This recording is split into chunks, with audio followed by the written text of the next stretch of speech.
Hello. Oh, wait, my lighting is wrong.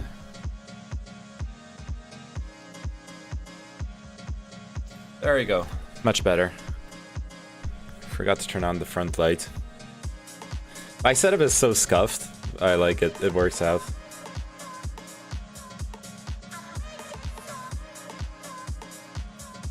Is the music too loud, or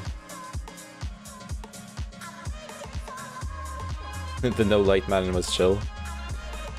Yeah, I was thinking I could do some like streaming in the dark, but hey, it wakes me up too.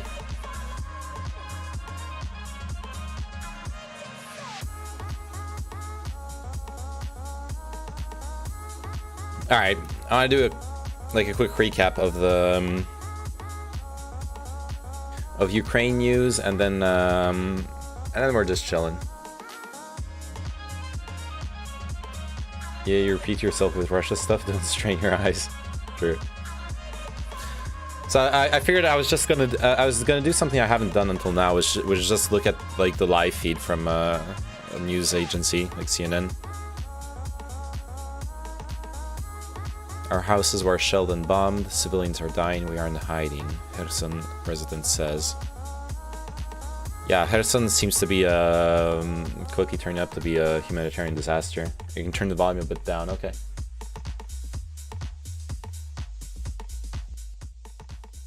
Like outside of the shelling, we've seen that report. I think it was the Kherson mayor or. Damn, I don't remember who it was, but there was a report from the Ukrainian government stating that Kherson needed emergency humanitarian supplies, or they're gonna run out of food very soon.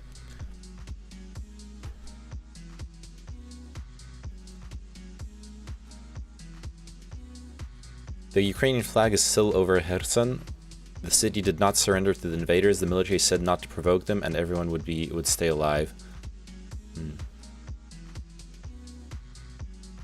Now she's struggling to find. Yulia is struggling to find diapers and baby products. There are catastrophically few in the city.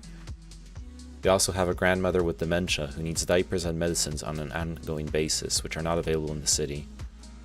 Yeah. Batman is such a good movie, highly recommended. Oh, is it out already?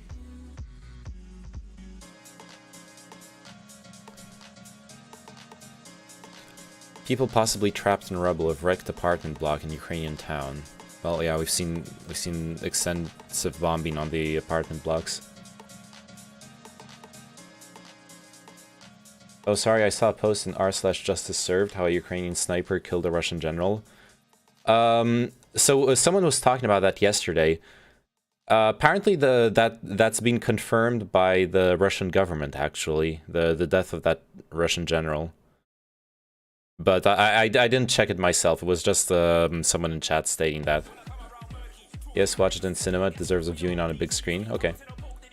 But still r/justice served. Yeah. Well, ironically, the chatter who was talking about it was speculating that perhaps that Russian general was anti-Putin and was actually assassinated and not killed by a Ukrainian sniper. But who the fuck knows? EU ready to adopt more Russia sanctions if war doesn't stop, EU Commission President says. What other sanctions can there be, though? The EU is ready to adopt more sanctions against Russia if President Vladimir Putin does not stop the war in Ukraine. We know that this conflict is far from over, and to be very clear, we are ready to take further severe measures if Putin does not stop and reverse the war he has unleashed, he said alongside US Secretary of State Antony Blinken in Brussels. Thanks to this coordination with the US, we have together designed, developed, and deployed sanctions in record time. Sanctions that demonstrate our determination to make Putin pay a price for his war. We do not take these measures lightly, but it is clear we need to act, she added. Von der Leyen said over 40 countries were now partially or completely aligned with the sanctions. I guess extending the sanctions is more, at this point, is more, rather than like designing harsher sanctions, it's probably more including more and more countries in them, right? Negotiating with international partners. Independent Russian newspaper says it is removing articles on Ukraine war due to threats. Independent Russian newspaper Novaya Gazeta, which means new newspaper, said Friday that it was removing articles on the war in Ukraine, saying that new Russian censorship efforts necessitated removing these materials. Dear friends, a statement on the Novaya Gazeta Twitter account said, military censorship in Russia has shifted to using the threat of criminal prosecution against both journalists and citizens who disseminate information about hostilities that differs from Defense Ministry press releases. Yikes. I just wanted to ask that. Let me see if EU pushed Serbia to sanction Russia. That's interesting, yeah. Since Serbia seemed to want to stay neutral. Kamala Harris sent to Poland.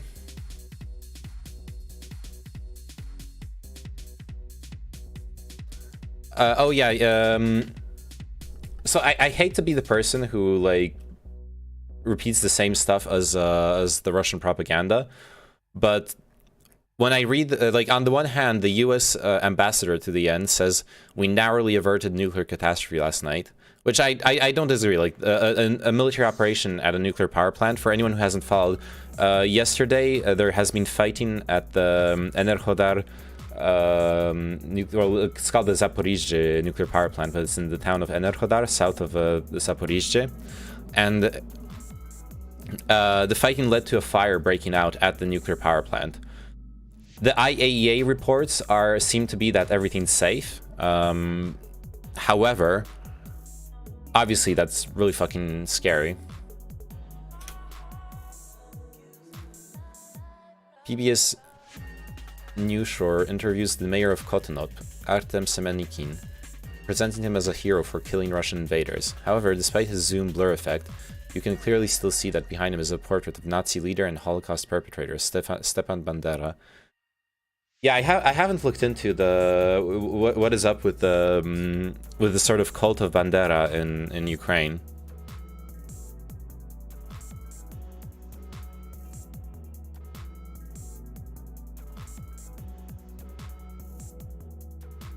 Serbia is in an exceptionally difficult situation. There is less understanding than ever for the position of our nation, Vučić said in a televised address. We are facing huge pressure. My bet is that we will end up sanctioning, but he will wait until the last moment. Yeah, and to be fair, no offense to Serbia, but I guess it's like a show of solidarity if Serbia sanctions as well. But does it actually matter? What's your thoughts, Bukro? Drop it. Do you fear that they'll come back and either occupy or try and destroy the city? Yes, of course we are concerned, and this concern is not groundless. There's a big unit near our town, and using the weapons they have, they could destroy our town. But we are not afraid. We are ready to fight till the end, till the victorious end, to defeat these Russian cockroaches. After the Russians left, he rallied his troops, civilians, ready to resist. All of our cities are like this. All of our Ukraine is like this. We have weapons in our hands, we have armed up, and we are ready to kill occupiers. And thanks to the United States of America for supporting Ukraine with weapons. My weapon is American, and I think the occupiers will be pleased that we're killing them with American weapons. Do you fear? Why do Ukrainians love Bandera? Okay, Quora. Kosovo, Russia supports us in that. Most, if not all, NATO countries don't. Some kind of lose-lose situation. Concerning Kosovo, I see. Because Moscow occupied Ukraine and Stepan Bandera fought against the occupiers. For the invaders, he is an enemy. For his people, a national hero.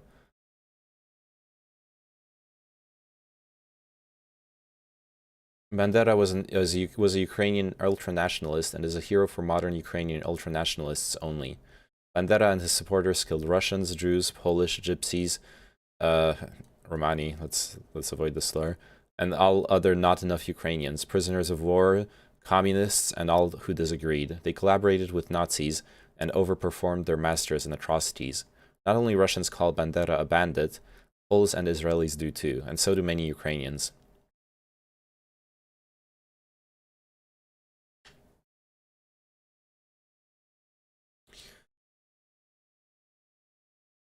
The Russians consider a war criminal, mass murderer, tyrant, and Nazi collaborator Joseph Stalin a hero. On the other hand, Stepan Bandera, who organized a movement for independent Ukraine and who spent 4 years in Nazi concentration camp, a bandit. I find this inconsistency as a product of brainwashing by Soviet and then Russian propaganda. Bandera was not an angel, but he was not as nearly as bad as Stalin. I mean, if you considering he actually was a Nazi, if he had the same power as Stalin, he would have caused the same atrocities.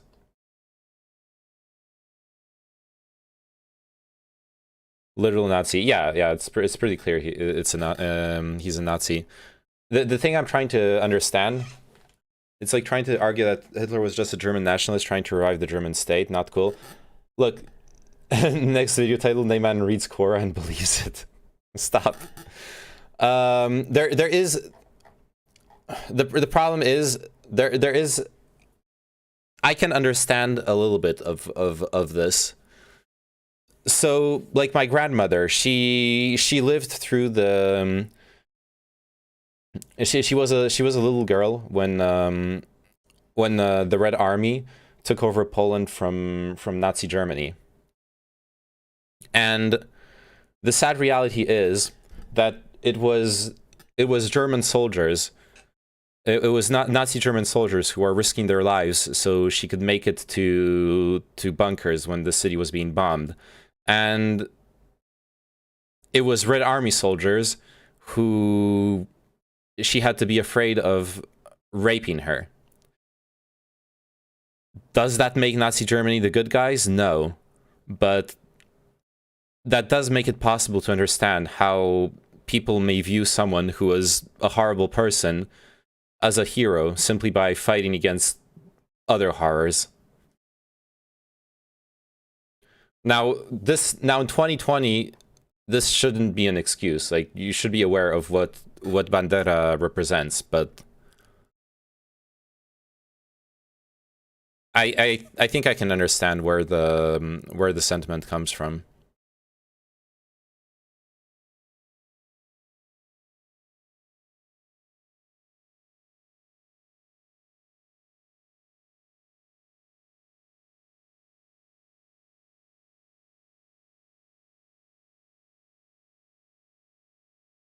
And especially considering the very belligerent language this guy is using.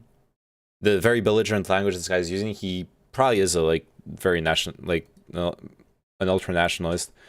Look, Hitler was shown in positive light prior to World War II in USA and UK. Yes. There are images of big leaders with Hitler, but after World War II no one endorsed his ideology. Well, the same with Stalin. Stalin was man of the year on the Times on the Times cover.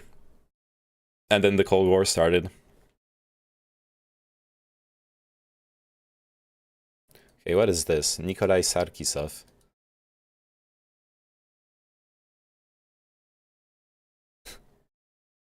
I thought it had to do with Nicolas Sarkozy, the ex French president.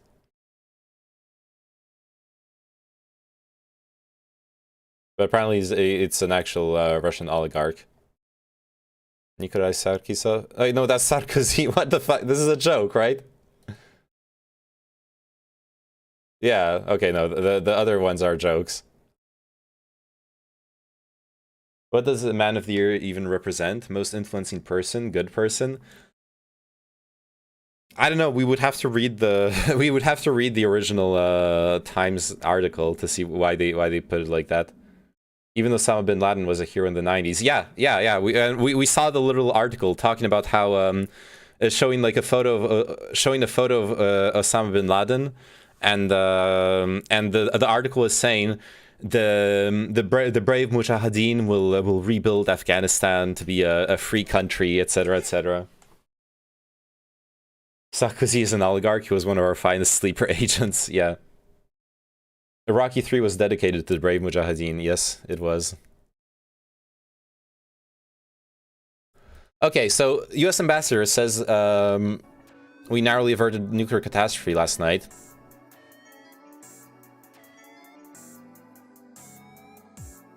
To be fair, I do agree. Russia must halt any further use of force that might put it further risk all 15 operable reactors across Ukraine. Like, you shouldn't be fucking with nuclear reactors. Meanwhile, your Russian UN ambassador Vasily Nebenzia told the council that the nuclear plant is fully operational and there is no threat of a release of radioactive material. Nebenzia insisted there is artificial hysteria and lies about how Russian troops attacked the Zaporizhzhia nuclear power plant. He claimed the area was taken by the Russian army back in February 28. Okay, like, this is false. Bonsoir. Hey, Aureliano, how are you doing? This is absolutely false. We saw the fighting happen live on camera yesterday. This idea that they had the area taken since the 28th is wrong, according to what we've seen. Ukraine should surrender to ensure the safety of the nuclear power plants. That is a horrible stance to take. Or because then, if that's the stance you're taking, then basically you're saying that that Russia is going to cause a nuclear catastrophe if Ukraine doesn't surrender.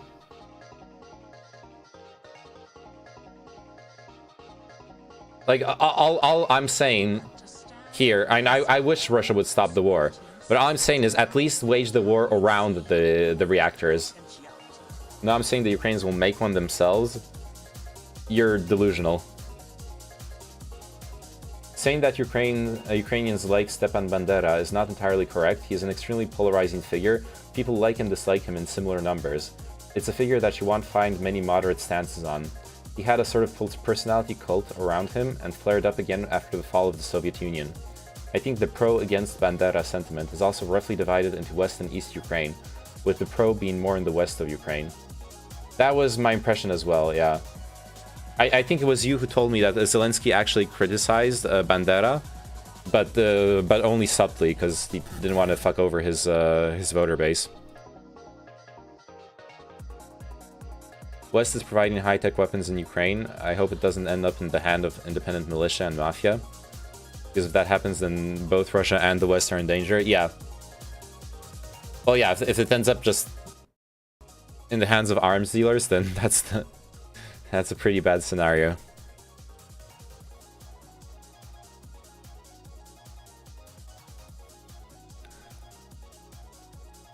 The one thing that does give confidence, I don't necessarily believe Russian sources on the safety of the Zaporizhzhia nuclear power plant, but the IAEA chief stated that normal operations continue at Zaporizhzhia and no security or safety systems are compromised. The top International Atomic Energy Agency official said no security or safety systems have been compromised near the reactors themselves. We consider from a technical point of view that operation continues normally, although, as I have stressed to the Board of Governors to the IAEA, there is no, of course, normalcy about the situation when there are military forces, of course, in charge of the site. He said he continues to be in contact with Ukraine officials, including the company that operates the facilities and operators at Zaporizhzhia. He is ready to travel as soon as practical to Chernobyl to consult with Ukrainian counterparts, he said. But, if necessary, when necessary, we'll consult with the forces in charge in order to establish a stable framework so the observance of the basic principles of safety and security, starting with the physical integrity of the facilities, can be observed. I have good confidence that in the IAEA being able to control the situation. It's their job, and they're supposed to be neutral about it. I recently watched the video on how to use SMAWs. What are those?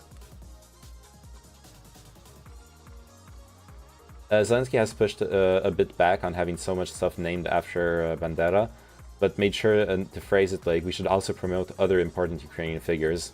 I see. Anti-tank rockets, okay.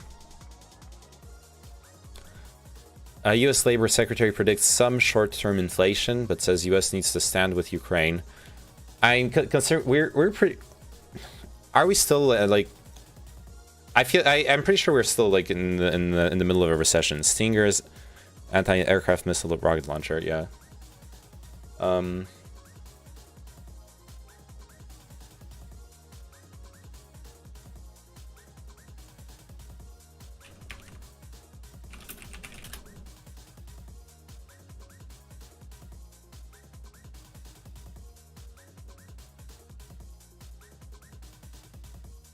We are in an economic downturn. Now, how far it will go, we don't know, but that and rising inflation, it's definitely not going to help the inflation. The sanctions, I mean. U.S. State Department tells embassies not to share a Kyiv embassy tweet calling nuclear plant attack a war crime. Interesting. The U.S. State Department sent an urgent message to all embassies in Europe, telling them not to retweet the U.S. Embassy Kyiv's tweet calling the attack on the Zaporizhzhia nuclear power plant attack by Russia a war crime this morning, according to the message reviewed by CNN. The message is an indication that the U.S. government may not be endorsing the war crime allegation made by the embassy. Do not retweet the tweet. If you have retweeted it, unretweet it ASAP.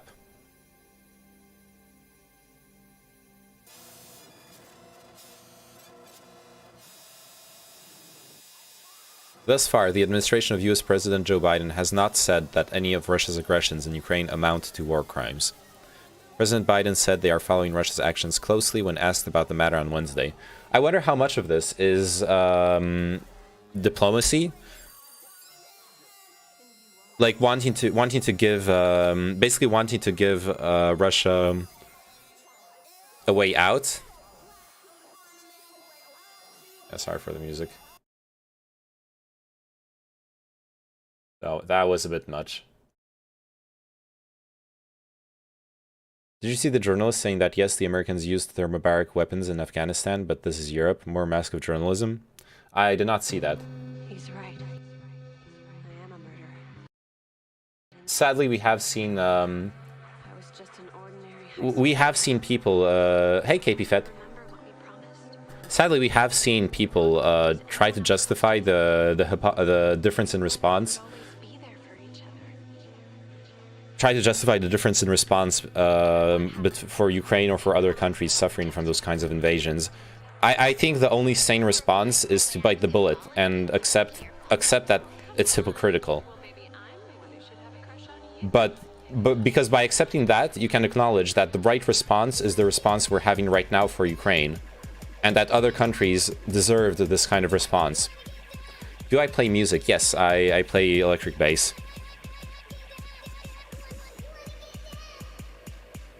That said, I wasn't aware of thermobarics being used in Afghanistan. I know they were used in Vietnam by the US Army. Ooh, bass. Yeah, the sexiest instrument. Okay, my conspiratorial mindset says Ukraine will be defeated for now, but we will see a new Ukraine emerging, which is a danger to both Russia and the West. A Nazi like Ukraine, and then everyone will fight Ukraine. Just fiction. Yeah, that's... I don't think that's what's happening right now. I've been known to slap a bass here and there. Nice. Any slappers? Doesn't Melon play bass too? Yes, she does. Same happened to Germany in World War I. Germans lost, but emerged even stronger and more batshit crazy. Yeah, but no. There's more to that than just Germans lost and then they became stronger. Most importantly, what's this about slapping ass? Most importantly, what concerns, if we're talking about post World War I, one of the most important aspects of it was that the Versailles Treaty that Germany was forced to sign when surrendering was extremely harsh. It included reparations to France, demilitarization of Germany, annexation of well, Alsace and like some more, if I recall correctly, of parts of Germany. And basically, a lot of historians believe that the Versailles Treaty set the groundwork for Russian ultranationalism. Oh yeah, Königsberg and East Prussia as well. Yeah, and so basically, that the Versailles Treaty set the fertile ground for German ultranationalism and the rise of Nazi Germany. It's not just that they lost. Oh my god, isn't this the same script pushed towards Ukraine? In what way? Thermobaric weapons are not flat out banned, as far as I know. What is banned is their indiscriminate use. So thermobaric bombing a military bunker is okay under rules of war. Thermobaric bombing a military bunker with civilians nearby is not okay. Yes, that is my understanding as well. It's not that thermobaric weapons are banned, it's that thermobaric weapons should not be used near civilian targets. That's my understanding as well.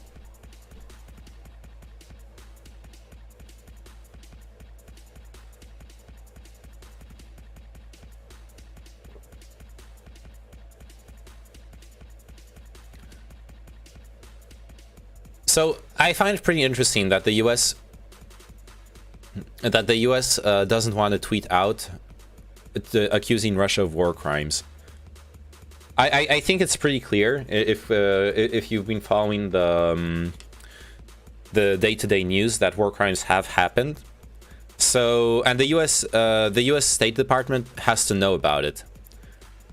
So my opinion is they don't want to antagonize, further escalate the bad relationship with Russia.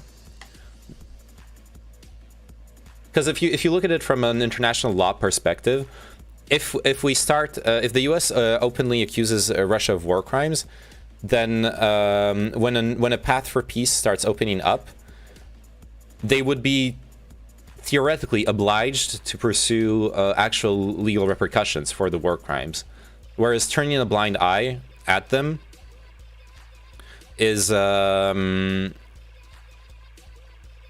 perhaps allows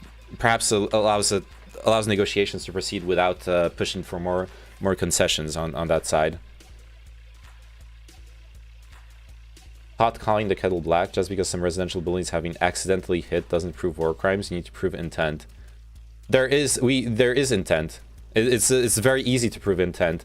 The Russian government has openly, before striking residential buildings, it has openly been accusing the residential buildings of housing military installations. So the strikes weren't accidental; they were intentional. And then if you believe the propaganda that those residential buildings were actually militarized, then I mean, that's on you. I don't believe it.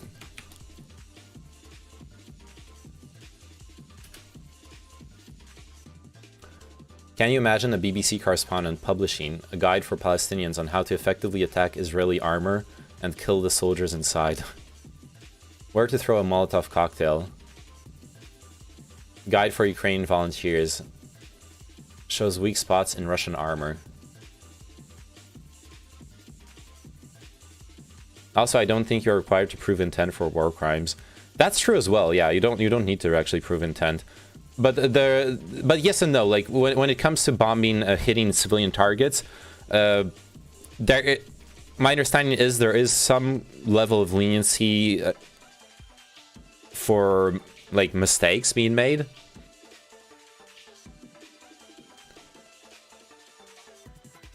Which I think is what the DRP-LPR is arguing for.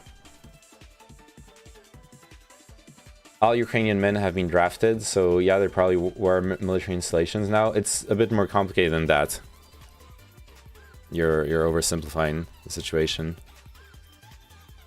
By your argument, DRP-LPR, basically all residential buildings should be burned to the ground. And you would say, oh, it's not a war crime, they were drafted. Like, no, that's not actually what happens. Some of this information shouldn't be out in the public.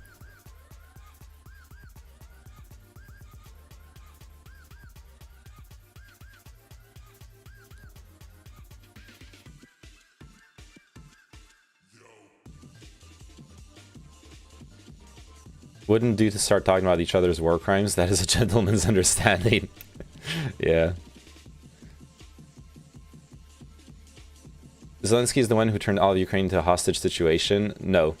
Drafting your population is a normal response to an invasion. Framing it as a hostage situation is insane.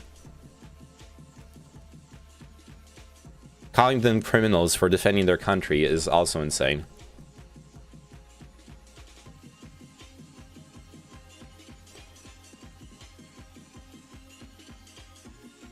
U.S. deeply concerned about Russia's intentions with the Zaporizhzhia nuclear plant, defense official says. I'm deeply concerned about the intentions as well, not in the sense of a nuclear incident, but in the sense that Zaporizhzhia power plant is, someone was telling me it's 25% of the electricity production in Ukraine. They could actually take the power out in a lot of Ukraine by shutting down the Zaporizhzhia nuclear power plant. That's a bit scary. Reaction on Lindsey Graham, a U.S. senator, calling for the assassination of Putin. More saber rattling. Yeah, it's saber rattling. It's unnecessary virtue signaling.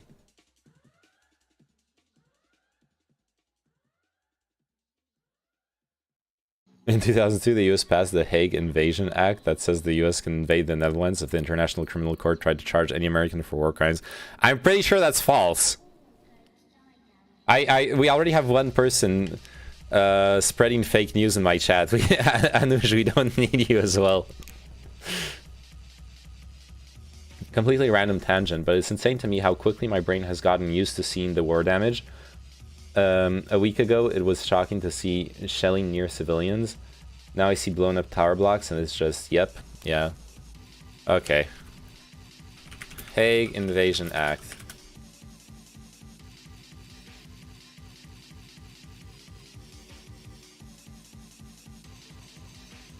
Is a United States federal law that aims to protect United States military personnel and other elected and appointed officials of the U.S. government against criminal prosecution for war crimes by an international criminal court to which the United States is not party. Isn't the United States a party of the International Criminal Court?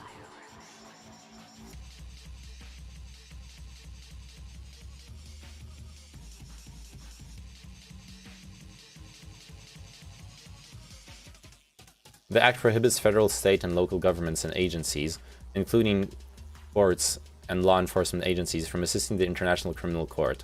For example, it prohibits the extradition of any person from the US to the ICC. Damn, this is fucking shit. This is lame.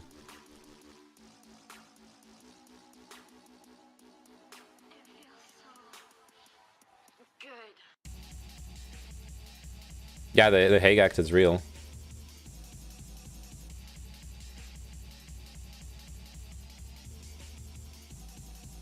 Tons of countries have used their prisoner population to fight in war, yes.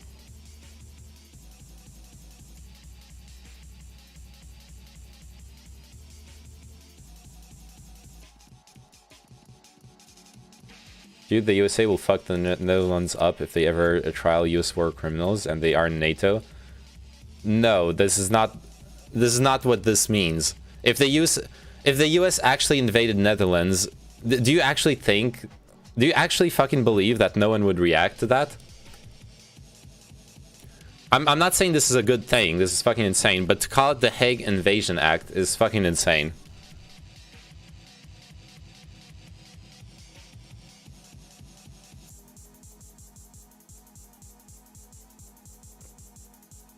You're allowed to believe that, the RPLPR. It's not what would happen. Honestly, what would happen is that, and I'm not saying it's a good thing, it's a bad thing, but what would happen is that the US would simply, the Netherlands would simply never actually detain or imprison US war criminals.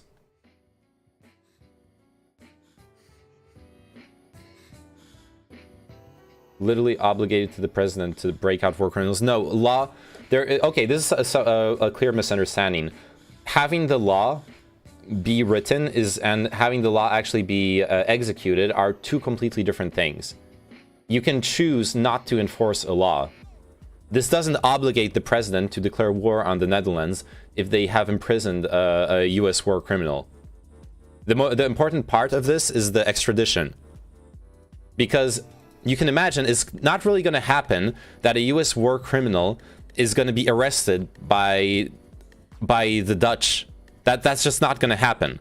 US war criminals are going to be in the US. So the actual important part of this law is the extradition part. What you're talking about is like a fucking fantasy.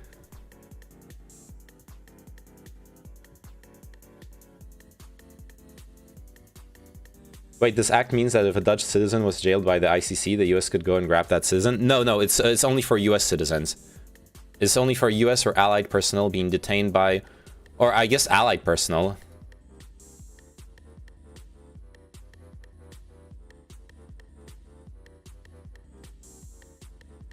So I guess if it's a Dutch person who's allied with the US... But yeah. Americans suffering consequences fantasy. That's not what I said. Don't fucking misrepresent what I said. I said the idea that the US would actually invade the Netherlands if push came to shove is fantasy. Yes. That's what I actually said. Thank you for willfully misunderstanding it.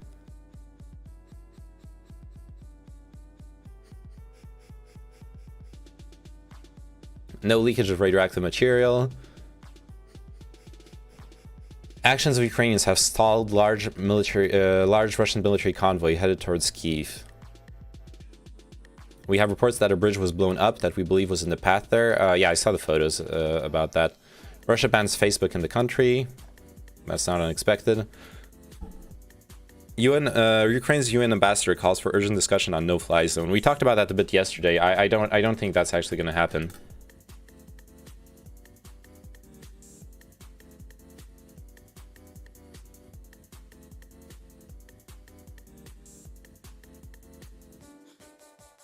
Not to mention, U.S. war criminals have actually been tried, just not by the international court. They have been tried by U.S. courts. It's happened after war crimes in Iraq and Afghanistan. Biden talked to Poland's president about Ukrainian refugees and consequences for Russia today. Ukrainian president addresses several European cities, calls for solidarity. During Zelensky's live message via Zoom, he encouraged Europe to stand with Ukraine and paused for a moment of silence to honor those who have fallen in this war. Let us commemorate the soldiers. Rest in peace, he said in the call with several European cities, including Bratislava, Frankfurt, Prague, London, Tbilisi, Vienna, and Vilnius.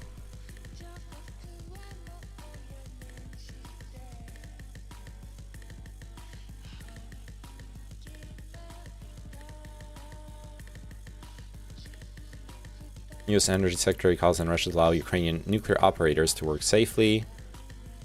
Okay. No special news apart from the bridge.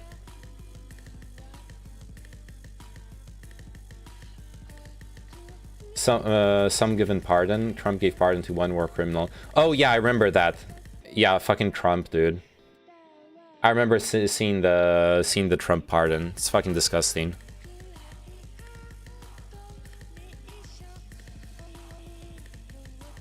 Never should have happened. Okay. Let's look at the IPA map. Remember that doctor? I don't know what you're talking about. Yeah, this is going to be the nuclear power plant news. Mariupol is still besieged. Kherson is under huge distress, possibly going to become a humanitarian crisis.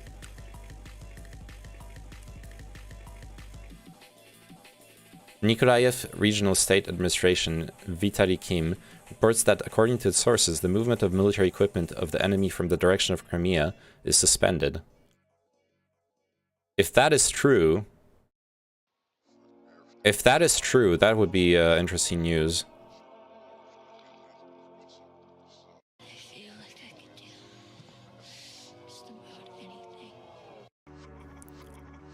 Ukrainians in Melitopol continue to protest en masse the presence of the Russian army in the city.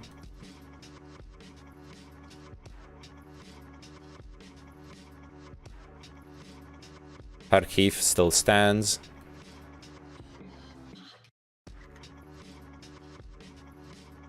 Konotop still stands. What is this?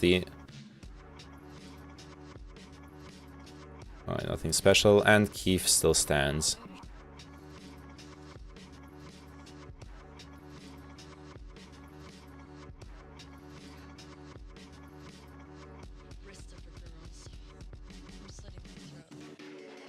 Remains of school number 25 in Zhytomyr that was destroyed in an airstrike this morning. Jeez.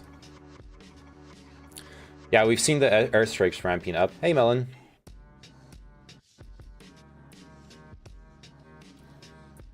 No news in Chernihiv.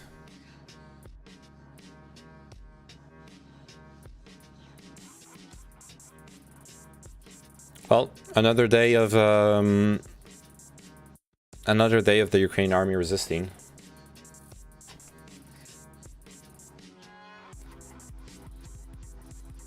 Mariupol is probably going to fall in a few days, though. Being besieged is no joke.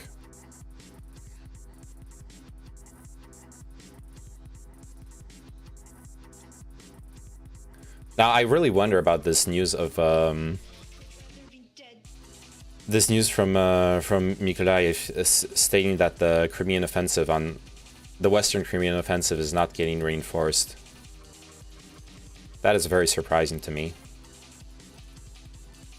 Hey, Damdanet. Another day, another dawn. Tomorrow never comes until it's too late. Yeah.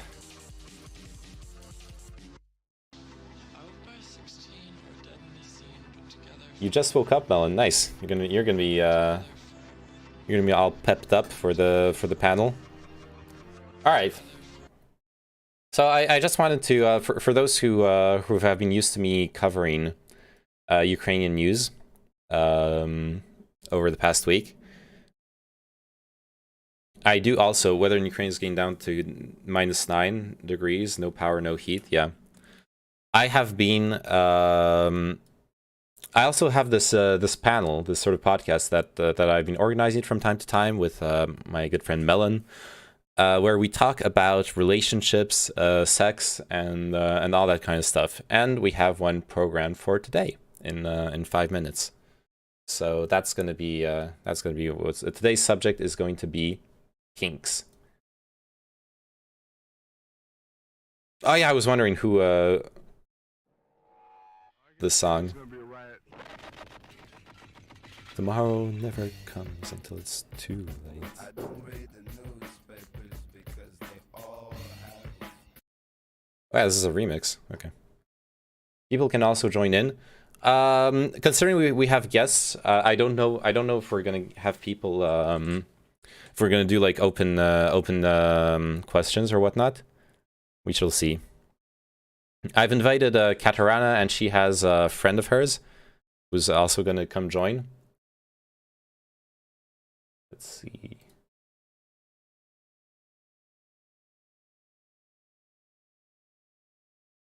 So I don't know. It depends. We may or may not invite other people. All right, let me change the stream title and everything.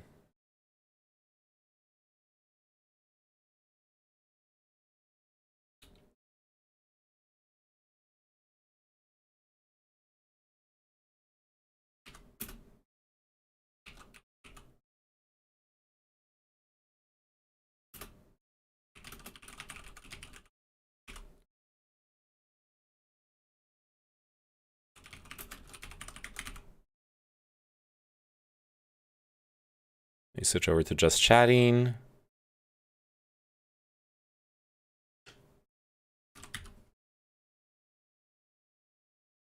Did you hear about Foreign Legion members deserting to go fight? Yes. And that's really bad. So the problem with that is okay, now keep in mind, I understand why they want to go fight. I'm compassionate with that. However, the reality is when you sign up for the Foreign Legion, you're basically abandoning your previous nationality, and also you represent the French army. French soldiers going to fight in Ukraine is a huge diplomacy and security risks. The official stance of the French army is that is desertion, and that they will be arrested if they try. Evening, Castraz. How are you doing? And honestly, it's pretty scary. Like, if they desert and they successfully desert, that's one thing. But if the French army and the French police don't do their utmost to prevent it happening, then Russia could accuse France of actually intervening in the war.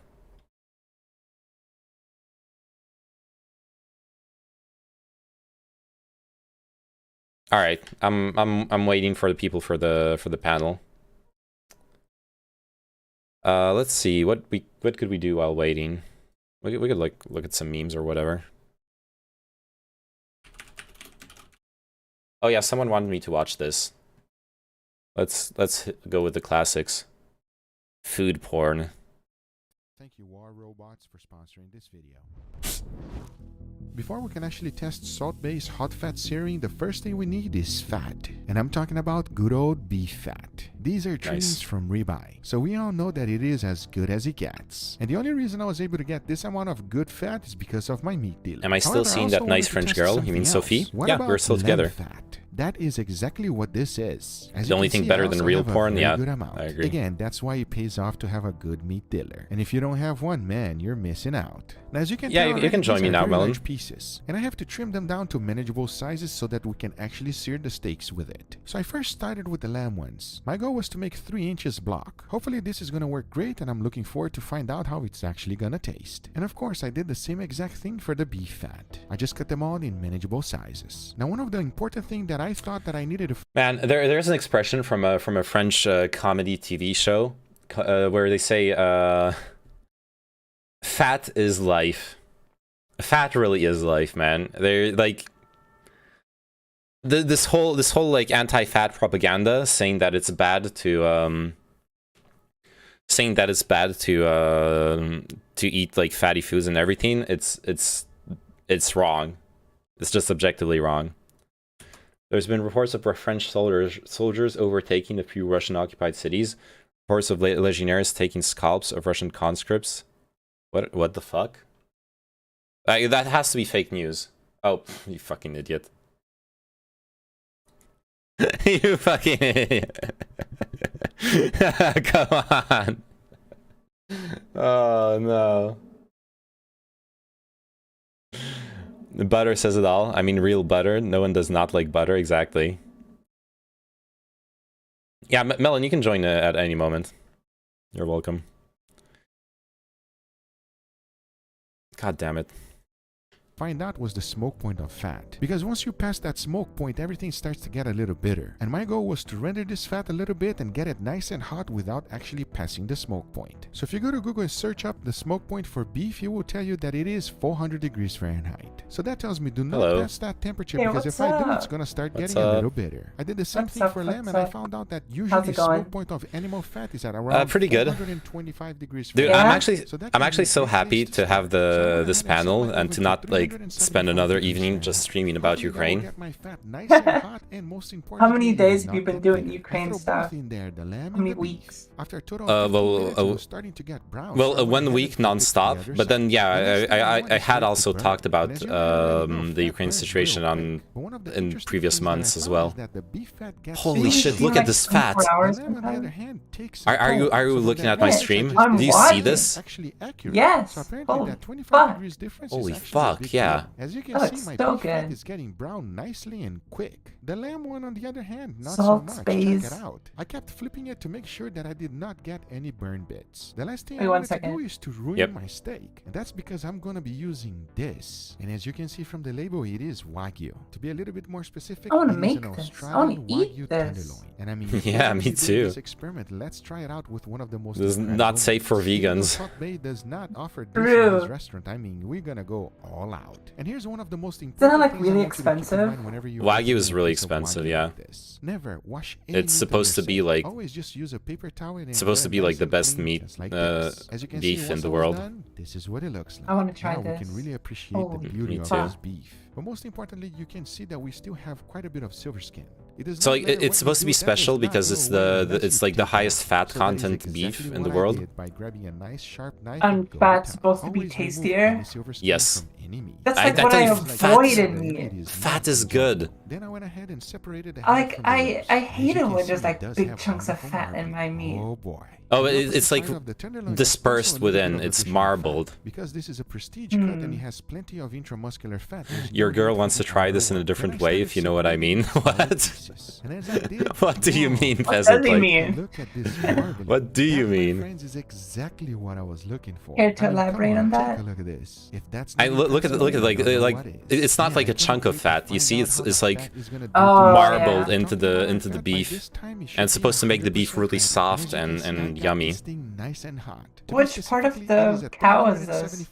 I have no fucking clue. I'm so bad at like knowing the names of the parts of the cow and stuff. Most of it has not. So I went ahead, took it out, and put it immediately on the piece of meat, and this is what I'm gonna happened. Google. Let's see. Can you hear my typing? No.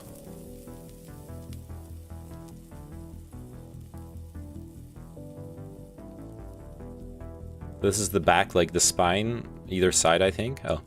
Even though it was nice and sizzling, but check it out, it is still completely raw. Well, that didn't work. But now let's Yeah. try with the lamb fat. I did the same exact It sizzles, thing, but and it then does once nothing. I took it out, oh boy, that did not work. So with this initial experiment, it told me one thing. I gotta go way beyond the smoke point. So that means I'm gonna be getting the heat as hot as possible, and who care about the smoke point? And one of the great things about this... This is actually a really easy way of to set fire to your house.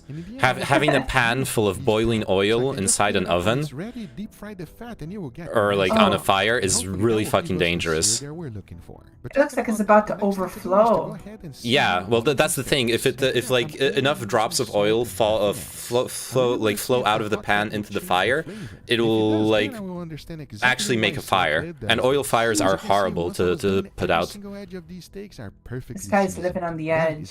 Yeah, he's edging. Is that what you're saying? Coomer. That's basically Coomer. a fancy word to say put That's salt what on it we're and here let it for. rest in your refrigerator Yeah. overnight. That will allow the That's why salt we're to having this penetrate nice podcast, and huh? deeply into the Yeah. meat. Once the time was up, I took it out and it was ready to be cooked. Here's the plan. The There's first thing so I'm gonna much be doing is salt putting in a these. nice, wonderful sear on all of course them. there Then is. I'll be Salt heating up my is fat to delicious. as much as I can so that I Salt can is sear good. these steaks with it. I know that sounds Just funny, put but out the that is oil fire with a little exactly water. what Yeah, we're doing. exactly. That's how you make it worse.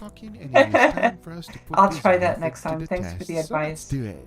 Yeah, for anyone not aware, like putting water on an oil fire will actually make it blow up. It's how you turn like a pan fire into a house fire.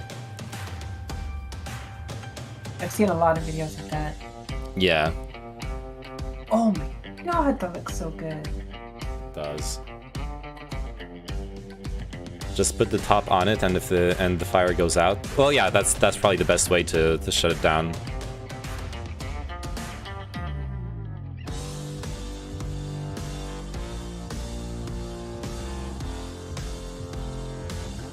Alright, we're just waiting for Katarana and what was the name of the other person? Karis? I don't know. I'm not sure. I sent Katarina a message on Discord. Maybe I should. Right? Sorry, what? And Chinchilla too, right? Yeah, I wanted to invite Chinchilla, but I might have fucked up a little bit. How? In that I messaged him yesterday. I probably should have messaged him like earlier time in the week, and because he hasn't responded, so Oh, just spam him. Spam him with messages. spam. to respond. He's like away. Okay, I need to. I think I need to hit up. Oh, ads. I think I need to hit up Katarina on her Twitch stream. See, because she's Okay. going on Discord. Those type of games that you usually have to spend a lot of time on them. Here's a great solution. War Robots lets you quickly jump into a match, destroy huge robots, and then get on with your Katarina. Is she streaming? solo shooter where Yes, you she's and up to streaming. 5 team players fight against another She team is of streaming 6 right now. people. You are not just a soulless machine. You are the pilot who chooses which machine and what tactics to Who use. tagged Your me? choices are going to change the No title of the battle. spammerino. The goal is Who to dares stay tag you? focused, forget control over all No the details options on a few. Marino. Pick over 60 unique parts to fill Chatterino. your hangar, each with its own abilities. Customize your robots with more than 60 types of weapons, including machine guns, flamethrowers, and many others. Choose unique skins and create your own war machine. You can choose a multiplayer mode if you want to be part of the team, or try it think she's yourself in coming. solo mode if you prefer Maybe. to play alone. Make sure you use the link in the description down Maybe. below because you're gonna get a starter Maybe. package. Pause And that chat. includes a robot with a weapon plus unique skin, 100 gold, and 50,000 silver. And if you download before January, for Wagyu filet mignon, mama. Nice. Are you ready? Yes, I'm ready. But as No always, I can spam experiment, Marino yes? in the If not, it's Chatterino. not good, huh? Of course, if not, it's not good. Well, have you ever seen Salt Bay and I whenever think they she's just put getting that ready. hot fat and they All good. sear Okay. the steak right in the middle? Yeah. I'm guessing That looks weird. the other person will just come Well, that's what this is. with her. I That's hope. why there's some Yep. of them look like a sandwich here. We're gonna find out if that's good or if that's just a show for Instagram and stuff like that. And we're gonna let everybody know. Sounds like a plan? It's just a show. Get it by Mama. Mama already knows. These I have Linux a users very in high streams right expectation now. for Oh, there she is. Oh. But what if it's amazing? What if it's Hi. fantastic? I'll say one thing. If it's Hold fantastic, on. why isn't everybody else doing it? Hello. Hey, Hello. yeah. Sorry about the Did- delay on my end. No worries. I'm just setting you guys up on my screen.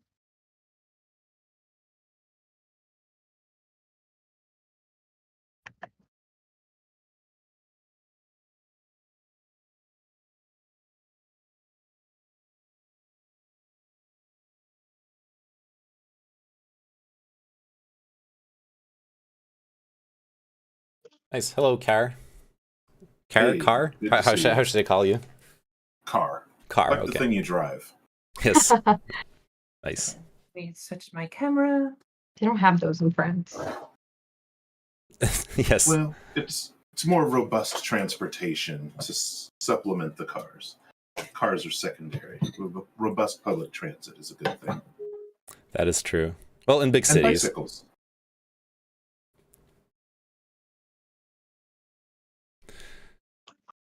Where is streams? Where did I put you? Here. Okay.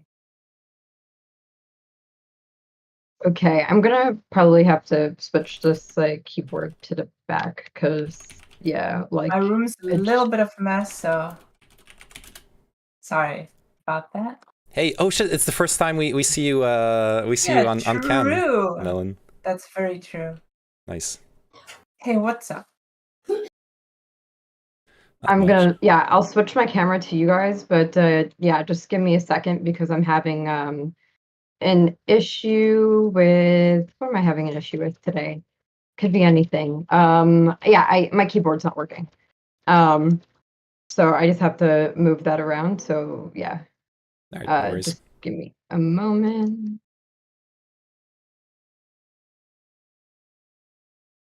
All right, if you don't mind, I'll start by presenting the panel.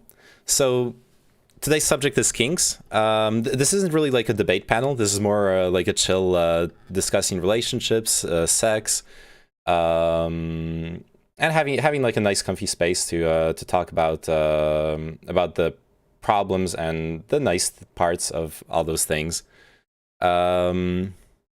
So would you all like to present yourselves? And so we can start like with the top left with Kaz or Car. Sorry, fuck. Okay. Hi, I am Car. Can everybody hear me all right? Immaculately. Yes. Good. Sure. The stream can hear me okay. So my name's Car. I make Black Anarchist political commentary on YouTube, and sometimes I play games from time to time and do other stuff. Angry ranting and whatnot.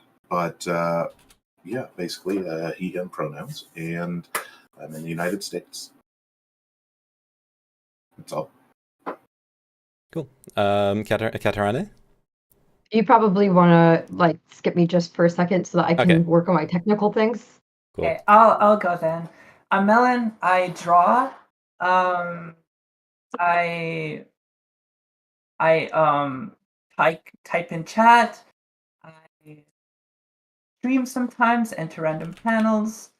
Mostly do like emote art and different commission work like that. Yeah.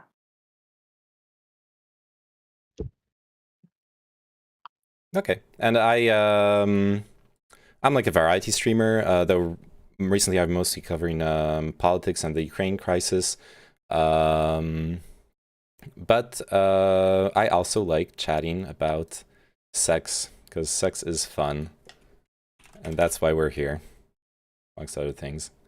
Is my mic picking up properly, or should I like sound suppress it? It was cutting off a little bit when you were presenting yourself, but right now it sounds fine. Oh, sure, okay. All right, and you, Katarina? Yeah, hello. I'm Kat. And you could call me Katarana, or you could call me Kat, or you could call me Katarane, all up to you. I'm currently in Stuttgart. I will be in Berlin tomorrow. And Uh-oh. The technical difficulties strike again. Hold on. Yeah, we lost her. Yeah, sorry. It's just because I hit my camera. I'm just trying to like get this microphone to work so that every time I hit my camera, there's not a problem. But I'll be very still for a second. Yeah, I do variety stuff. Yesterday I was doing Duolingo. But I also sometimes do debates and sometimes I do panels. And last month I did a whole Black History Month assembly that Carr was also a part of. And I also do like other stuff. So tomorrow we're gonna do a puzzle of the Berlin Wall after I take a picture of it. And yeah. Oh, nice. Nice, that sounds awesome. All right, so I was thinking to like start the subject off, to like go around and ask. Something I've been wondering about recently is, when do you feel comfortable opening up about your kinks and like sexual needs in a relationship? Because I've seen some discussions online where people are like, you should be really upfront about them so no one wastes their time if they're not into like cucumbers, sticking a cucumber up your ass or whatever specifically you like. But on the other hand, there are many people who are going to feel like uncomfortable if you're too open. It's like too much information. They're not going to be. It might sabotage a relationship that otherwise could have been fine. So I'm curious, what are your approaches when entering a new relationship?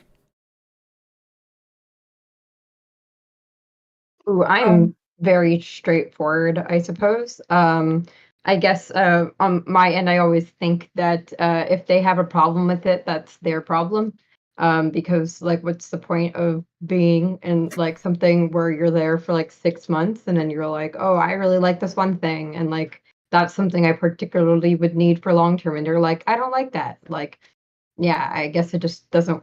I just go like, I just talk about it like right away. Even before I usually end up being with the person, I'll tell them. And I also try to get them to tell me as well as soon as possible. I think for me, it kind of depends. Like for certain things, it's very easy to be like, yeah, this is hot, this is nice, I like this is cool. But then other things, it's like, I'm not entirely sure if they would like that. So, and I don't think, like, there's like some kinks that are like you can kind of do, and others that like stay fantasy, and like anything that I feel like I don't really think I want to explore, I just kind of avoid. But there's like a group that's like very easy to talk to, I guess. It just depends, and it kind of comes naturally to me. Like we just kind of when like talking to someone that like I want to be like in a relationship with or like sexual with. It's just like it just kind of comes up when like before like we have like sex or anything, if we're just talking. It's like because it's like a kind of like a fun conversation to have in some ways.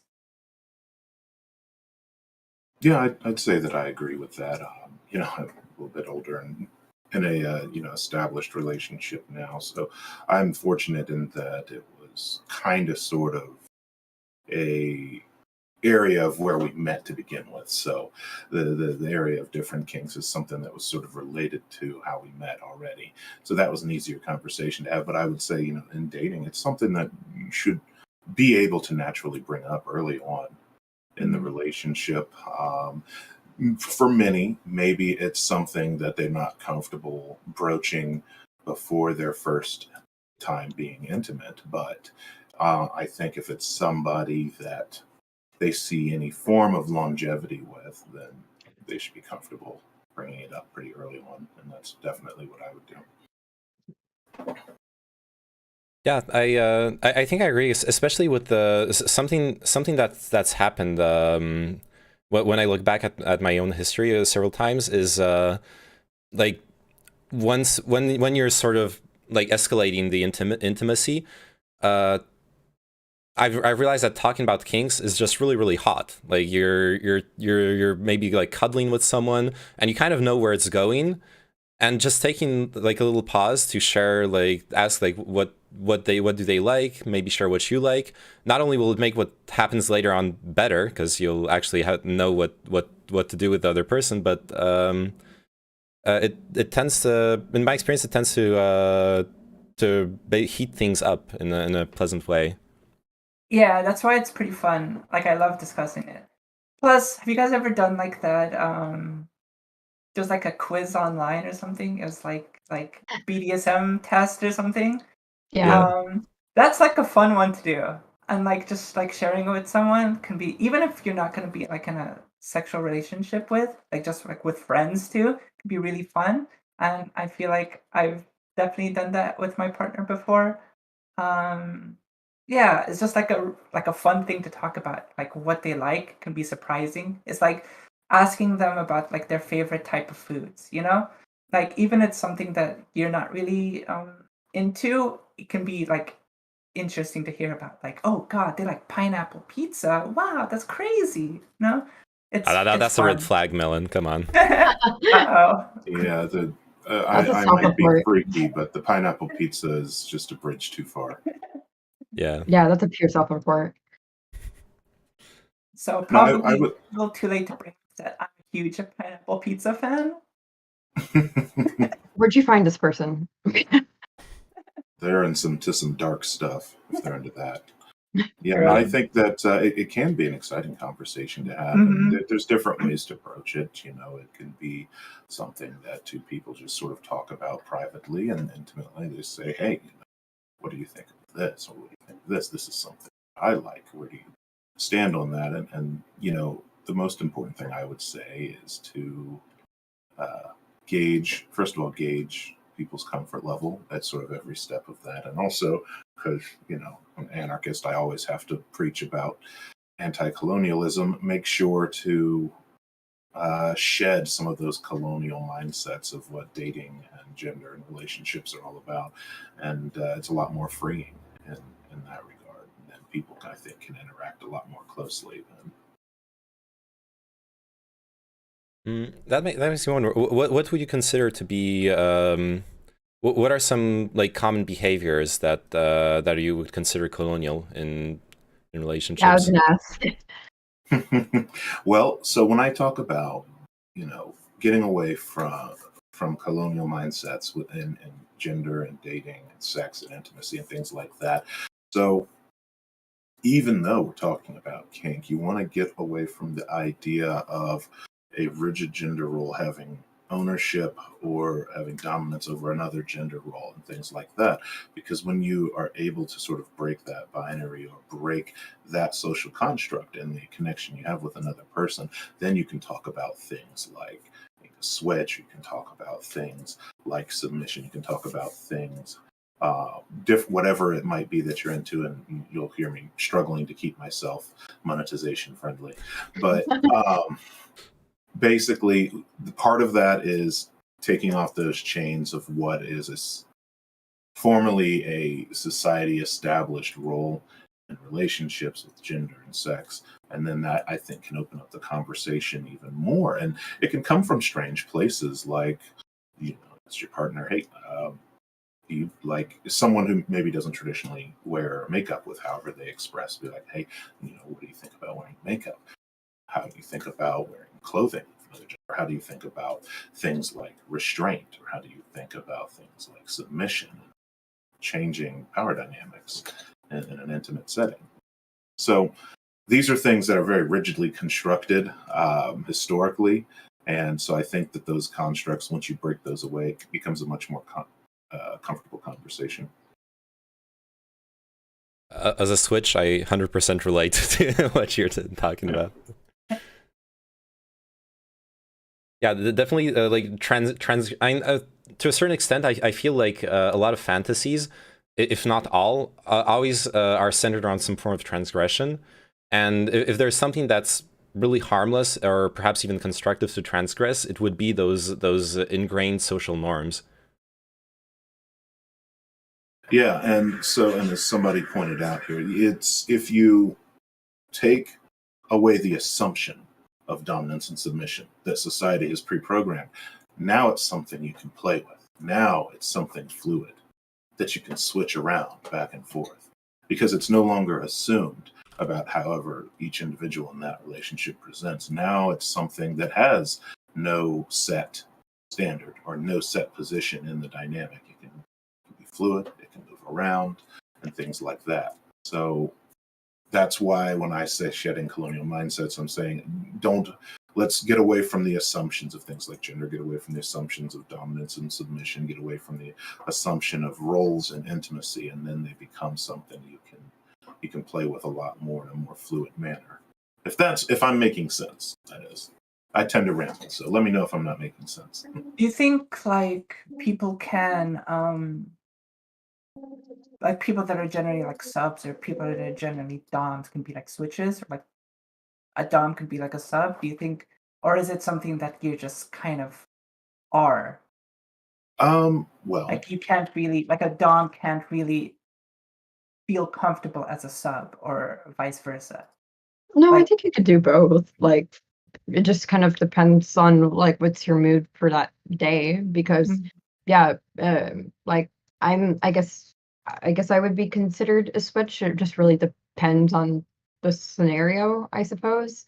Because, yeah, like sometimes I might just be more in the mindset of wanting to do one over the other. Like after having like a killer presentation and like, or I don't know, just being like an absolute like girl boss at work, you're like, yeah, I'm gonna dominate someone today. Like it kind of depends on like what mood are you in, I suppose. Yeah, it can ultimately just depend on what they're comfortable being and at what time. So you'll find that people, that's why, however, we have terms like the one switch, because you'll find that there's people who are comfortable largely existing in one role, there's people who are comfortable largely existing in the opposite, and then there's people who feel comfortable being a little bit more fluid between the two and being able to switch, if you will, between the two. So that's why the term exists for people who, because a lot of people who are switches, they may primarily act as one or the other, but they can play around with the opposite. They can experiment with the opposite comfortably. And that's what it's all about. And yeah, sometimes it can be mood dependent, it can be day dependent. I mean, there's a great documentary that talked about a very popular dungeon in New York, and these people had customers that were like Fortune 500 CEOs. These were suit-clad men that command billions of dollars and armies of employees that answer their every whim. And they want to go in there and get stuffed into dog kennels and smacked with newspapers and things like that, because it's giving them something that they're not getting in their day-to-day. Something that many people in the vanilla world might not assume they would want, but it's something that perhaps they were hungrier for than they realized. So, it's something to consider. I suppose it's kind of like the idea of sexuality as a whole, because, there's some people that are 100% straight, there's people that are 100% gay, and then there's a lot of us that are upon the spectrum. So there's some people that, like, basically only want to dom, but I think the majority of us are able to switch from one to the other. Just some people are a lot more willing to be one or the other, and then the other one's gonna need, like, I don't know, a really good birthday present for them to go from one to the other, I suppose. Yeah. Yeah, what you're talking about, it reminds me of also of an article I read a while ago about a sex worker who was working with those kinds of like Wall Street CEO, powerful white male profile people. And she had chosen to. The article was written because she basically was giving a condition on them. Not only was she femdom, she was also obliging them to read like anti-colonial, decolonial literature to seek her services, which was really interesting. Obviously, she was like a black sex worker, so directly. And that raises a great point that so when you talk about POC, especially in North America, black people engaging in the space, so we walk a thin line where that fetishization can become harmful, right? Now, I'm not saying it can't exist, obviously, but the problem is that some of it is born from really, really ugly places historically. And so, and obviously this lady sounds pretty awesome. It's something that I loved reading about. I think it was written about in like New York Times or something. Like it got a big write-up when it came out. So that's something that, is a unique part of the experience that at least we encounter here. I can't speak to the dynamics of it in like France or throughout Europe. My brother lived in France for a while, so he I guess saw some elements of it. Her brother-in-law, he played basketball in France, tall black man from America living in France. So there's certainly some of that fetishization elements of it, even in Europe. Nice. Where was he in France? I don't mind me asking. He was in Paris for a while. Cool. Yeah, he was in Paris. He played professional basketball in Europe. So they traveled all around Europe. I don't know how they do club teams over there, but I think they travel all throughout continental Europe and play. So we did a lot of travel. All right. Yeah. So something we've touched upon with the pineapple stuff. Are there kinks that you are there kinks that you would just not want to engage with at all? I know everyone has their own limits, but that you would actually judge someone for having, or do you really adhere to like no kink shaming, no matter how hardcore they may be? I think like those are two different questions. There's some that like I wouldn't do, like, but I wouldn't judge anybody for whatever their thing is, unless it's like explicitly illegal, I suppose. Yeah, like if your thing is I'm very interested in people under 18, like yeah, I'll shame you all day. But yeah, there's things myself that like I won't participate in, but anything that's like not hurting anyone, I don't care. I'll just have to say like, sorry, I'm not doing that. So yeah, so don't cut me. Don't like put any type of fecal matter near me, and like don't force blood out of anybody. Yeah. Yeah, I feel the same way. I won't really judge anybody for like what they like, but I'll definitely avoid like certain like there's a lot of things that I won't touch, but like if you like it, you like it. And it feels bad to judge people because I know someone that has like a pretty out there like fetish. Not that it's just like most people would look at it and be like, that's weird, you know? And I'm not into it, but I feel bad because they have insecurity now for the fact that people will judge them for something that they really like, you know? And it's something that they try to hide from themselves because they would get made fun of. And I guess like I feel for people that have these types of fetishes that they can't really control. You like the thing you like, and there's really not much you can do about not liking it. Um, because if this person was able to not like this thing, they definitely would because they feel shame about it, right? Um, so yeah, I definitely try not to judge people for like what they like. I had like an ex of mine that was particularly like really into snuff related things, but like when I first met them, like that was like something that they told me pretty early, and they were also like staying with me, so I just like told my former roommates because they knew where I lived, and I was just like, if anything happens to me like this.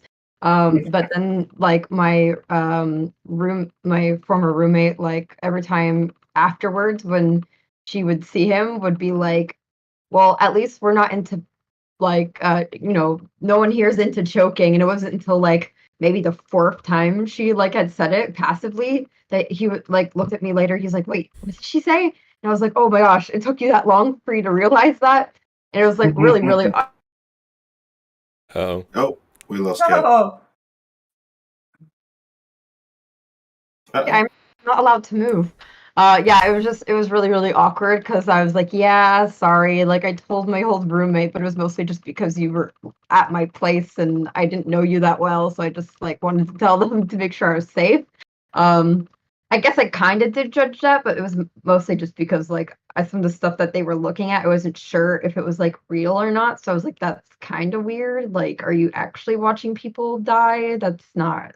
That's kind of weird. But so yeah. snuff films or snuff stuff is like gore porn. It Yeah, can be without. It can be dying without gore, though, if I understand correctly. yeah. It's just like it's most the main part is just the asphyxiation part. So I see. yeah, so especially because it was like not on normal websites, it was like okay, I have to put on like I have to go on to different browser to like watch it, and I was like, yeah, that's kind of like that. I did judge that a bit, but I guess if it was on like Pornhub, I wouldn't have cared. But like if you have to go on like some other website to be able to use it, and you have to use a new VPN. browser, yeah, and a VPN, then I'm like, okay, are you just actually watching people die? That's kind of weird. Like that was like, yeah, that was a bit fuzzy for me. I was a bit weirded out with that. I don't think I've heard of that fetish, but that's interesting. Of, Yeah, I know about like morbid curiosity where people like to see like gruesome videos just like for curiosity's sake, never like actual like get pleasure from it.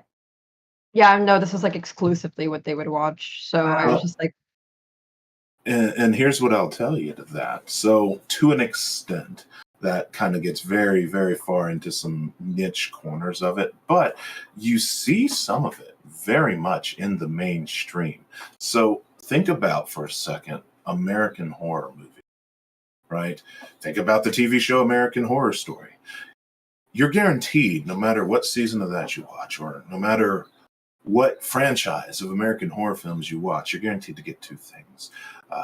The quintessential ones, Friday the 13th, Nightmare on Elm Street, Halloween. You're going to get brutal murders and objectified women, right? So, like, one of the very first scenes of something bad happening in the very first Nightmare on Elm Street is a half-naked woman running from a killer, right? So, and it's long-established trope that psychologists have identified in American horror that like the slasher's murder is the punishment for sex happening on screen, because that's always the formula that happened.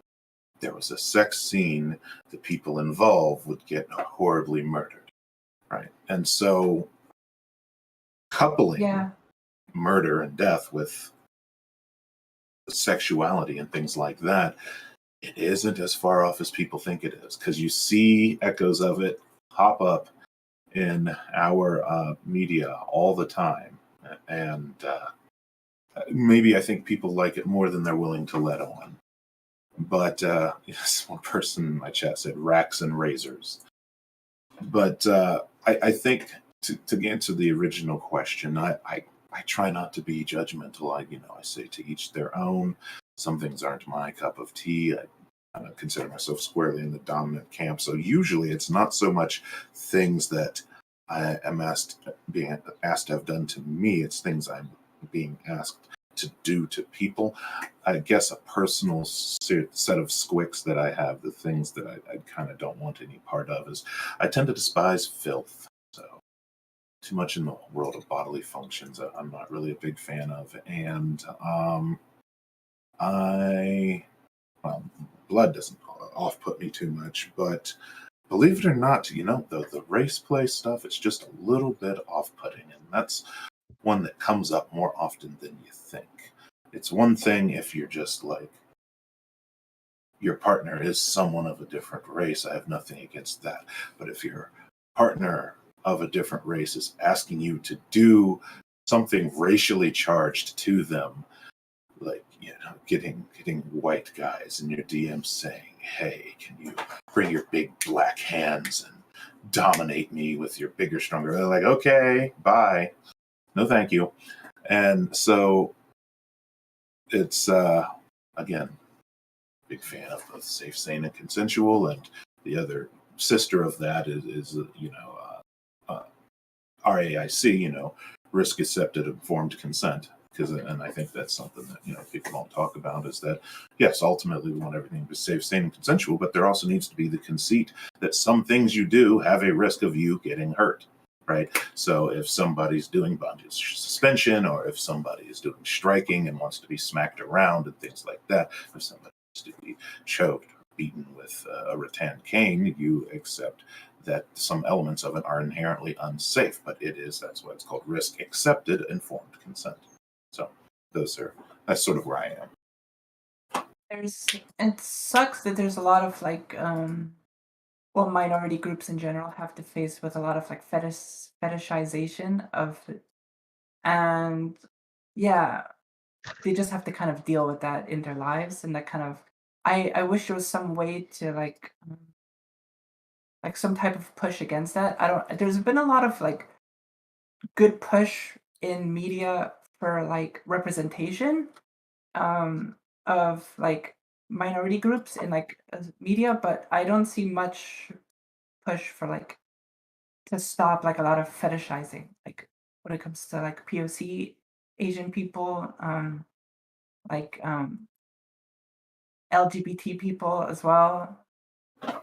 I suppose that we would have to just generally get more comfortable about talking about sexuality as a whole to even get to over there, because somebody shows a spare nip and it becomes rated R. So I think it's just a lot of the weird Protestant culture that we have makes us basically, we don't even taught sex ed properly. Why are they gonna go and talk to us about why it's not okay to be oh my gosh, my Jezebel Nubian queen, no. Yeah, and so the issue you have with that is that there's representation, and then there's areas where some improvement has been made. Like on the LGBTQ front, as a lover of, not to go back to horror movies because they're very problematic, as a lover of horror movies, you see, for instance, an uncomfortable part of it is that there was a time where I loved making villains trans. I loved making the bad guy killer or bad woman killer trans, and it was just because it was their way of saying, well, look how weird this is, and this weird person's totally a killer because they're so strange. We've gotten away from that, thankfully, in all the trans panic nonsense, and we've gotten away from some of the uglier, older aspects of oh, this is a big, scary black person. Be afraid of that. We don't do that anymore either. Yeah. But in terms of you mentioned fetishization of Asian stereotypes and things like that. Part of that part of that progress has to come from the fact that there's just not a lot. They're not letting a lot of them in the writers' room. And the same thing with black representation in movies, and we've talked about that on the last two panels. Is that there's not a lot of black people in the writer's room. There's even less Asian people in the writer's room. It's actually astounding if you watch just TV or movies in general and see how few Asian people you see in big budget films and media, right? It's really bad. So, and I would say that in terms of if you start talking about kink, especially if POC are involved, you do have to. That's why I said earlier, you have to acknowledge that you kind of walk a little bit of a slippery line there, and you have to acknowledge that there's a bit of a history with certain minority groups behind some of these things. We don't want to. It's one thing to have intimate partners who are trans, but you don't want to fetishize their transness as being something exotic. You don't want to fetishize someone who's Asian, with their Asian heritage as being something that's fetishistic or something that's exotic and things like that.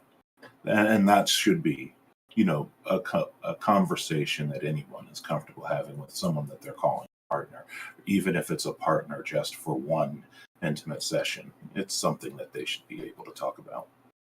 The only time I've ever seen, I guess, some of that explored was in a piece of media that was done by the group that was like a focus there. So there's a show on Hulu called Rami. It's about like an Egyptian family like living in America post 9/11. And yeah, at some point, like one of the characters, like a 25-year-old, like tries to like hook up with someone for the first time, and he keeps on like saying like weird stuff like, oh, like, can you wear a hijab for me? Like, call me like a white infidel and stuff. And she's like, yo, what? Yeah, but that was like the first time I've ever seen that actually come up in a piece of media. So a lot of times if you want to get into the exploration of these things, basically it's the people that are affected by it that need to do it. Because, it's like the whole situation that we were talking about in the last panel where like it's otherwise it's just, white people putting in just black characters to fill in for white people as a representation thing rather than actually like trying to explore the experience. So yeah, it goes beyond representation because part of it is the uncomfortable white influence on media that's happened since its inception, at least in the Americas and things like that. It's all of those groups we talked about. It's about their position in relationship to whiteness. So they say that, well, whiteness is the norm. So this Asian person or this Egyptian person or this black person, they're exotic because white is the base standard, right? So we have to interrogate that, and that has to be interrogated in all aspects of this, not just kink. We talk about sex education, we talk about romantic partners, we talk about representation in movies and things like that.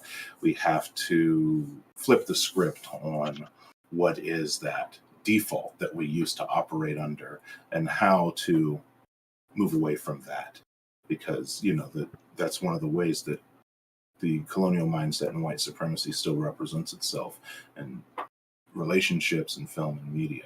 Is what is the relationship to whiteness, which is considered the default. That's what people should keep in mind.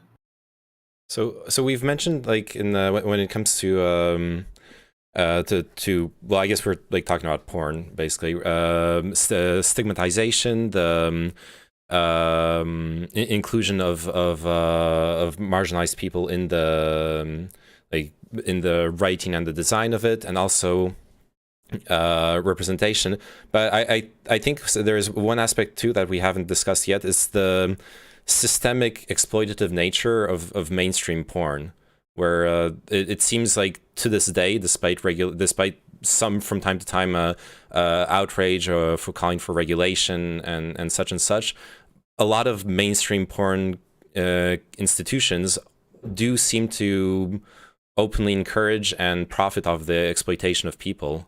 I feel like that being the nature of those companies also probably influences this, where they're not going to stop and think like, oh, should we show this fetish in a decolonial way when they're already built off of the exploitation and abuse of vulnerable people.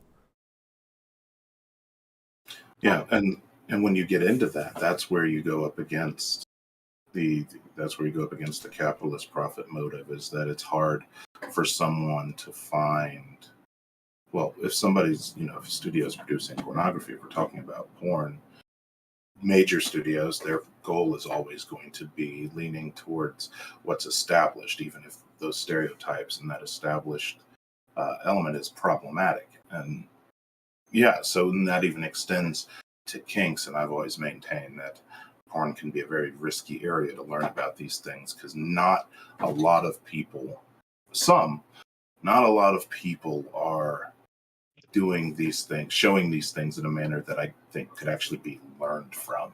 You know, it's almost always purely to titillate, purely for entertainment and things like that. Yeah. I think part of that's why I've tried to move away from the I guess more popular websites because I just I guess I get kind of freaked out by like how much like either like um barely legal stuff just as I don't know like I can't do it and I don't like even seeing the word and then also yeah I'm not a big fan of all the like huge black man destroys like like tiny white women like I don't know I don't want anything It's to do okay. with There's it. a lot of incest these days too. It's kind of Oh disturbing. yes, well no it's step brother, it's different, okay? It's like incest, but they try to make it a little bit like, oh, if we add the step in front of it, it's but with a 'Cause- twist. Yeah, the With a websites twist. won't let them say it explicitly, so they have to add that in so that their videos don't get taken down. Yeah, it's so- illegal in a lot of countries if they don't put the step in. Yeah, well, like as a result, I guess I've just been kind of like over it. And I think also it like had a lot of negative influence, I suppose, on like the way I started off, like knowing about sexuality. So now I try to use more of like websites that are either like directed and like run by women sites. So I've been sites would those be?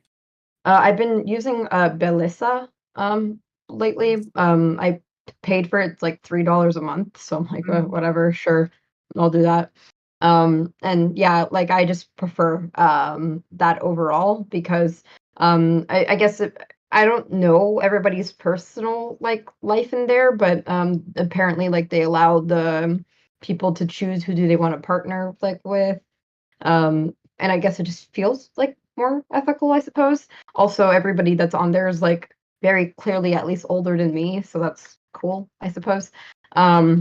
Yeah, so I suppose especially after what was it like last year, the year before, they had to take down like millions of videos off of the hub websites because of just like a lot of it was not actually checked and it's like act like literal underage people on there. Like I don't know, it's gross, and I just don't want anything to do with it. So yeah, no, it's a nasty industry, and a few of the sites have taken a more proactive role to stop exploitation and things like that. And so, if we're talking about like adult entertainment, it's you have to ask yourself first of all, should it be the burden on the studios and the actors, or should there be a movement centered around education on kink and BDSM and things like that, that is distinct from porn, that people can go to and say, okay, if you're interested, this is a source where its primary focus is to teach you. Its primary focus is not to entertain you and get you to sign up for a monthly subscription. Different than OnlyFans, Pornhub, or Spankwire, what have you. This is a place for you to learn about these things in an informative nature because,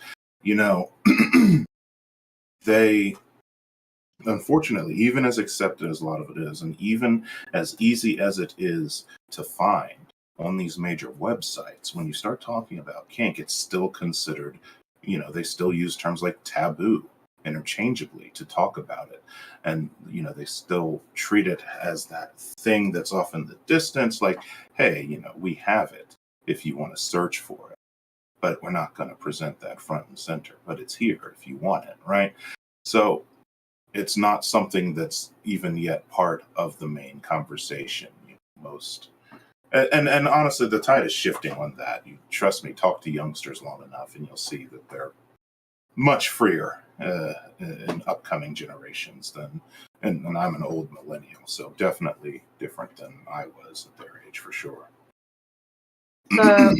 What website that I was talking about also like has I don't know if it's 24 hours a day or 12 hours a day, but you can like call in or like chat with like an expert to ask about certain questions.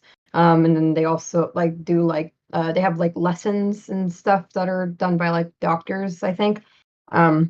So I don't know, like I think that's really helpful, especially like if I was younger and I had like questions about like, is this supposed to go like this, or what should I do to prepare for this? So, yeah, they have like full like sex ed That's sections. neat. So, yeah, I found it nice. So I think yeah, I suppose because otherwise, yeah, I just kind of will have conversations when I was younger, and I would learn from like older people. Like that's not the way that's supposed to go. And because as far as I know, like up until like I don't know 2 years ago, I was like, what? I thought my only purpose was to help the other person, and then I just go to sleep because I am just dummy robot designed to make sure man happy. Yeah, so yeah, there's I think like the average website can really give some bad tips for people going in. Yeah, for sure. It's not a good place to learn to learn sex from usually. Yeah. There's something I want to bounce off of earlier, and I guess it ties kind of into porn too. There is this this author I really like called Anais Nin, who was famous at the start of the 20th century for, or notorious rather, for writing sex stories at a time where they were very harshly censored. And I bought like a compendium of some of her short stories, and when you were talking about the link between death and sex earlier, Car, it reminded me of the first story where the main character is a woman who goes to watch an execution in like 18th century France or something, and someone she doesn't know. It goes into some like non-consensual play, so I'll spare the details. But basically, someone engages with her in the middle of the crowd, and she orgasms as the guillotine cuts off the prisoner's head, which is a very weird thing as if you think about it in like conventional terms, but it does bring to it brings to light this sort of strong tie that there is, I feel symbolically between death and sex, or even generally if we look at in kind of like yin yang terms, death and life, sex being like symbolically kind of an act of life or of living. Well, I think, that's definitely part of it. And I think if I had to explain it, and some of it's outside of my wheelhouse, and I'm a fairly dark individual in some of these things, but and things I'm into, but like, I would say the best way to explain maybe where it comes from is a sense of finality, right? So climaxing is building to a peak, right? And so somebody expiring represents something that has no undo, right? You're watching something momentous happen that can't be undone. And so perhaps in that individual's mind who enjoys seeing that, they're watching something that has a heavy weight to it. It's very momentous. And so part of building to that peak for them is at that peak, something happening that can't be undone, something with a huge momentous weight, huge social stigma, a huge biological stigma. And perhaps that is where they derive that pleasure from viewing that. If I had to theorize, this is purely off the dome, just what I've thought about when thinking about why people interact with something like that.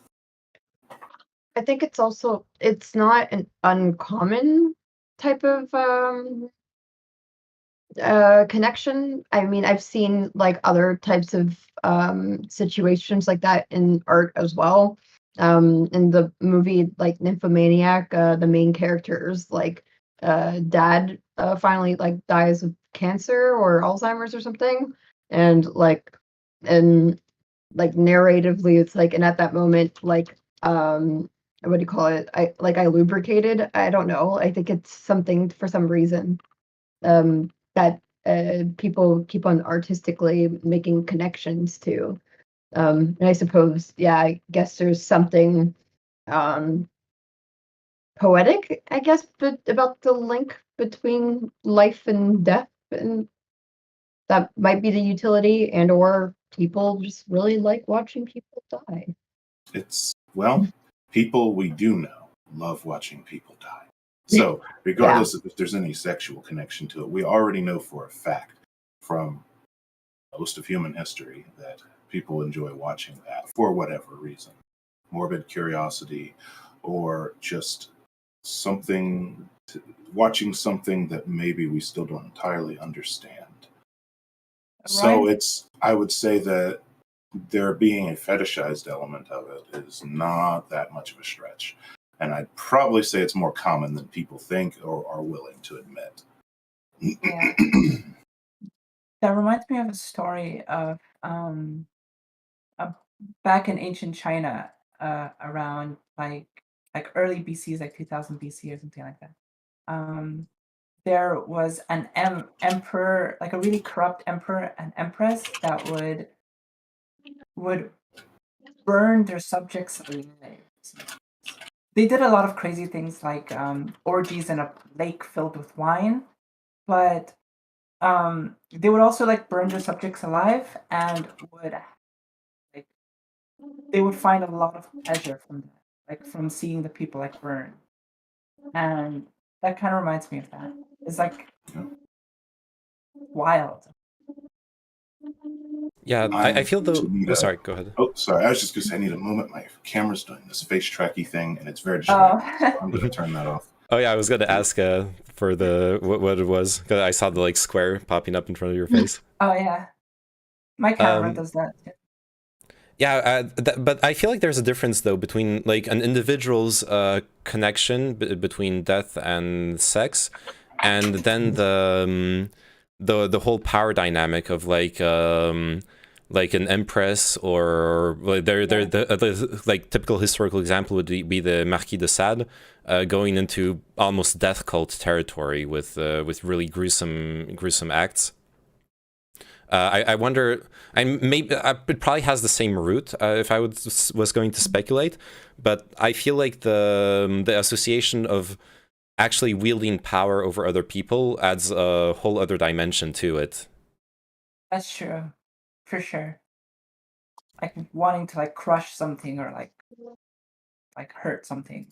Yeah, even like the myth of the of like bathing in virgin's blood and all that kind of stuff. It like taking away the innocence of other people to somehow reestablish your own. It's almost vampiric. I wonder if like other people that like for instance like seeing someone get their head like cut off, right, with a guillotine. In that way it's like watching someone like lose their power, and like they have no control over their fate, you know? And that in and of itself, like someone like completely losing like whole agency can be like pretty hot. Yeah, maybe it's the extreme, an extreme of like a bondage situation where you lose agency over your movement, or. Sure. Yeah. Like, yeah, I think there's a lot of different types of things that people find interesting that are basically just centered around different types of agency removals. And I'm not entirely sure why that is. But I guess it works for a lot of people, because as long as there's the consent aspect that's added into it, where you just had the conversation about it, then I suppose it's fine. But I think that also probably leads into like other things as well sometimes. Like for some people, I guess the consensual agency loss is not enough, and that's an issue. but I'm not really entirely sure, like, if there's anything to be done about that. Yeah, like, as long as it's done safely and like Yeah. consensual non-consent is a thing. I Mhm. imagine we're all okay with that. Oh, yeah, Yeah. because it has my favorite word at the beginning. Yeah, the most Consent. important one. The most important Yeah, word in any kind of sexual encounter. exactly. This also reminded me, this is just a detail, but in the French language, orgasm has a colloquial term, la petite mort, the little Oh, death. yeah. Yeah. Yeah, I mean, Breath? it's like the only thing I know in French. Oh, nice, That and like raspberries. nice. Why, Oh, yeah, why, go ahead. Sorry. why does it have that? Why is it called like? I suppose think, you just kind of die for a bit, no? yeah, Like, it's Part of like your soul comes out. kind of, yeah, or you're no longer thinking, you're abandoned to the, you like kind of lose your agency too, to the pleasure. Oh, I see. That's an interesting. also a lot of times people like pass out right after anyways. So Yeah. that too.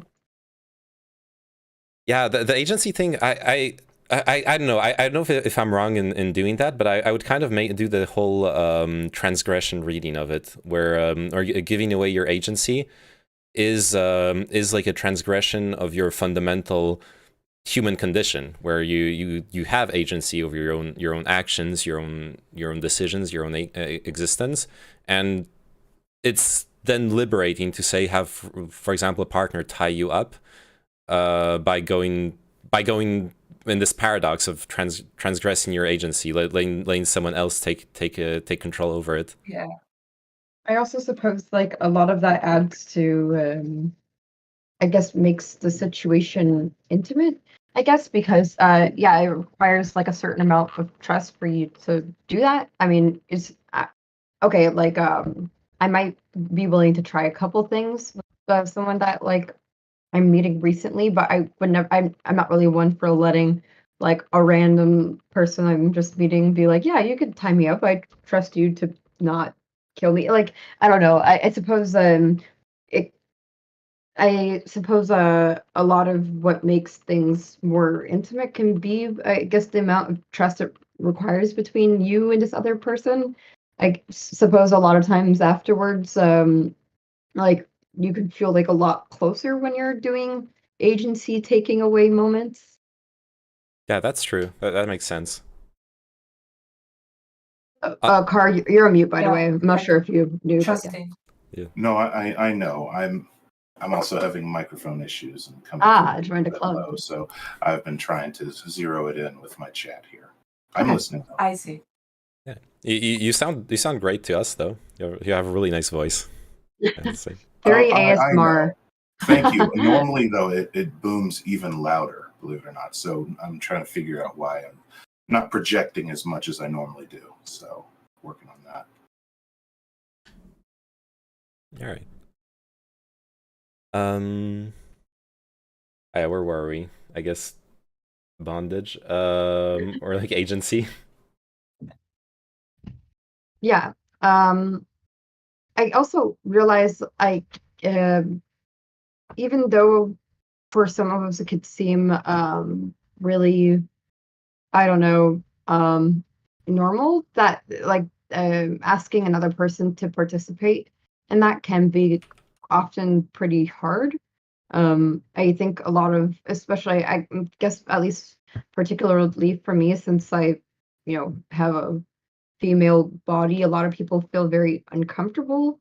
For some, I guess, yeah, people can feel uncomfortable with certain things that perhaps on the surface might seem like they're hurting me or something. So if I ask someone to tie, like a lot of times they're like, "Are you sure? Are you super sure? Are you really, really sure? Okay, I don't want to do this." Like, whereas, yeah, I guess a lot of times, like I suppose maybe men might feel a bit more comfortable asking like a woman to do it, and I don't know if that's true. I don't, but like in my experience, it's been pretty a bit hard, I suppose, to get people to do certain things because they're always really worried about like if this is hurting. I guess it's a lot of the like socialization of like you must protect women. Women are fragile. They're very weak, etc., etc. Having had that feeling, at least on a surface level, I know it was more than just tying up. The tying up, I don't see an issue with that. But one of my first partners in life was someone who was like kind of into hard BDSM. She wanted to be, she wanted me to strike her, to like softly choke her. She was really into non-consensual, consensual non-consent.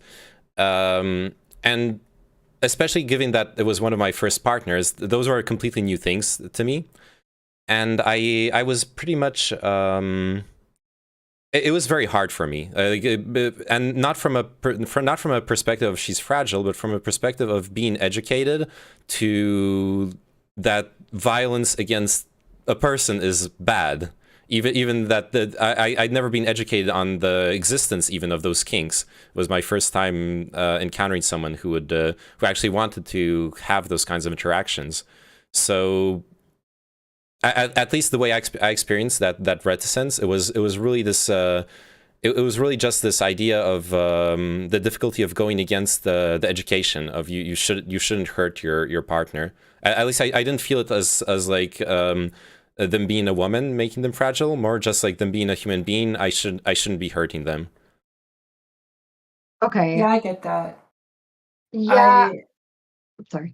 Oh, sorry.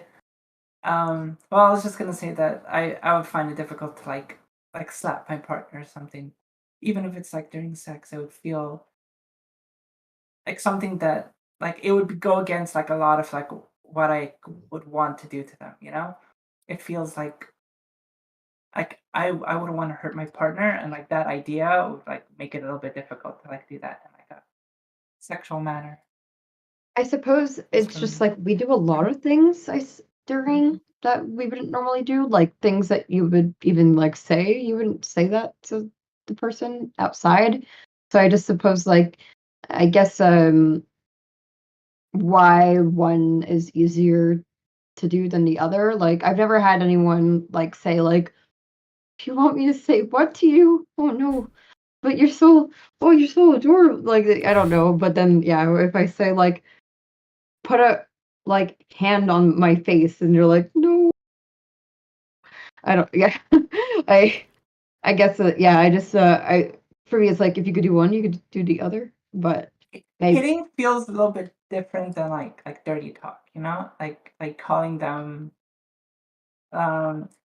because like dirty talk seems like a completely different beast, like because one like is like physical pain that they feel, and that I don't know, in my head it's like categorized like way differently.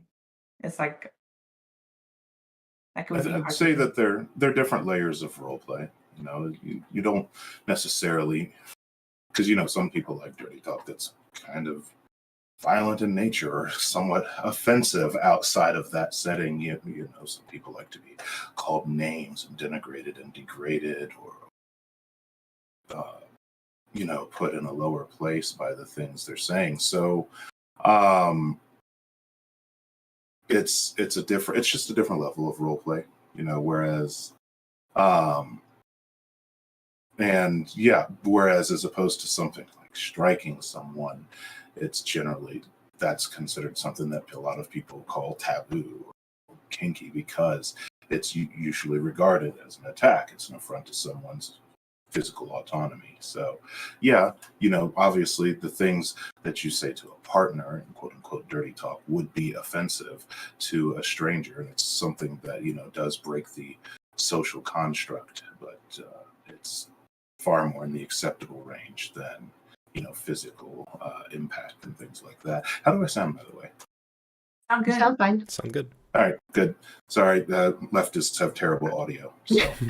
Oh, are you Technical watching the issues. Haas debate yesterday? No. Was it pretty scuffed audio? Yeah, Yeah, basically it the was. whole debate he was yelling, and Haas was yelling into his mic His mic with was, like, the gain so on blast. loud.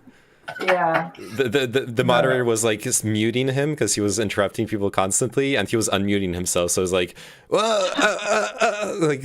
Wait, so was it in his own Discord? Is that how he was like unmuting himself? I have no clue. I think it was a Zoom call or something, but I don't know. Oh my god. Yeah. It's just like a general meme that we all, as leftists, just have some of the most scuffed audio ever.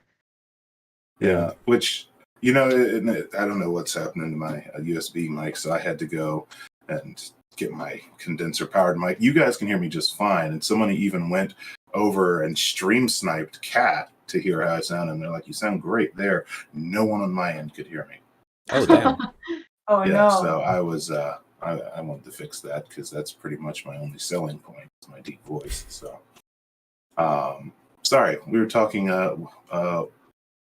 I'm bad at derailing conversations. Where was were we? A dirty talk? Oh yeah, I want to say I've actually had that experience. Like personally, I enjoy like more degrading or harsh dirty talk, and I've had that experience where like I discussed with a partner, and they're like, no, I don't feel comfortable calling you those names or well, engaging in it like that. And then, you know, we try to find some kind of compromise, like things that they are comfortable with. But just to say, like, I've actually had people say, like, the same way I was uncomfortable with like certain physical aspects. I've had people be uncomfortable with the name calling too. So Yeah, for sure.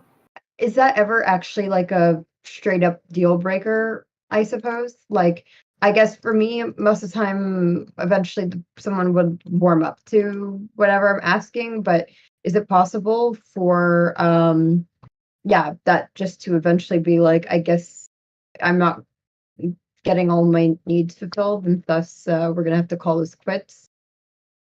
That's an interesting question. That's also one of the questions I want to ask. Yeah. There's like, I feel. I don't know what the exact semantics of it would be, but maybe we can call it like a difference between a kink and a fetish, where like a kink is something you enjoy and can enjoy but don't need, whereas a fixation actually. Yeah, in French I think it's they use the word fixation. A fixation is something that you actually need in your sexual life. You can't pass on. If your partner cannot engage in it, then you're not going to be satisfied. I think it's different, right? No particular kink is going to be. Every kink can also be a fixation, but they aren't necessarily. For me, when it comes to the dirty talk, it's like a bonus. I don't need it to be there to be satisfied. So it's definitely not a deal breaker for me. What do you guys think about the? Like, have you had or do you have you had partners have like deal breakers like that, or do you have deal breakers, or can you compromise on your fantasies? Well, I'd say everybody has, everybody has what we'd call hard limits, right? So some of them are a little more obvious and are a lot more common and easy to accommodate than others. Other things where it's something that someone is just very uncomfortable with it. You find a lot of those can be worked up to. If it's an actual partnership, then it's something that people have the patience and time to work that person up to. But I have heard of some of people who have these things that can't be reconciled, and it is ultimately a deal breaker. But I guess the controversial take that I would have is within reason. Reason, even of itself, is a moving target. Within reason, someone who is a quote unquote romantic partner, talking about it, someone who's a romantic partner should have the ability to move to at least make a good effort to accommodate whatever their partner's into, and vice versa, right? Otherwise, there's the deeper issues with that relationship, because you're supposed to have some form of dedication to this person. So that means it's a person you put the effort in for, is the way I would put it. But yes, there are things that can absolutely be deal breakers. I mean, use an example. I don't like Dirty talk's one thing, but I don't like calling people mean names. I don't like calling people slut or whore. I feel immensely uncomfortable doing it because part of it's just because I'm old and how I was raised, to not use language like that to describe femme-presenting people. So, it's not a deal breaker. Maybe for some people it would be, but you get into heavier things, some people really might find that someone failing to take a more dominant role or take a more submissive role could be a deal breaker. But I'd say there was probably other issues present there beyond their kinks or their fetishes or their fixations. You're good. Oh, sorry, you could go. You've talked less. Well, I don't think I have anything for me that's a deal breaker. Like, there's nothing like if this doesn't get done, I don't want to be in a relationship. But I do know my partner, I guess, had kind of like a deal breaker with like sub-dom stuff. Like she wanted to be domed, and I've never done that before, so it's like a learning experience, and it turned out to be pretty fun. But yeah, my partner definitely does have that, and so that was like my first, like, as someone, I'm pretty chill with like most, like, with anything. Yeah, so I feel like it's pretty common for people to have like their type of roles that they want to play in a relationship. Like if they don't get that, it might not be like a fun. I know, like every time I talk to people online, it's very much like they want, like they're very hard sub or they're very hard dom. And even people that like, well, there's some people that say they're switches, but they're still like, you could tell they're very sub. They're like super sub, and maybe like only sometimes they go there. Yeah. For me, I've been with people that are like hardcore like doms and they don't do anything else. Yeah. And they're like really into BDSM, and if the partner was not okay with anything, it probably wouldn't work out. For me, people that don't make noise freak me out. Why are you quiet? Like, is your mom home? Like, what are we doing here? So, like, yeah, that's like a hard, like, no. Like, if the person, like, how do I know if I don't suck? Oh my God. I don't know. It gets Oh scary. yeah, that's Like, true. if you're just sitting there, just like, essentially, like, no, okay. So that's, yeah, it's just pretty, like, the person's like, I don't make sounds. I'm like, I don't want to be here. So I guess now we're both even. You don't need to make sounds, but I'm not here. Yeah. Yeah, I need feedback too. It feels like I don't know what I'm doing. It's like, is this good? Is this bad? I have no idea. I don't know if it's. I don't yeah, like sorry. that. Continue. I don't know if it's like male education, because typically, as far as I know, it's typically like male presenting people who don't vocalize as much, and it's something I forced myself to learn over the past few years to like vocalize and I like moan when I feel pleasure. And what I've noticed is it actually increases your own pleasure too. It makes everything. It just makes everything better. I think that's a really base take, honestly. The vocalizing. Well, I hate to be that guy, but as someone who's also had that conversation, for me, it's a neurodivergence thing, and that's a whole rabbit hole. Going into intimacy while having severe executive dysfunction and things like that. So, in the act, sometimes you really have to lock in and focus on what you're doing so that your mind doesn't drift and things like that. And part of that focus means you might just go very quiet. Right? So it's something, it's a struggle for some people who, in their particular brand of neurodivergence, that they have difficulty vocalizing. But yeah, it's, part of it does probably come from education. I think that, I don't know if it's a masculinity thing, you're taught to be afraid to make noise, or if it's just something that's influenced by culture and media. how we see things. I don't know. Just depends. It could be like a masturbation thing too. The way you masturbate at home, you spend a lot of time doing it. That becomes kind of like the natural way you could like get released. You know, there like for instance, there's um for women, I hear of like women that use like a pillow, right? They would have like a hard time like orgasm during sex because of that. They need like a certain type of stimulation, or like with men with their like death grip. You know, these types of things make it hard for them to like. They need like a special care. And other things too, like um masturbating, you're not going to be really making sounds by yourself. I guess you'll be watching video. It's very like disconnected, and having that intimate thing with another person can be really different. You bring back some of that stuff that you do by yourself, and you just want to feel the pleasure, and then you don't end up talking to your partners as much. And I think like yeah, that could be like one issue. Yeah, that That's makes a sense. that's a take on it I haven't heard. That's actually really interesting. I haven't thought about that. But yeah, you're taking that with you, and you're forgetting to use the language of intimacy when you're with another person. Yeah.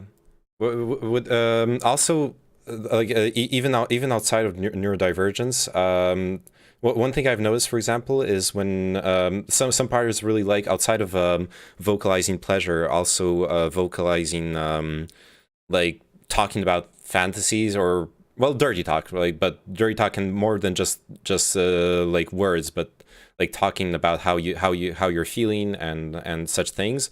And it's like certain sexual positions are really physical, and you're like out of breath, or like concentrating on your movements, and you don't necessarily have the like energy or breath to actually say stuff.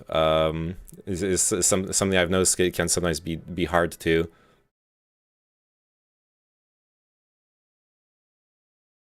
Yeah, I mean, it's I don't know. I think I'm very cis and male and mostly het, so I can speak just from my experience in that regard, that I think it's a lot of things that come together. But let me ask you this publicly, for anyone watching, and for you, or anyone who's mask presenting, or just anyone who's seen men in media or in public in general, how much do men actually express pleasure in anything? Think about it for a second. How often do you see a guy just like take a bite of a burger and be like, this is fucking amazing? We're afraid to just express enjoyment of anything, or any kind of emotional response. We really, really don't like it. Look how hard guys will try to not cry during movies that are sad or very moving, and it's something that we're just now getting away from. And that goes back to those very old traditional gender roles. So I think that from my standpoint, guys my age, you can never have too much of an emotional reaction to any one thing. Pleasure, certainly not pain. As you're just the emotional gangster. If you're experiencing sexual pleasure, you just stone face it the whole time and don't make any noise or change your facial expression. If you get stabbed, you don't change your facial expression. You don't cry, and you don't express pain. If you're sad, you don't cry and express grief or pain. And so if you're aroused, you're just like, hey, I'm aroused. You don't inflect any at all about that. And so that's something I can speak to towards, my generation. It's very true. Just guys are afraid to express that they're enjoying anything, so let alone sex. I can only imagine that they probably carry that with them, this fear to really let loose and let their enjoyment of something be vocal. Well, I guess a lot of times, even if they do like express some of the more yeah, sexual feelings, it always has to be like in a really hyper mask way where it's like all growly and stuff. I'm like, is there a reason why you're speaking like 12 octaves lower? Like, Yeah, are baby.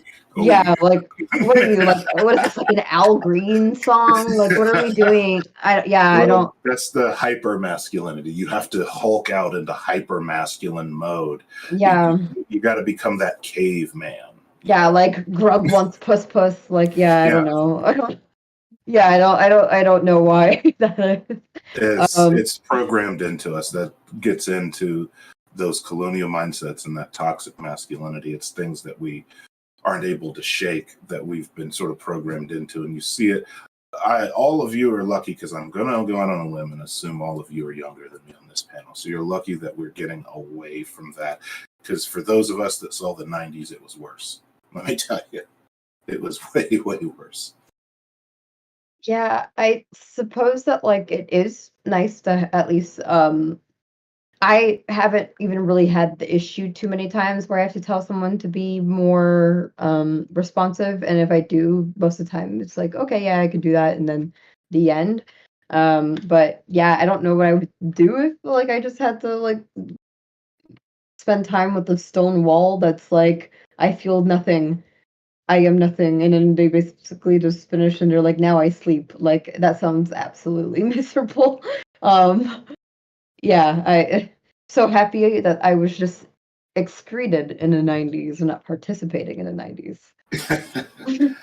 Yeah, it's not a great place to be. This wasn't fun. There's Clintons and all kinds of shit.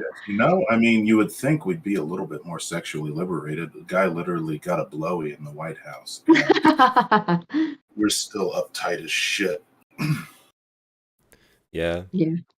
But I feel like you've hit the nail on the head there too. Like with I don't know if I could, maybe that's a bit harsh, but I want to almost call it like masculine emotional stunting, where and the emotions are there, but there is this block for expressing them. I feel like that's really damaging for relationships in general. At least it's something I felt, and I felt the need to work on as an adult to wear down those blocks and express emotions. And at least in my experience, the worst part of it is that when you're so used to not expressing your emotions, and what you feel and what you want, there are moments when I look back at my life where I realize I wasn't even aware of what I wanted or what I felt about a situation. I was so out of touch with like my inner self that I couldn't even tell what I was actually feeling about a given thing. Yeah, I suppose like a lot of that also can have something to do with neurodivergence, but yeah, I think in general, like a lot of mask presenting or like perceived people just generally like don't take enough time to evaluate like what they're feeling on any given day, and a lot of it is just I go to work, I try to make enough money so that I can pay for food for women or grab women. And yeah, basically it's like all about like how you're gonna, you know, get a roof over like for your family and stuff, or how you're gonna one day put a roof over the heads of your family. Yeah, it sounds yeah, somewhat miserable, I suppose, just where like the stunted emotions have to go as deep as even like when you're naked. That sounds pretty fucking sucky. Like, yeah, to just always have like a certain level of perform like I guess it seems like performance basically takes over your entire life. Yeah, Yeah. that sounds. I know, like, growing up, like, in a Hispanic family, there's definitely like a lot of like toxicity, like masculine toxicity that um where it's like showing like like crying or showing certain emotions is like frowned upon, and it sucks because like then you have like like young boys that like feel a certain way, but they're not allowed to express it, and they don't know where else to like put that emotion. And some take it out in like very toxic ways through anger, through different like ways to like let go of all these things that they feel they can't express. And yeah, it's super sucky. And it's not something that like it's it's hard to change because like there's a lot of push for like there's a lot of push against toxic masculinity, but then there's a lot in society where people still like that. Like you will still in social media and like in other movements, people are want like a push against social against like toxic masculinity, but in society, people still find that these interactions normally when they're talking to people where they get judged for being like emotional or feeling like certain ways. So it's like it's weird. It is strange. Yeah, they're you know, it's something that I can tell you I carry it with me to this day. When I even talk to my partner about it, it's like, yeah, there's that other guy inside of me that I used to be, and I'm still very scared of him because he was not a great person, and he was conditioned to be that way. That person who doesn't feel and doesn't express because that's what he was taught to do, and it's like that is immensely unhealthy. And so I think that, it actually ties into the subject of the panel, of the discussion. I think that if people, especially, I have no problem shitting on men. You all don't have to worry about being feminist because I'll be that bad feminist that shits on men for you. Listen, men have this, carry that shit with them. Men of a certain age carry that shit with them, and because they don't have that solid connection to their own emotional state, they can't even begin to recognize the things that maybe they seek out from an intimate standpoint in a healthy way. You see, unfortunately, a lot of guys are into kinks, but they approach it from a very unhealthy way. They're from a very toxic standpoint. But if they can have that emotional connection with themselves, then they can approach something like kink. They can approach something like power dynamics or femdom or what have you, whatever, from a healthier standpoint and actually explore themselves sexually as they interact with their partners. So I think it ties into it. And I think that part of acceptance, if you will, my controversial take is, and this is probably very wrong because it delegitimizes a sizable portion of the population. I've always been fond of saying nobody is all the way straight. I just don't think they are. People say, no, I'm really, really straight. And I'm like, are you though? Are you? Saying you never thought about it. And so, but I think that once they get over their hangups on the subjects of gender, and once they get over their hangups on the subject of sexuality and gender roles, then they can get over their hangups on the subject of kink, and they can approach it from a much healthier place, same that they can do with sexual preference and things like hetero and things like that.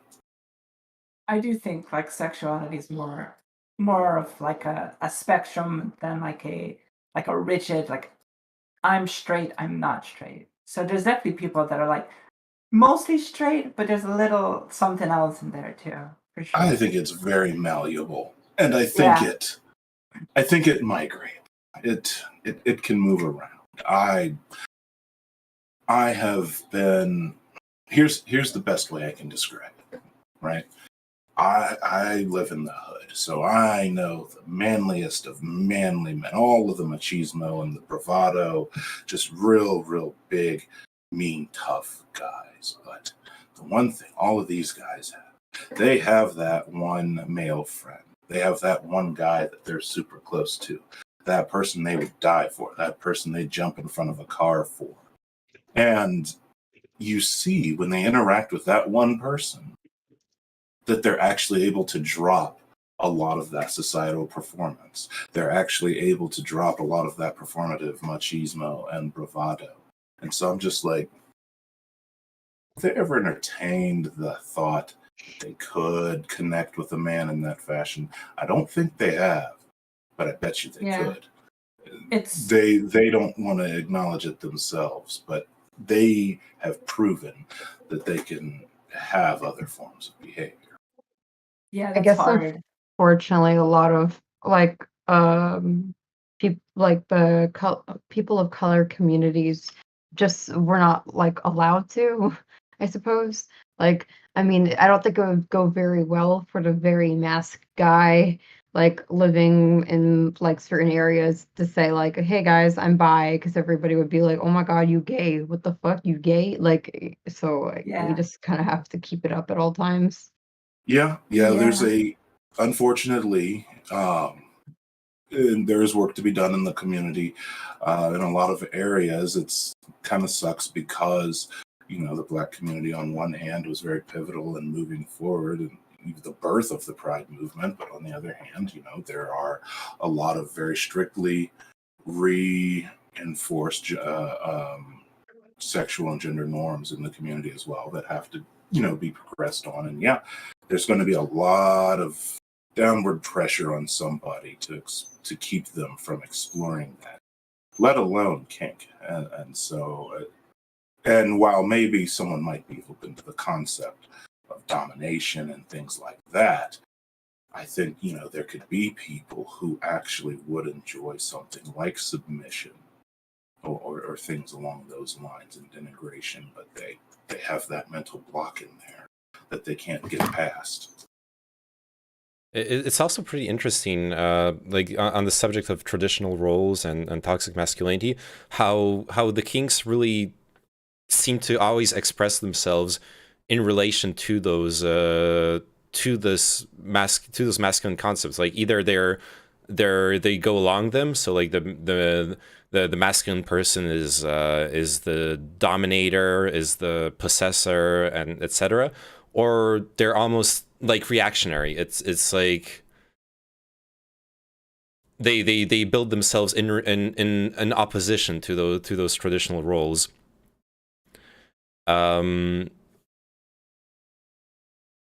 But yeah, it's also concerning the opening up to friends. This reminded me of a conversation I once had with someone from the Middle East. I don't remember which conversation, which country. Sorry.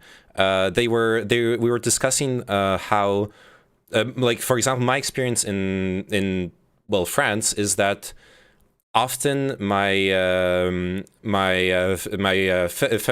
femme presenting friends are the people who I've opened up emotionally to more, and the male friendships are more, I would even call them mostly superficial. Ever since a few years ago, I've actually decided to make myself vulnerable to my friends and see what happened. And I feel like that's a really positive thing to do if you're with people you can trust and feel comfortable with. But so interestingly, they were sharing with me about their experience in a very traditional Muslim Middle Eastern country, where in those kinds of interactions with women, you aren't friends with women in those countries. It's not allowed. So what they were describing was similar to what you're describing, Car, where they would find this emotional fulfillment in friendships with other men. Yeah, and I've seen it actually firsthand. So, because I love anecdotes, right? When I was a little bit younger, I used to love going to to smoke hookah, and there was this Lebanese restaurant near where I lived that had really good food, but outside on the patio, you could pay to smoke hookahs. Bring hookahs out. It was a nasty habit. Don't pick it up. But, you sit back and chill and smoke hookah. And I remember one day, me and my buds are out there, we're smoking hookah, and I think we'd ordered some, I don't know what we ordered, some shawarma and tzatziki on the side. And we're sitting outside there and just chatting, BSing as we usually do. And we just see more and more people start showing up in vans. I think they were Jordanian. And, I guess they had cleared out the rental room in the restaurant. And we just hear a big party start kicking off, and start small. And then that music's reaching a fever pitch. And I go to the bathroom and I see, people dancing like they're having a big ball in there. People are really carrying on. And then as I'm coming back from the bathroom, it clicked for me for a second. I'm like, wait, it's all men. And then, I see, the men dancing together, and I see them carrying two men on their shoulders. And so I had to ask, one of the workers there, I'm like, hey, what's going on? And they're like, oh, these men just got married. This is their reception. I'm like, wow, it's beautiful. And I'm like, I thought that was, haram, where they came from. And he's like, yeah, it is. And I'm like, oh, damn.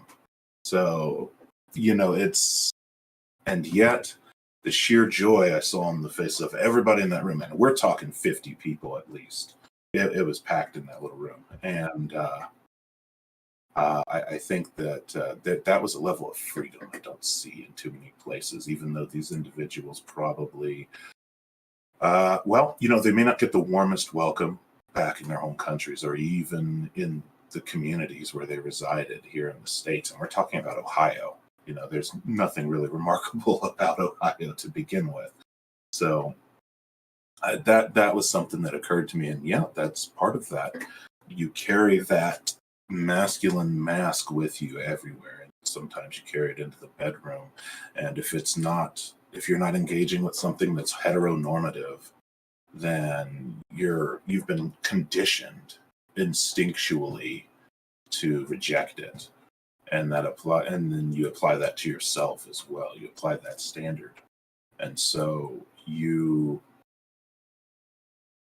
basically you block yourself from things that you might potentially enjoy, things that might bring you satisfaction.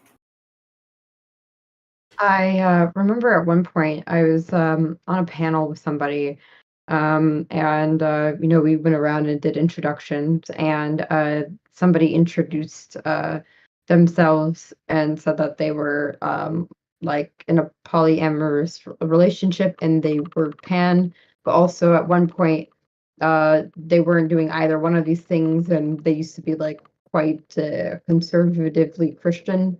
But they realized eventually that they were just like basically saying that was wrong because it's something that they actually wanted to do themselves. And now that they've been able to do the things themselves, they're a lot happier. And I think, I guess a lot of times, I guess that tends to be a general problem is we all have like these societal pressures to do certain things.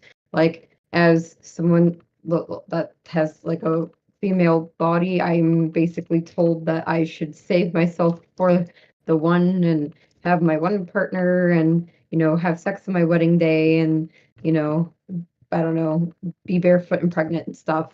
And even though anything I'm doing outside of that might make me happy, there's always like the general, I guess, kind of weight I feel at all times, just knowing that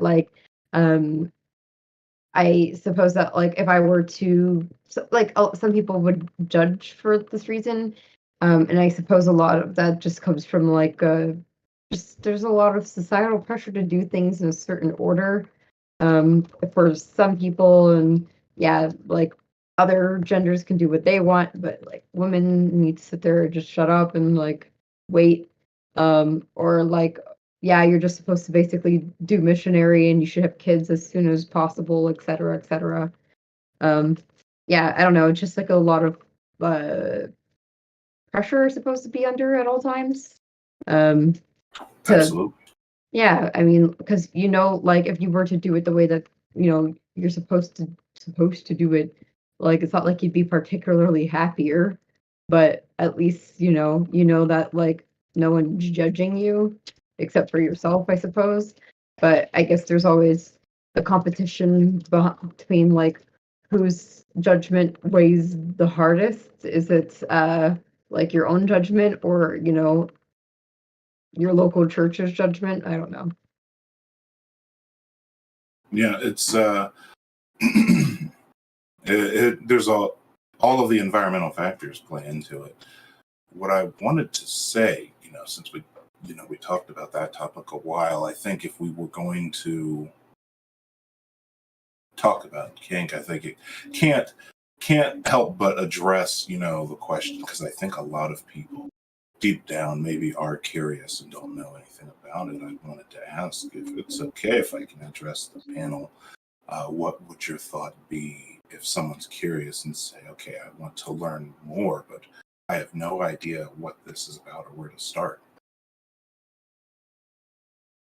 Mm.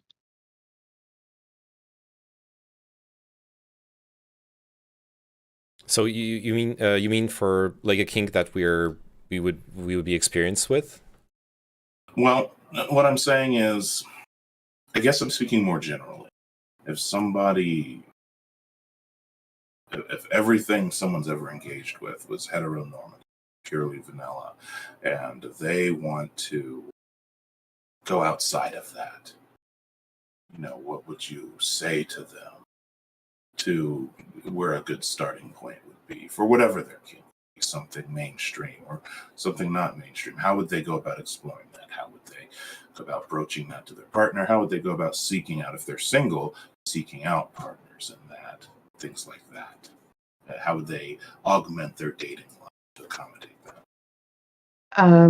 I suppose for people that aren't single, I've heard that like it's just a conversation that you can perhaps have. For myself, whenever there's something I'm particularly interested in and this other person doesn't know much about it, I usually try to find like something that very well visualizes exactly what I'm interested in. And I would probably say like consider like watching this with your partner and seeing if they're like willing to explore this with you. But if you're single, a lot of times, if you like specifically look out for someone that's explicitly interested in or explicitly has experience with the thing that you're interested in, a lot of times they have experience with people that are new to it. So like I guess for myself, I'm a person that was specifically like a sadist, like sat there and spoke with me and said like, here are the words, let me know if there's anything too far, la la la. Like there was a lot of like conversation, like, are you sure? Like, you know, like, okay, I'll start as like soft as possible. Is this okay? Is this okay? Okay, no, that's not okay. Okay, we'll stay between here and here type of thing. So I think it would probably be better, like if you're gonna try with someone that's not your partner, to just find someone that I suppose has more experience with that, because I suppose somebody that you're just hooking up with that doesn't have any experience with that is not going to give you like the care and like walk through it with you like you probably deserve for a first time. I would expect like some guy at the club to be like able to really like, you know, walk with you through the fields about like how much water we need to drink before urination stuff happens. So yeah. Yeah. When exploring kinks, you need someone that you could like trust for sure. Someone like, because it's depending on the kink you have, especially when it comes to like getting tied up or something, you can't really do it with someone that you're not really comfortable with. Like, who knows what they'll do to you, or like, it's some kinks can be very dangerous depending. Yeah, plus and you need to be able to trust them that if you say the safe word, they'll stop right away. Yeah. They want like something. Most people would probably stop, but something I've seen a lot, and for example in stories of abuse, for example, is is like passive aggressive abuse, being like shaming someone for stopping them, where it's like that's really bad. You and especially for a first experience where you might not know what the boundaries should be. That would be horrifying to go through. And I would think that the front door of it should be, some kind of education resources. Part of what you want is to explain where the headspace should be of people participating in these acts, and also obviously then, in addition to training and safety regarding specific kinds of acts, but on top of all of that, you want to understand some of the no-go zones or red flags of this dynamic of these spaces. People, unfortunately, as with any field of anything, there are people who are bad, and there are abusive people, and there are people with bad tendencies. So part of it definitely needs to be finding safe people who are trustworthy to practice with, and people who aren't abusers and things like that. And even more so than that, understanding all that goes into it beyond just the physical, because there's a mental aspect to it as well that I would say is even more important than whatever physical activities you're doing. And so that's why if someone's introduction, I think there's a distinction to be made between porn and demonstration, right? There's pornography that's sole purpose is to titillate and entertain and elicit pleasure. And then there's demonstration, which can be entertaining, but the sole purpose is to teach. And those are two different things. There are groups just about in every major city that do that education. So I'd say for anybody who is curious about that sort of thing to seek out those organizations. They usually have a pretty strong dedication to safety. Yeah, but definitely something like, to go back to the question, it's definitely something that's going to be much harder for a single person to explore. But you point out though, the organizations, the groups, that's a good thing. Yeah, be able to get that basic knowledge of what you should expect. What are the red flags? Maybe like the technicals, like Katarina was mentioned, like how much water you have to drink, or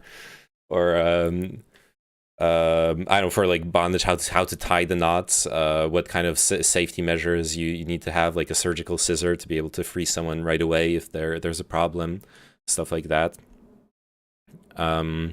Sadly, this kind of goes back to what we were talking about earlier, the stigmatization. This is the kind of conversations that I wish was okay to have with, like, your friends, for example, and without necessarily escalating it to making it sexual or intimate, but just be like, hey, I'm like into this. Anyone have tips or something? That I wish that was a bit more normalized in society, but unfortunately we're not there. At least not in my circles, unfortunately.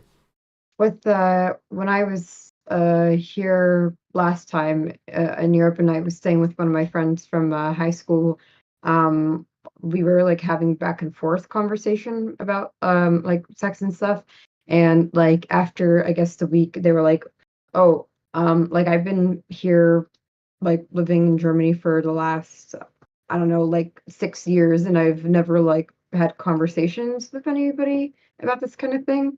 And I was just like, that's kind of like sad, because for me, I was like, this was a pretty, like, it was even like a really intense conversation. But I guess just one, like, guys generally just don't speak to other guys about like sex, because essentially all it is like, yeah, I'm hitting it real good, homie. Okay, up top. Like, there's no further like conversation, I suppose. Whereas like, when I was living with 2 other girls from a university, we would have like actual conversation about things, and like that was nice. But I guess guys just don't really do that. But also, you're saying that it might be harder for single people to get experience, and this all depends on people's different level of how private they like to be. But for myself, I just typically, if that's what I'm looking for at the moment, I just put it like explicitly in my Tinder bio. Like, I'm just like, looking for people that are more adventurous specifically in this way. Like I'm either looking for like explicitly like a long-term thing or you just hang out with me one time. Like there's like I just make it like clear. But not everybody's particularly interested in putting like looking for person to slap me in the face on there. Yeah. Yeah, with what you're saying, like it kind of goes. At least in my personal experience, obviously it's a male experience. It goes back to the toxic masculinity too, where like I do have friends who are more open about their sex life, but then it's this very like almost misogynist approach of I fucked this girl so good, like bragging about it and without all the emotions, the intimacy, those like very human aspects of it, just this very very like possessive, colonial, a colonial aspect to it, which is kind of sad. Where it's like we're almost there, where you're open about it, but it's you feel the need to frame it in this toxic way. Yeah, which is a bit unfortunate. So what I would always say is you should just respond with no you didn't. Like she literally like she called me. No you didn't. Just be like, I beat it up. No, not really. Nah. She was literally playing Candy Crush the entire time. Like nah, fam. Well, that's a kink. The whole like your partner doesn't even care about what you're doing, and they're like playing Candy Crush the whole time. Disinterest. That's a fun one, I guess. To each their own. We don't shame people, but that is. I guess I don't know if that's the one that you brag about. Yeah. Yeah. That's something that like I have issues with too. Like some of my kinks, especially when it comes to for example more like polyamory or cuckolding type stuff. I personally really like those ideas, but they're so socially charged. Though like cuck being this insult that's used all across the internet. That's used in a way that's supposed to invalidate someone's masculinity. It's I definitely feel like it's very unfortunate that even though in general I do feel like we've made a lot of progress. There's been more open about sex, more open about sexuality and gender and all those things. And so some of those I guess traditional aspects are really die hard. They aren't disappearing. I guess it just depends on the crowd, I suppose, because I think like the crowd that will be super willing to go and like call everyone a bunch of cucks is not the same crowd that was going to be talking about like what their experience with it is. But I don't know, my prediction, and I'm waiting for it, is the day when eventually like saying like okay, cuck becomes like the same thing as saying like that's gay, and then we can move on to something else because like I'm pretty over it. But I just don't understand why there's so much like I don't have the pressure of being a male on my shoulders at all. I just don't really understand like how like all the different types of pressures and why does it matter so much like whether or not like you're like the complete alpha sigma alpha in bed at all times. Like okay, like yeah, she made me wear a tutu, what's up? Like it was sick, like, and what about it? Like yeah, but I do know that there are like people that are into it and it makes them happy. Like yeah, I'm sure the same people that are going around calling everybody like cucks, they're like yeah, they probably like have their own thing too that people would like completely rag on them for. So I say we just go. I think we should like get people to infiltrate, sleep with those particular people, and then they go onto Twitter and just like out them, and then everyone will shut up. Who wants to take that for the team? Yeah, my chat got it. Don't worry about it. Okay, yeah, good. Because the types of people who do that, I really feel like they're really, really shit in the sack. I don't think any of them would be good lays as much as they consider themselves some like masculine sex Adonis. I think a lot of them are pretty pathetic. There's just too much posturing, and it really just makes me suspicious of them and their performance and their endowment. So I think those individuals, they've been taught to put, you were asking, where does that come from? It's part of what we're taught as men is to, well, you got to make sure that you're the conqueror and da da da da da. And yet the worst part about it is that none of them know jack all about actually being dominant and what all goes into that. And what that means in terms of interaction with your partner and meeting the needs of your partner. These guys wouldn't know anything about that. Certainly, most of them would I think fail miserably, even if they attempted or had the opportunity to encounter submissives in an intimate setting. Most of them, I think, would be a huge disappointment. I'm wondering, because I feel like we've talked a lot about the interactions between the kinks and toxic masculinity. Are there similar interactions in the femme experience that the like Mel and Katarina you can think of? Maybe some kind of like societal programming that makes certain kinks or fantasies more taboo than others, or hard to express.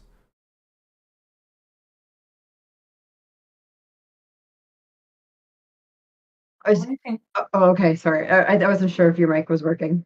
I was just thinking. The only thing that I could think of is like there's like a taboo of like being sexual in general or being like open to sex.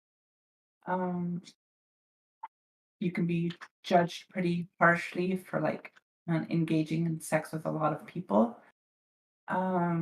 That guys would be like getting like pats in the back for it. Like, or yeah, like they expect like a very modest, like shy, submissive girl that will like save themselves for this one person. Yeah, I suppose like in general for me there are like some things I'm interested in that like will require me to dress in a particular way, but I also feel generally pretty like I suppose there's this weird intersection between I guess like chastity or modesty and like intelligence, I suppose. So I'm always like generally I guess I'm very attached to the quality of being seen as an intelligent person. So guess it makes it kind of hard for me to like if I don't even feel comfortable like wearing like tight clothes. I will never like show both my legs and my arms at the same time. Yeah, it just kind of generally sucks. So I suppose that that sometimes like messes up some things I'm generally interested in because I don't know, something I find interesting is like the idea of like wearing things that are like tighter and then just like being in public with like subway with like somebody that's my partner and but we're not sitting near each other and they just have to like see like how many people actually end up looking at me during the whole time. I don't notice. But if they notice like that would be interesting. But I wouldn't do it because I would also just be like, oh, everyone probably thinks like I'm a bimbo at the same time. And I think it's more important that everyone like thinks I'm a nuclear physicist rather than people think I'm attractive. So yeah, that's very true. Yeah, I've seen that. I've seen that in the software industry too. There was this blog post by femme software developer who was explaining that when she went to work, she wanted to present in a very feminine way, like corporate feminine. So like the dress and the skirt, but like makeup and all that stuff. But within the software developer circles, what she noticed was that people, for example, when she went to a hacker convention, people would assume that she was, like you said, a dumb bimbo because she takes care of her looks, like the expected, and then she tried dressing, not putting on makeup, dressing like kind of more masculine, and then people respected her, the like hackers and the software developers. They respected her more as one of them, and which is kind of fucked up. Yeah. Yeah, I guess yeah, there's only like two things as what's from American Psycho when like all of them are sitting around a table and they're like, what's a good personality? It's just like, oh yeah, just like a hard body who shuts up and like is just submissive. It's like, what does it like? And they're like, what does it even mean to have a good personality? It's like, oh, it's something that only women that are like too ugly to like get a man through their face end up having to develop. So I suppose like I mean that's like a super explicit way of like phrasing that, but like I've never seen somebody like I don't know, like see me on like shorts and be like, hey girl, you look like you could do some mad math equations right now. Like that's yeah, it's always kind of like yeah, the kind of commentary I get when I'm dressed one way versus the other way is yeah. Like It you makes either it have to like be smart or like dress like if you're smart, you have to dress like very conservative. If you look like if you start to wearing like short shorts and stuff, it's like, oh well, I guess they're not smart anymore. I yeah, remember we're seeing like oh sorry. I remember seeing like this it was in I think like a movie called like Emperor's New Groove. I don't know. I saw like a clip of it and it was like he was like looking for like a potential like date or something. I don't really know like the concept, the context, but he went up to one of the girls who's like I guess like ugly, and he was like, I guess you're the smart one, you know? And it's like stuff like that I see in like media. It's like what people is like how like women are portrayed a lot of times. Like, oh, they have to like the smart ones, the intelligent, funny ones, they're only that way because they're they have to like make up for not being like attractive. When in reality, that is no way the case. You could have like really intelligent, like smart, funny, um, sexy women. Attractive women that dress like how they want to dress. Yeah. To be fair though, I feel like the stereotype is also, you also find it for men too, where like the jock is supposed to be dumb and just care about the gym and keeping their body in shape and looking good, and the smart people are the nerds who aren't in shape but they actually like take care of their mind. I do typically associate guys that are too buff with being idiots, but not really not a face thing though. I never like I'm like your face looks good, so you must be an idiot. It's just like what you spend like 5 hours at the gym every day. Like when do you do your homework? So I just assume. Yeah. Like when do you have time to read a book when all it is eat, sleep, and lift? Yeah. Like Which, are you? Oh, sorry. No, I've seen both sides of it, though. I've seen both sides of it because people tune in and see me here talking on the streams and stuff about these different topics, and like to think I'm at least semi-politically literate and on certain things and idpol and things like that. But at the same time, I played college football, so people will look at me and say, "Oh, well, this big brute, that big Cro-Magnon man." That bone crusher. And so that's the first thing that they see. You know, massive black dude, big, loud, booming voice. He's he's a big hulk of a man, but it's like, no, you know, there's more to it. And yeah, we're conditioned. We are conditioned to address things at surface value, and that's something that it's that conditioning. We don't necessarily need people to turn it off, but we do need people to be cognizant of it so that they can take an active effort to look beyond it, is what I tell people. Media plays a huge role in that, I think. It does. And it's like people are not entirely aware of it. Like, you'll watch a movie without that in mind, but it still leaves an impression in your head. Like when you watch a movie where it's like all the jocks are like big and strong, you're like, oh, nerds, you know? That's gonna leave an impression of like, oh, how people would view like a masculine guy versus like a skinny guy with glasses, you know? Or like like media is really influential in a lot of ways, and people don't really pay attention to that, even though it affects them greatly, I think. So I think the trick is to hang up a book above your face when on leg day. Like sit down on the machine and just hold the book in front of yourself, and you let your legs do the work. Yep. Yeah, on the treadmill, I'm just sitting there and listening to Carl Sagan. Yeah. Put on that Audible, you know? Yeah. Audible's the future. Listen. If you can, they need to just understand that the kinkiest thing is someone's brain. Give people brain boners and they'll take it way farther. So that should be, honestly, that should be the best advice to anyone, both in dating and partnerships and kink and everything, is that you connect on that mental level before you do anything else.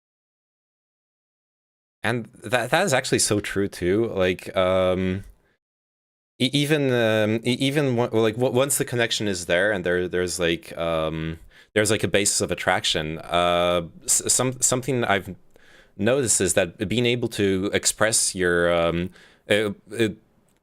express like erotic ideas in more original ways than just like Katarina was saying, the Gregwan puss. Like being able to be like eloquent and sexy and erotic in like more stimulating, more intellectual ways is I've never met someone who did not enjoy that, like trying to like put in thought to your sexting and stuff like that. Yeah, I think in general, I like somebody that's doesn't seem particularly intelligent can make me be like, your face is cool, but like I don't even know if I could do this. Like, yeah, like second, like somebody starts like telling me about like I think there's something in the vaccines, and like never mind, you can go home.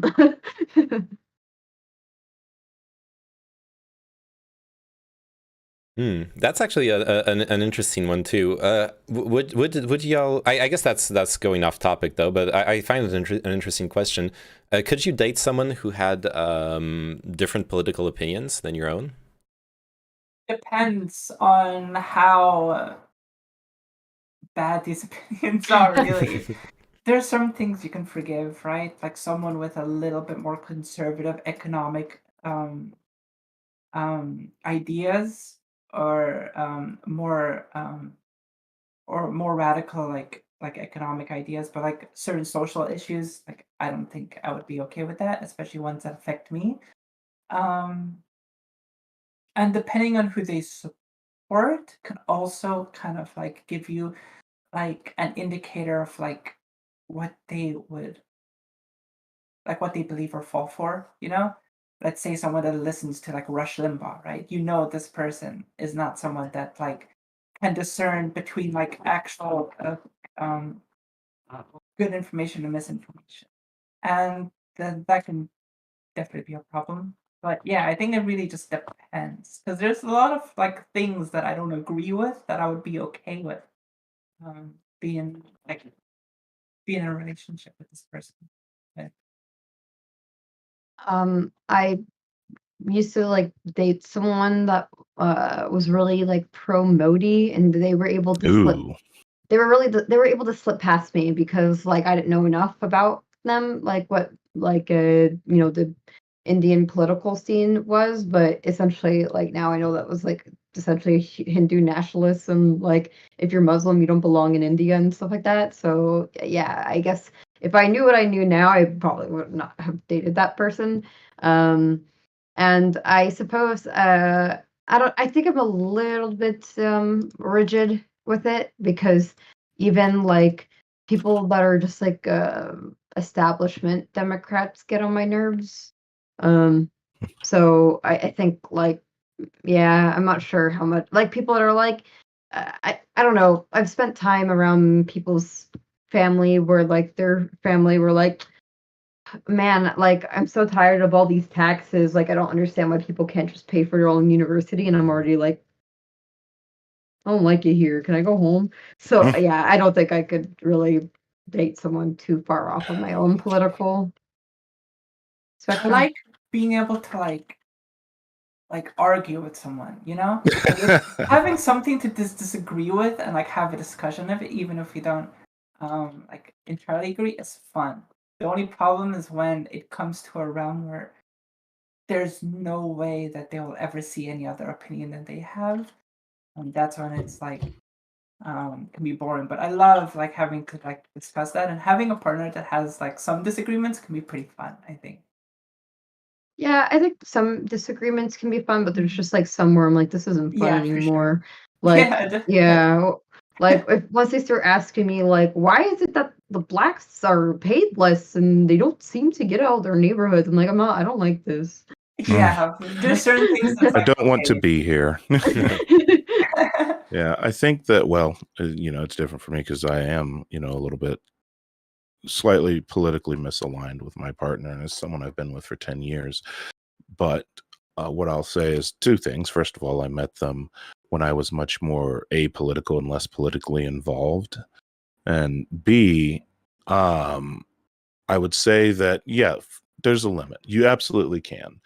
But I think that at a certain point, someone's political difference gets into the realm of reactionary.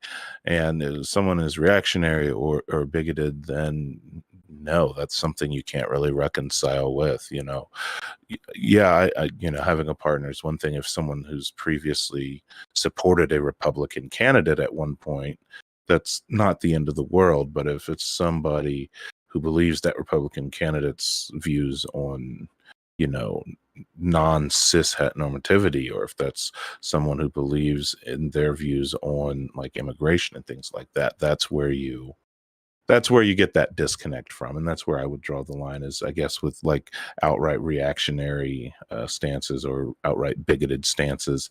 Because at the end of the day, I do subscribe to the belief no one's born leftist. No one is born communist or anarchist. And right now I am still bound to encounter, especially if it's people my age, they received a public school education that was extremely pro-capitalist and extremely pro-Western, and definitely leaned, I'd say, center-right, had a definite center-right slant on the majority of the education. So I think that I see it as an opportunity, and like you said, like Melon said, what's the point of being in a relationship if you don't have someone to argue with? There's nothing more kinky and arousing than a good fight, after all. I mean, that's the reason for our whole discussion, isn't it? I thought that's why we all had Twitch accounts, was because we liked arguing and we like just go and cuddle our partners afterwards. Well, I was gonna say, you can't bang your Twitch viewers or the people your debate opponents' Twitch viewers. I mean, I don't think you would want to. You argue it with like anti-Coomer Nazis. So like, these people are they're weird. Also like a bunch of bones as well. Like my God, yeah, no, I'm good. Like. Yeah. Oh yeah, I remembered I tuned into one of those debates. You find the weird ones. You find the live ones for sure. Yeah. But then I get to go like to sleep, and I'm like, man, I have been all argued out. Now I can just go and take a nap. Yeah, I was thinking about it too, because so a while ago I stumbled upon this old newspaper clipping from like the 30s, which is really like weird to read. It was a story of a married couple in New York where the husband was originally German and supported the Nazi Party, and the wife was Jewish. And the article was like, oh, they argue about it, but they're still together. That's crazy. It's crazy, yeah. And also, 2 weeks ago, I went to cover an anti-vax rally here in Paris with for the stream, and I interviewed someone where it was it's kind of a similar situation where I was asking him about his opinions, why he didn't want to get vaccinated, etc. And he shared that his wife was vaccinated and that they actually disagreed about the dangers of the vaccine and all that stuff. It was I didn't want to press them too far into like personal questions, but it was interesting to. I imagine it's probably something like what you're describing, Car, where maybe they met. They met where at a point where they weren't necessarily politicized in such ways, and it's not enough to break their relationship or their everything they've committed to each other, right? You know, we don't always pick who we love, is the sad truth. Now you can pick who you keep in your life, obviously, and who you keep physically around you, but sometimes you have that connection with somebody and it's hard to go against. So you just I think really that ultimately depends on the person. I really can't judge anyone beyond what is there. That's, to me, that comes off as strictly interpersonal. You know, I can't judge any one person for their choice in partner, even if some people do have partners that are like intensely reactionary. I'm all like, well, I don't like your spouse. They're a garbage human being. But, you know, I can I tell you you're wrong for being with that person? I don't know if I would go as far as that statement, but they are most certainly wrong. And you should absolutely tell them that they're wrong. And, you know, that's where the end of it is, I think. So it's the anti-vaxxer and the vaccinated husband is an interesting one. I haven't heard that one. There's a popular political commentator named James Cargill here in the United States, and his wife is a lifelong Republican of 50 years, and he is decidedly not. You know, he is known for being fairly left-leaning. So that's, you know, another very well-known example. I don't personally get it very much, I suppose. I mean, I guess it's just because all of these sound like they're such personal things that I don't know if I could really have worked that out. But I guess some people are so kind of blasé about politics. So even though they're generally really they would vote for everything that's left leaning on the ballots, they don't care throughout the year. The majority of people are blasé on politics. That's kind of why we do what we do, is because most people are uninformed on a lot of these things. And so they're strictly operating off of what's presented to them, you know, within the two, speaking from a U.S. perspective, two-party system, most of them, that's the beginning and end of their knowledge of political parties. And if they happen to be privileged enough to where the ongoings on Capitol Hill and in the White House don't have a day-to-day effect on their daily life, for better or for worse, as was me for a certain period of time, they can go for years without really thinking all too hard about the politicians. And yeah, they'll see news articles about things that are like what's happening in Texas.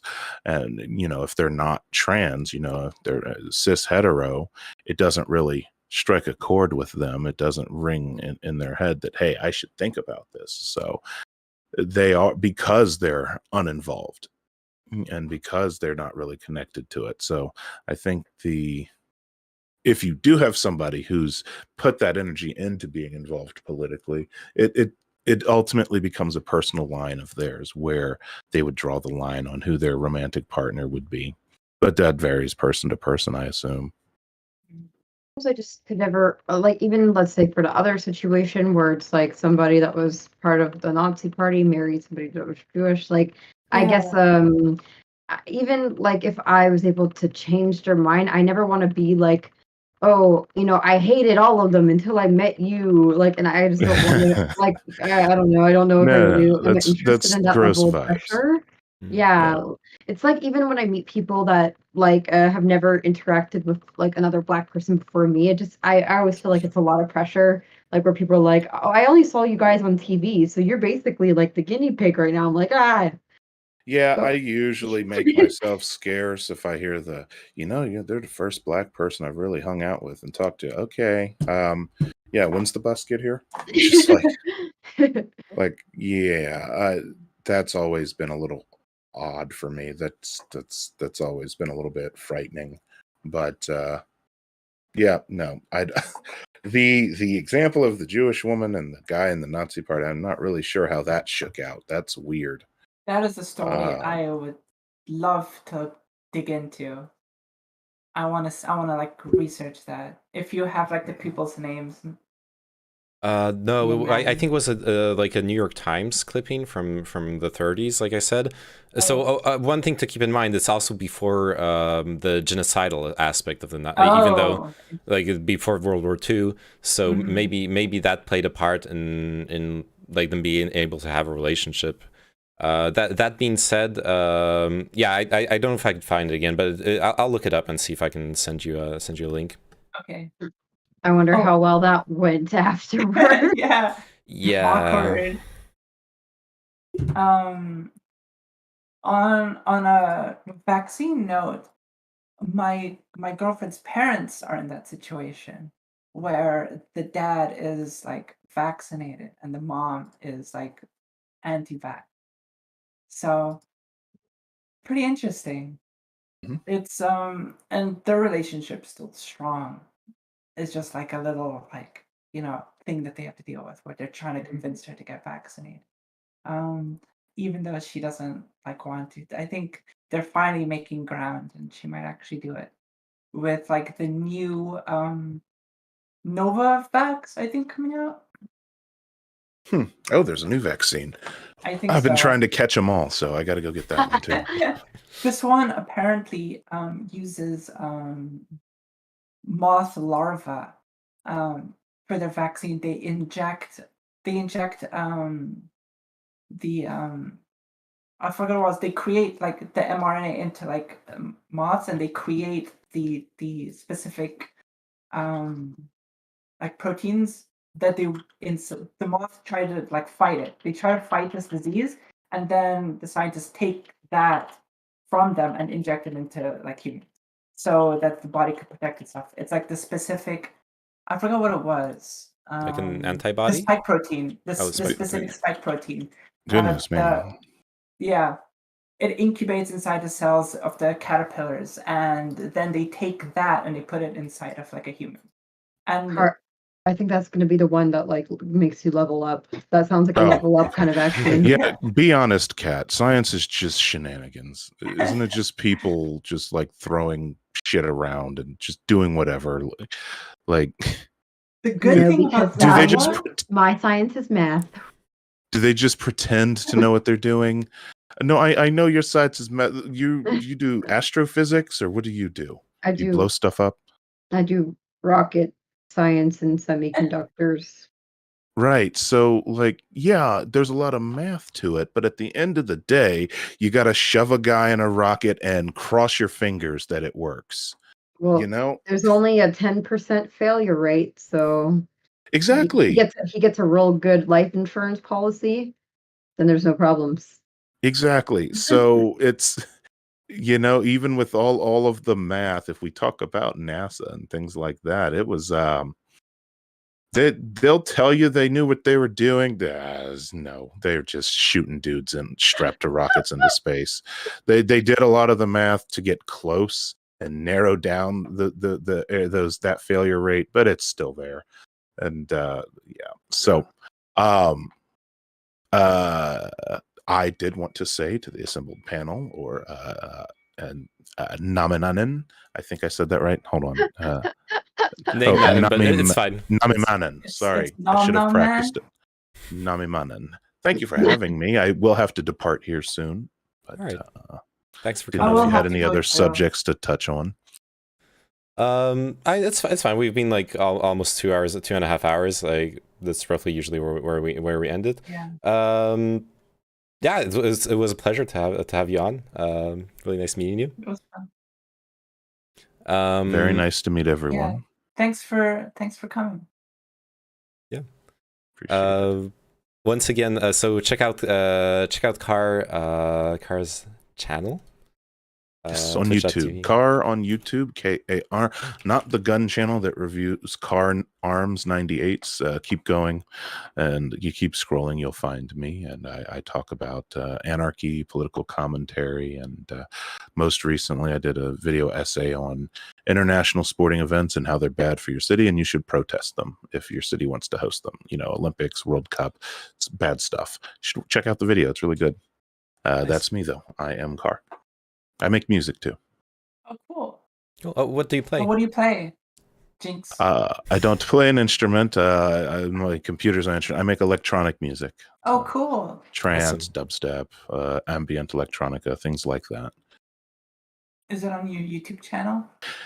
Yes, some of it is. I also am in an artist collective called Shared Records. There's also a link on my YouTube channel to that, where I submit Creative Commons songs for other content creators to use freely in their content as they like.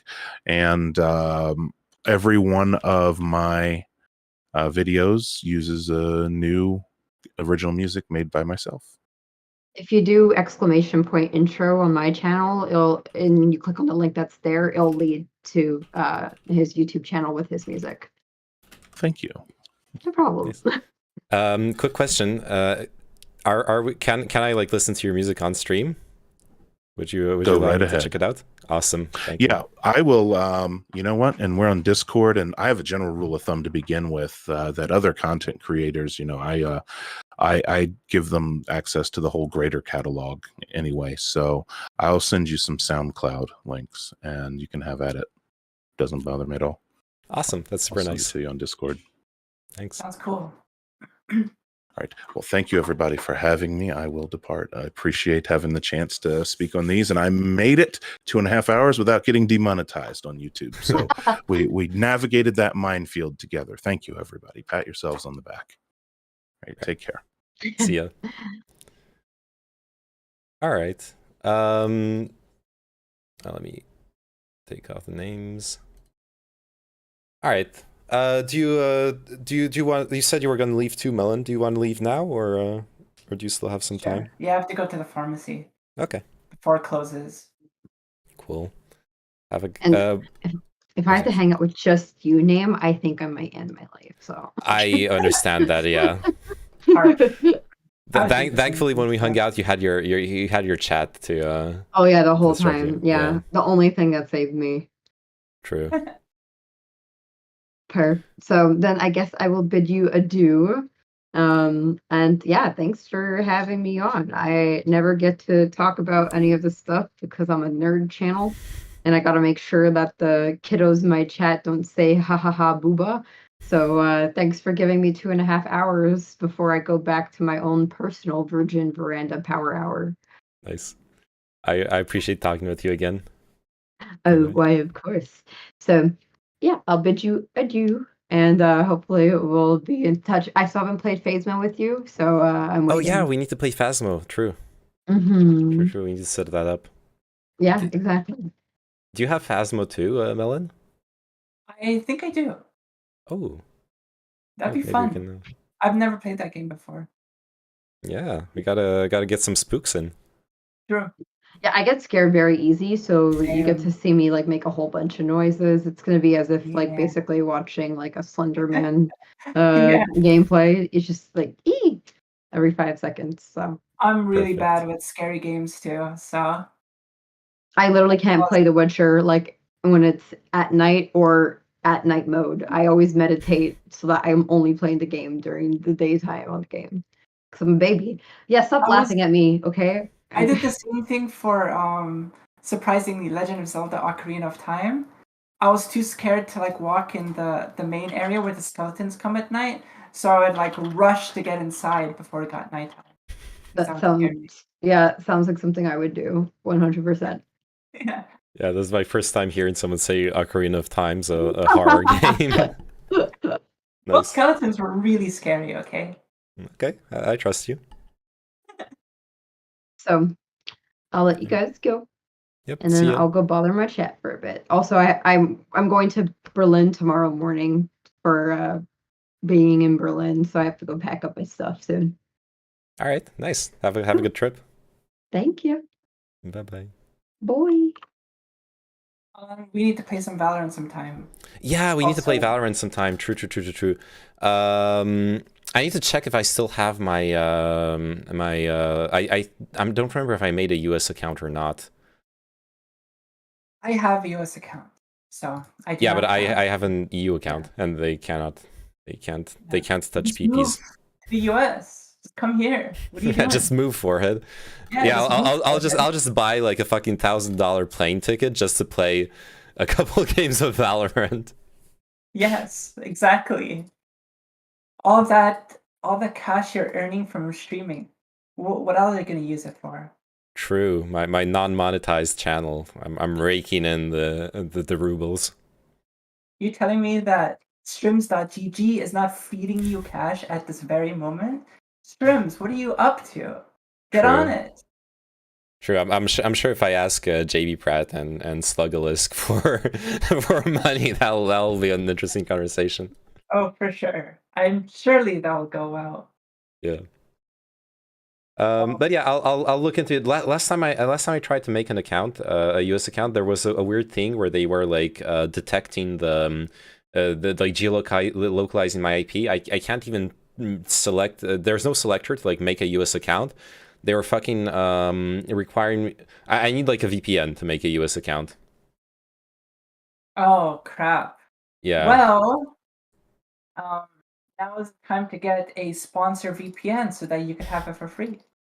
Yeah, maybe, or just like get a free one for Oh, true. for like a month and stuff. Yeah, just to pay for a month. Then how am I supposed to get the plat? I can't do it in a month. I'm not making it to plat either. I've been playing off stream this past week from time to time, and I fucking deranked to gold 2. Oh no. So it's Well, gonna be get me the hard. gold. I'll accept that. I'll take that. All right, we can do that. Yeah. As long as I'm not in iron, I'll be happy. The fellas. The fields. Okay, I do Yep. have to go now though. Yep. All before right, go it get your closes. shit.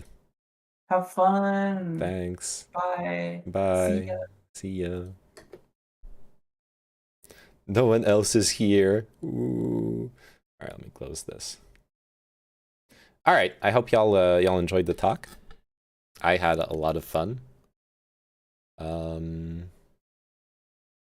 Obviously, it's not quite current events, etc., but climbing the ranks, soon you'll be able to bring Lizard on. I don't know if I want to bring Lizard on.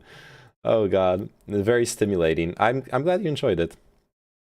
Unfortunately, it seems like my Ukraine war viewers didn't quite enjoy it, but a welcome respite from news coverage for me too. I said it before starting the podcast. I needed a break. I don't think I'm gonna go back to I don't think I'm gonna go back to Ukraine coverage tonight either. I need like a mental break from it. I don't know about this melon person though. Yeah, me either. She's a bit sus. Oh, by the way, I talked good neutral stuff about my lovely country.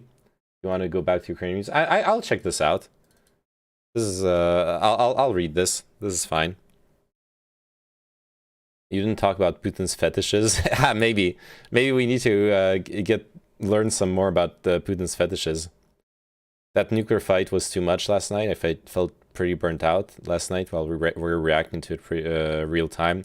Yeah, that was definitely a bit much. Even if, like, thankfully it turned out to not be an actual threat to Europe, or at least it doesn't seem to be one. It's still one thing I've been trying to avoid with the Ukraine coverage is I'll just put chilling as my stream title. No clickbait, just chilling.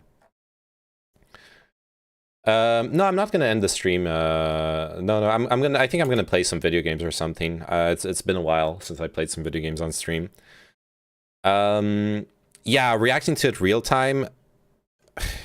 It's one thing I've been trying to avoid doing on the stream when covering the war in Ukraine. I've been trying to avoid being like chilling, gone wrong, gone sexual. All right, I'm doing that. I've been trying to avoid going full anxiety inducing. Like, sure, we're covering a war. It's never going to be fun. It's never going to be positive. Horrible things are going to happen, but at least not pushing like a narrative that oh fuck, thanks for the raid. I could masturbate and I could be in pain and like breathing, like spitting my lungs out. Thanks so much for the raid, Katarane. I need to get used to calling. I really like the like good pronunciation of your pseudonym, Katarane. I need to do it more often. Yeah, I was trying not to go into full like anxiety stuff, like the world. I did it in the titles, like World War III or whatever, but not do the full on. We're all gonna die. Roll your tongue, Katarane. Rolling your on the R. You mean? Damn, we just finished talking about kinks and sex, and I got a cute girl in chat asking me to roll my tongue. Jesus, I'm taken already. Okay. Yeah,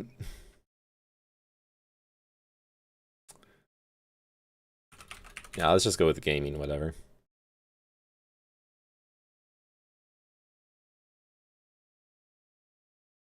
Yeah, so I've been avoiding to do like actual Ukraine coverage that's full on anxiety stuff, which I've seen some people do. Thankfully, more like it seems to be like more of a minority, but some people are full on playing the Doomer card and everything. I wish you were affiliate so I can have any dumb emotes you'd have. Yeah, I actually was thinking of perhaps going affiliate. Since the like Ukraine war coverage really has grown my stream a lot.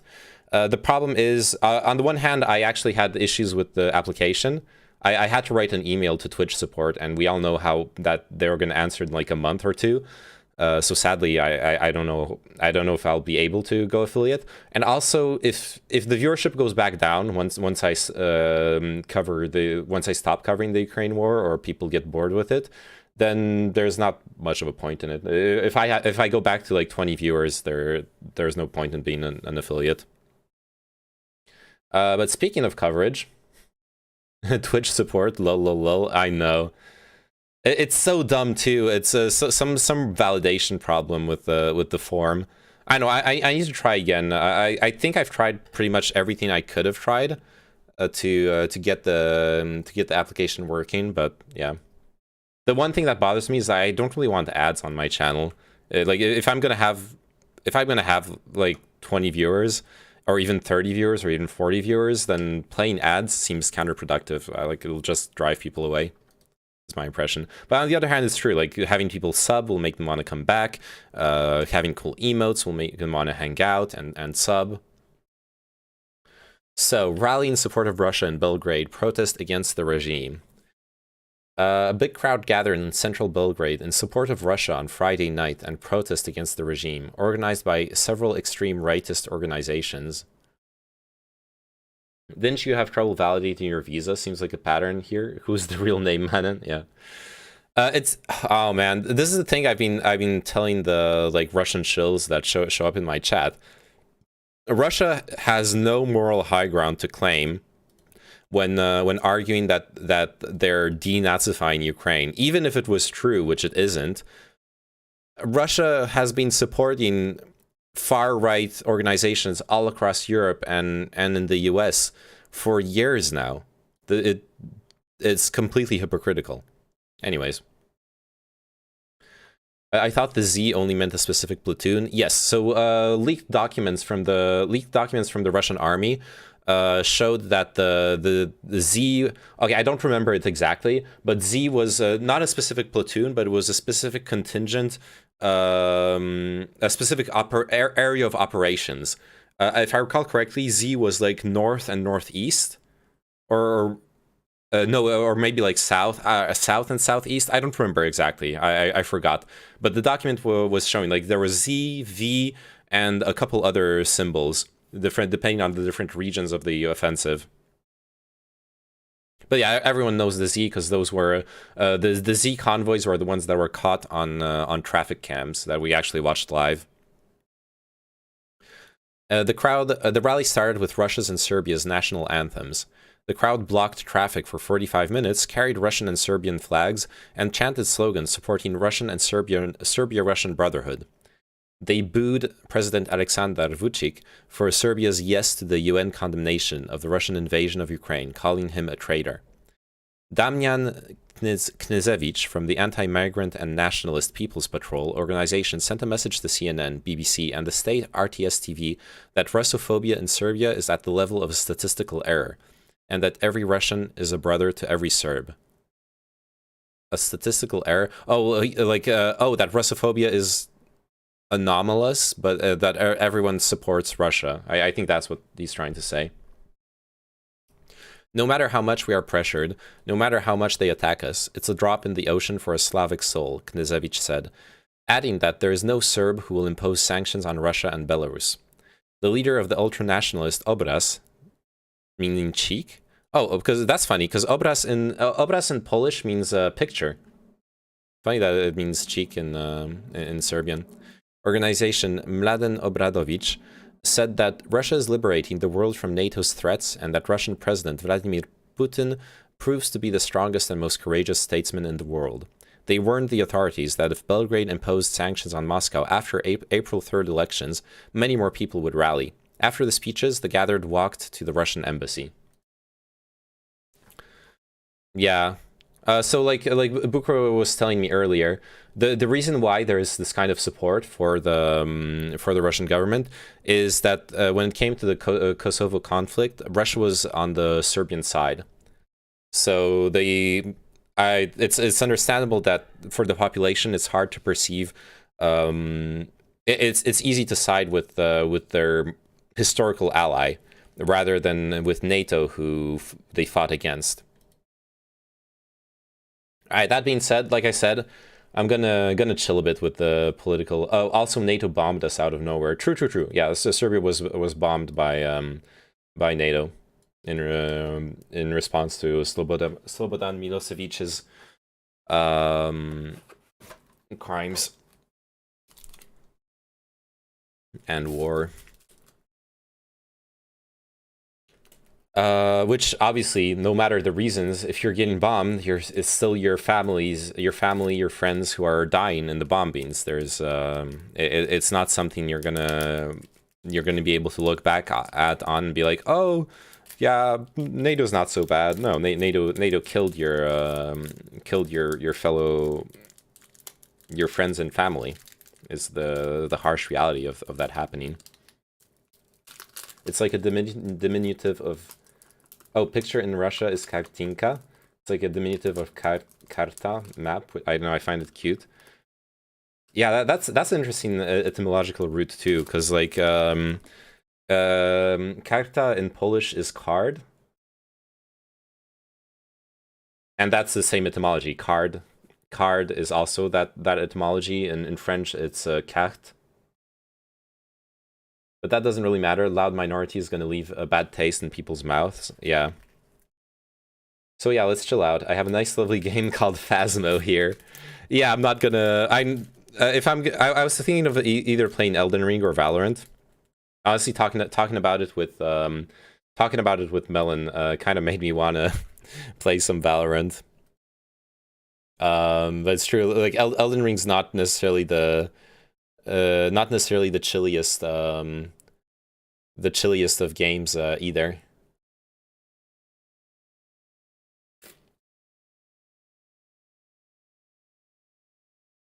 Can I go on the next Virgin Veranda?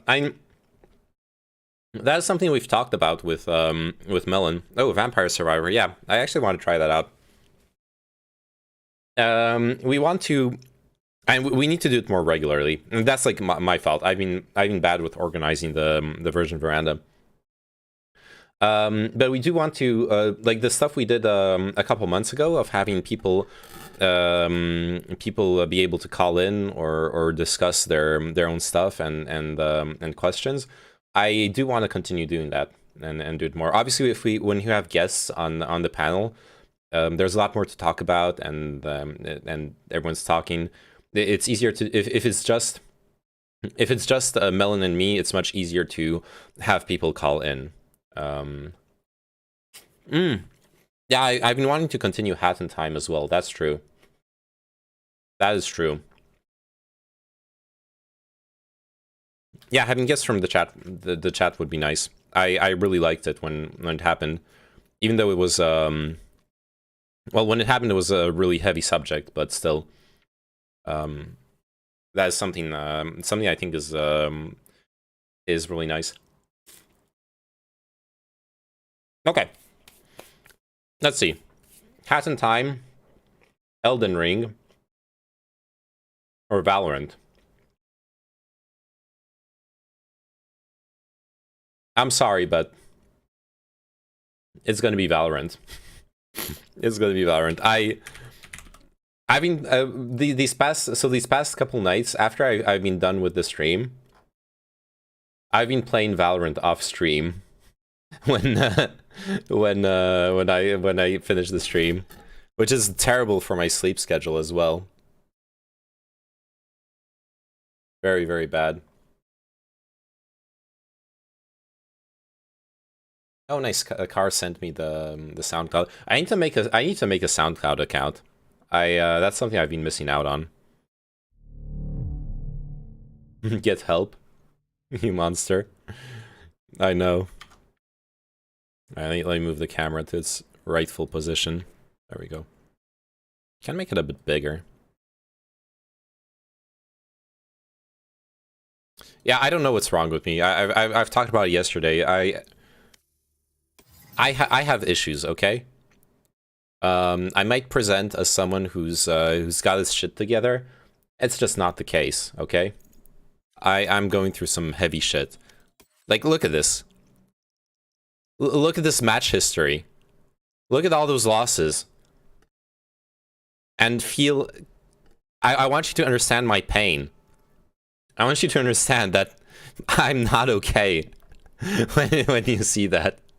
Okay? I need help. This is a cry for help.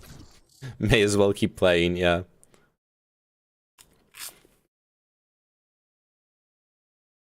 Look at those track marks. Match found. It sucks to admit it, but this game really is my league. This actually is my League of Legends. I can't stop. I played Valorant last night with my friend, and this one girl kept meowing into the mic for 10 minutes. That's amazing. I love that. What do you want? I want you. I want you too. Oh, nice. Alright, guys, alright. Where are you from, man? Alright. I live in France, and you? We're hooking up. Hooking up in Valorant. That's gonna be the title of this video. Valorant is better than Tinder. For what finding do you want, guys? ASL, yeah. I can play smokes. We're gonna have two. Sage or chat. Yeah, I'll if you guys want to play Duelist, I'll switch to like Sage or something. Okay, no problem. Oh, actually, oh no, we already have Solo. Yeah, I'll play Sage. Yes, we have some. What's better, guys? Omen or Brim? Whichever you're I think Common, but on this map, I think Brim is better. I can pick Killjoy or Duelist. I'd say Loki. I know. I would say Brim smokes are better. Omen can do the like fake TP trick though. I don't know if they hear me while the game's loading. I always forget that. Man, this is one thing that's unfortunate. Chego, you're in the US, right? Because when I watch people on stream play like CS:GO or Valorant in the US, there's so many more memes. It's so much more memey in their lobbies. Like people are actually. One more on A, one B. I'm out of here. I'll go B for the first round. Wall hookah. Gotta go. People are having so much more fun, like memeing around in their lobby, and I wonder how much the language barrier plays into that. What about if you wall here on this and stand on this wall? Oh yeah, I know what you're talking about. You know this? Yeah, Yeah. I've never tried it though. I might fuck it up, but I'll try. You have to be max to the right. There's something there. Yeah. Only Viper.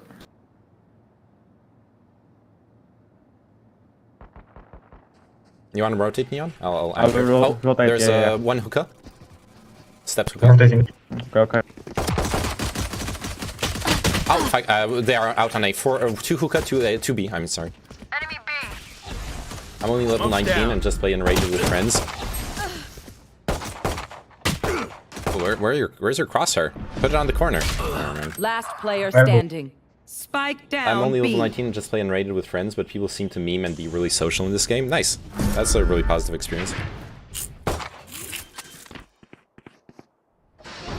Spike planted.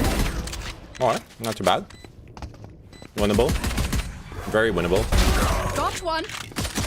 Oh. Bad reload, Nice but try. nice try. Thanks. If not for that reload, Viper would have died. Still working? And then it's a 1v1. So pretty close.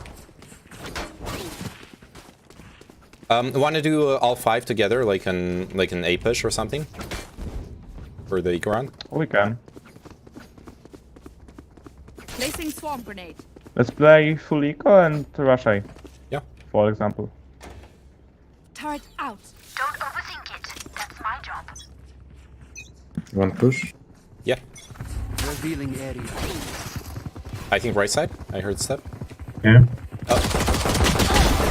Reloading. Nice. Nice. Let's go. I think it's B. Yeah. One more. Go, go, go. B is B. Yep. Oh, it's. Oh no, never mind. Yeah, one was A. one camping, yeah. Could be lurker One though. only. Let's go together.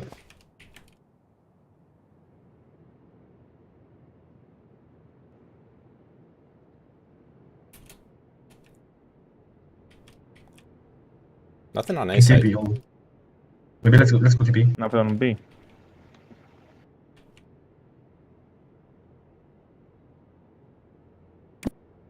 CT. On B, you mean?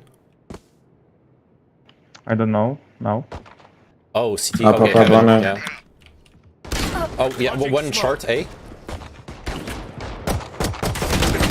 Silva low, 2 short A. 100. Yeah. Nice try. Well, enjoy the Valorant. See you in chat. Alright, see you, Salad. Thanks for hanging out. 30 seconds left. Oops, that arrow failed. Last player standing. One bathrooms.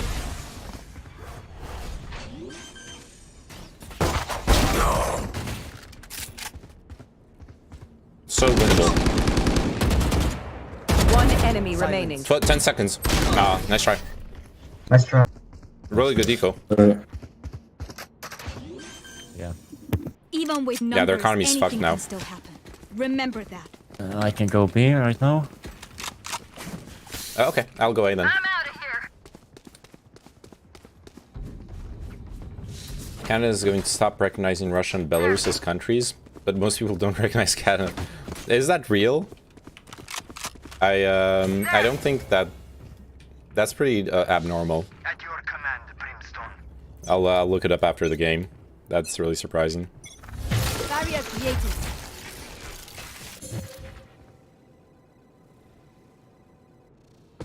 Placing sentry. Deploying drone. They like playing slow. Something on B, short. Yeah, I'll rotate. Let's do and I'll get 3B. longer. Let's do 3B, 2A. 1A. One A. One. Oh fuck. Oh. Dead. Already on site. Yeah, they're planting B. One's One up here. enemy remaining. Nice. We can wait. Wait. Last window. Nice. Oh, Okay. I have more tests to run. Sick. Your stale tactics would only work for so long. Need a drop. Need a drop. Yeah, no one can drop you. I don't money. You can ask for a bulldog though. Can someone get this? Thank you. Thank you. Turret out. Let's go.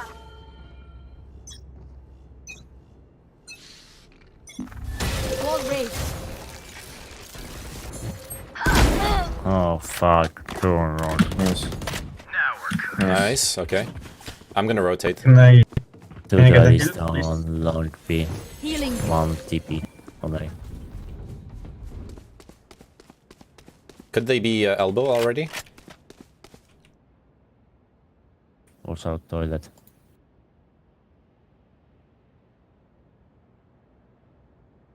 Neon, could they be on B side? No. I'm in low. I'm going to heaven. See if I can cover short from there. Maybe out already. I think it's B. Yeah. Or toilet, watch out.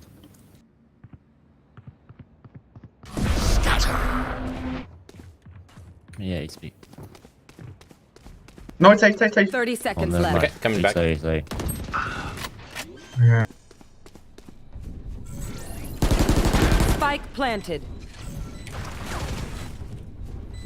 Last Oh fuck, player he's standing. heaven. Shit. I think he TP'd. Not sure. Yeah, he did. So there's 2 on site and 1 heaven CT-ish. Go, go, go. I'm out of here.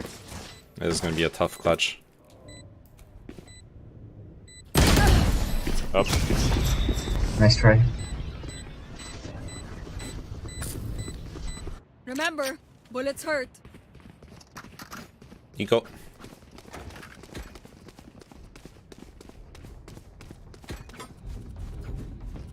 Maybe you go push A, I use my ability on B. Sure. I can do this. Quick feed, quick trigger. Turret out. Scanning ahead.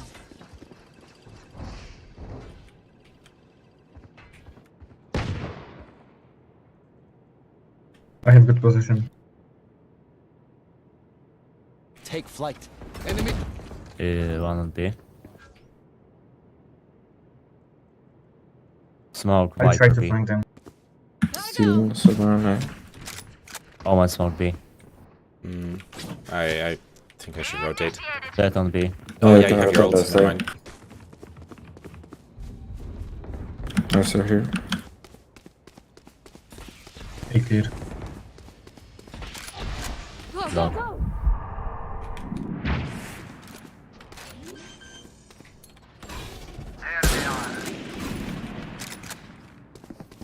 This way. This. Reloading. One in A short. B short, sorry. I'm out of here. Oh, Omen's backside. Watch out. So, Spike planted. Fuck, that near all was fucked me up. I didn't know what to do. One elbow and one side.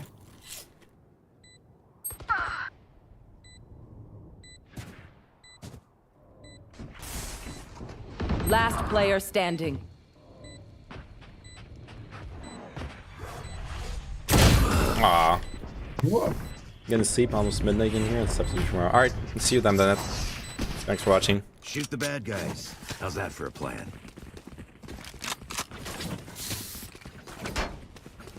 Gotta go. Alright, we need to win this one.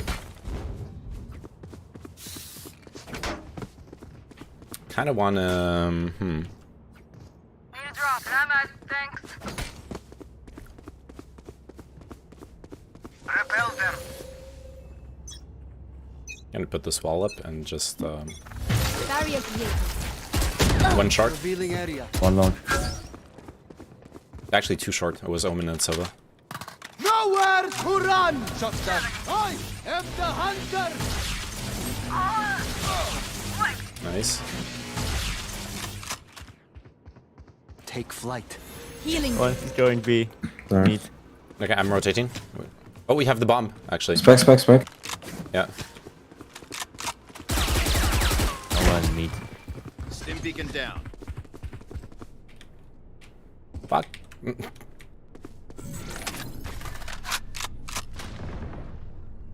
enemies B. Alright, good luck, Neon. You're 1v2. Well, you have the spike here. Smoke's down. Stim beacon here.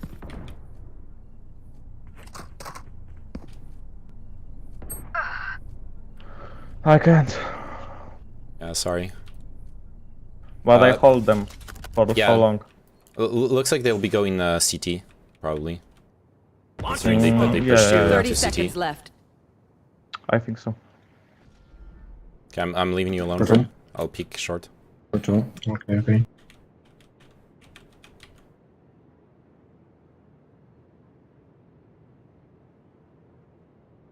Yeah, no time. One enemy remaining. Nice. 10 seconds left. You sure? Oh, never mind. No. Last player Ah, standing. ah, fuck me. Haha, no. Oh no, our money's bad. That's when we strike. Fuck, we shouldn't have taken the duel against them. Rip. We have good ults. Yeah, Neon. Yeah, Neon. You probably should just use your ult with armor. Yeah, I will play all. I will play my ult, but I will wait to know what side are they going. Yeah, good idea. Eyes up.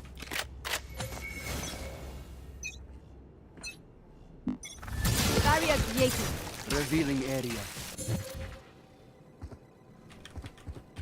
Long one.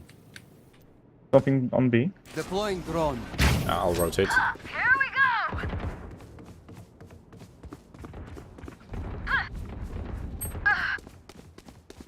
This is not good. I can't res them in their positions either.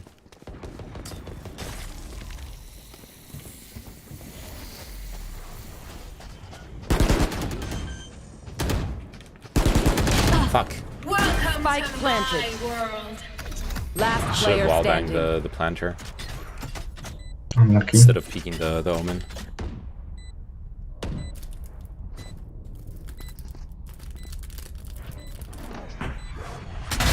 Down you go.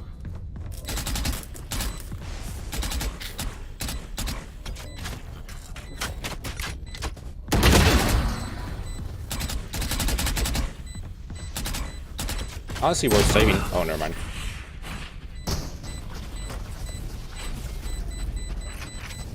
Go, Pay Rush, attention. hey. I learned something. Okay. Icarus, yeah. Right here. Go, Rush, sword. What? What? Nothing happened. Go, go Rush there. Yeah, yeah. Scanning ahead. Left, I think. Oh, they're expecting it. She's low, she's low. Nice. Coming. I'm waiting for you, Brim. We can 2v1. I'll just sit close. Eliminate. Shit. Nice. Who should I res? Brim, you have ult. I'm resing you. Your duty is not over. Thank you. Viper low. Close. She's one shot. Nice. Last player standing. Oh my god, operator. I'm out of here. You have guns for free if you go through bathroom. Oh, I didn't expect her there. Well, good eco. I'll teach them to respect their elders.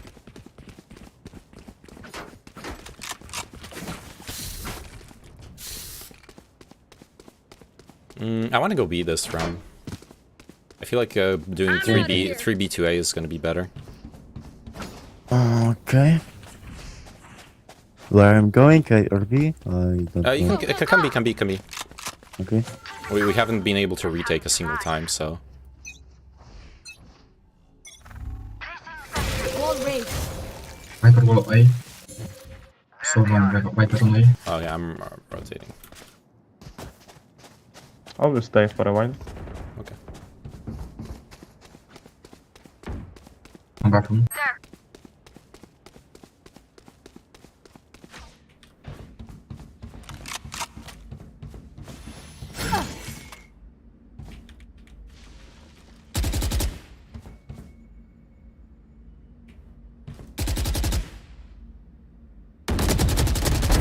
You fought Hello. well. Nice, thank you. Short dead. One more. For you.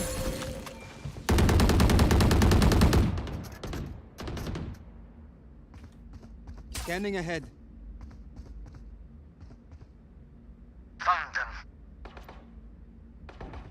Weapon here. Window one.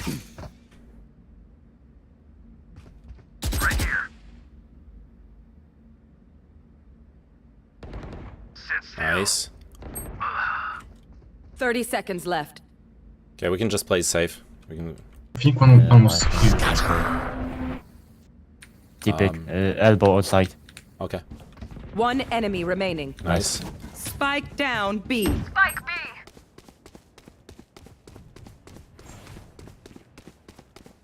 10 seconds left.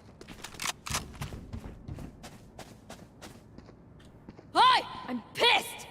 She's pissed. Back. That was their best, huh? Not impressed. We are strong because we are together. Why would she waste the ult though? Need a drop. That's so weird. Maybe mistake. Turret out. I can drop you if I don't buy Swarm grenade. Neon Nathan. well. Alarmbot out.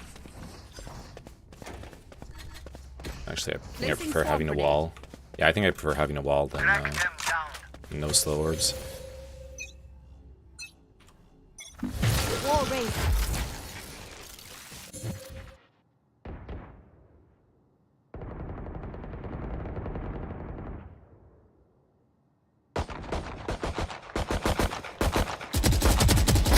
Opponent killed. Go back, Sage, go back. Go back.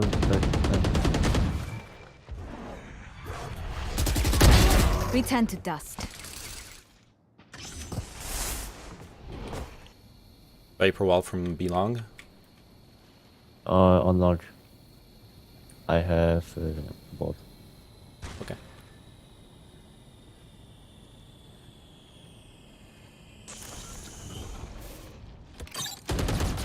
I can activate this. Tell me when. Window step. Yeah.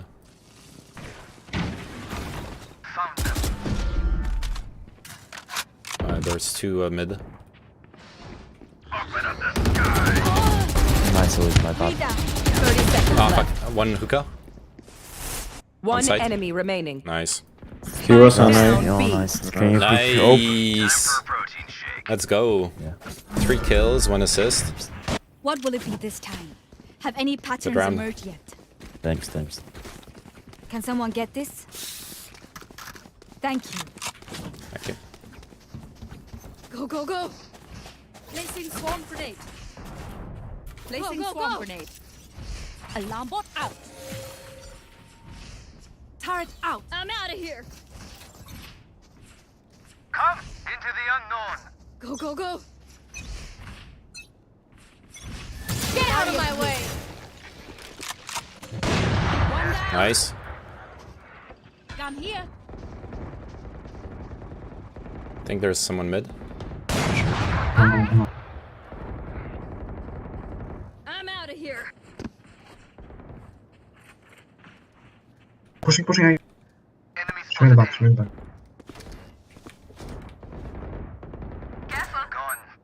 One enemy remaining.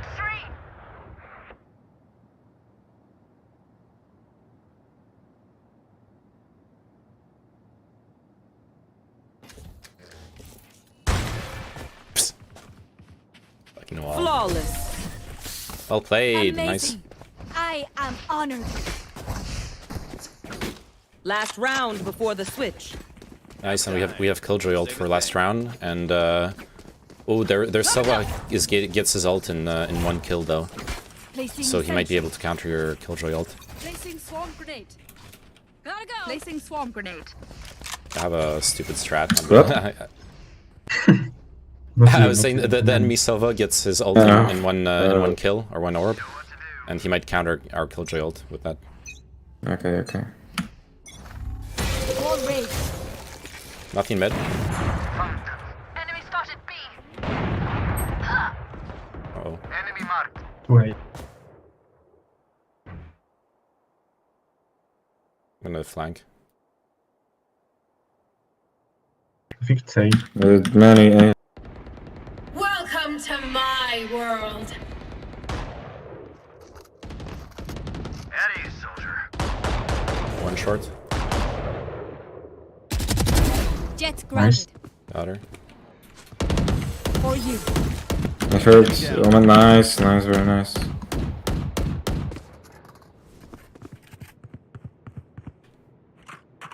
Right here. Stim beacon We down. could rotate. Still. One enemy remaining. We don't have the bomb. It's okay though. Heal in 25. Oh, CT. I'm going B. Up, up, up.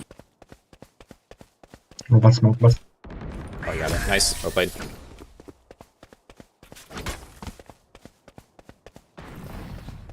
Nice. Switching sides. I hate making new friends. Go, go, go!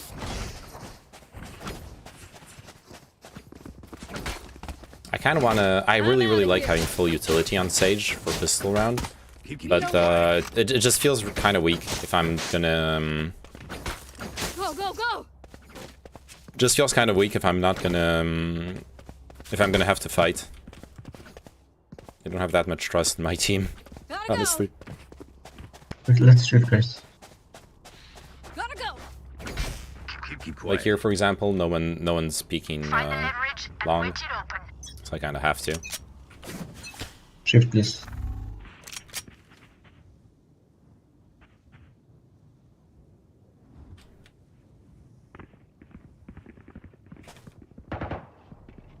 I'm smoking city and garden. One's elbow. Stim beacon here. 3rd steps. Watch out! I'm out of here! Side, side, side. At ease, soldier. Nice on the long. One Okay. enemy One remaining. hookah. Nice. Play. Nice. They have seen our power. Yeah, I can't jump up on that from there. Everyone note down your observations, then let's run it again. Go, go, go! Big round. Gotta go! See, the wall was really important, and I'm the slows weren't that important. Tulik sent you a friend request. can accept. Deep breath. Reloading. Killjoy, I I'm guess? outta here. I don't know.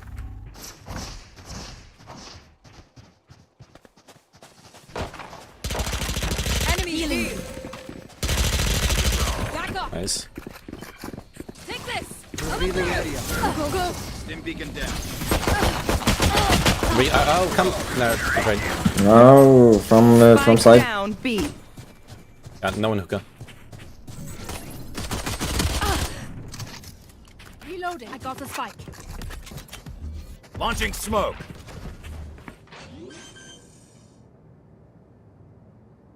Spikes down. Placing swarm There's the grenade. Killjoy turret. Placing alarm bot. One enemy remaining. Nice. One Well played. left standing. Yeah, that was too close for comfort. Gun here. A bow and arrow is old-fashioned, but sometimes old ways are best.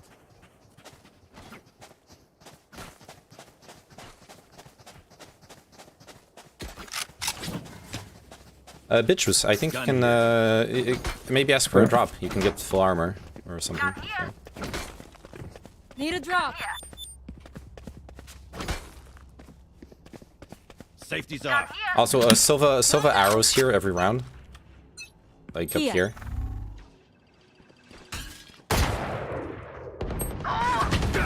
I got spike. Stim beacon here. Smoke's down. I didn't hit him. I did not hit him. What? Deploying drone. I dropped a guardian. On it. Last player standing. Spike down A. Ooh, nice try. I think we have to eco, Ihetka, don't get stabbed. Bad way to go. or we could force. Actually, we have three guns. If we go all together on a site, we can force. Yeah, but maybe let's hold for a bit. Okay. Haunt. Maybe we can Lurk. rush to C-Long. Oh, C-Long, yeah, B-Long. Yeah. If we rush onto a different map, they won't even be there. Yeah, nice. I have my wall. Very nice idea. Oh fuck! I didn't buy anything. That's a mistake. There they are. Our spike carrier is dead. Oh. Spike down B. Headshot. One side. I have the spike. Wanna rotate? Like butter, baby. Last Fuck! player I standing. didn't kill the Silva. My bad. Spike down B. Silva's market. Ah, I needed that kill. Should've just waited us a couple seconds. It's pretty obvious how it's gonna happen. Yeah, of course. Get ready. I go fast. Yeah, let's just half buy, or we're gonna start forcing every round. We can get some orbs. If we get an orb on Neon, we get that ult. If we get an orb on Go, go, go. Killjoy, we can maybe do something. Gotta go. Watch and learn. Maybe you can try pass. Maybe Yeah. orbs for Killjoy for ult. Yeah, yeah. Oh, I missed. Enemy spotted. A. Stim beacon down. Go, go, go. Yeah, we need to back off though after this. Enemy mark. Down. Or we're gonna get Okay. stuck here.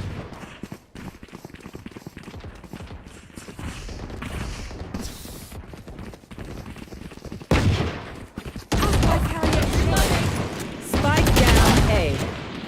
Reloading.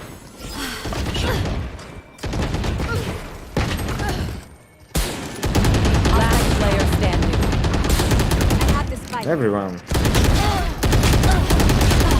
Nice. Cool. Everybody just rotate. Yeah. Remember Sorry, to we talk made to it each other expensive out for him there. at least. We communicate. Okay, win. we have all the ults we need now.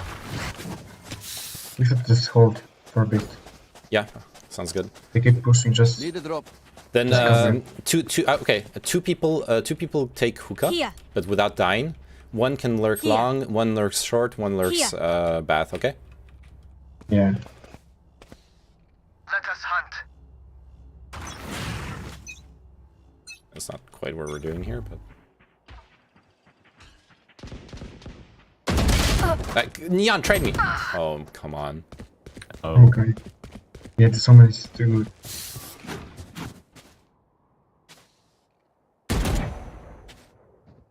We need 5 people for Omen. Oh man, you gotta trade!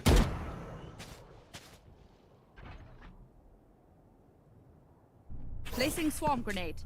Swarm grenade out. Reloading.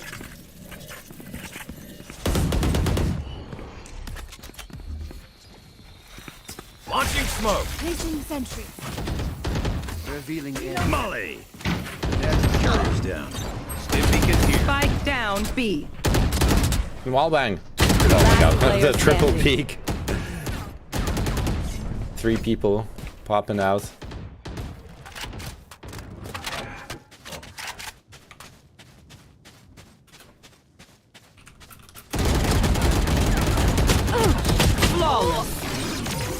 I don't know too. I'm getting one tap every time. Every fucking time. Yeah, it's unfortunate. Should have. Ideally, you should have been able to. You should have like peeked him a bit faster while he was shooting me, and then he can't shoot 2 people at the same time. I was walking. I was walking max to the left. I didn't expect that he could peek. Yeah, it's unfortunate. Let's go fast A. I have my res. I'll stay back. We trade into Omen the is site. a very rush big. at my full speed. I will rush up. I'm out of here. Here we go. 1 heaven, 2 heaven. I cannot. Okay. I cannot res over there though. Oh fuck! I fucked up. The bomb's on the wrong side. Spike down. Placing sentry. 1 enemy remaining.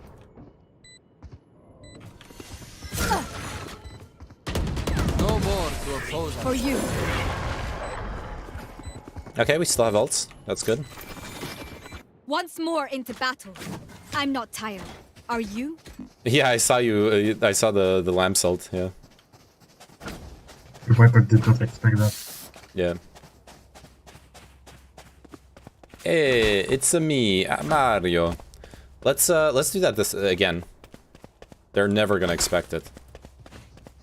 Yeah, but I don't have ult, or... It's fine, it's fine, it's fine.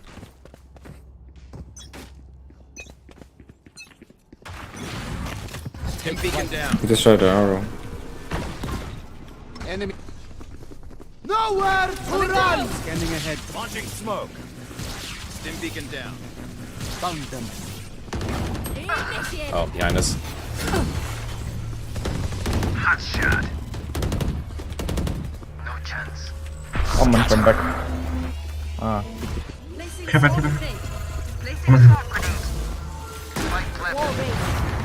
Sit still. Nice bathroom, I think. Turret out. Heaven. Alarm bot. Where is he? Oh, heaven. Okay. Yeah. I'm holding U-Haul. Behind. Viper behind. I saw. Shock dart. He TP'd somewhere on site. Side. 1 enemy remaining. Nice. Side dead. Last behind. Could be bathroom, maybe. Maybe, yeah. Reloading. Yep, bathroom. Nice, well played.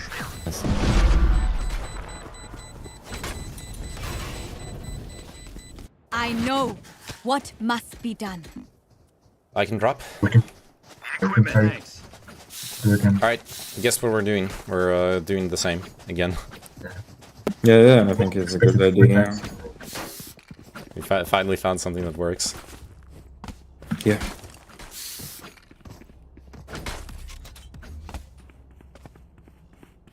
I'm around and they have low bite. Oh yeah, if we win. Stim beacon here. Drone. This way. Oh my god, do that. Beacon down. Free on Party is not over. Moved. Nice. Reloading. Neon. initiated. Oh my god. One enemy remaining. Nice. For you.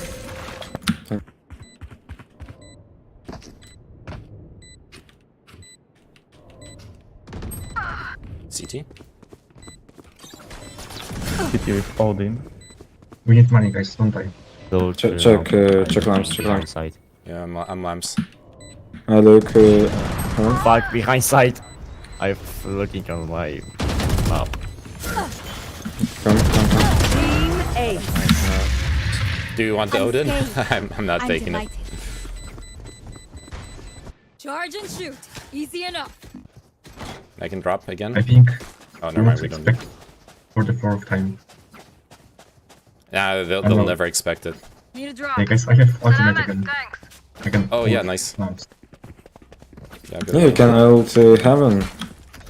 No, Can you can have lamps. wait Lamps. a second? I can bait B. No. Yeah, maybe that's good. They're gonna think it's wait really a I nice. sec, can rush wait a to the sec. side Watch out, another careful, time. Killjoy, Omen Maybe peeks I will this. be dead, but never mind. Go back, go back, go back. Don't destroy, don't destroy. Nice. Alright, let's go. Let's come Killjoy. Come Killjoy. Let's go. No, maybe go away, maybe go away. Coming through. Duelist on B. Oh, behind. Nice, good trade. Nice. Sava Get out of and my way. Neon on B. Planted. I think that too. Smoke's down. They got this.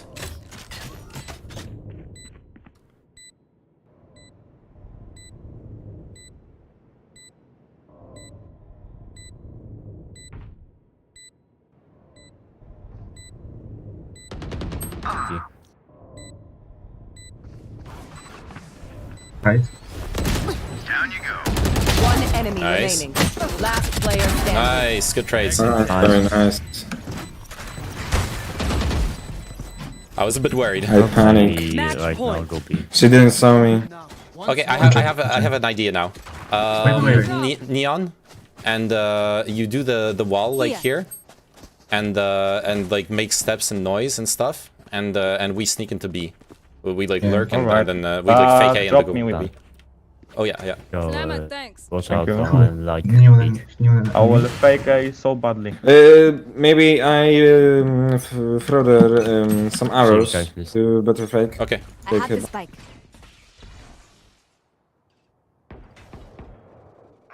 Omen on A. Alright, let's go B now. Oh no. Go. Five. I looking left side. I fucked up. Oh, I died. Okay. Spike down B. She's left side. Got the spike. Nice. Here.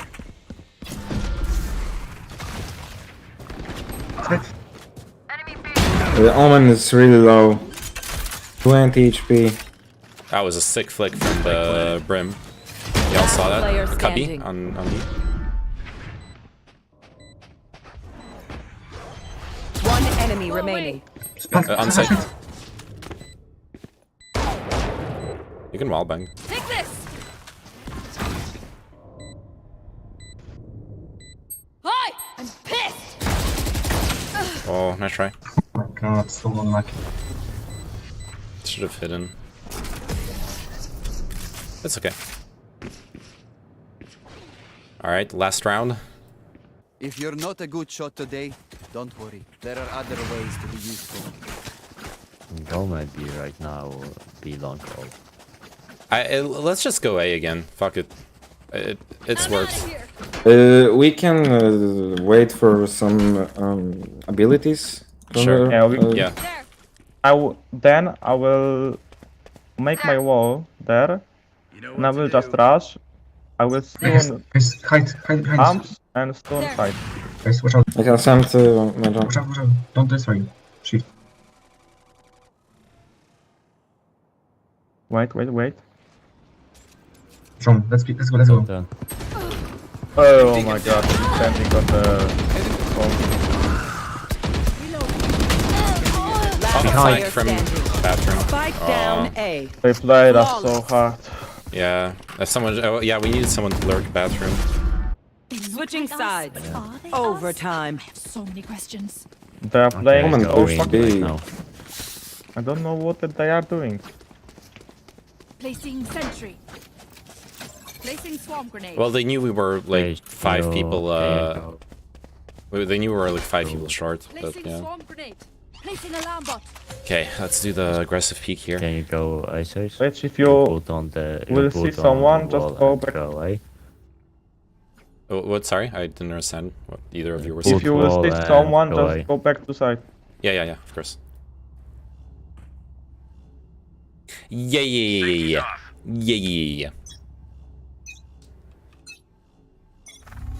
Wall raised. Nothing mid. Actually, one mid. Sorry. Fuck me. That's a bad death. Breaking my hookah wall. Bomb grenade out. Target destroyed.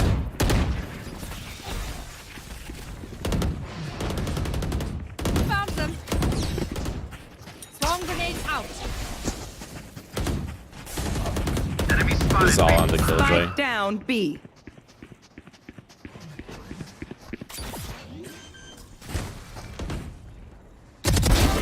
Spike planted. Last player standing. Elbow and sight. Elbow is low. Found them. Get out of my way. One enemy remaining. Elbow's like one shot probably. Could be CT now, though.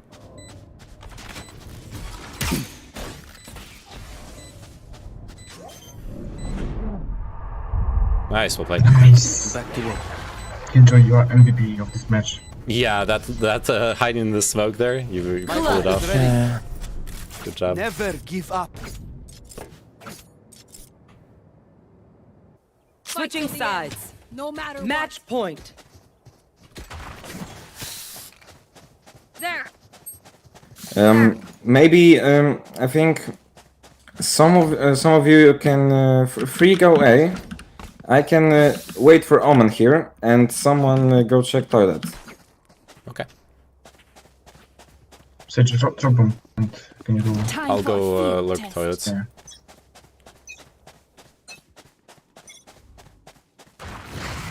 I dropped the spike. Oh, I got That's spike. bad.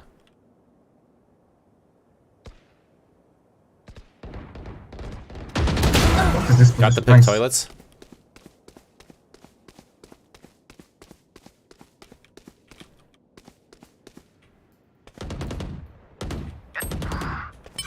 Just unlucky. If I get a kill, I can res.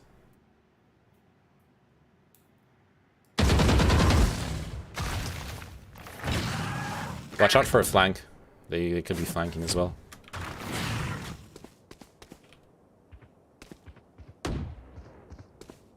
Revealing area. There they are.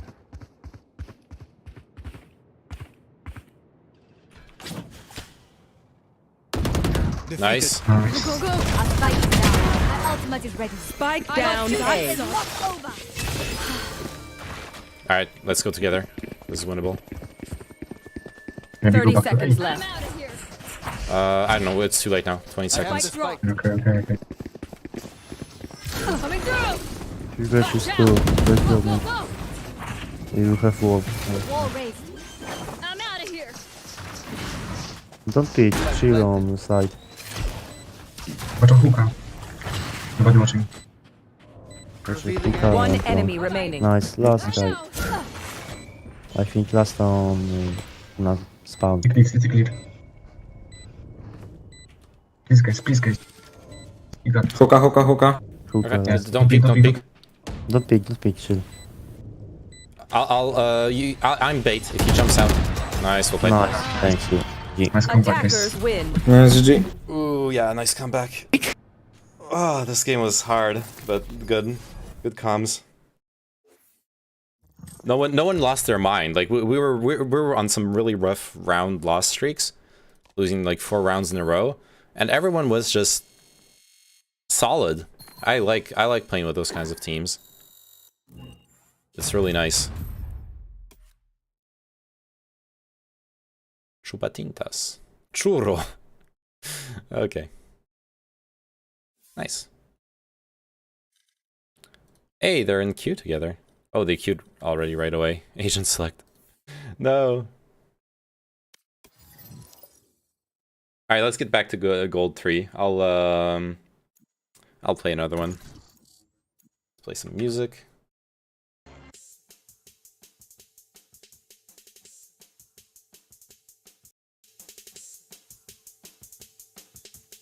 Yeah.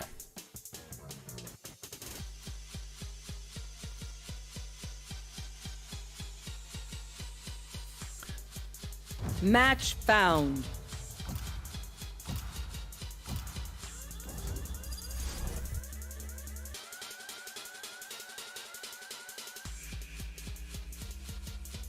Hello. Hello. Yo, what's up? Haven.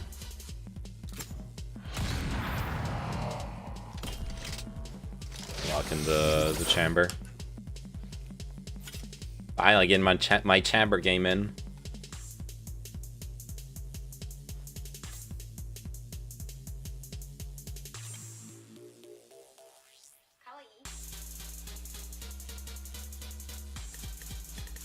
Oh man, I'm hungry. I didn't eat enough today. And that video, oh god, that video of the beef, the Wagyu beef. Oh god, I've never had Wagyu beef in my life. That's something that would be cool to stream, maybe, like going to a good steakhouse, just have ribeye. I love. Wait, what is ribeye? Let me double check if it's what I'm thinking it is.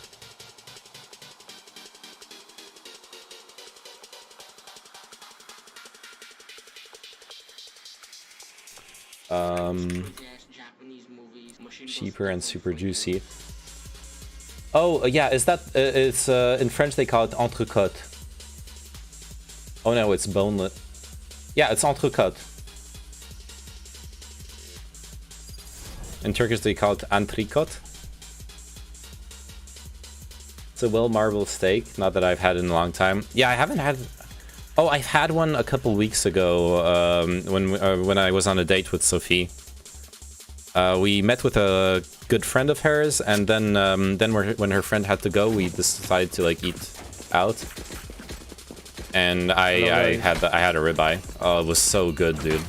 It was juicy, with the fat and everything. Oh god, it's just thinking about it makes my mouth water.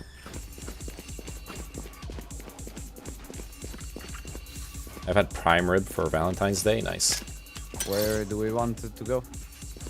I don't know. We can like play it a bit slow, play some mid control or whatever, or lurk in they got map Sage. control. Got Sage, so we could play for mid control, but I think she's gonna wall mid. Okay, we can wait then. Ready. They got no initiator. I suck. Chamber diff. Chamber diff, man. Oh, we got a pick A. Yeah. Coming, I got a flash. I'm smoking A right now. No one is checking. Shadows traveling. I didn't peek it the right way. I need to step up my peeking game. Backside short. One backside. Last player Nice standing. shot. One enemy remaining. Last one coming from our side. Spike planted. Maybe with nowhere.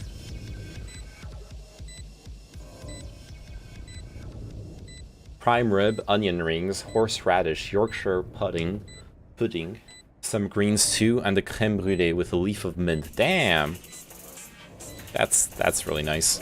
Oh yeah, that reminds me, I haven't. Revealing area. Found them. I haven't had the. Oh. Shock dart. I haven't actually posted the food pics on my Discord. Roserk has been asking for them for a while. I've been forgetting. Forgetty the spaghetti. Let's what What? For long ranges, since they're not gonna buy probably. Okay, So yeah. either long A or C. All right, let's just stick together whatever we do, so we don't give them guns. We survive. Yeah. This should do.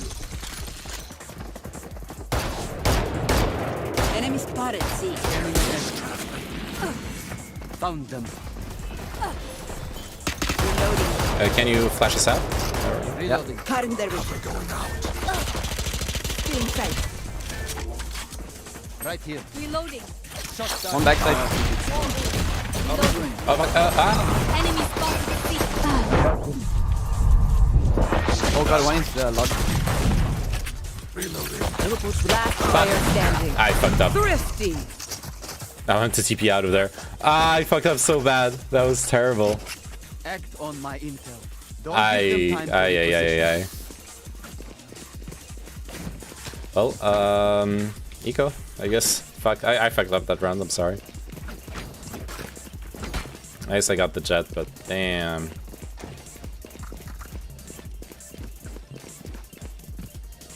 We were not coordinated there. Do they peek garage? Oh no, right, the Sage walls it, right? No, Sage walls it. Okay.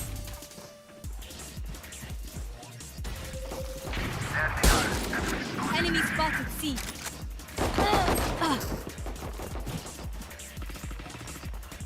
Omen mid, too low. I have the spike. That works. Was pushing short, eh? Oh god. Spike down A. Last player standing. Flawless. Ah. Yeah. The enemy only looks composed. Their heart's still a different story. Let's choose a site and commit to it and execute it.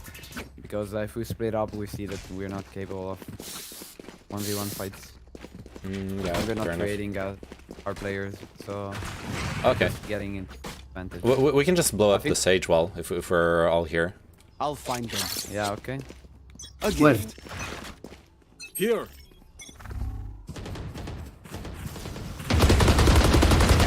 Enemy spotted. C. Cutting their vision. Cover going out. Shadows traveling. Deploying drone. Away with you. Right here. Enemy spotted. Teleport ready. Backside left. Oh, you flashed me, Omen. I didn't flash it. Now I'm flash. Minus 90 Spike backside. down. If you C. fast. Last player standing. I didn't blind. It was his own. It was the enemy Omen, yeah. Stay taut as a bowstring. The fight I demands it. will ult, I guess, since we cannot buy.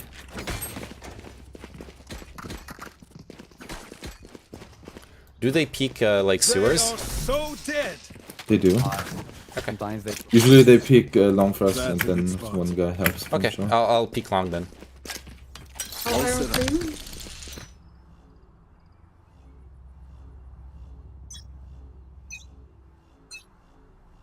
You want to play? Let's play. Enemy spotted. I am worse than her. Rip. Ah, my reaction time.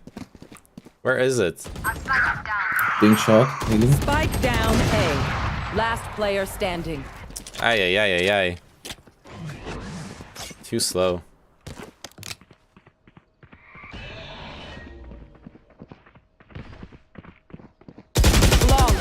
Block, baby. Alright, we need this round now. If one link breaks, Ay, ay, ay. We saw that we cannot push A because there is Jet topping. There. Probably Chambers also upping C. We can still push A, like either if we flash or just like jump peek, bait the shot out. We got only. We only have my flashes. Just wait for the silver Yeah, yeah. dot though. I can like just jump peek it. I can do it pretty reliably. Just wait a second. Yep. Yeah, no one's here. Nice, nice. That's huge. They smoke. I'm smoking, give me a second. That's fortunate. Get out of my way! Enemy spotted A. Watching heaven.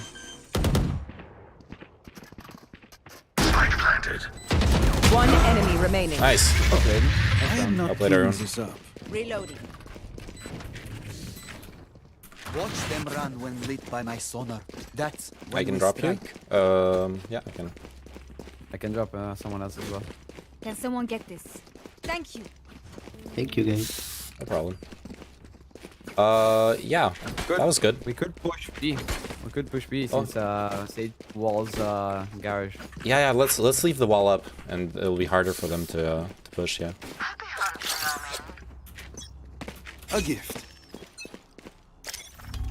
Revealing area. Teleport. Before we get onto set, let's make sure we get an entry first. Got it. Better. Nice trade. Right, actually. That's a good spot.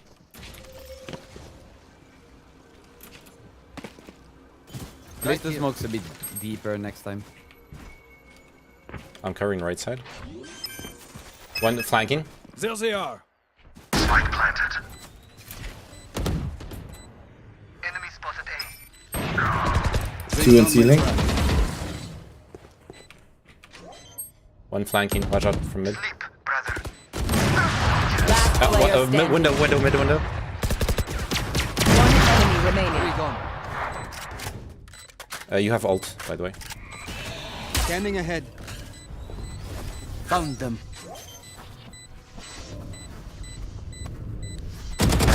Well played. Well played. Never give up. Nice. Gun here. It is terrible. Oh, fuck it. Play it. Spikes here. Pocket, mate. Fuck, mate. Wanna do the same? Or something different? Yeah, maybe. You shouldn't try B again, I think. Okay. Can you smoke maybe like a bit deeper? I can try, I'll just try to peek C long then. But then backside can just sit there as well with that. Teleport's ready. I have the spike. Here. Is chamber hopping? No, he was knife peeking, Revealing so I don't know. area. Reloading. Found them. No shot.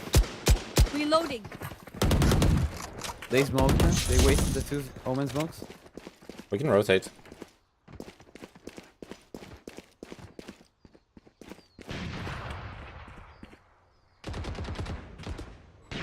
Nice. Let's not commit B, please. Let's just Okay, go. okay. They will rotate. Oh, one is still in A right now. That works. Shadows travel. Smoking A right now. Spike drop. Spike. Take flight. The hunt begins. Teleport's ready. You will not kill my allies. I'm planting and TPing out. Enemy. Spike planted.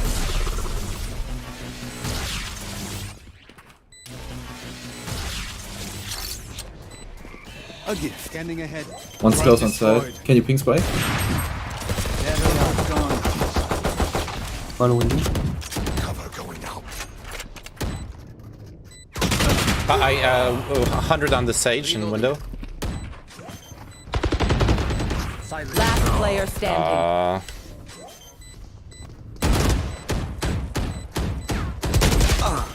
I'm gonna try. Unfortunate. Fuck, I wall Need to banged the stick together, Sage, though. man. Because That's my bad. when you say rotate, the Sage is always on the other side of the map. Block it out, Omen.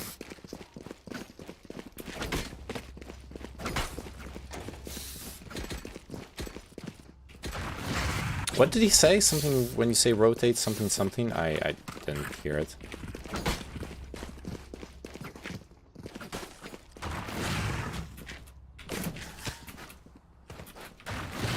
you, hermanita.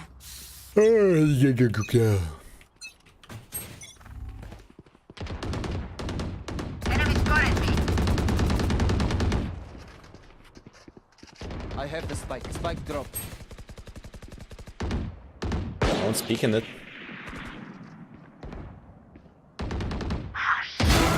Nice. Should we go B? I have the spike. Three. Oh. Nice. Good trade. I'm coming B. Oh, don't come B. Don't come B. Don't come B. Oh, okay. You sure? We already have it. We already have it. Coming. One enemy remaining.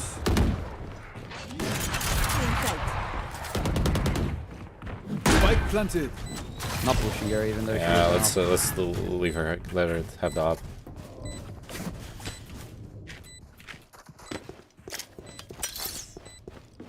This should do. Teleport's ready.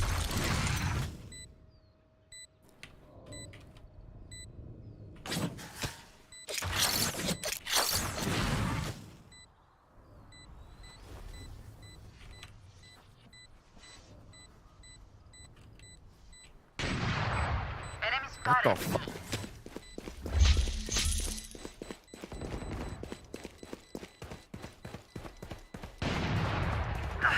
Nice. Well played.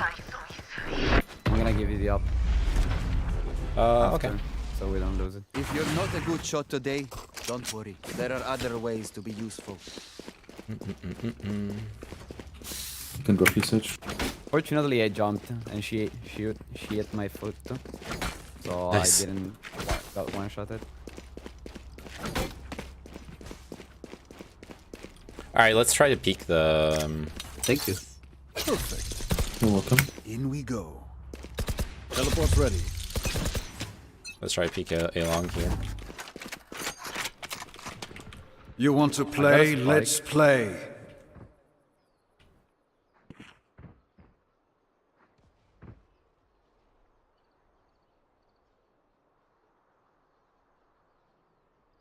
I don't like this. I don't know what that smoke meant. I have the spike. Spike drop. Jet is in garage. I'm not They peeking walled it. it. Sage is A. Mid. She just slowed. Reloading. Get out of my way. Was pushing C long? Oh, Omen is I have the link. spike. Got her. Enemy spotted B. A. Chamber Who's off. here? Revealing area. Let's not commit B, please. Oh god. Want to go C? Since someone pushed from C. They're probably undermanned there. We can, yeah.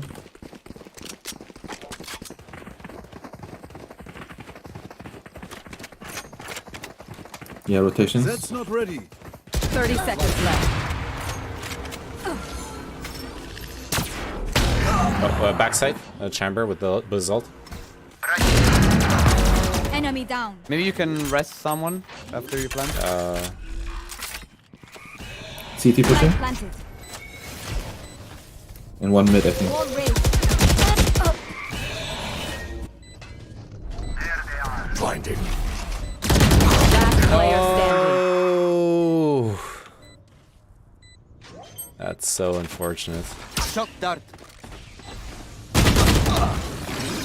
Oh man, we should have planned that You have to round. play a bit safer, Sage. Could have rest someone.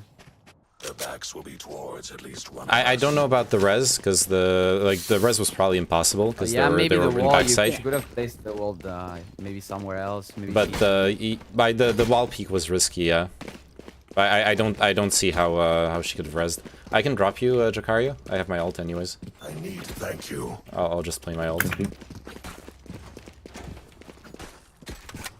They are so dead. All set up. Teleport's ready. Here. Beautiful. One sewers. I suck. Spike down A. I'm so sorry. I can trade. She re-peeked! She re-peeked! Who the fuck re-peeks there?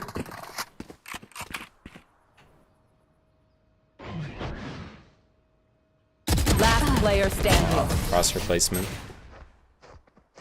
Ah, fuck, I shouldn't have missed the jet there. Those are such easy shots. Last round in the half.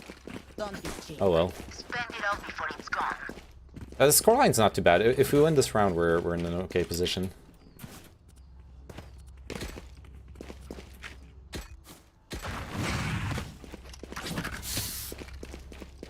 Why don't just go fast B again? Bonne chance, mesdames. Yeah, we could. Right here. That's a good spot. I'll trap from A. That works. Enemy spotted me. Reloading. Reloading.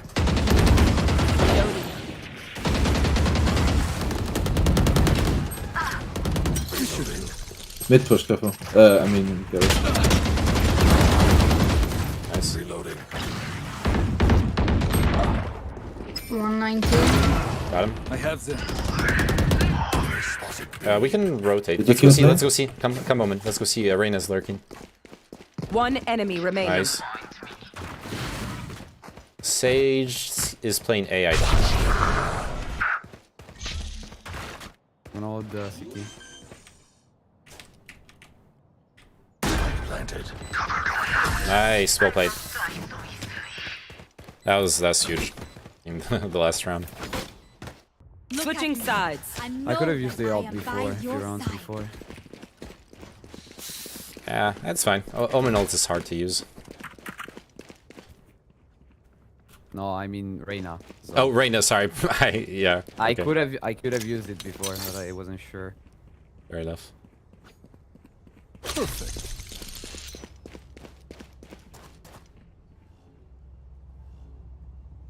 Do you think if I can place a teleporter like right there in that corner, Here. then I might be able to do some memes. I'm gonna try. I'm gonna smoke A long and A Do short you want if me they to push bait me. for you, Chamber? No, it's fine. Teleport's ready.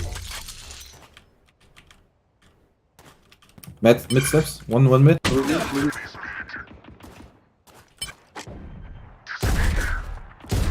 They walk on. Spike planted.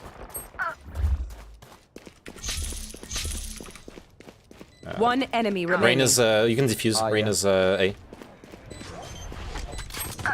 Oh gosh, she's in the smoke! Never mind. Wow, she rotated fast. My bad. I thought she would still I be. walked in the smoke and she was right in front of me, staring at me. The spike is diffused.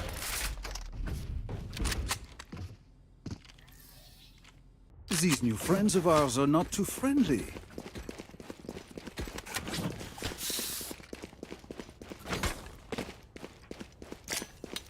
All set up. I can play backside A. Okay. I'll trap short. A gift.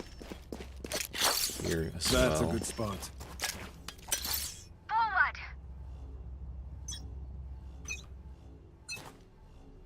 Teleport's ready.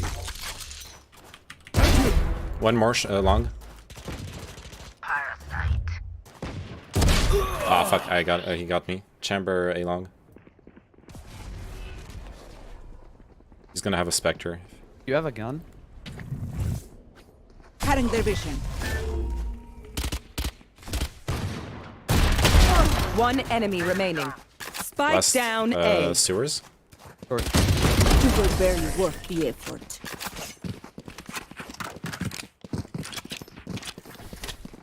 What will it be this time? Have any patterns emerged yet?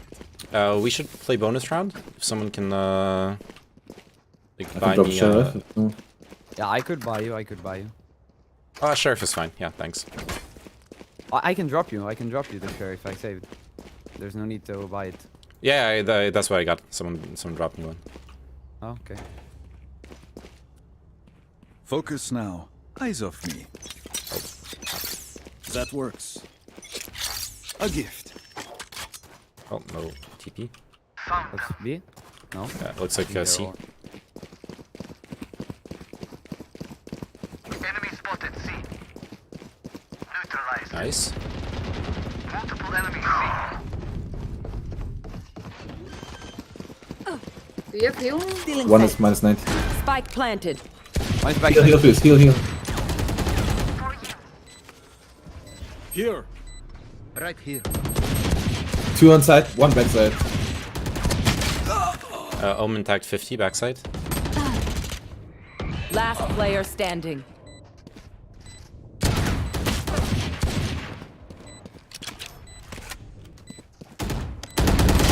Oh, switching guns. Come on, man.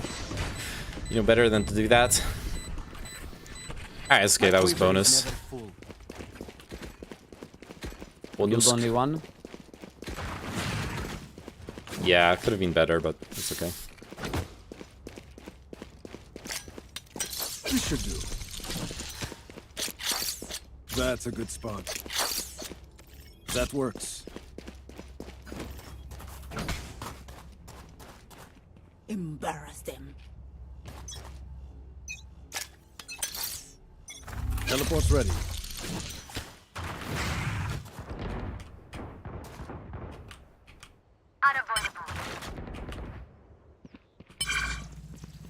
Right here. One was too long. Like at least one, I mean. We should just play it safe. It's 5v4. Yeah, yeah.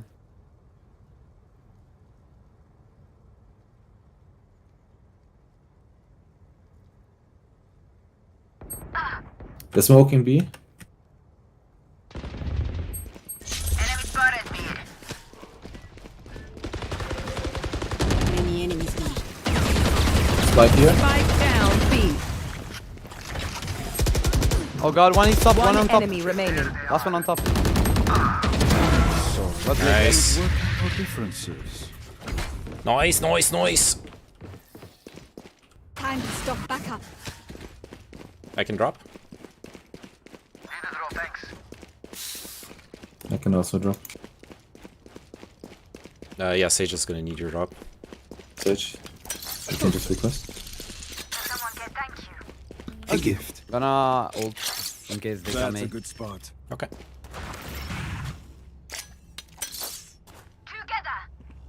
Together. You want to play? Let's play. I don't want to keep that actually.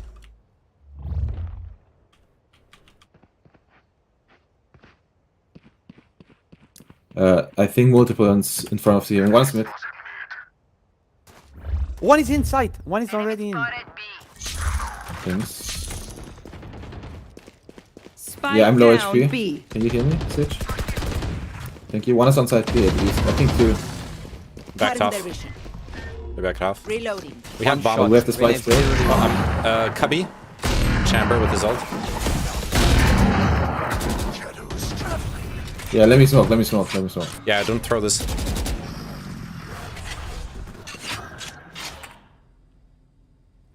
Revealing area. Reloading. No way, he's still there. He is. Just trapped.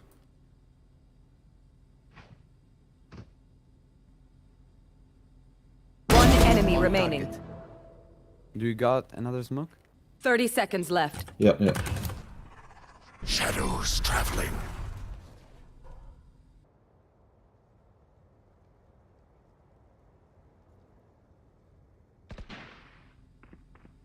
He's still mid. He's still mid. Yeah, running away now. 10 seconds left. Yeah. Revealing area. Yeah, yeah. Nice. Well played. Let's go. Ah, yeah, that was what I was thinking. The steps you thought were mid, they were short A, actually. Take aim, Zenfire. Let's not complicate it. Yeah, I didn't say anything, but I felt like that was a bad call. Does anyone have funds?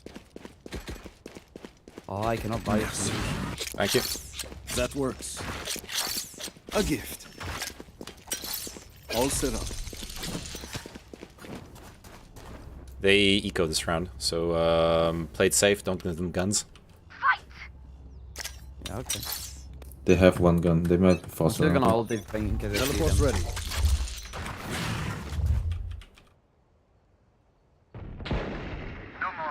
Nice. Oh, Oh god. that's gonna be C.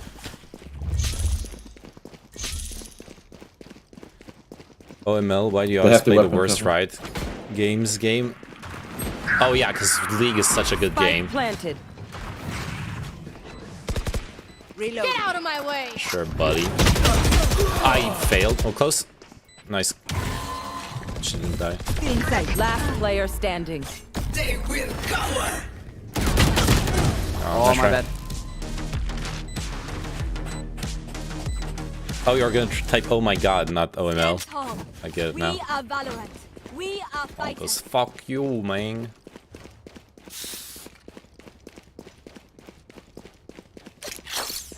That's a good spot. That's a good spot. That works. This should do. Honestly, oh my lord, boomer. Yeah, because saying lord is not a boomer way. They are so dead. Come on. Teleport's ready. A long action.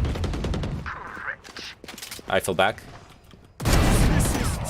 You will Just not one shot. kill my Oh, they ally. arrested. I am the hunter. Cover going out.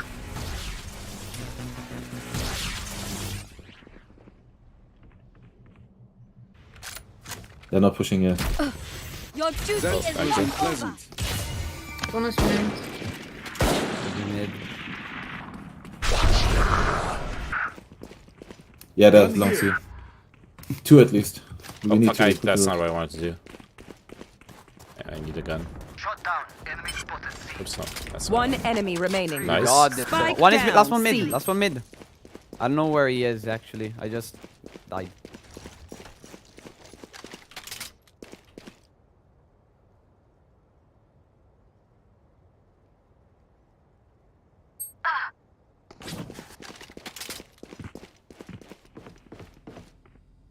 Bye-bye. Okay.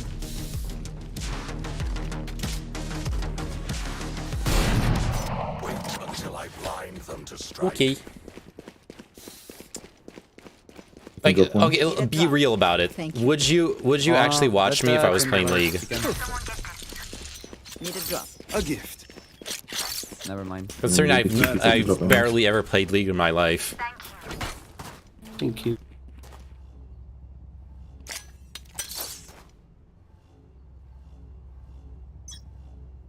I watch Eric and Spire Technician when they play. Oh, Teleport's fair ready. enough.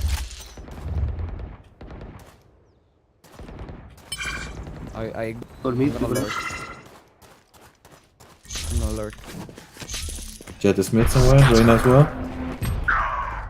Okay, Omen, onside. A heaven, I think. They have B. They're planting B. I'm not sure actually. Spike down B. One Nice. enemy remaining. The last, I'm not- did I'm he not TP sure. A, man? Oh yeah, he's A. Ah, He's fuck CT. me. I heard him, but I wasn't sure.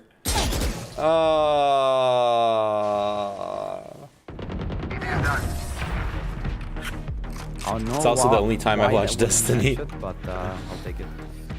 One bullet per enemy. That should be enough. Okay, Yes? the only game. Someone needs to drop Omen. I can buy. I'm almost full. All set up. The only game that, the only MOBA that I actually feel the desire to play is Heroes of the Storm, and I don't know if you want to watch that, buddy. But I like playing that. It's way more fun Who than will I League. spot first?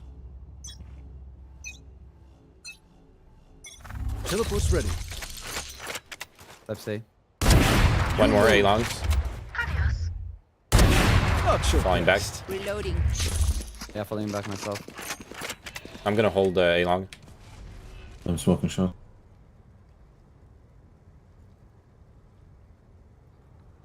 Reyna was short. Yeah, she flashed. I don't know though. Could have fallen back.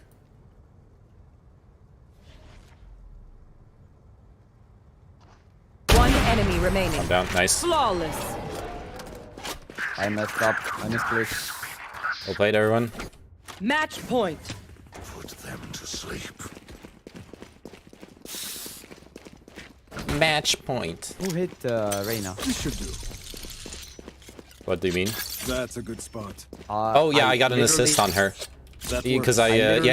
I got collateral. I killed the Omen, but the Reyna was behind him, so I did 130 to Reyna. Nice. I would have probably died there. Nice. I wish my math prof was Smithemia. Teleport's ready. Smithemia was... said some, like, racist shit, dude. Enemy spotted mid. Spike down, C. Jet grounded.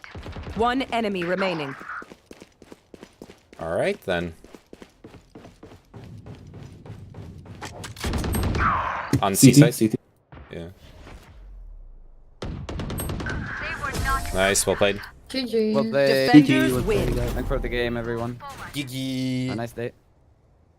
Do you know Smithemia actually still Smithemia hangs out in this Discord server. When Elysium would still stream, sometimes he showed up on Elysium's stream, and he hangs out on the Discord server with Elysium and like the other people there.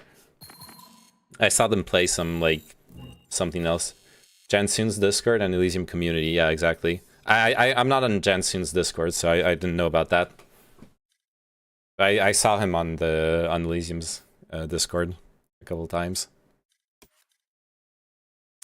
Alright, not bad, not bad. We ranked back up to Gold 3, which is nice.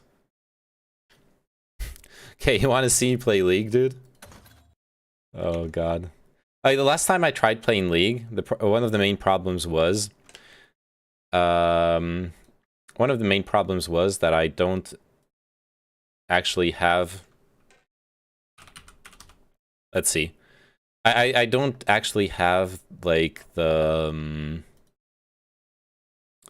proper setup. There was a problem with streaming it. I don't remember what it was. It had something to do with audio, where like the audio wasn't being sent properly to the to OBS. I can try.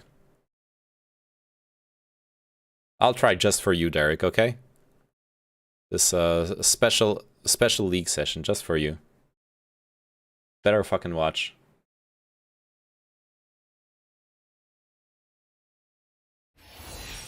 More League streams. Fucking hate League. Well played. What? Why would anyone say well played to me? What happened? What's wrong with them? That makes no sense. Literally every single game I've played in the past, I don't know.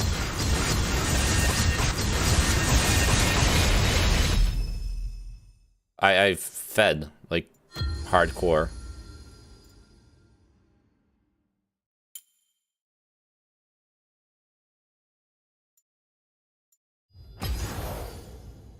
Quality Smithemia post? Uh-oh. I'm scared.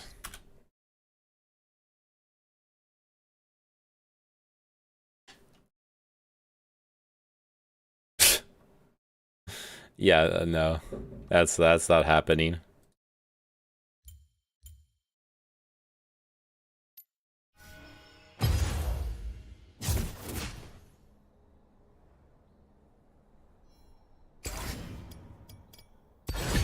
I'm a bottom.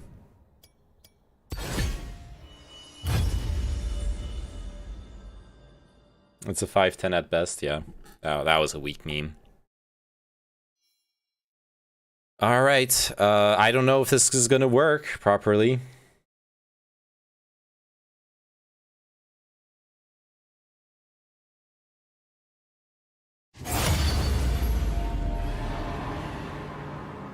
Why did I listen to you? I'm already regretting this. I'm actually already regretting this.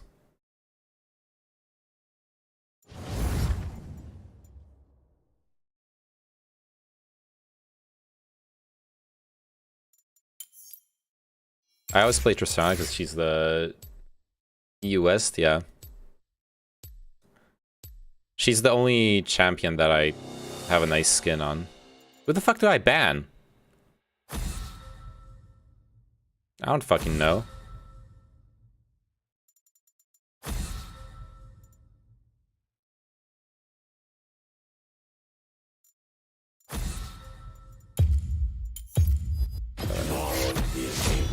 Could have joined you as a support to share the pain. Yeah, I guess we could have done that.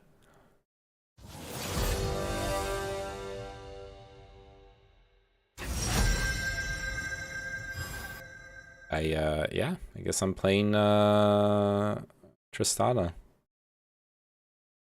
What else could I play? Once a Vandal Look at this cute skin. always a Vandal gunner. It's actually really cute. I like it.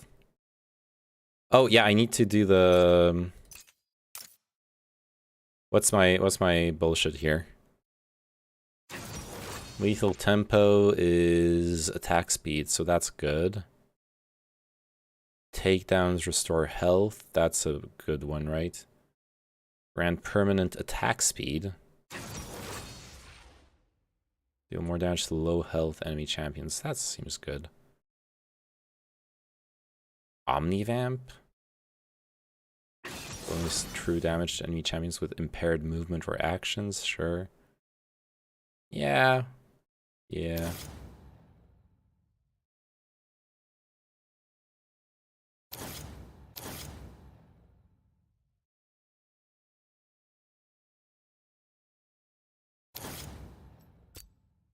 AD marks as seals, armor glyphs. What? What are you talking about?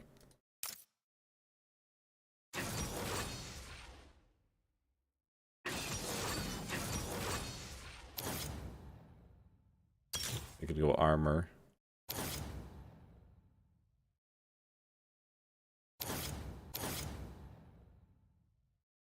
Adaptive force, magic resist. Yeah, I'll just go armor.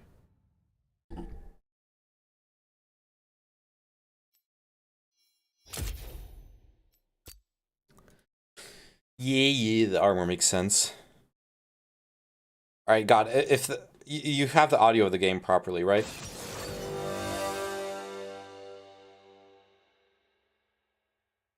Malphine and Lux. Oh, Malphite and Lux, yeah. And Jinx and Veigar and Mordekaiser. I know what Lux does, I know what Veigar does, I know what Jinx does. I'm not quite sure. I know I'm not sure. I think I know what Malphite does. Ranked? Yeah, I'm playing ranked. Keep in mind, I suck at this game. This is actually the first time I'm playing this game in like, I don't know.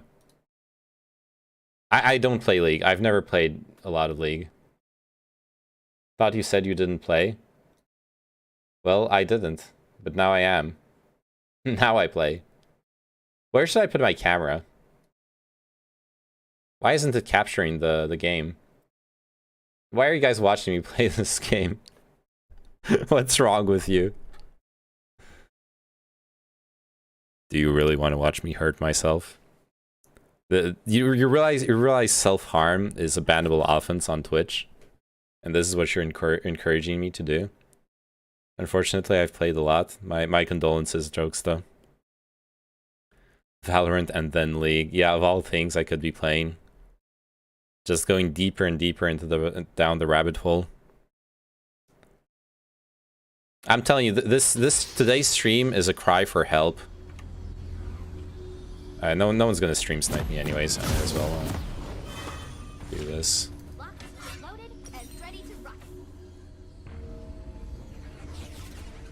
What? What does refillable potion seems good? Yeah, let's do this. Welcome to Summoner's Rift. I might just drop in.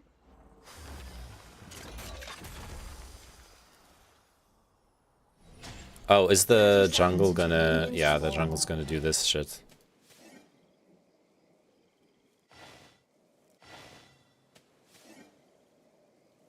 Who wears a helmet? God, I don't feel comfortable. Left one? Oh, you want me to buy... Oh, it's no longer showing up. Should have bought the left one. What was it? Oh yeah, I'm an idiot. Why did I buy the longsword? What the fuck's wrong with me? I should have bought the Dolan's blade. Yeah, I forgot that that's the normal buy. Never mind. Rip. At least I have a cute skin. That's what matters.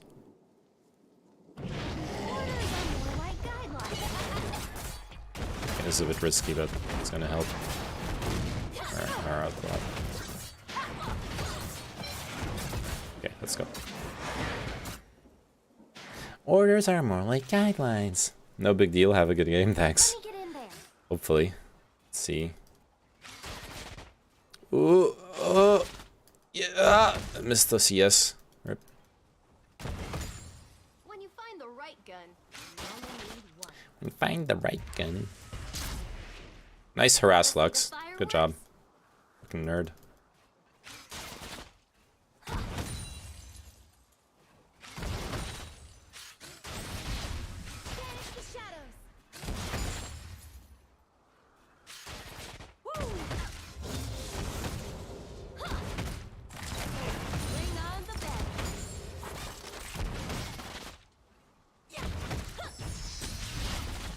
Good job, Lux.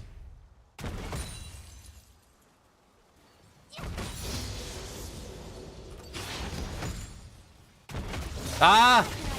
Okay. Look at those pure mechanics. Pure mechanical skill. Uh-oh.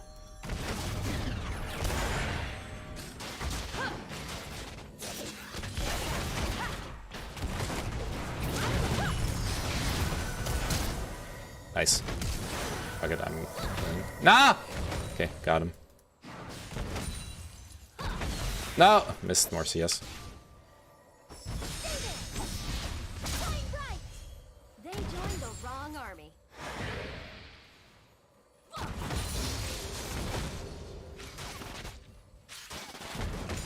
Nice. Nice.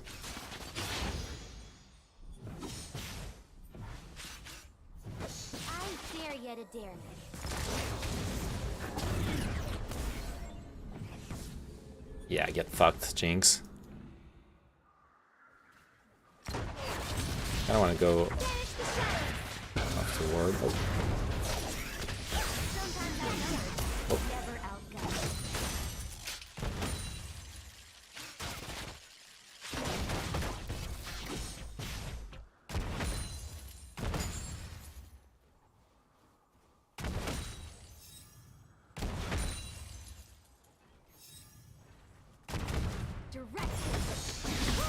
Ow. Good shield. Oh.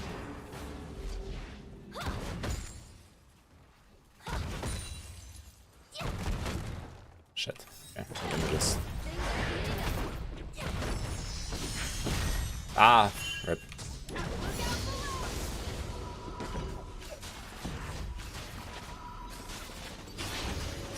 Wait, what do we buy? I think boots, so we've been okay with dodging that other lady's bullshit, but good against sure, let's just get some attack speed and fuck out. Once, it's probably worth shooting. Why are you CSing? You're supposed to dive? I know, right? I should have learned better from Papa Destiny. Why am I not diving constantly? Throwing the entire game. I just need a point in the right direction. I just need a point in the right direction. Are we doing okay on CS? 19 versus me 26. Okay, kind of winning. Pretty cool, pretty cool. I like that. You don't hurt him if you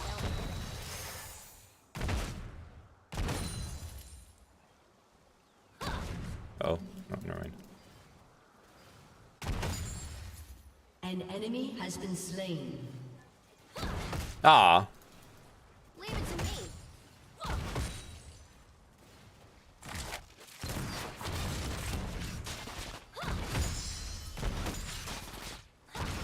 Aw.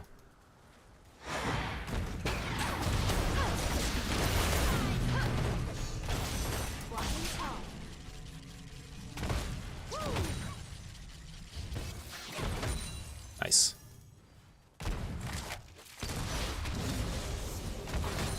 Nice.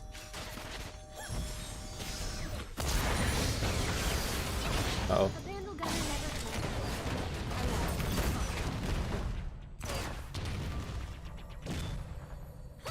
Oh, crap.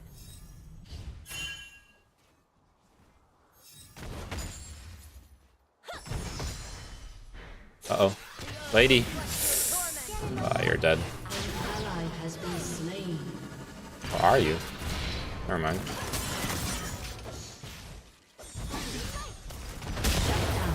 Oh fuck, I fucked that up. Never mind. Rip. Boomer says Oops. hi. I should probably back. I'm not gonna back. Maybe the plating.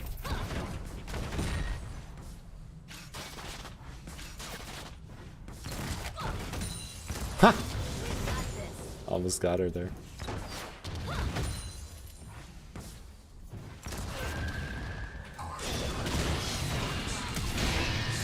Ah, shit.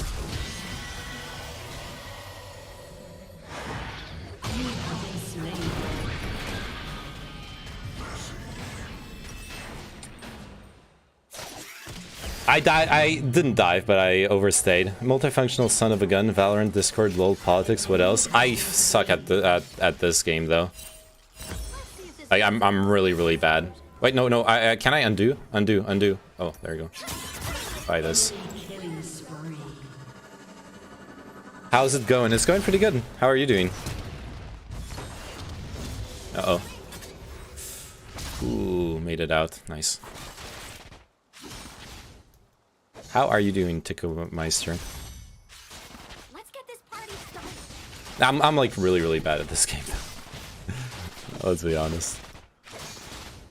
This is my first game in like years. Oh, nice ulti. I might just drop in. Crap. Ah, come on. 49 to 33. Nice. And there's a bounty on the Jinx too. Ah! Okay.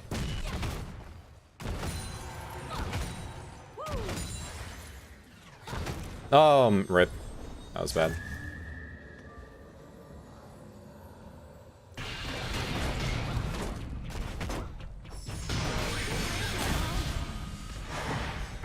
Ow.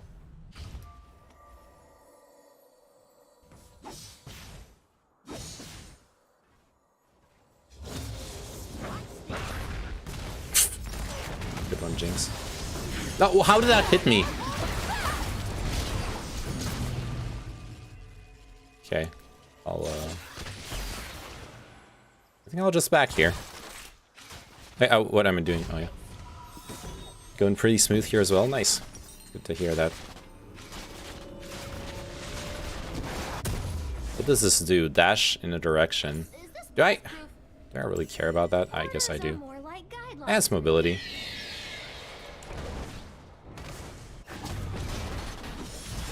I should use my wards as well, by the way.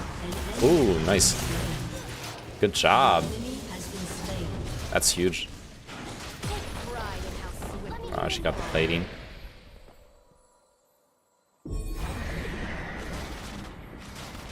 Earth Herald top, that's nice.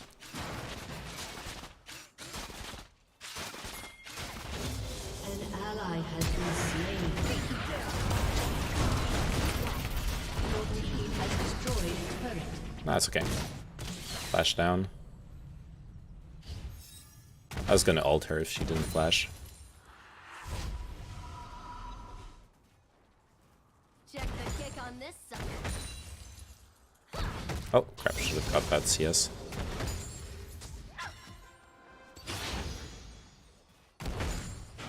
Ah! Never mind. I won't be able to stay for longer, feeling exhausted, going to get a good sleep tonight. Good job. Okay. Have fun. Have a good sleep.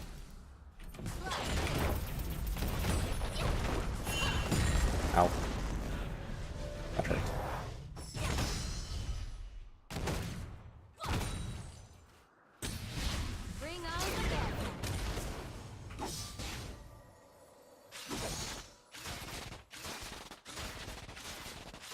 I'll just stick here for the CS, I guess. This is warded. I dare you to do. Let's ward this.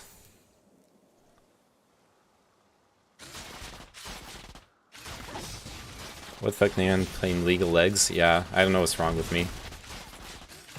I need help.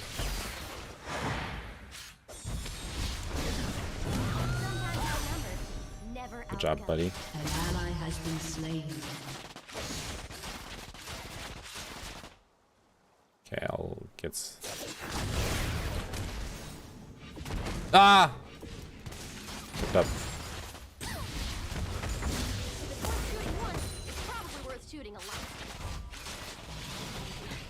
Yeah, the jungle's coming to dive us. An enemy has been slain. I'm getting the fuck out of here. That's what I'm doing.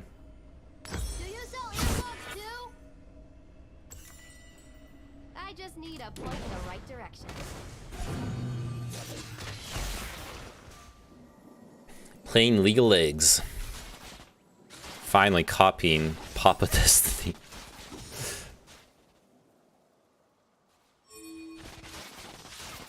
Playing League of Legends instead of covering current news. Oh, can I make it? No, I cannot. Oh, come on. Okay, that works. Okay. Uh-oh.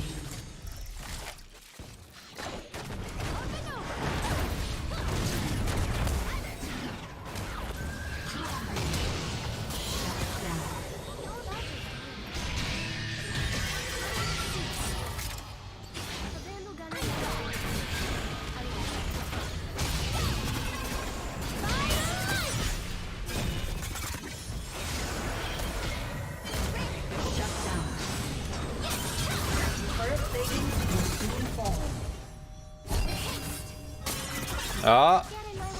No! Alright. Let's go back to CSing. Nice. Good. Winners don't duck. Winners don't duckersy.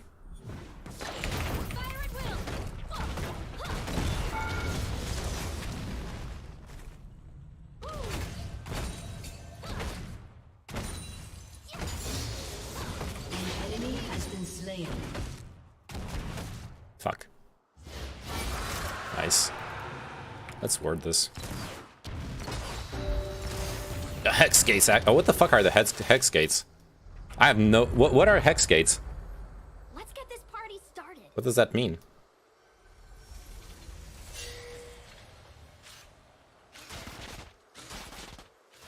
What does it mean? I'm a bit scared.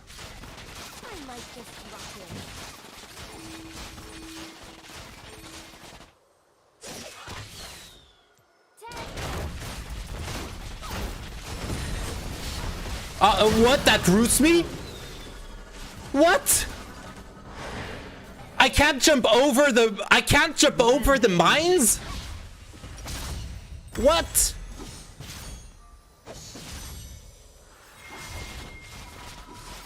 What a dog shit game.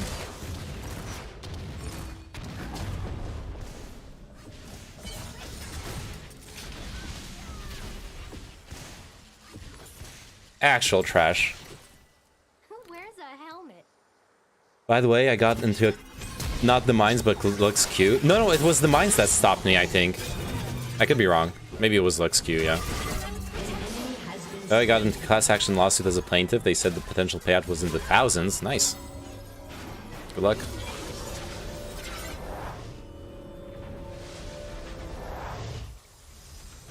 Oh, the Lux Q getting me through the thing, I saw that already.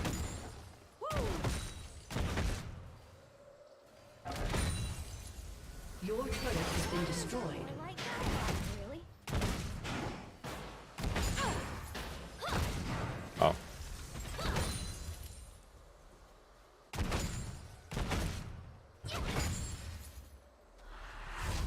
No more baiting. It's okay.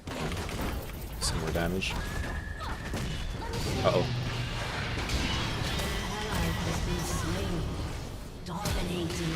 Oh. Right. Shut down. I tried to save her.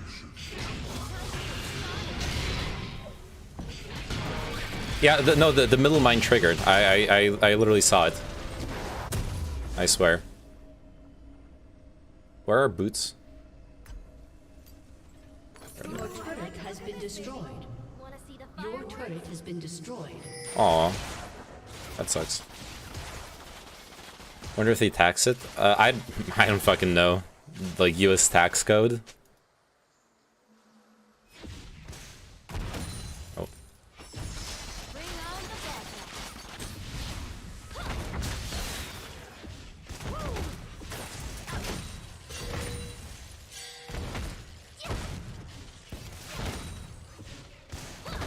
Aw.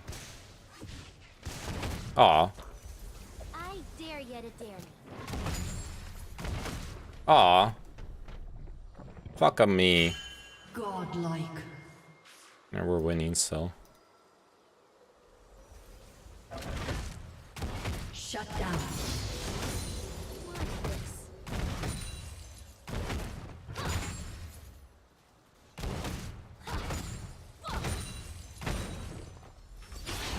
Okay.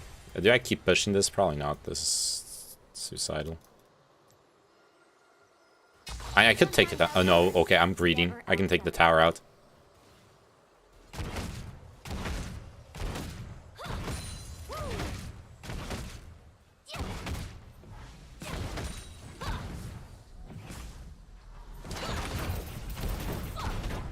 Your team has destroyed a turret. Get the fuck out now. 106 is CS, 8. Hey, I have 10 more CS than the Jinx, never mind. She kind of caught up. Vigar's bottom. Someone's TPing here. That's kind of spooky. I just need a point in the right direction. Oh, can't shift command.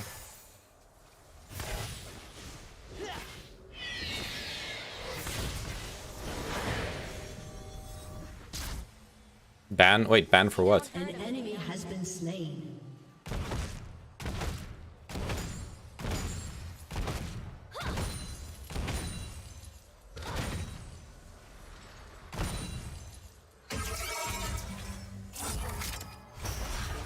Walking tall.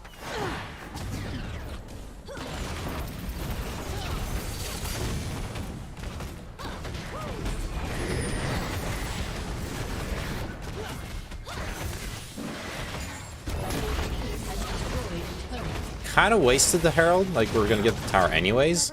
But I guess we get the second attack here.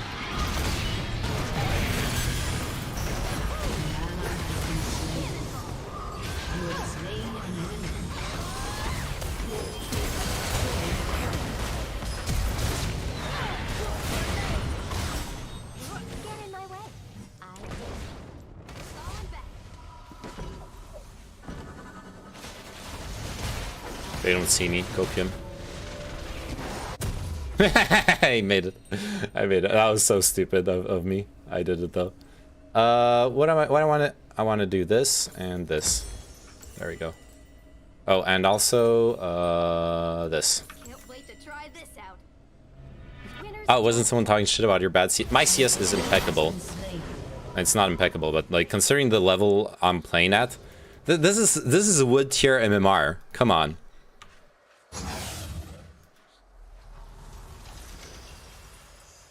I'm doing fine, okay? Let's get this party started.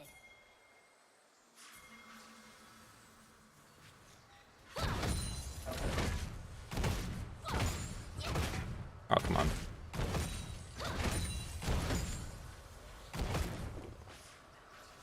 I might just drop in. Should I keep pushing? I think I keep pushing here. I can take one more wave. Yeah, they're winning.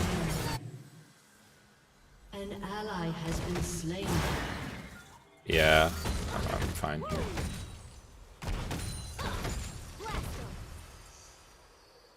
As long as you have fun. No. An ally has been slain. Who the fuck plays this game to have fun? Come on.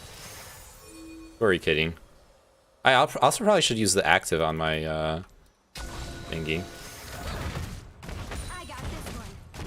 I'm a split pusher, right? Copium.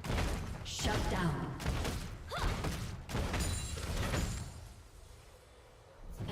Wait, why are we all dead? Never mind.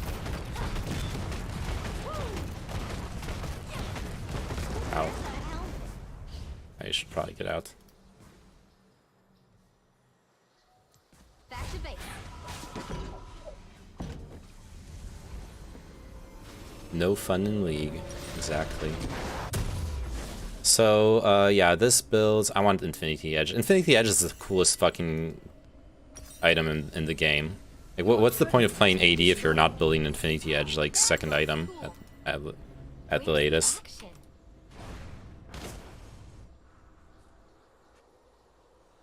It's a big sword, and it crits. What more do you want?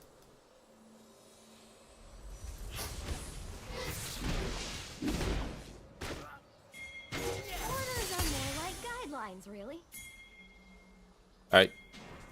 I'm not going in front. What the fuck are you doing? What does this do?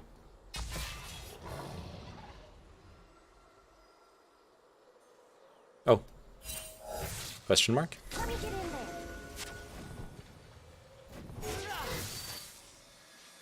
Oh, no.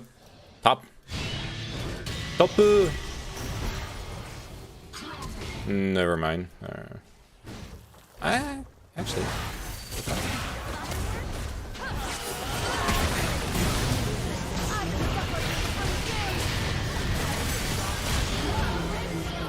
Oh, fuck.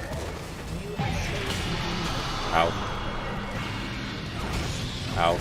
Why did I do this? Why did I jump onto him? No. That was my team. That was his ult, right? Well, what the fuck does his ult do? I don't understand what happened. Infinity Edge is really bad second. Rip. Then I guess I should not have built Infinity Edge.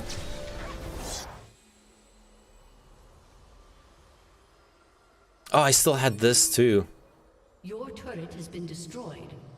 Dash in target direction, firing 3 missiles at the lowest health enemy near your destination, prioritizing champions. I need to use this from time to time. If there's a sword for making things explode, Uh oh. That's unfortunate.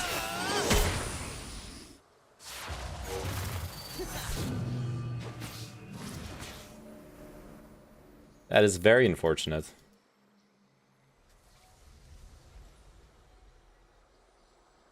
An ally has been slain. An ally has been slain. That is even more unfortunate. I'm pushing mid. Shut down. Pushing out mid. Oh. sometimes outnumbered, never outgunned. On lookout.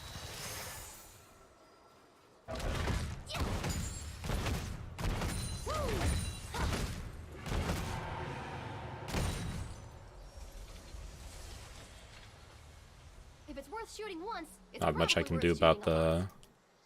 the other stuff that's happening.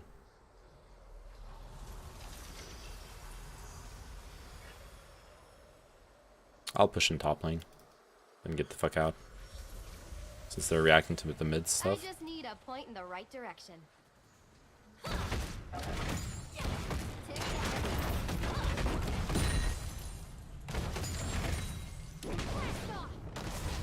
An ally has been slain. I should stay now that they're busy team fighting, but I'll go help my allies. Let's see if this makes it through the first explosion. Oh no, come on. I should have stayed up top.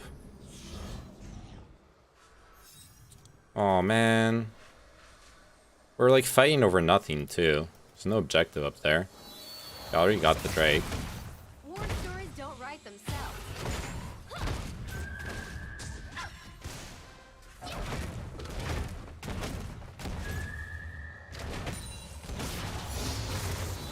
I fucked up. I fucking hate this game.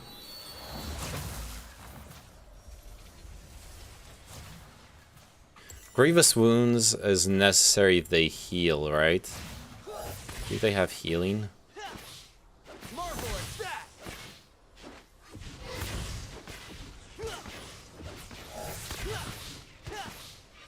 It's not clear to me.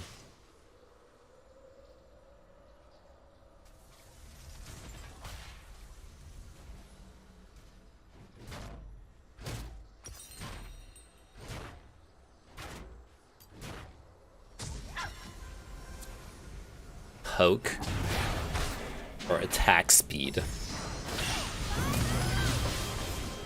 I want attack speed. Oh, I'm alive.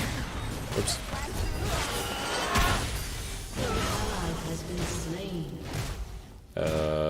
Whoops. An enemy is legendary.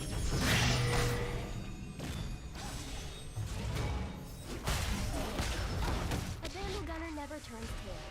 Unless it's to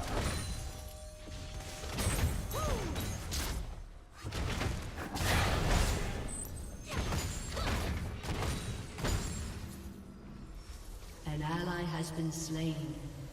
Oh, come on. They literally this whole time all my teammates are doing is running off and dying solo.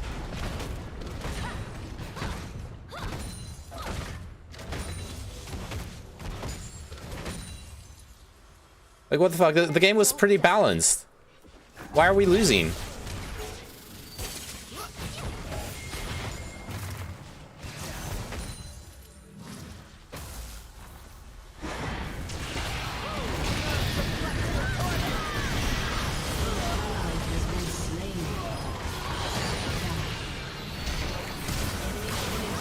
Fuck.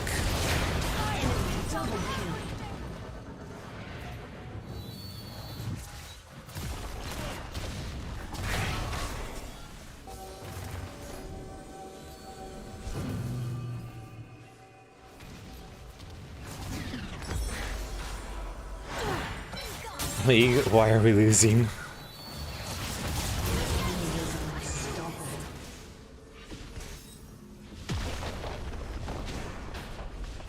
It's getting a bit ridiculous here.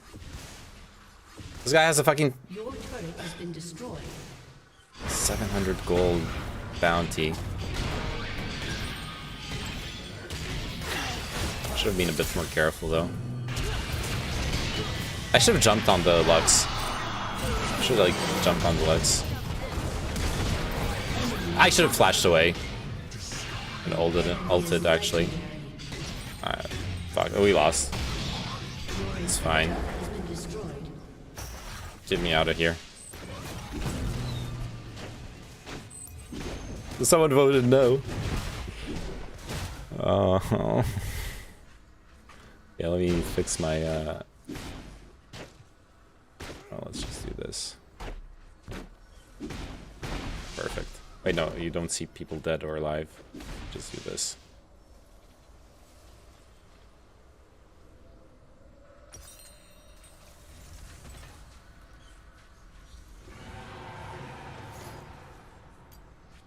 An enemy is dominating.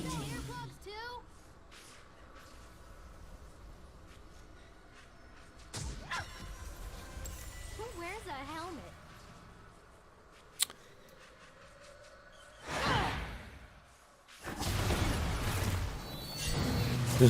No, I'm doing it. I'm being toxic. Oh god, he survived. I did the question mark thing. Okay. Actually worth, honestly. Except the other guy's committed for no reason, but...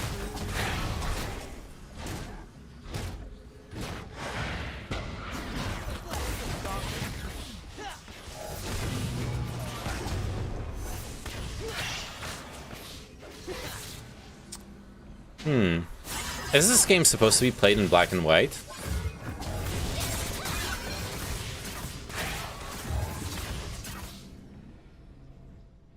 I thought this game had colors.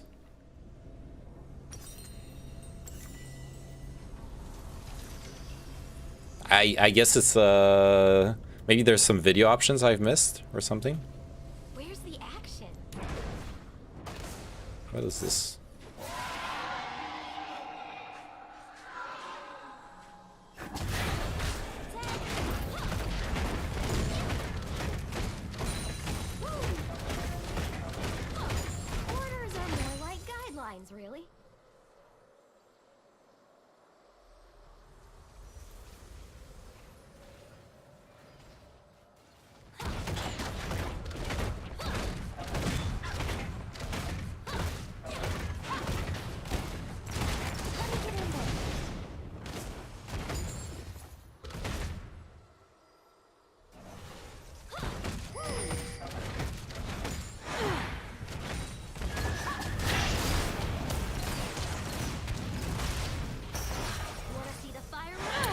I do appreciate the fact that they're pushing mid, even though we have no objectives. I mean, I guess we have the Nexus.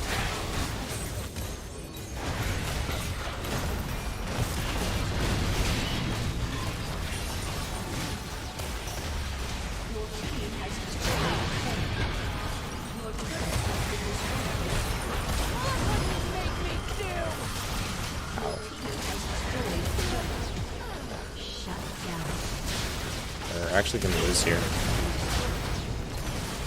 But yeah, good job, guys.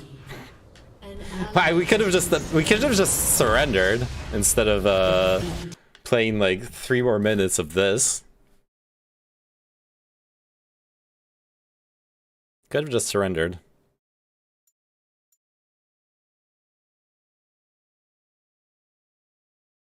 Time for more games. Look, the problem I have, genuinely, the problem I have is, like, if you have fun playing this game, good on you, you know? It's all good. Nice, I'm iron too. I just don't have fun playing this game. No, no Ukraine memes. No, I'm not tonight. Not even Quinn was iron. Look, I genuinely don't have fun playing this. Phasmo solo. No.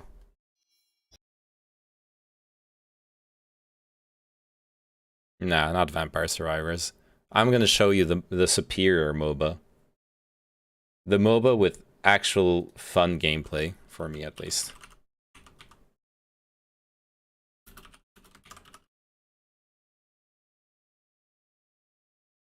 Now this is a game I enjoy playing. I actually have fun playing it. Speedrunning all the Degen games in one day. You've never tried Heroes of the Storm?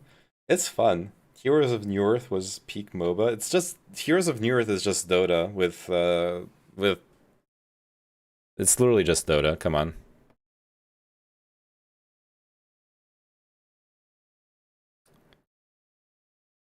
Look, when it comes to Heroes of the Storm, I don't know. I can't even I can't justify it there. It's just this is what it is. I just have more fun playing it. At the end of the day, that's all that I can say. I don't know why. There's no particular reason why. It's just fun.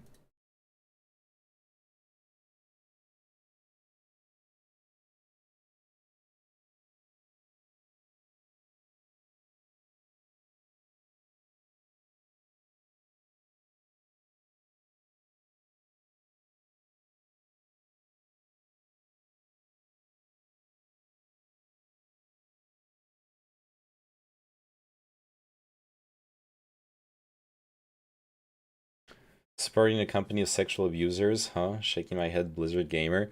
I have never spent a single dime on this game, okay? This is an entirely free-to-play account. I have spent nothing on this account. I'll let you know. No, like for reals. I don't have like any skins or whatever. And I do have some skins I unlocked. Let's see. I want to see like owned skins. There you go. Zero. Well, those are like featured. I have this, I guess. What the fuck?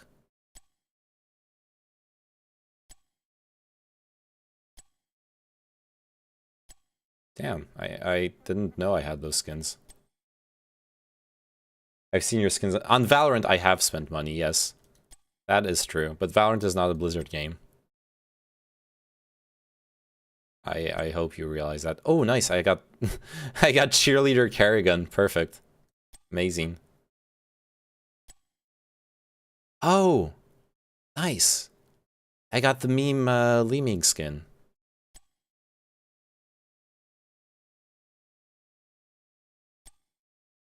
Let's see what else I got. Booba.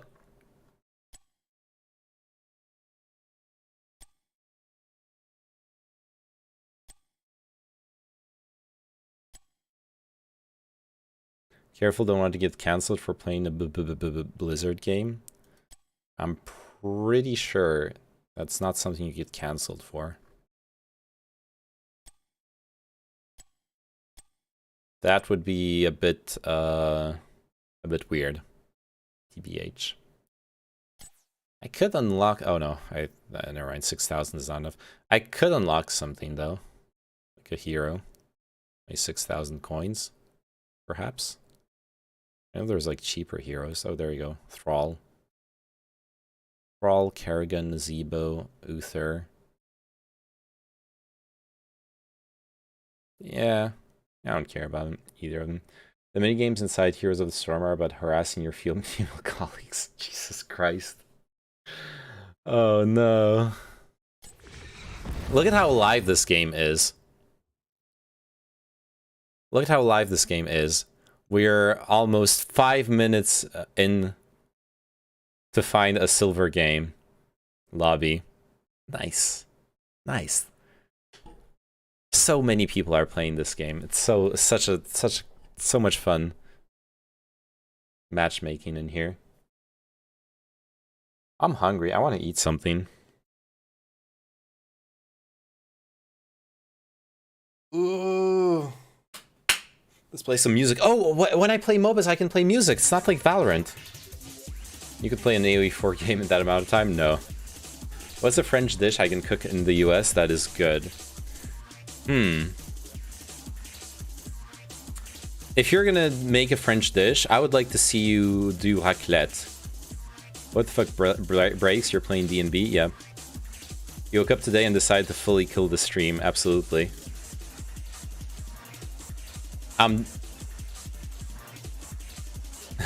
This is a stream suicide live, yeah. Canned duck, no.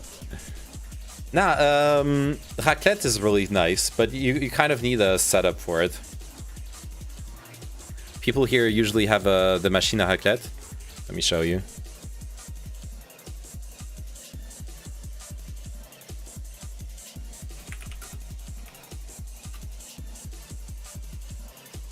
So this kind of machine, and you put like raclette cheese underneath where to make it to have it melt, and then on top you can grill some veggies and some like meats, and then so you have boiled potatoes, like whole boiled potatoes. You put them on your plate, you cut them open, you pour the cheese onto them, you add like your whatever you want on top, and you eat that, and it's delicious. I also like putting in some Tabasco. It's yummy. And it's very nice to eat with friends. Oh, this is the more traditional one.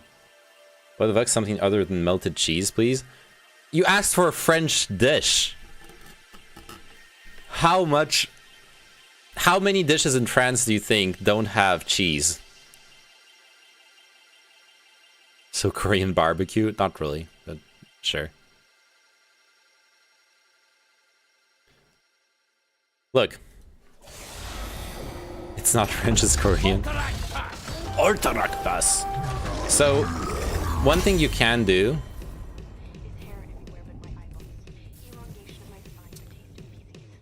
Voice chat? No one ever joins voice chat on my MMR anyways.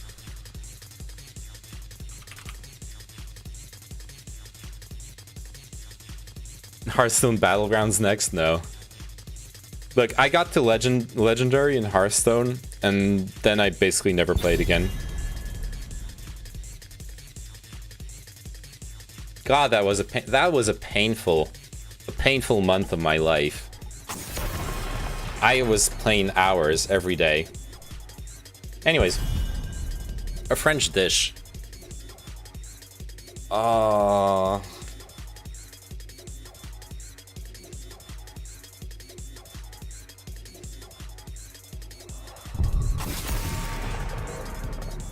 Oh!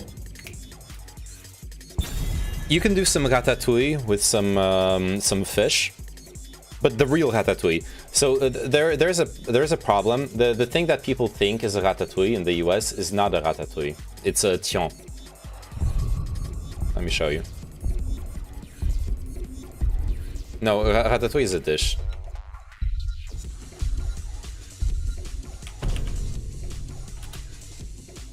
This is not a ratatouille, okay? This is a fucking tian. This is not a ratatouille. This is a ratatouille. And it's really fucking good.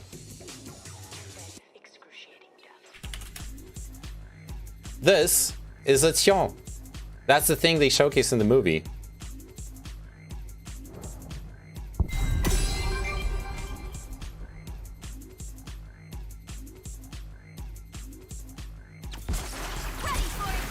Fuck it, I'm locking in.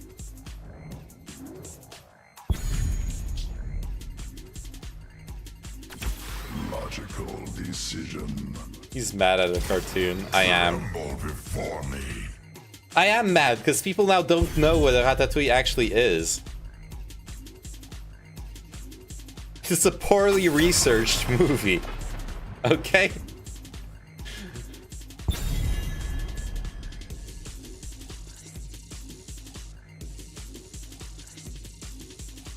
Siddhautama. That's okay. So this is like a mix of the two alternate names for Buddha: Prince Siddhartha, which is like his original name, and Gautama, like Gautama Buddha.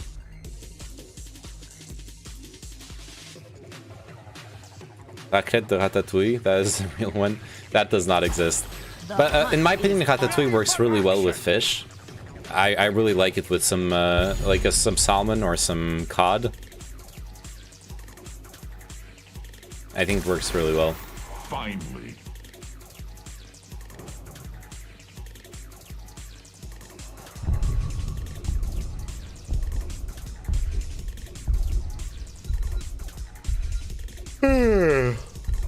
God, what am I doing with my life? Playing dead games. Are French fries actually French then? Got him. They're Belgian. They're actually Belgian. My man.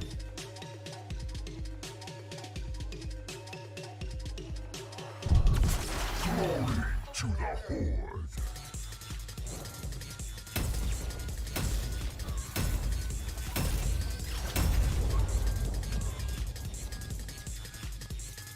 Alright, let's go.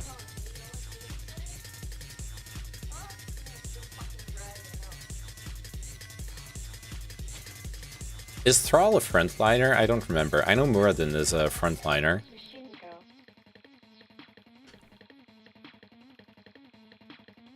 You have someone named Lensman on your team? I do. What does that mean? Who is that? I tried playing World of Warcraft again last week. Playing dead games is sad. Couldn't even get past the character creation screen. Wait, so you... Kino, you bought a subscription and you didn't get past the character creation screen? Do I get that right? Let's get ready to stomp the horde. Legend D&B artist runs the label in the North Quarter. Nice. Come, How? the battle awaits us. Why? How? What?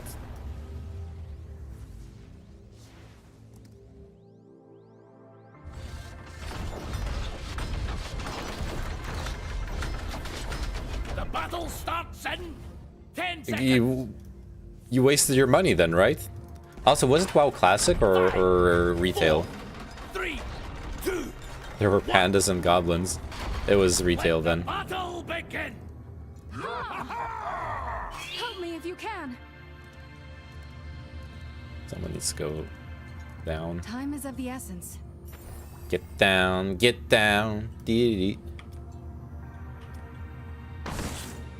Never mind.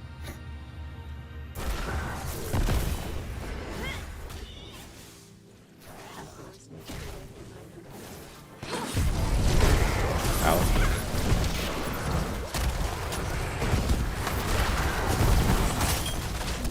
This isn't your day. Ow.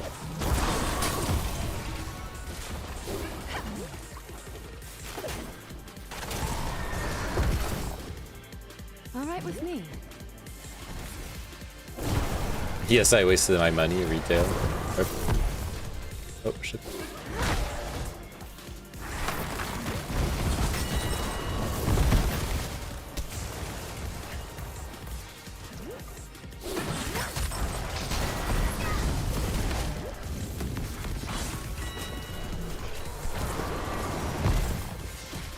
Let's see how you like this.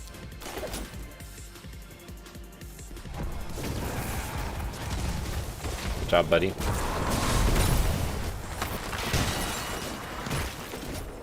I'll take care of it.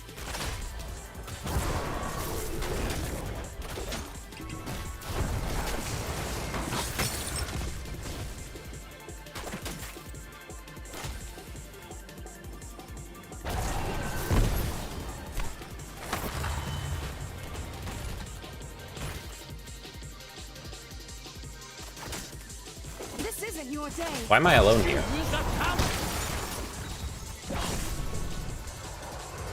Have to go away for now. Fall back, everyone. If you're sure. That is superior gameplay. No need to last hit. And focus on fighting, which we aren't really doing, so... I don't know why I'm saying that. Got word that the enemy's holding some of our troops hostage. Time to break them out. Let's gank this guy. Never mind.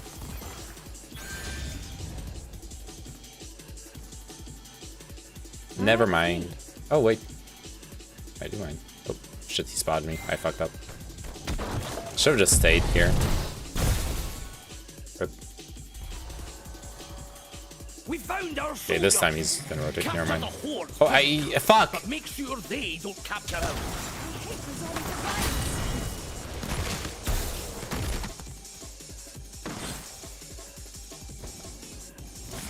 Okay, got him to back off. Wasn't a waste of time.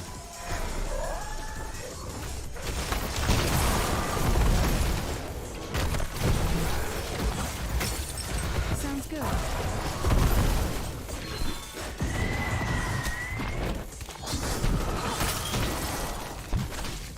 Choose a talent. Ow. Okay.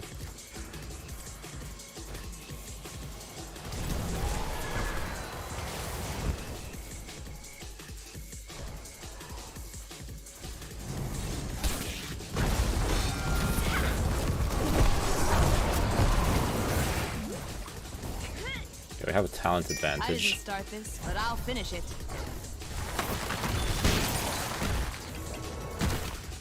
If you're sure.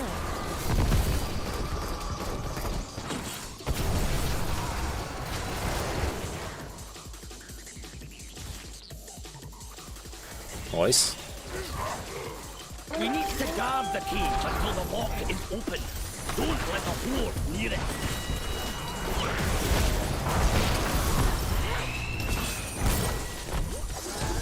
Let's see how you like Our rescue's been Shit. halted. Fight back and claim the prison here, camp. friend. That one's going into the next room.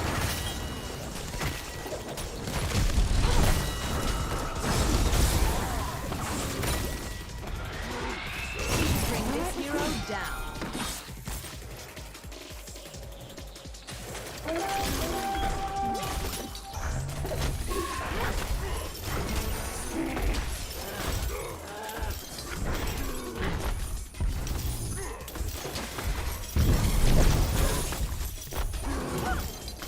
Let's see how you like this. Camp secured. Now let's take the fight to the horde. Ah, crap.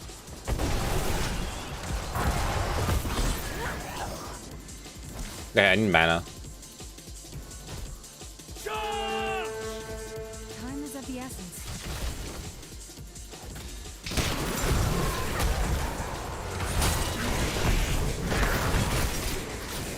Keep it up.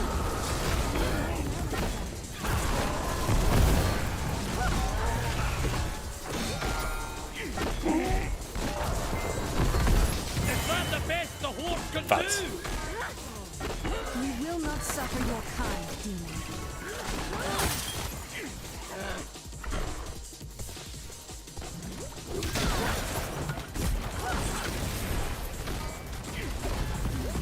This isn't your day. Choose a talent. Sounds good.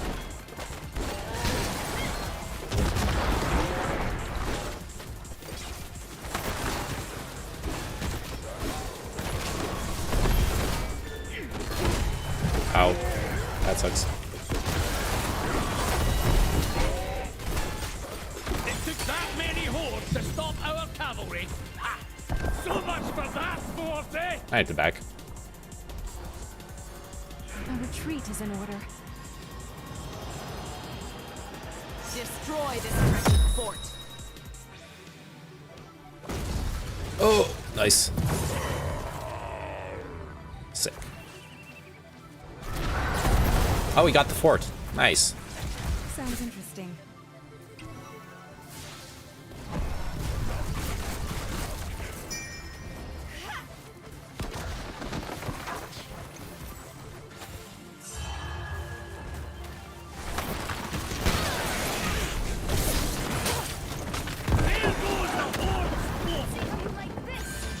Well done.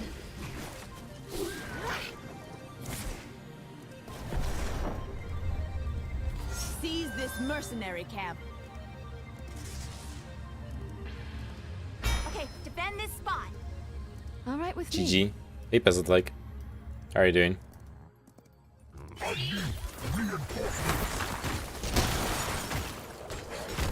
I want the orb. I want the XP. I'm dead. I'm feeding. Never mind. That was greedy. How are you doing, Peasant like? Hope you had a good day.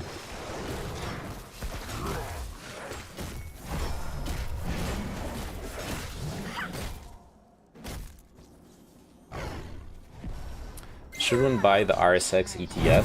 What is RSX? Just spotted more of our I'm not familiar with that. Get ready for a prison break. Let's hurry. Our allies need us. Russian Stock Exchange. Oh, the Russian Stock Exchange ETF. Yeah, no, I doubt.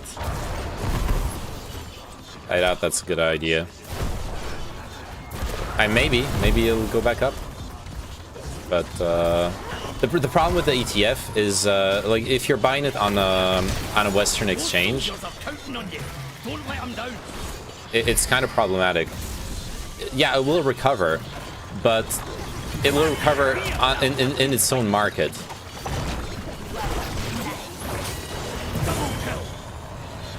Is the problem. If you can actually buy the stocks on the Russian stock exchange, then maybe there's a good deal to be made.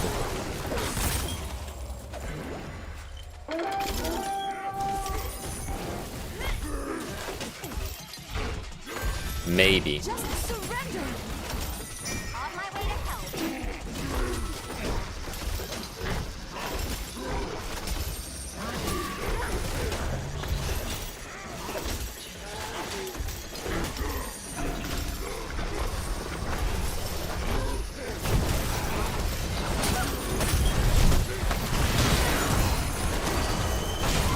Ow.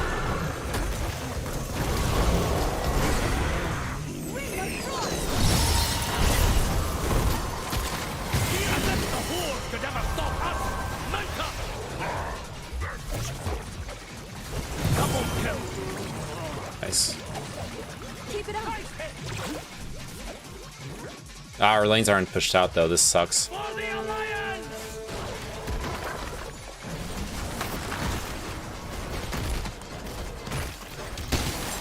Let's see how you like this.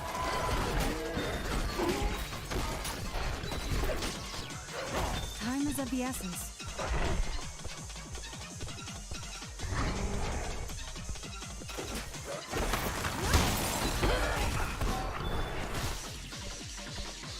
Choose a talent.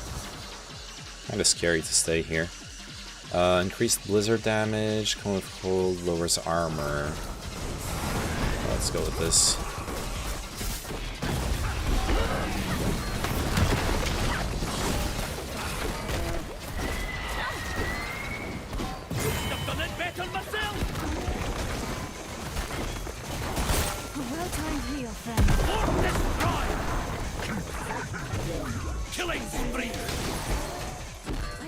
resorting to violence.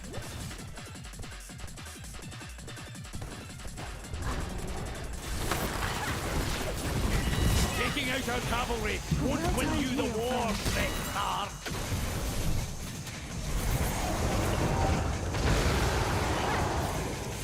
Oh, Lily. Gotta get the fuck out of here. Or do we?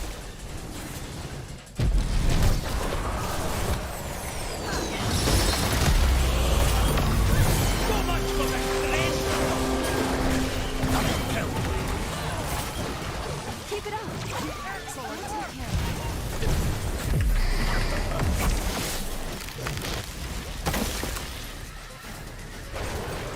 Let's see how you like this. Nice.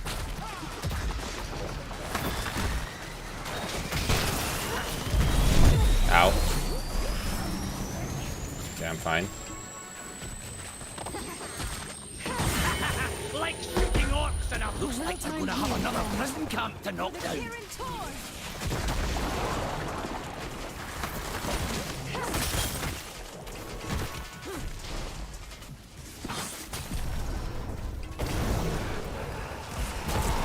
Sounds good. Yeah, let's get the fuck out.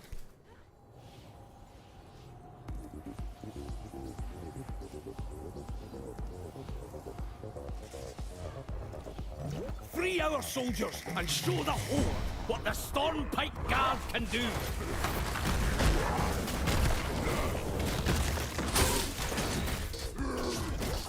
Just surrender.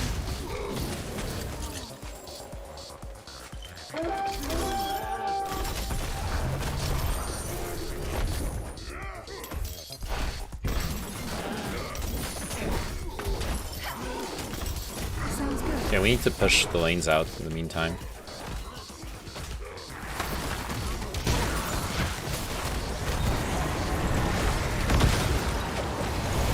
Okay, fuck.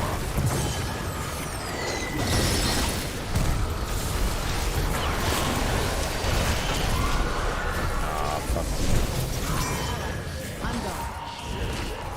Why am I so slow?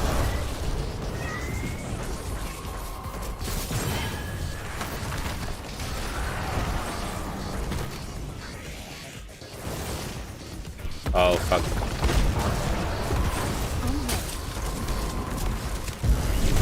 I can't do anything. Horde will pay for that one.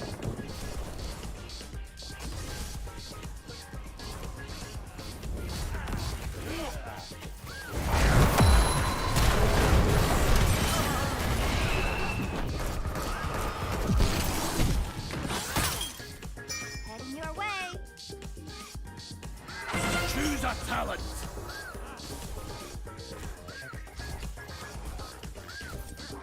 Just surrender.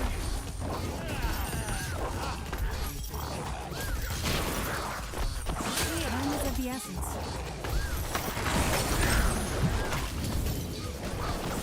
I've done it better myself. You will not suffer your kind, demon.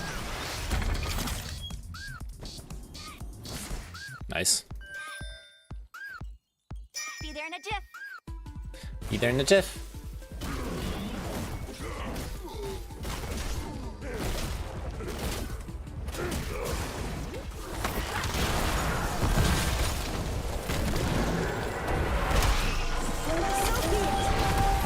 So much for the strength of the Horde. I've got a good feeling about this. Well timed here, friend. Mayhem!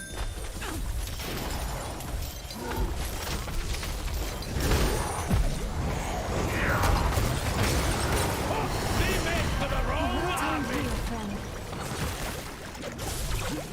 It'll take more than that to bring the Alliance down. Hero slain! Okay.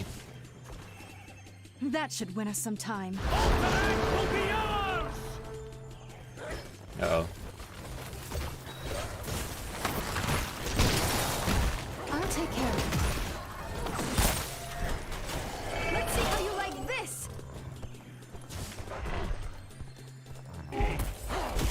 Oh fuck, I missed it. Ah!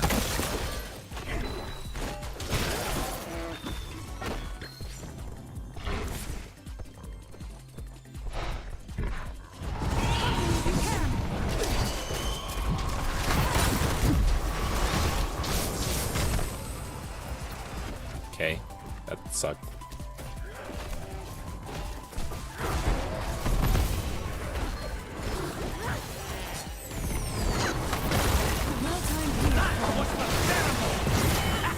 Like shooting orcs in a barrel. Not bad.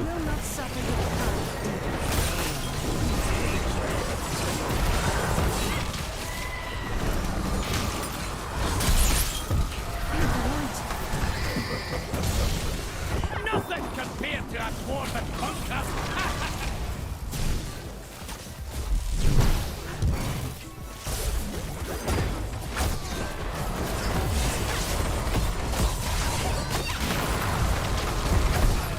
Is that the best you can do, Frostwolf?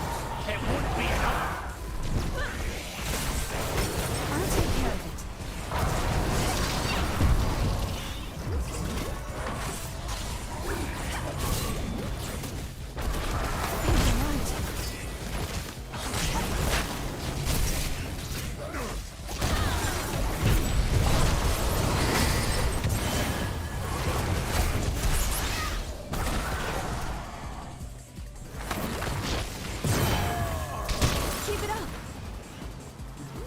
Okay, we are down 2 players. Yeah, let's get the fuck out. Wow. Sounds good. Okay, not bad. Yeah, we need the southernmost fort now. It's basically the last objective too. My spells will aid you. We should bring this hero down. The pheromone!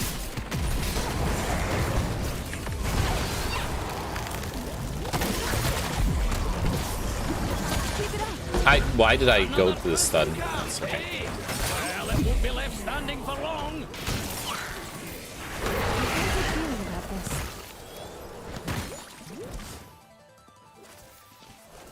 Thank the light.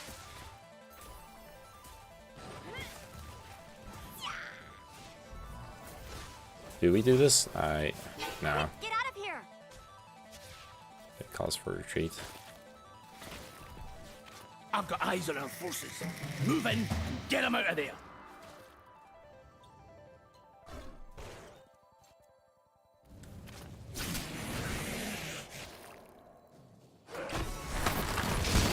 So be it. I'll take care of it.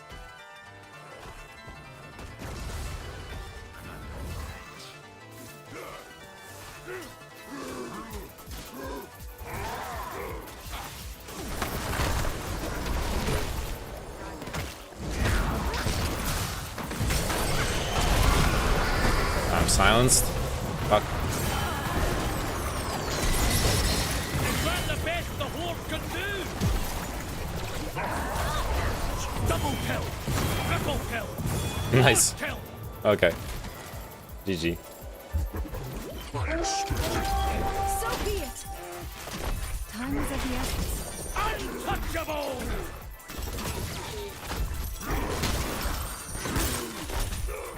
Actually, GG.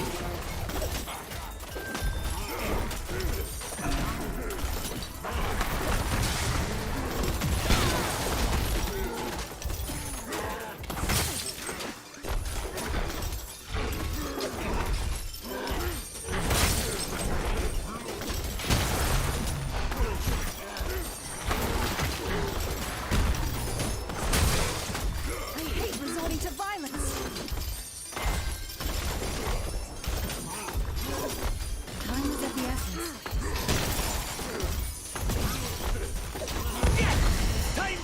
Oh, no worries, Chinchilla. I'm sorry. We ended up. I ended up doing the kink panel earlier today. I'm sorry. I didn't organize myself very well on that, and like warning you in early enough. My bad. I was hoping you would still be available.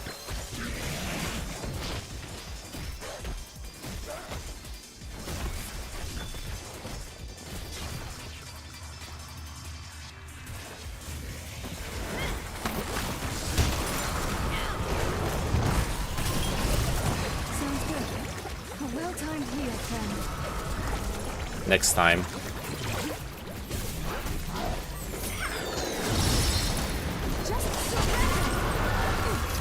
Ah, fuck, fuck, fuck.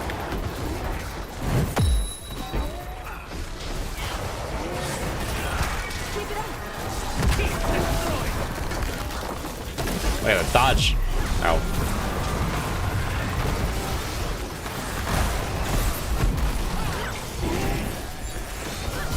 Yeah, that's the last keep. Destroyed.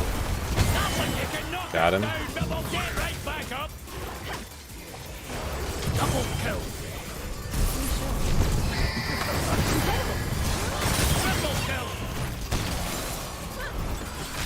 Why don't you chill out for a bit? Ow.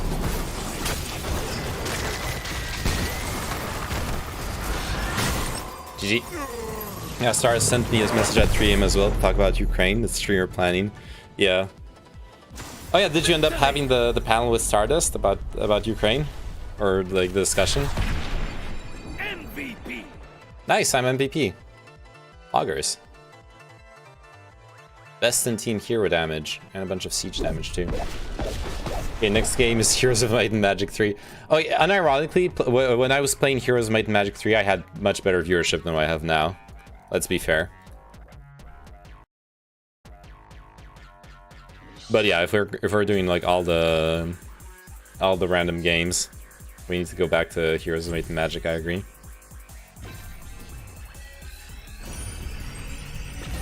Oh shit! I ranked up. Nice.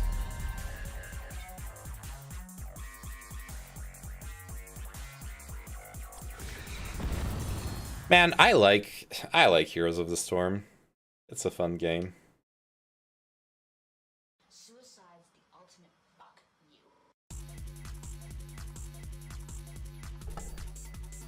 Fuck it, dude. I'm gonna play a game of Valorant again. That's what I'm gonna do. I should make this at some point. Well, when I'll have an oven. Don't you omega lol me.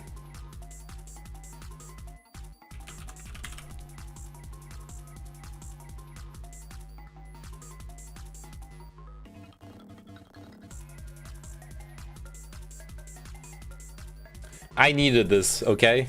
I needed a good old Degen stream. The zero content stream. Video games are content. They're just bad content, but they're still content, right?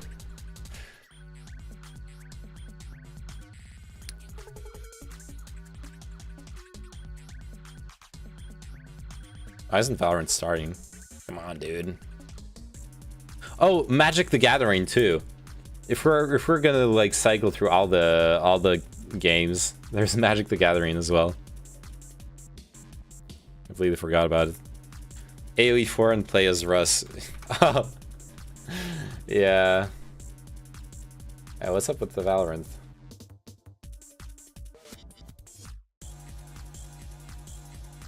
Seems like it's not starting. Oh, there it is. How to win as Russ. Politics section. Maybe I should do that, yeah. That could actually be a meme. And some people do that in the politics section. Maybe not right now, as there's some like really big streams in the politics section, but during the times when the politics section is dead, you would get like people streaming just like random video games or like stuff that isn't political at all. Or that's not politics. Everything's political. Match found.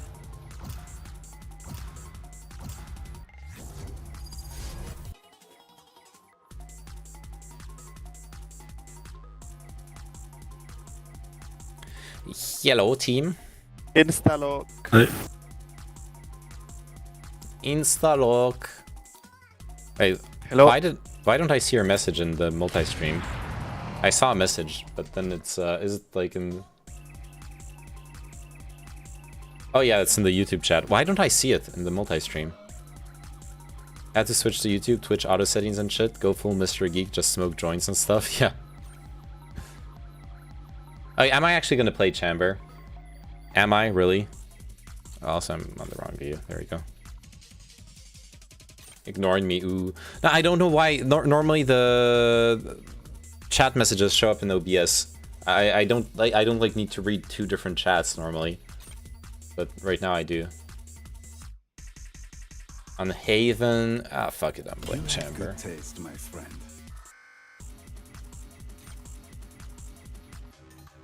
All right, Chinchilla, when are you when are you playing Valorant with me?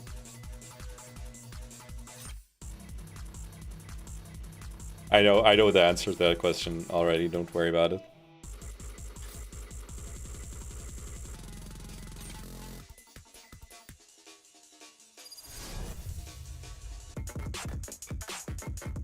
A lot to me. A lot to me. You mean a lot to me. A lot.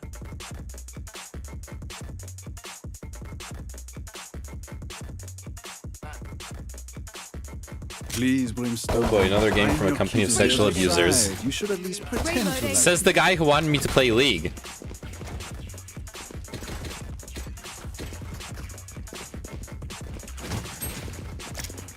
Perfect. Teleport's ready. Imagine me playing an FPS and somehow being good at it, even though I hate it. Yeah.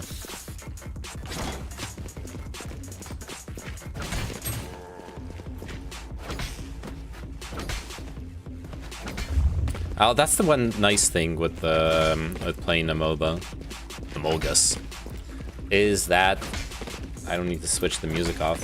I'll leave the music on. We're doing. I got the spike. Fuck. Why did I run back? I actually have a teleport, and I ran back. Fucking idiot. Watch your eyes!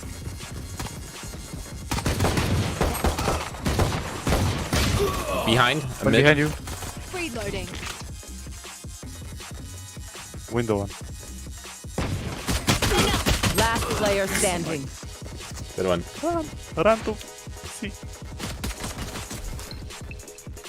I should ask for heal from Sky. One enemy Nice. remaining. Go play. Let him play, dude. God, Spike planted. Hawk out.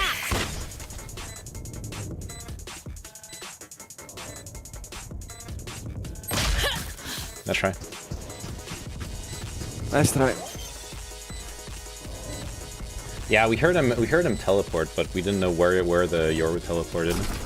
So yeah.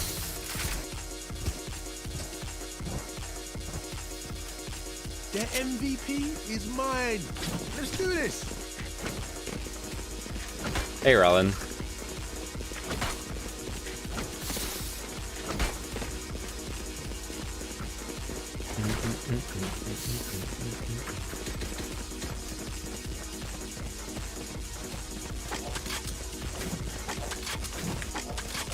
Alright, check this out. Focus now.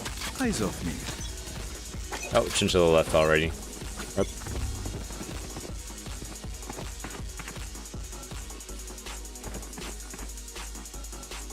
Watching here. You're always pushing A. Okay, I'm coming over. I'm blind. Is there? Oh shit! Oh shit. What do we know? Reloading. I tagged the raise. Reloading. Left. I tagged the Yoru. Nice. Good job. Got the trades! Reloading. One is pushing C, I think. Look at this. 50 damage to Yoru, 50 damage to raise. Sky, can you heal Brim? Outside is down. Spike down A. Hawk out!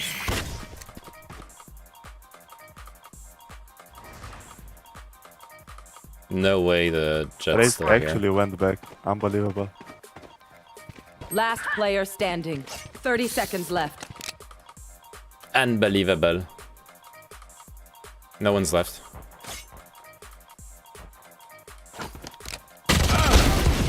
Nice. Careful now.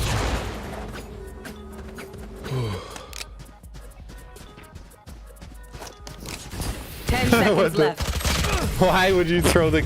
He thinks he's playing CSGO. He's throwing the gun to make him look away.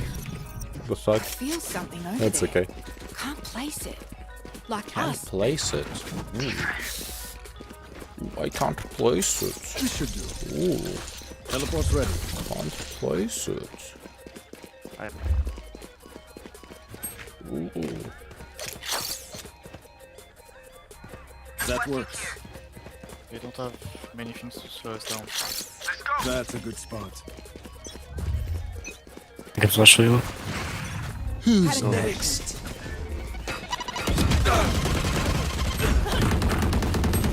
Spike down A. 2 sewers. One from behind. I have them. Ah! Well, get my ult, Last bro. player Fucking standing. hell, guys. Here. What the fuck's he talking about?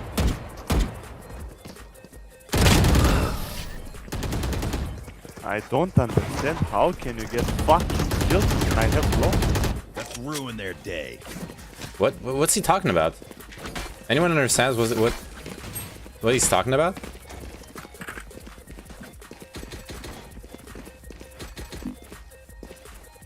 Sorry, oh boy, Russian gas in Serbia will cost $270 per Watch out. 1,000 square Watch out. cube meters till June. Pull your socks up. Yeah, All set up. Teleport's ready. I'm peeking this. I should have just TP'd out.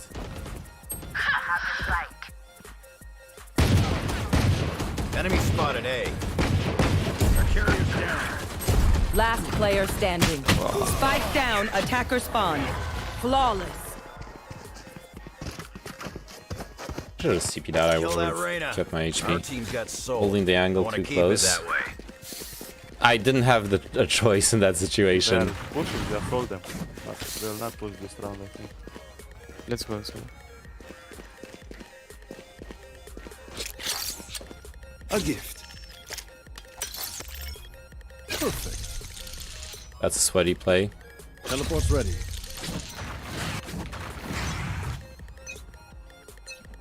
Yeah. No, of course they don't push. No. One's pushing mid. I hear steps. One long. Good teleport. One push doors, bro. No, but as soon as I... Oh, backed off already. Chat garage. Yeah. What the fuck? Hold me. That works. What's up?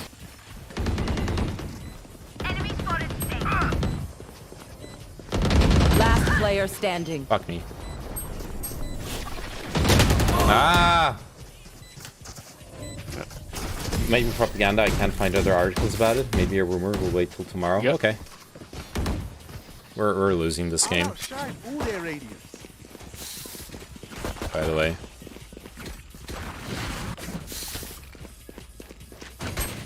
And it should be going up. The price of gas should be going up. That like propaganda or not, it will go up. We might not know the exact price yet, but That's a good Safety's spot. off. A gift. Who's next? Begins. He's pushing me. Teleport's ready. Shots. Euro. he's close. In spot. Pushing A long. Ah, fuck. Careful here. Mid one. One enemy remaining. Nice spawn. Spike is Nice. down. Spike down mid. Nice, well played. Nice.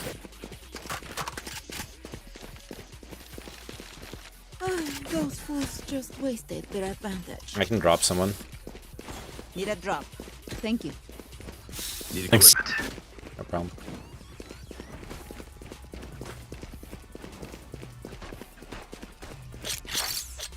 That works. We should just push one side. Give me Vandal. That's a good spot. You give me Vandal.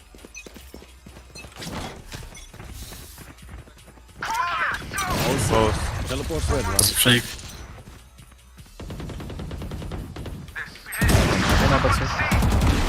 Next. One garage. I'm blind. I killed one garage. Maybe one more.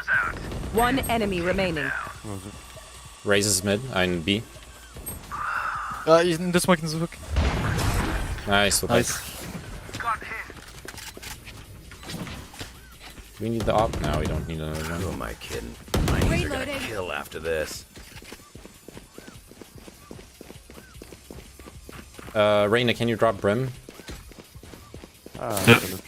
Need equipment? Thanks. That way I can upgrade my armor. A gift. It's pretty poggers. Oh, come on. Let's take hold of rounds. That works. Perfect. Roserg in chat. Teleport's ready. Nice. Get the fuck down. Bro. That's huge. 2 A long, push.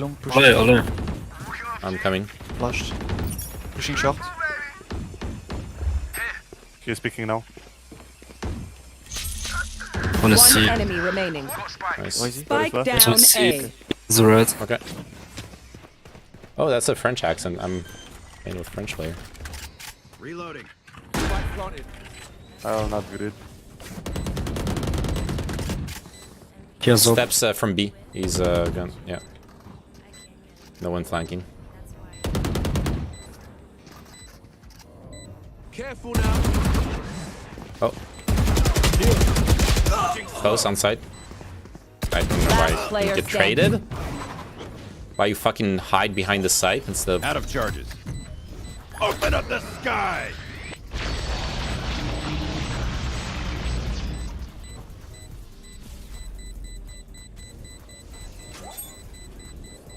Go. Clutch.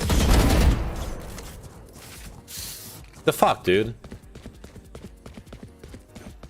Remember to talk to each other. The fuck are you doing? I'm losing my mind. Communicate. You win. What are you waiting for? That's a good spot. Yeah, it's a good spot.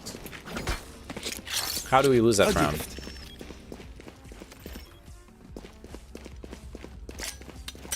This should do.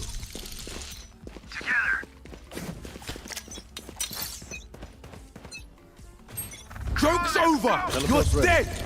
They are so dead. Give me full flash. Yeah, I'm Okay. Multiple enemies C. 2k C. Someone's A. One's low. Close. That's done.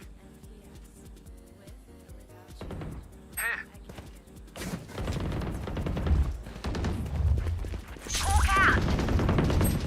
He went Oh. up. Have the spike. Riftwalk is dead. One more on B. Both Okay, on B. Where? Let's go B. Let's go Both C. on B. We're going C. One enemy remaining. Spike planted. Let me watch garage. Watch CT. Oh, never mind.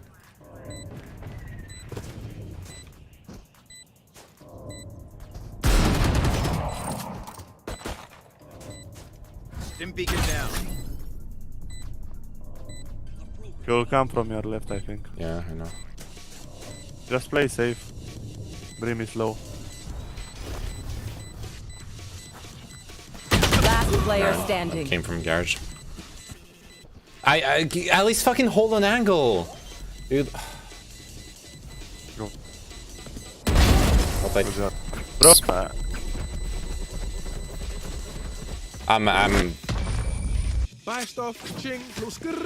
I'm fucking tilted.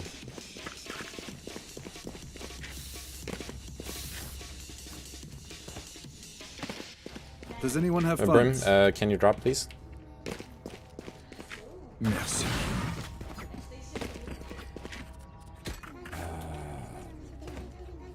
You can, fuck it, I'll drop right now. In we go. This guy don't need traps. All set up. Pushing mid. Teleport's ready.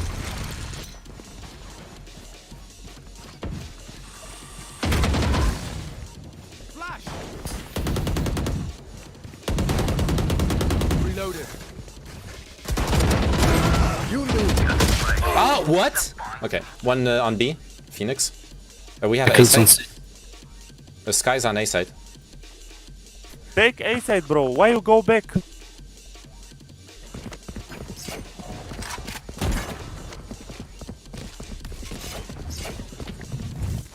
Smoke Cutting down. their vision.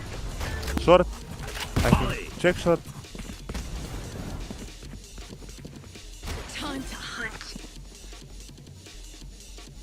Spike planted.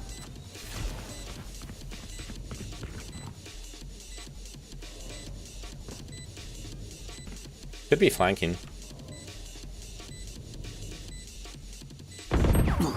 Yep. One long.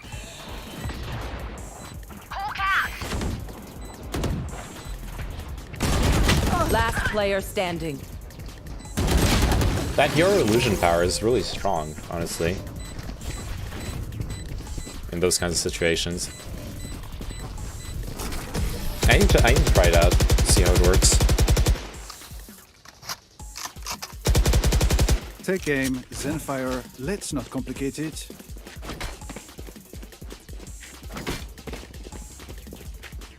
Oh no. I'm a bit mad.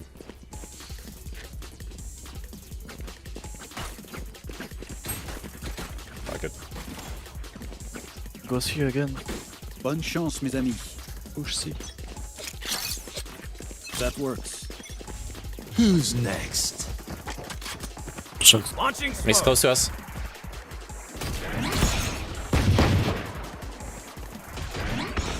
Stim beacon here. Reloading. Enemy spotted safe. Fuck is that? Reloading. Stim beacon down. Didn't have my gun out. Down. C. Backside again. Window. Me. See window too. Go back if you can. Should have my gun out. See.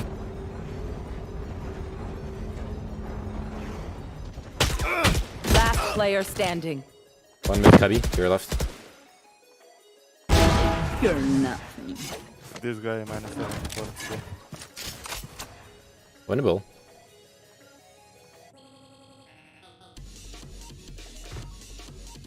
One long. Or mid.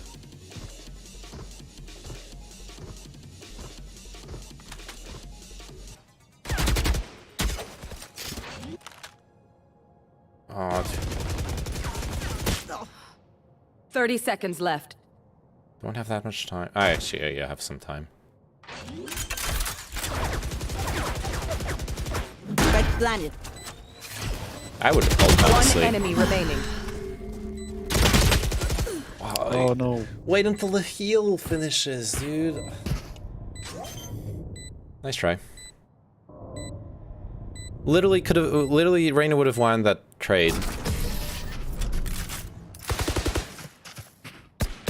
Or just don't commit to the Last full round fight. in the half. If you save, spend it. God, I'm toxic. I'm bottom fragging and complaining about everything my team's doing. Pretty normal. Pretty classic name, Manon. Teleport's ready. I don't know what else to do. That's a good spot.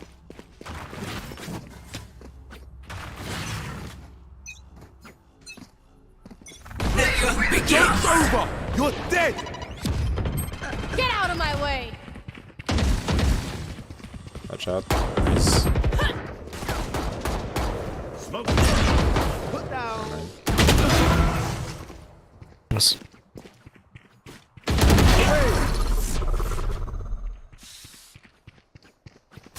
One shot. Right here. Maybe on both. We're rotating. Okay. I have the spike. Oh, One close. enemy Nice, good trade. remaining. Spike down, attacker 2v1. spawn. Go away. Just go together. away. I made noise.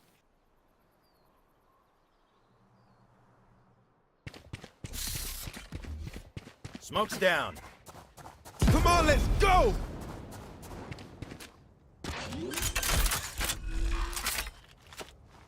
Spike planted.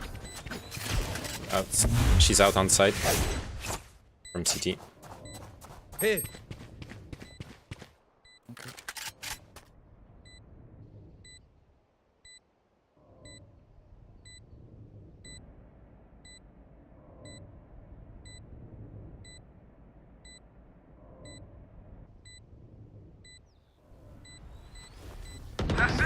Nice. Played.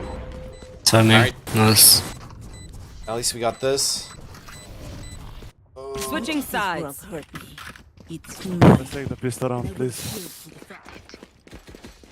If we don't win pistol, we lose the game.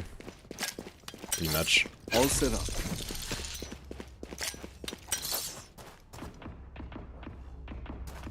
Pretty much.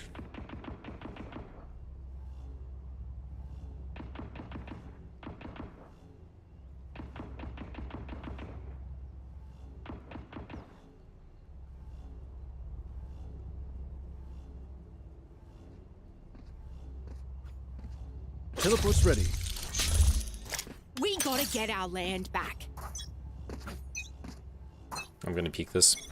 Teleport's ready. Mid. CTC. Enemy spotted. Bunch of guys mid. Reyna Kill low. him. Enemy spotted. C. Mid. Bunch of guys Letty, letty. Spike planted. Nice. Enemy spotted. Reyna, burning slow. Minus 60 both. One Reyna, enemy remaining. this is it, please.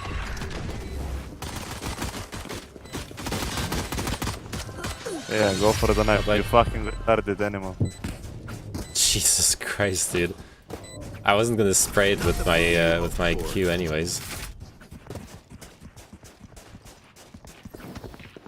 Trust me, they will make mistakes. Reloading. When they do, Wanna flame your take teammates? What advantage. the fuck?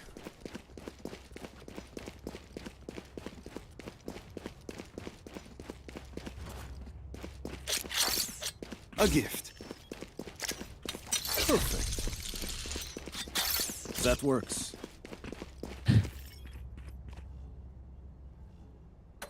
Watch and learn. Teleport's ready.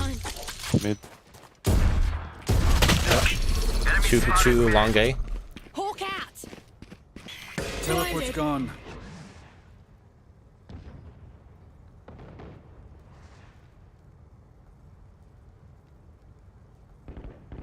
Headshot window. Raises one shot. Spike down A. Dead. Shot. Gun here.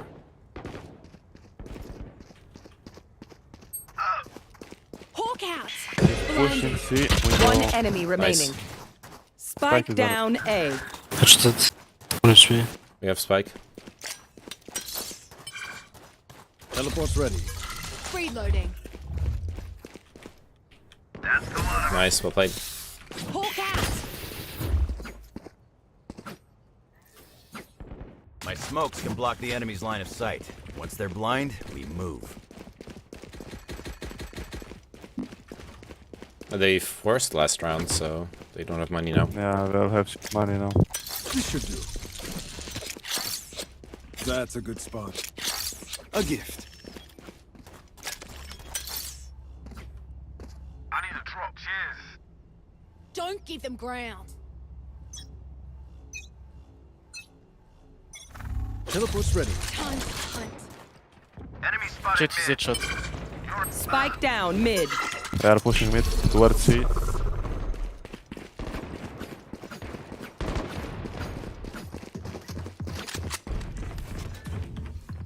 Launching smoke. Jet is low HP window. Right here. Hawk out! Blinded. One Shares enemy again. remaining. Nice. He is in the Spike smoke down 100%. Spot spotted mid. Nice. No drama. Gun here. They forced again? My city needs me. No, no, okay, no. They Not have really. bot. I had eco. All set up. That works. That's a good spot. Okay. KKK. You can one bang you. They have an Who actual will buy I this spot round. first? Can play Yeah. bonus. It's fine. Teleport ready. Oh, they will. Someone's mid. Someone's mid. Ah! Should have teleported Oh, shit. out. I'm bad. Buried. Hawk out! One long A. Blinded.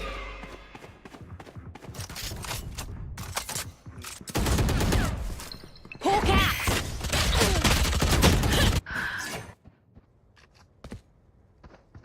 Yeah. Launching smoke. He's coming city now. No, no, go the other way, River. Spike planted.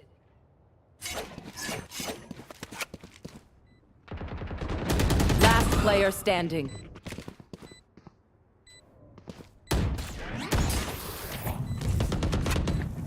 Still in sight. Nice. Insecto.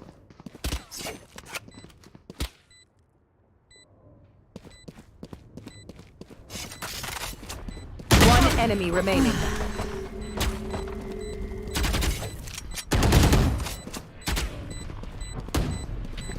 Cutting their vision. Don't rush me. Cardade. Rip.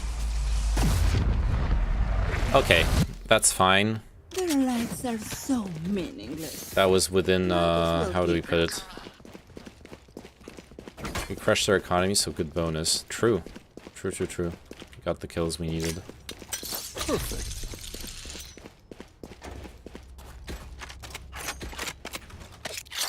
A gift. That works. Teleport's ready.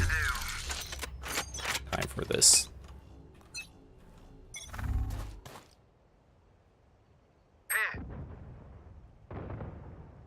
Oh, I flashed. Someone's mid. Unlucky. Who's next? Like 3 mid. Tell me if I need to rotate. Yeah, I'm rotating. Throw this red. Last player standing. Do better. Your time to shine, baby. I'll try. Take weapon. Shush. Spike planted. Ah, fuck.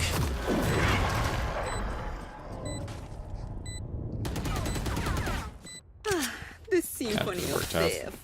Don't worry. That could have worked out nicely. But unfortunately. I can drop. Yo, no, ask for a real gun. I can drop for like a full gun. I can play my ult. This should do.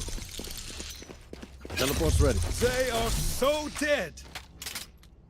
Let's try it like this. Get out of my way!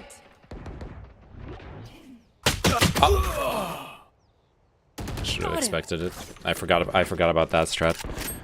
2 or 3 pushing A. Ah, this game is joking. Cutting their vision. Joke's over. You're dead.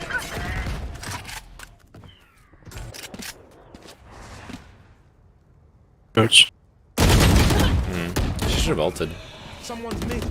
honestly. Last player standing. Oh no.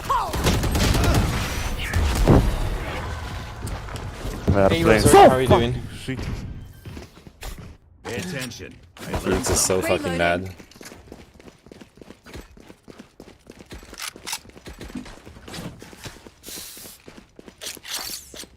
That's a good spot. A gift. What did he say, by the way? Something so fucking shit? Like this team is so Also, fucking shit or something? I don't know. Teleport's ready. Not sure what he said. Not sure I care.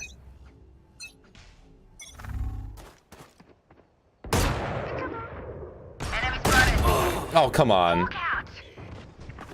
I think he said I'm so fucking mad. No, he said so fucking shit. The last word was shit. I don't understand why our Sky isn't ulting, though. It's kind of weird, champ. Why is every time I hop in and see Valorant, you're bottom fragging? Well, you're unlucky for me, okay? That's what's happening, obviously. Seek them out. Finally, a fucking ult. Found one. One's on A. Come on. 2 on A. Hawk out. Blinded. Spike planted. Found not diamond.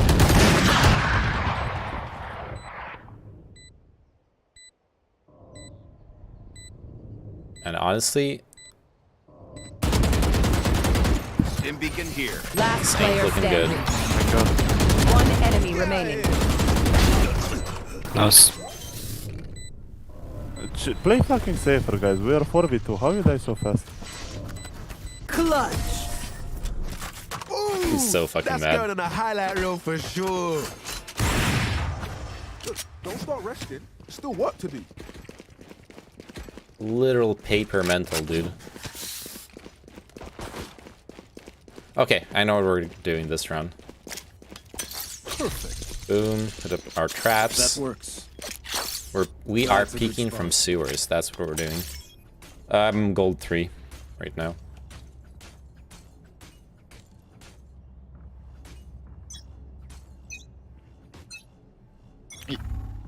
Teleport's ready. Mid. Well, yours A? Mid. Oh, never mind. You're on A On side? my trap.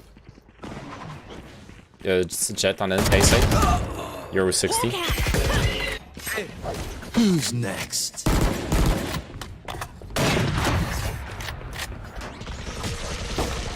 Sit still. You're close. No need to suffer.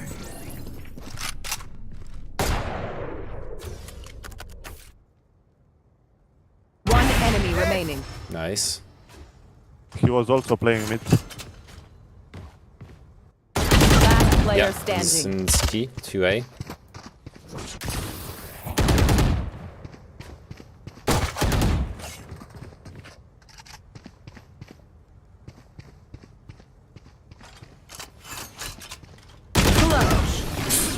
If he didn't jump, he would have gotten the kill. Let's see. Match point. Oh well. We're ready. Let's just buy a frenzy. A gift. That works. He's so mad. So dumb, just so winning. What rank are you, Chamber? The hunt begins. Ready. Nothing, eh?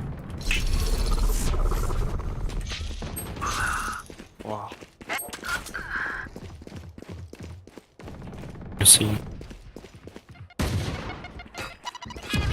Good luck again. Spike down B. Thank you. Last player One backside. standing. Enemy spotted. I knew there was one backside. Attackers win.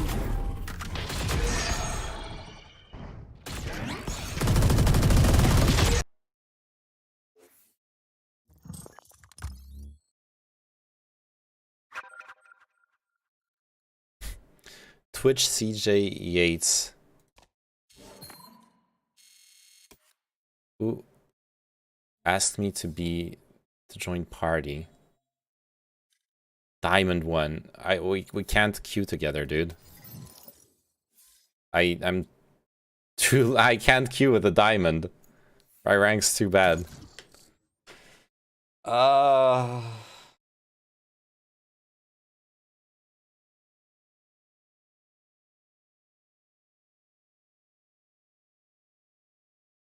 Match found. I'm playing one more. I'm doing it.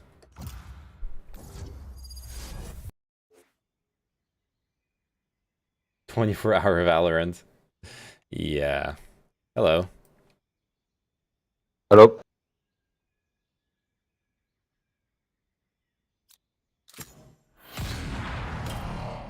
I'm locking him in. Do you remember SOS game? No. What's that? What's the SOS game?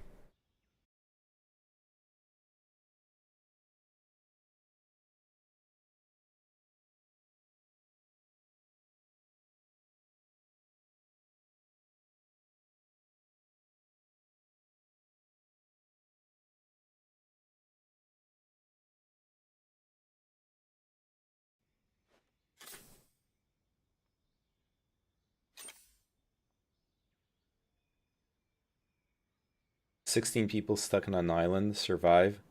1 can escape, or 2." Oh, yeah, I remember that game. It was fun to watch. I never played it. I never bought it, but it was. I remember watching some like big streamers play it. It was fun to watch. Yeah, that game looked fun. That game is long dead. Yeah, it was super fun. Yeah. It kind of sucks when those games like die, live and die by the fact that they're being streamed by big shot streamers. It really sucks. Like if you look at the so many older games manage to build up communities that still live to this day. Just look at like earlier you were memeing about Heroes of Might and Magic. No, they removed that game mode and got sued. Wait, really? It's even worse than streamers stopping. Yeah, what the fuck? I would make fun of their dumb faces, but The game became illegal? They look stupid. Jesus. I almost just jumped into the void. Oh god. I am with you, Arturo.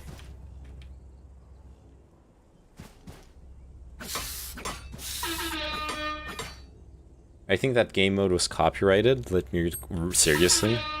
Jesus.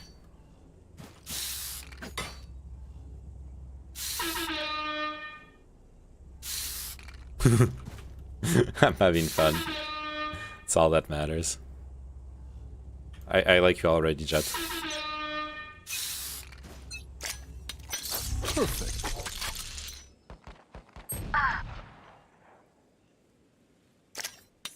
Teleport's ready.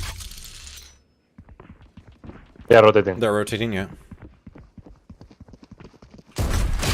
I suck ass. I need to stop zooming in with that pistol. Honestly, I should fucking teleport it out when I miss the Yeah, first rotating. shot. Come, combi.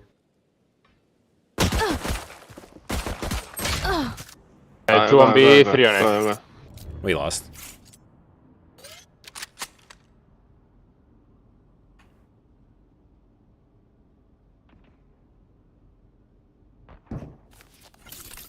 You know what I should have done? I should have taken the off angle. Actually, I should have taken the off angle. Because she like peeks, she sees no one, and then boom, I shoot her here. Standing.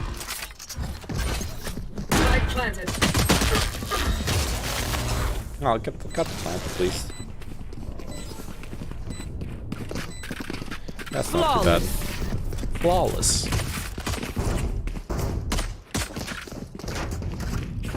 Remember, nobody's a hero when they're crying for air.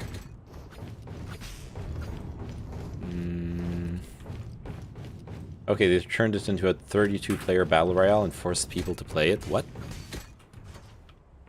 What? Here.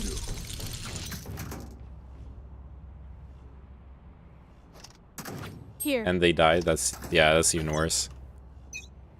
Could get naded here. Teleport's ready.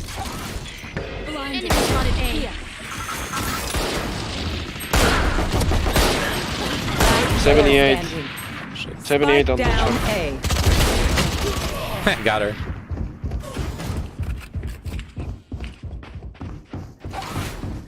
It seems these strangers want me dead. Eh bien, they're Eh not bien. first.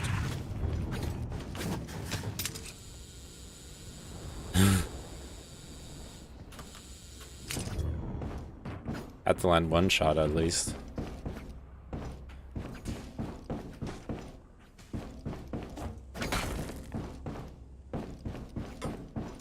Focus now. Eyes off me. Oh, PUBG is free now? Wait, is All it? set up. That's actually pretty cool. Honestly. Enemy spotted A. I'm hearing rotations, but not sure to which side. Teleport's ready. They're rotating to B. Yeah, rotations to B. Let's go away then. One drops.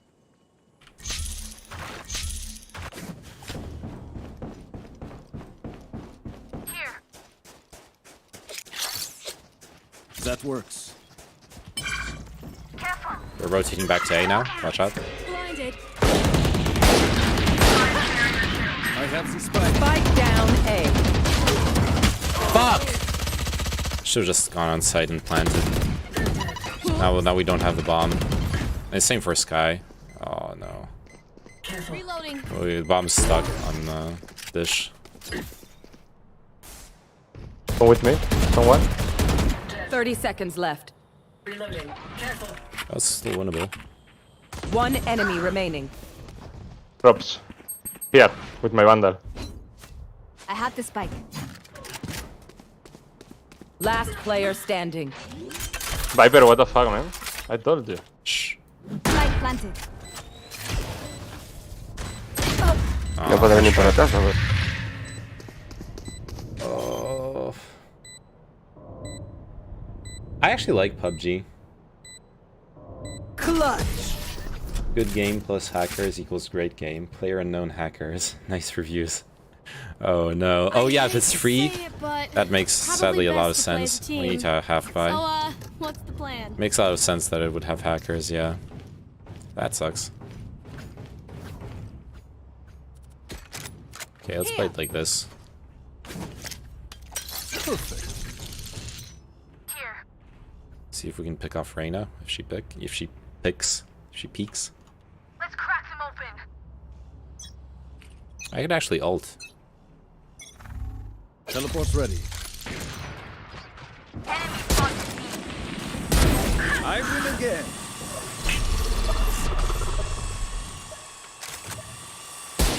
Yeah, I'm bad. I killed Reyna in A long, by the way. So we can You have weapon? pick up a gun. Yeah. Gun Yeah, here. okay.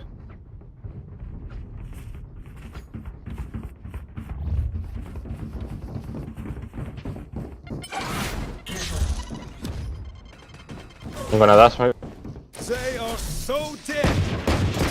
Reloading. Blocking sight. Oh, fuck. Our spike carrier Sorry. killed. Spike down A. No, I missed! Last player standing.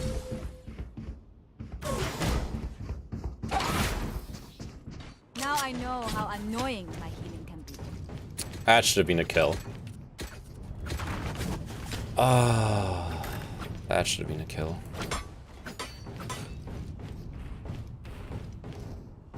Hey, Reyna really likes peeking from A, so you can probably kill her. I'll go lurk towards B.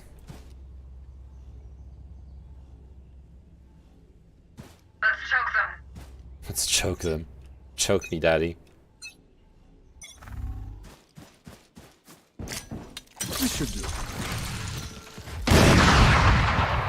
Nice.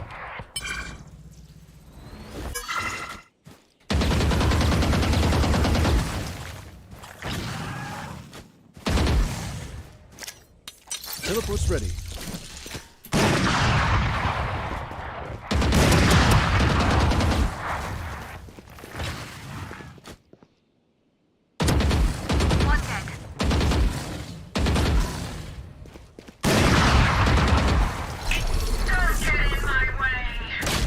Oh, I got lurked on. There's 3B, so it should be fine. Fire in the hole!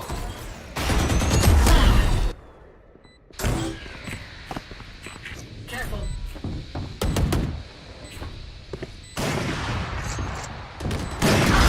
One dead. One dish.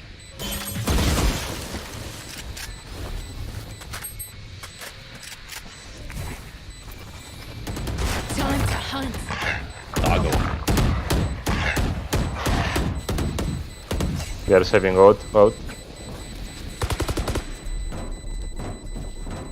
Yeah, good round. Nice. They had their fun. Now it's my turn. Does anyone have funds? Can you get a drop, please? Merci. Thank you.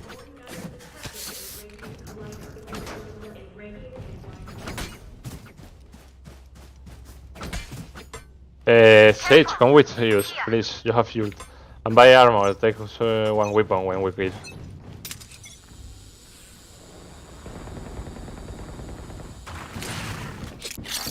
That's a good spot.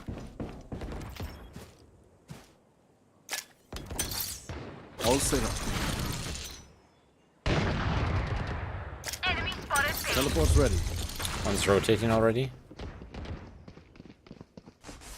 The hunt begins. Fuck! One tower, one close to B main. Oh man. I didn't even finish off the raise. Should have just taken the time to aim for a headshot. Wall raised. That's a good wall. Planted.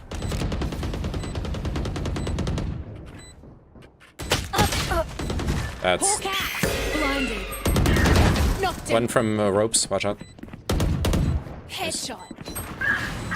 Let me hide. Seek them out. Found one. One enemy remaining. That's great. From main. Found one.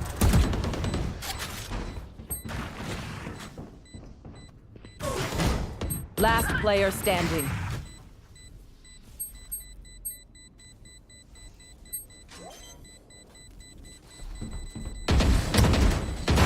Well played. All right. Look at me. I know that I That's am what by we your needed. side. That the doctor prescribed.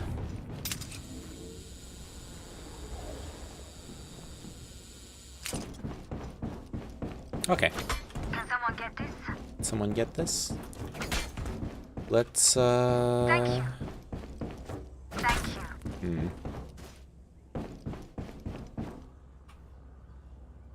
I'm gonna lurk towards a gift. A. E.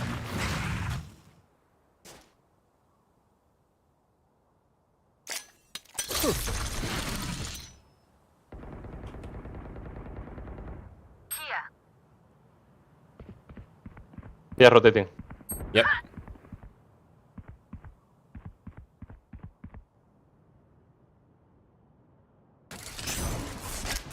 Teleport's ready.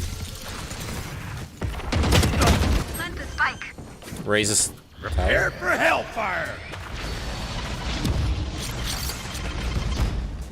That works. Stop. Fuck! He was in the smoke. One dish.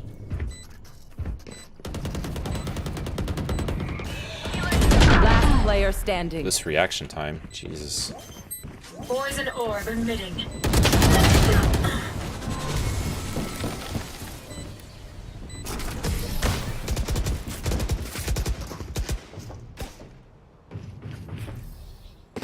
Please do not mistake my smile. I take this Go so fast, very Icon. seriously. Okay. Should I go with him? Here. Kinda don't wanna, but maybe I should. Cheers, mate. Ask for a... Oh yeah, I got your ult. Never mind. This should do. If that race breaks one more thing. That's a good spot. You want to play? Let's play. Walk out. Hawk out. Here, enemy spotted. Careful.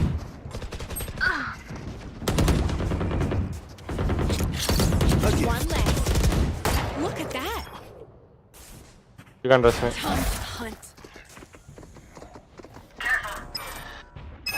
One flanking from our spawn. Watch One out, one flank. in our spawn, Viper. One in our spawn.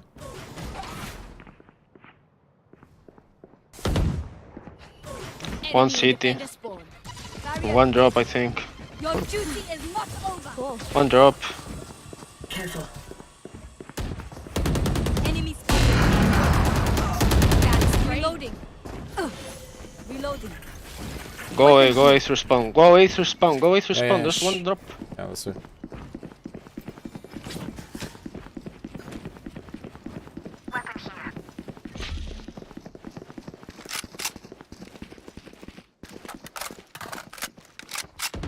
Main. Spike is down. 30 seconds left.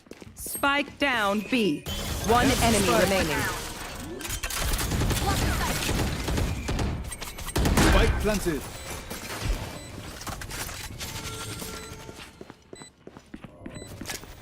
All set up. Teleport's ready.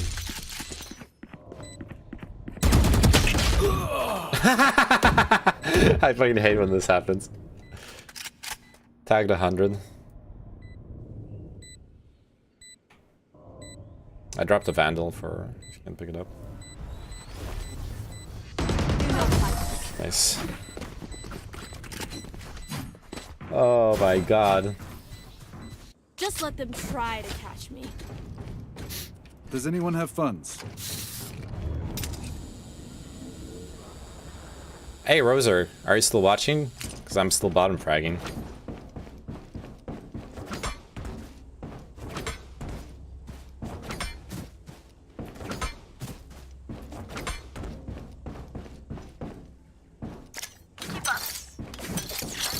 That works. Perfect.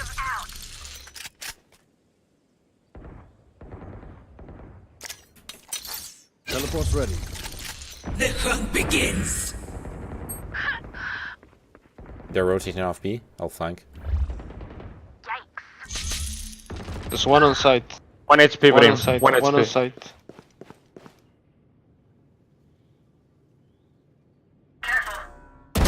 Too slow. Go back to me. Yeah. Never mind. Never mind. Last player standing.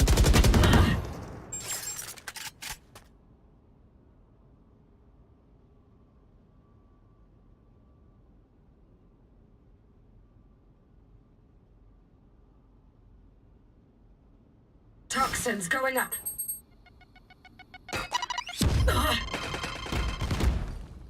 That's unfortunate. Oh, we Toxin spotted now. screen down.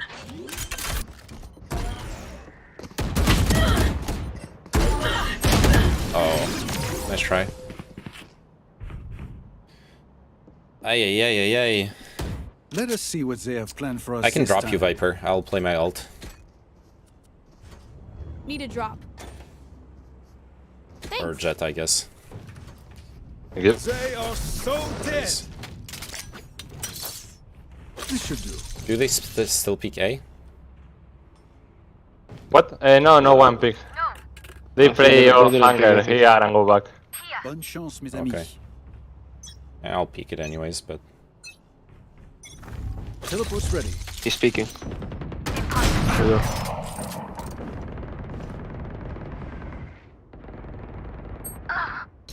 One HP raise.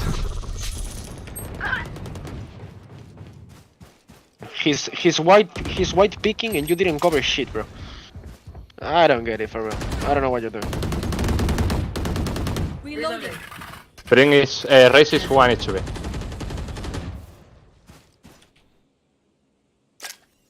All set up. Teleport's ready. They re-smoked. You fought well.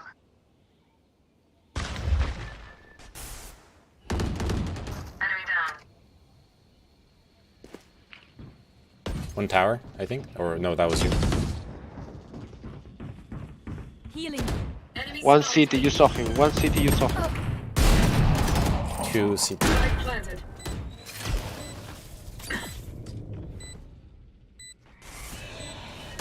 You have fuel, Viper. Ah, some shots earlier. Reloading. Yeah, Viper should have ulted. I don't understand why Viper's not ulting this side. That's yeah, why you're setting your ult for next game. I have to agree.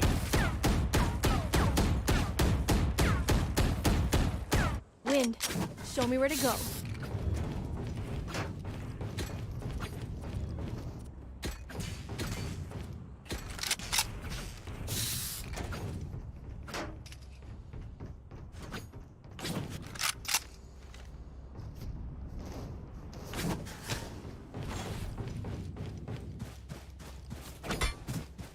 That should have been such an easy ult. Oh well.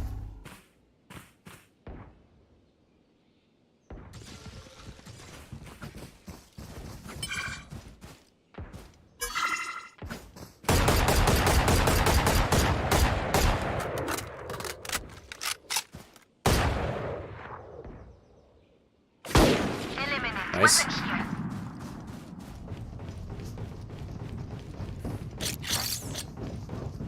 Here. That's a good spot. A gift. Your duty is not always feels different. Plant the spike. Teleport's ready. Don't get in my way. Spike planted. Reloading. They found my trap. I'm flanking.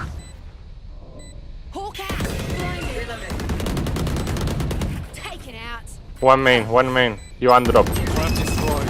Reloading. There's one there. Behind the wall. Teleport's broken. Careful. I'm watching main.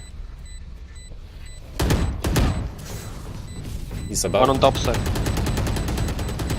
One enemy remaining. Forget it. Run. Nice up it. Almost made it out.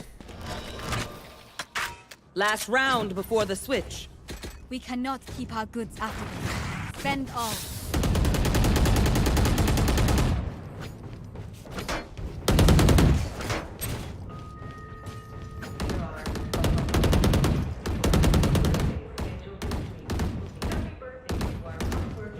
Happy birthday to our hardworking personnel.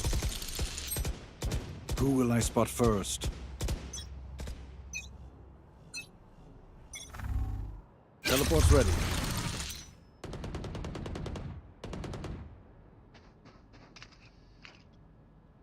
One's rotating. Ah, no, never mind. One rotating now from A to B. One drop. Nice. Fire in the hole! Enemy spotted A. Carrier killed. Spike down A. Raze tagged 80. Sand. Remove. Landed for main. Spike planted.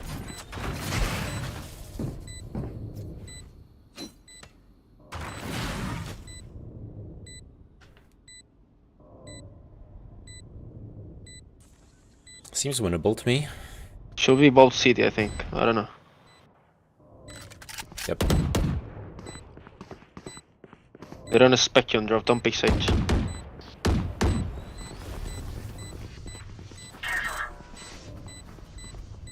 One enemy remaining. Don't pick more. Oh, nice, we're waiting. Wall raised. Switching sides.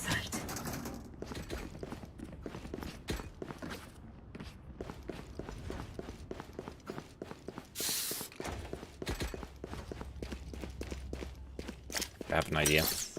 Look at All this. set up. Boom.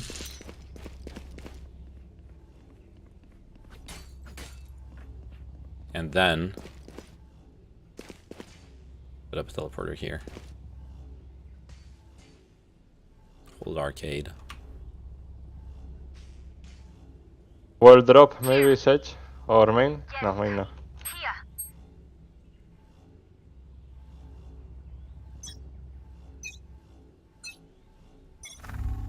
Teleport's ready. Reina itself. I'm rotating Coming. me. Smokes on B. Reloading. Multiple enemies B. Fuck. You haven't seen? Thank you. Ready.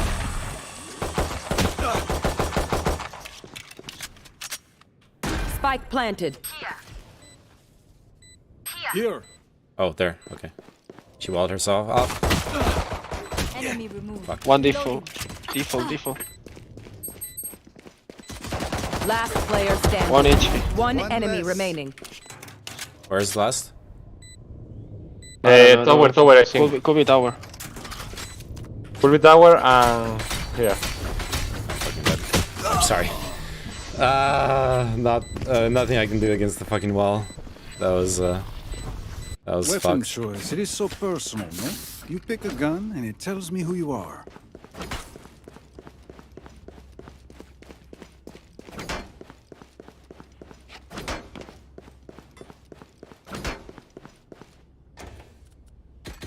That was a fucked situation.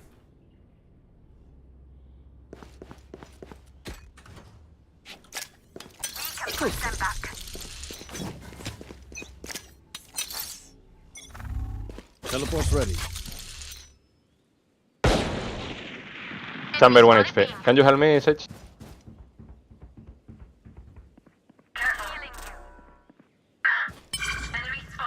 Hey, Jake's WC. How are you doing? Should I rotate? Yeah, I should rotate.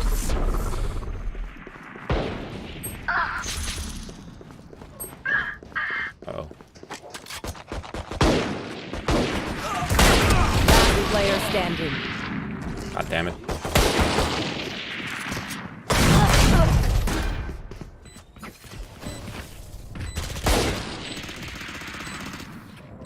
They will die. Well, Hopeless. our game gone sexual now too. Yes, everything gone sexual. You should do. Okay, I have an idea.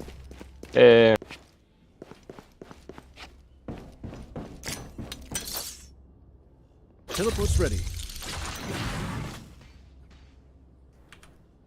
Look at this. I can cover everything from here.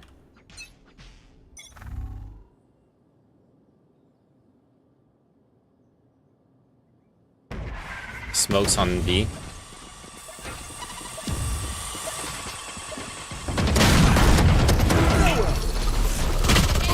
Oh, come on. Okay, at least got the trade. Spike planted. Never mind. We'll push to the gun.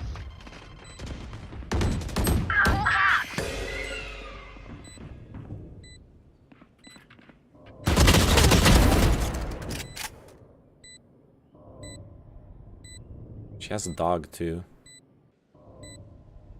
Last player standing.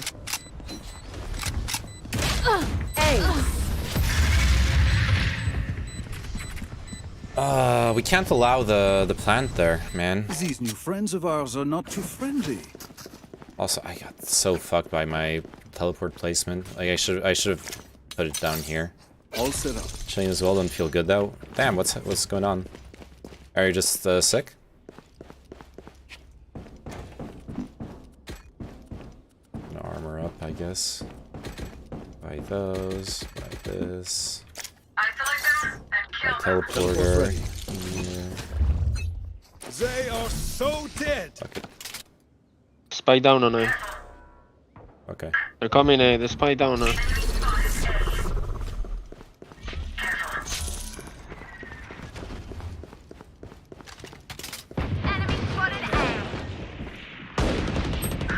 Rep. 55 on race. Okay, Viper, okay, one here.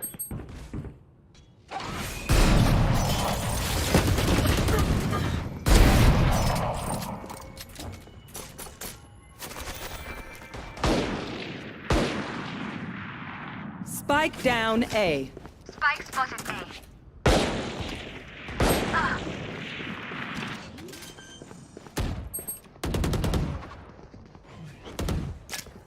Perfect. One enemy remaining. Spike planted.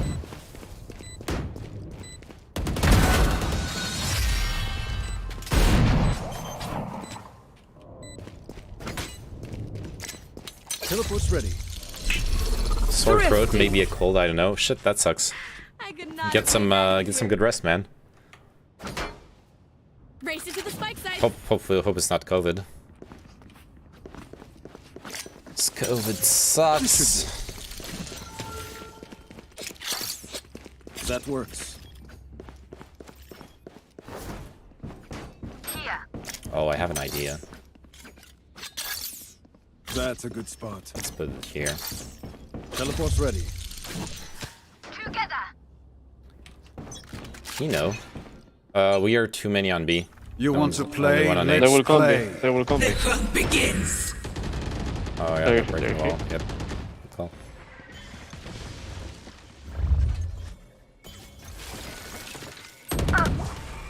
Hawk out. Blinded. Fire in the hole! Hawk out!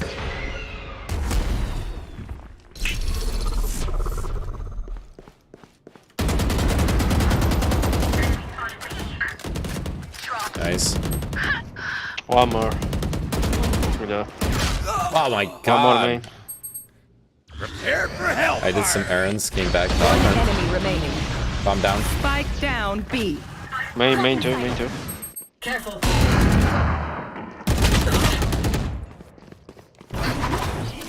Last player standing. Wow, I'm not. Nice, well played. It's always Valorant, Kino. If you say one of my creatures, It's the only game I can play. We'll figure out what they do eventually. Hey, take this, Sage. Sell. I'm gonna play up.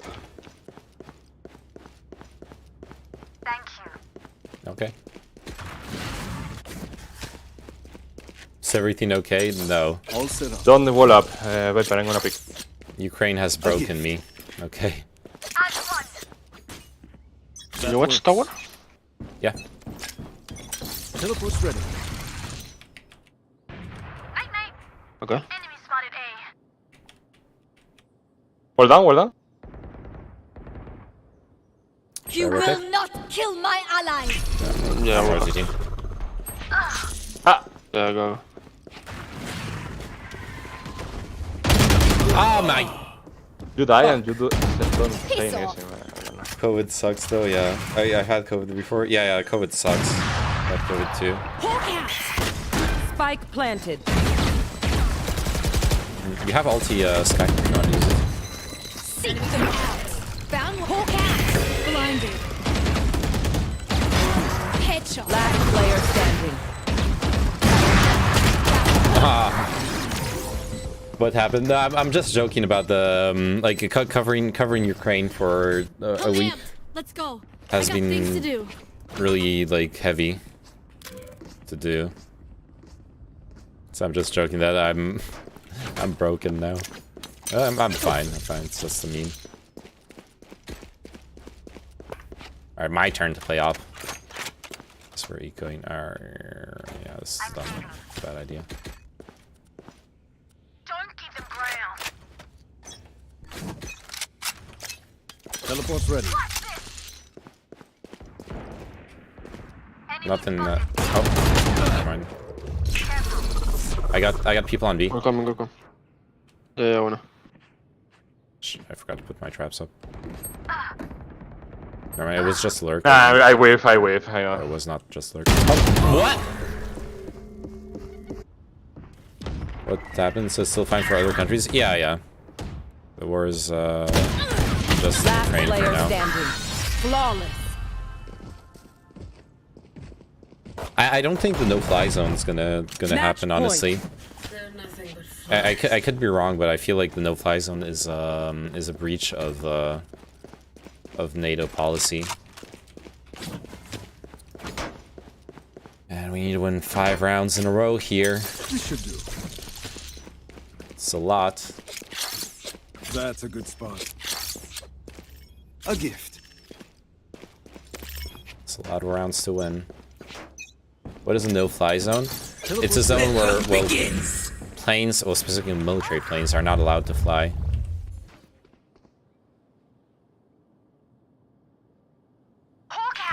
They found my trap. Trap on B, nice.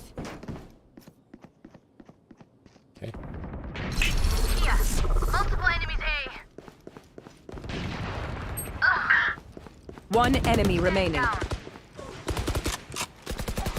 Reloading.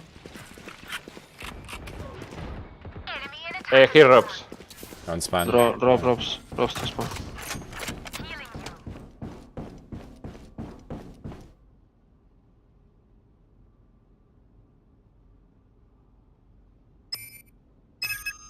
There they are. On B.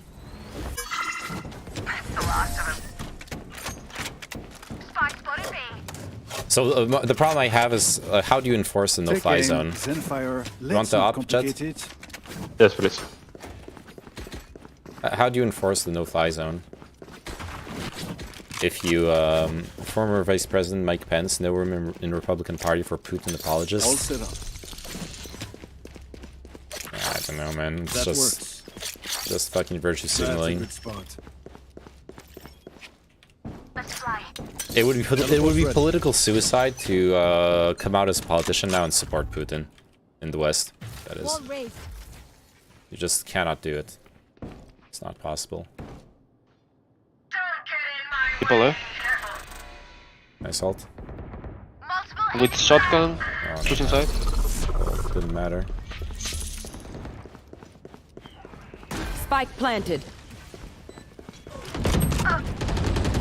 It's like time. Reloading.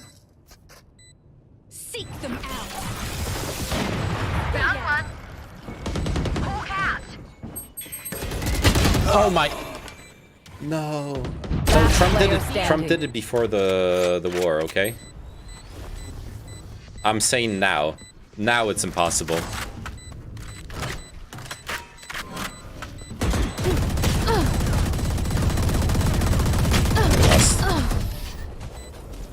Attackers GG, well played. I'm gonna go to bed. I need to. Alright, see ya. Good night. Thanks for dropping by. Oh. Oh no, I'm D-ranking again. Yep. I'm never going to diamond, okay? And if I'm bottom fragging every game, then that's probably not gonna help. To be fair. Look at this. Wait, I did win 2 games, never mind. I want to play another one. I really shouldn't, but I am gonna. Fuck it. We need some music. That's what we need. Match found. Oh, never mind. Match found. If only Melon played with you, she would hard carry. True. Big true.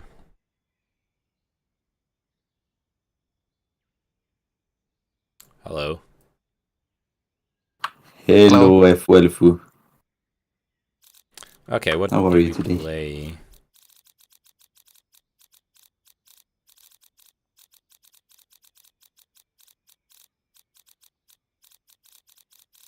Let's play Sova. Sova. on this map.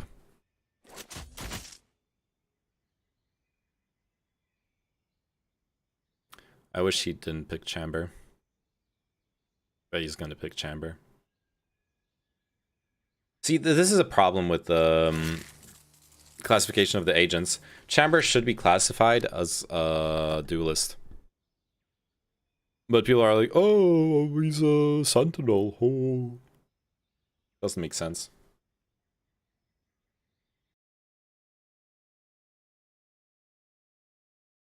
I'm not gonna bitch about my team's picks. Whatever. It's whatever, you know?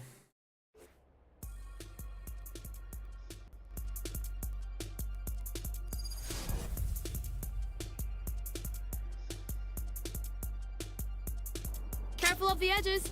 Not sure if I could catch you in time if you fell off. I mean, I'd try, of course.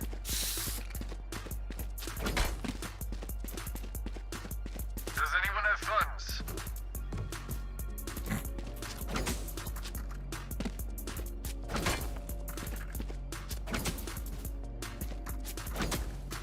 Oh shit. Listen to the sound. Oh, Jet has disconnected, nice. Listen to the sound in the, when you hit the bush. It's very satisfying. I like it.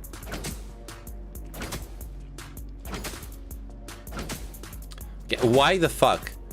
If you're playing Chamber, why the fuck would you buy a Ghost? This is the stupidest pistol round buy I've seen. I have the spike. We should wait until Jet reconnects, maybe? Yeah, but otherwise we'll remake. Revealing area. Are any one of you dueling with yet? Drop the spike. I have drone, by the way, if we want to push somewhere together. yeah, can you drone mid? Try. Yeah, I need to get in position. Reloading. Yeah, get closer to me. I'm blind. On the peak short. Nice, good trade. Reloading. Saw the bomb. Okay, I'm droning. Out of Get drone. Deploying drone. Shadows traveling. Enemy tag. The pizza clear. And market clear. Nice.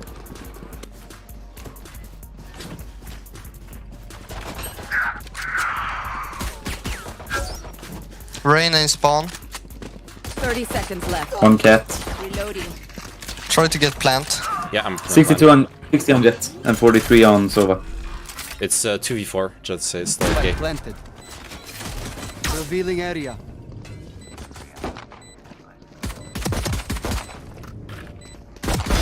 Die. Enemy spotted B. One enemy Nice, remaining. 1v1. Minus 60. Last player. Nice Oh, try. fuck. Hey, From Without, how are you doing? Yeah, let's remake, I guess. Yeah. Yeah, because I don't want to play this for free. Yeah. Awesome. For free, huh? I'm hella high, dude. Or something. Let's get it. No one misclick. I have reconsidered my position about legitimacy of Russia's security concerns. in GG's. Ukraine. Bye bye, This was guys. the weakest part Bye of my bye. argument. Interesting. What made you change your mind?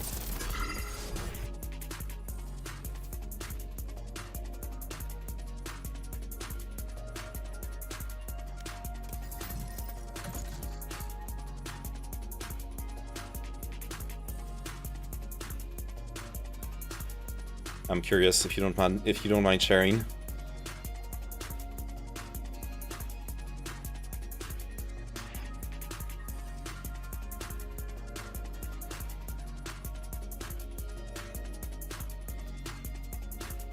I needed time to confront your points with myself. Okay. That's fair.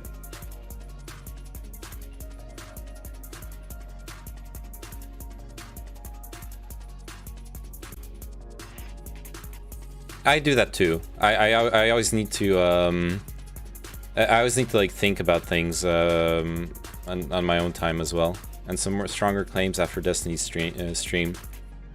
Yeah, did you watch? Did you watch the the Destiny and Dylan versus Haz and Jackson debate? That was a very interesting discussion, to say the least. By interesting, I don't mean intellectually interesting, but was it had entertainment value. Hello. Hey. Yeah, I'm a fan. Nice. Oh. Mama? Alright, what are we playing?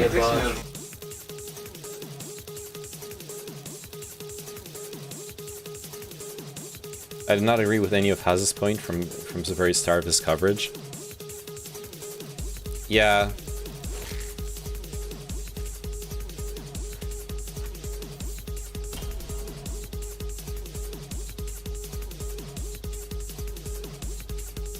Mommy.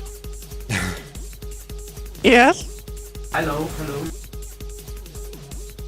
Yeah, I don't know Haz very well, but listening to him debate Destiny and Dylan Burns yesterday was... I have no respect for him now. Zero respect. Not even thinking about his arguments, his behavior was just not... It was a shit show.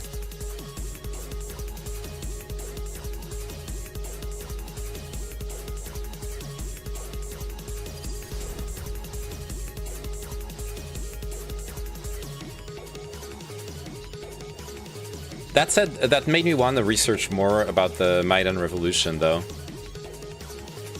In case I need to have a discussion with on that subject. I have a good article. I haven't fully gone through yet. Before she becomes monstrous. Monstrous.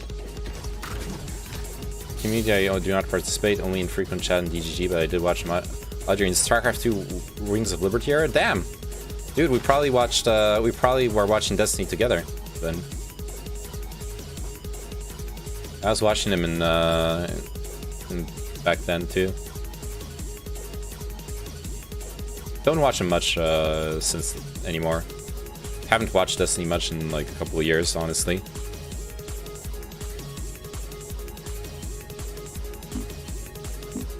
Okay, I think if I recall correctly, the sign up is 1 charge. Scanning ahead. Steps. Yes. Fast I'm gonna go to lineup.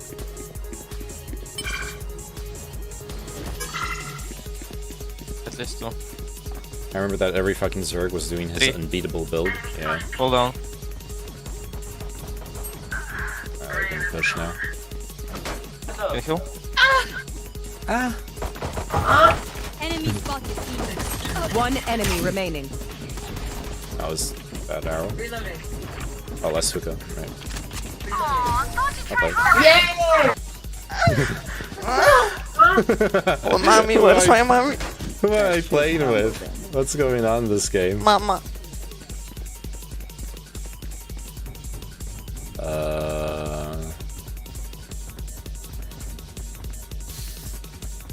I remember when he used to stream with his monthly bills on his screen. That was genius. Should I do that? It was really the feed Nathan times, yeah.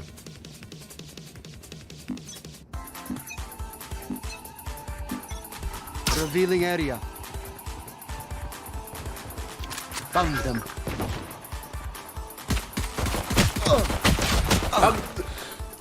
Jet? Where, guys? Two bathrooms. Fucking. Okay. There was one more Jet. I know. But I'm low. Spike down A. I fucking hate. I fucking hate playing with those kinds of teams, dude. When you have remaining. your teammates right next to you and they just let you die. Makes you want to play Roblox with myself, okay? Yo, we'll stick together, play together. If you want. I go B. God, Russia is so fucked in the last 2 days. It's crazy. Yeah, it sucks. I did not follow Ukraine war stuff, only nuclear reactor stuff. Yeah, we followed it too. We actually yesterday we watched the live stream of the Last player nuclear reactor. They should have fucking stick together. Spike planted. I am so mad if we lose this round. How is the war doing, you think? I don't know. We still don't know. Lock in sight. Yo, guys, in 2v1, just stick together. Don't separate. But we are separated, man. I always separate with your mom, bro. Good one. I don't know. So like, there's two versions of reality, right? Or when I'm gonna shut off the music. There's two versions of reality, and we don't know which one is true. Yo, we should eco, guys. Why are you forcing? Hold those angles. Fuck. We're actually losing this game. Again, Kuka. One below. I'm rotato. I don't understand shit about this game. Click on heads and win. That is what this game's about. Area. For you. There they are. Oh.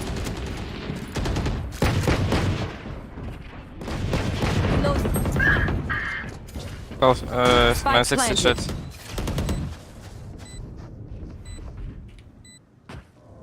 Oh.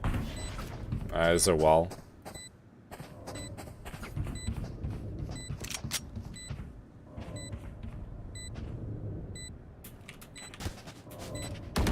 One hookah.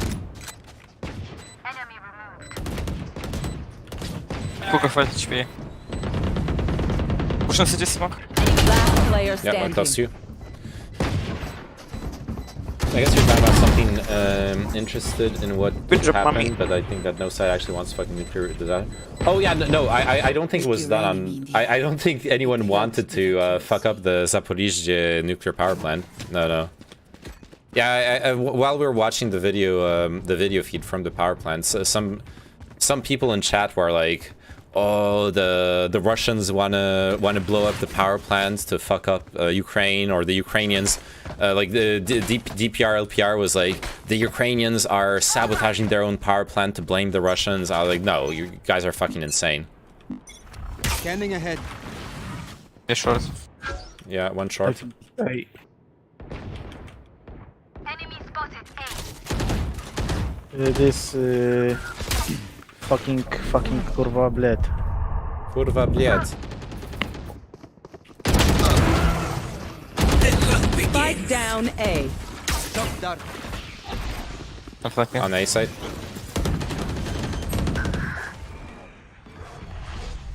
Spike planted.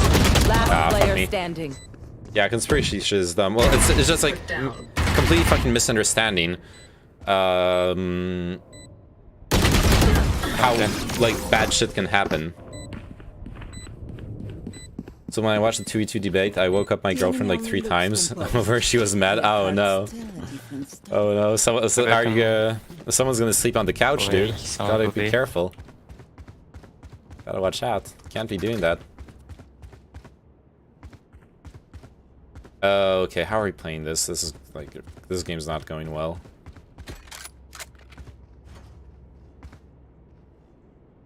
I'll find their cipher. Oh, okay. We can play it like this. Sure.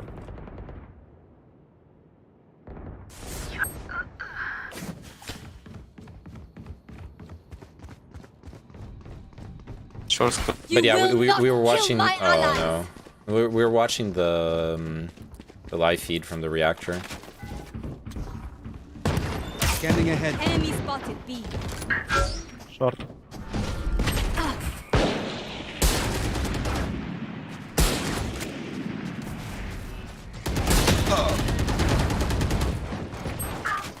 Last player standing. Why did I do this? No, she left visiting her parents. I'm alone for 10 days. Also, I really want to share. Spike planted. What do you want to share? I thought I hit the omen. I don't know.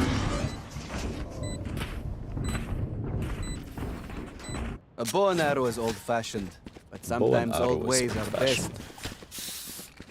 Or do you mean this is what you want to share? Yeah, loaded shards.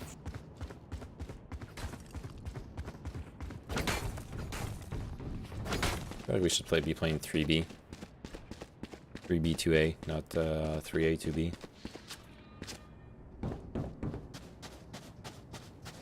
We can push them back.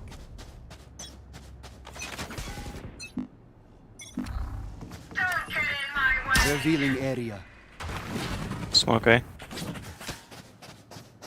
Smoke weed every day. Party, party, pum pum pay. Party, party, pum pum pay. Are they gonna push? Oh yeah, they are pushing. But when I do not feel as much of need to somewhat defend Ukraine invasion because of Russia's security concerns, I feel a lot easier. Yeah. Last player standing. Never mind. It was incredibly hard for me to just eat, understanding that I have no way to not go to war. Not from you, One my enemy country. remaining. Yeah, that makes sense. Spike planted.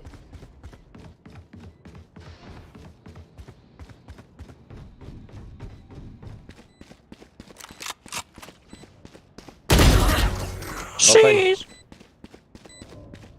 That makes sense. I think it would make me feel bad too if I was in your situation. Clutch. I almost broke a sweat. Time to kneel.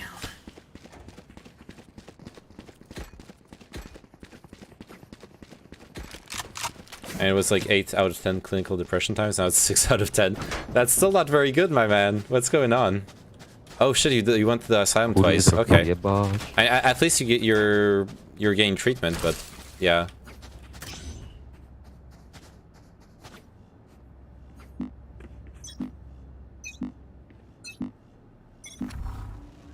Revealing area.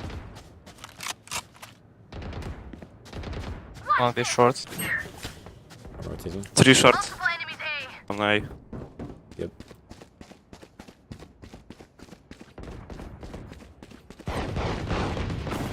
I am the hunter!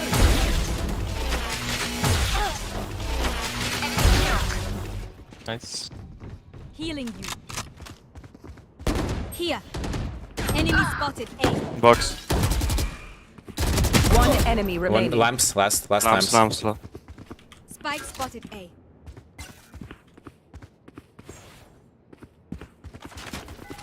Scanning ahead.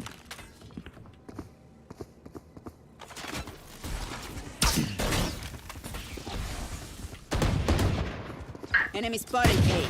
Reloading.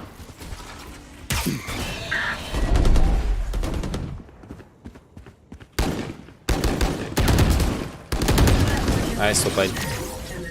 Reloading. Did I hit her? Good job. Nigger. Them try to get No, oh no, dude, I'm streaming. I have to mute you if you're gonna say that kind of shit. No. my God. Who has RGX Vandal? RGX Vandal.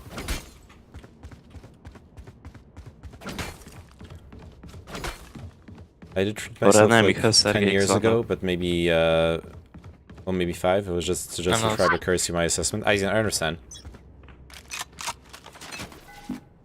Get out of my Scanning way! ahead. Nothing A. Watch out on B. Yeah. Yikes! Yeah, that was a big yikes. I don't understand why people need to say those kind of things. Hold I'm on, not feeling careful. about this. I'm gonna stay A.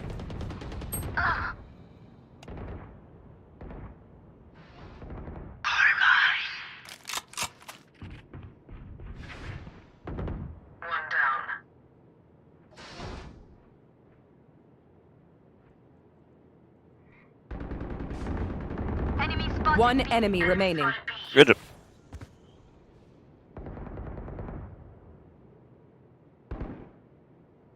I'm just gonna wait here. And 6 out of 10 stuff means no sleep, no appetite, apathy, and lack of focus on my regular tasks. I see. Yeah, that's depression. That is depression for you. Close to. Oh, he's mid. 30 seconds left.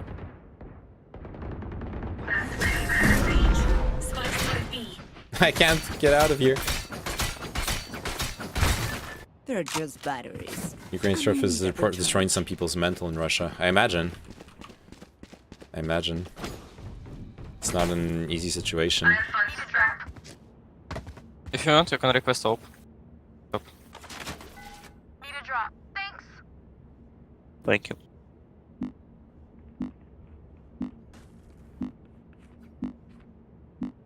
You have lots of friends who actually feel depression about this crisis. I see. Revealing area.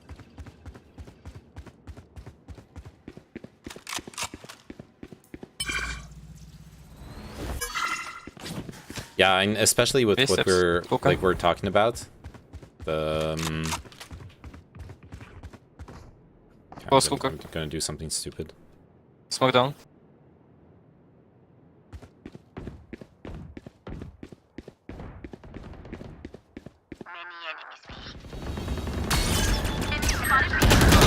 He was waiting there. I know exactly where you are.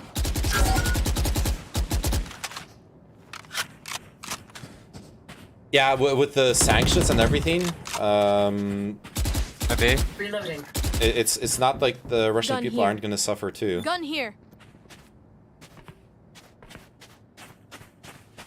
They smokes. Again. City one. Reloading. Spike planted. Reloading.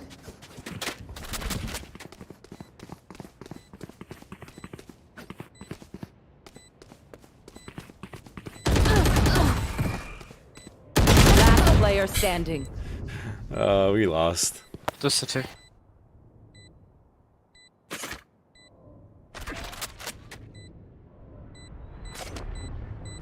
Maybe just save. Yeah, pretty skin. Try to kill someone. I don't like this skin. So people not only suffer because of friends and general guilt from war atrocities, but also from that your own country goes to shit. Yeah. Yeah, it sucks. No one will remember them.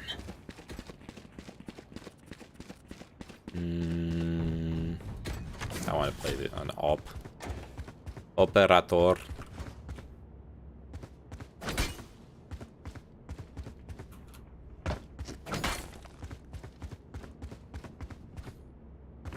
Sage, go A.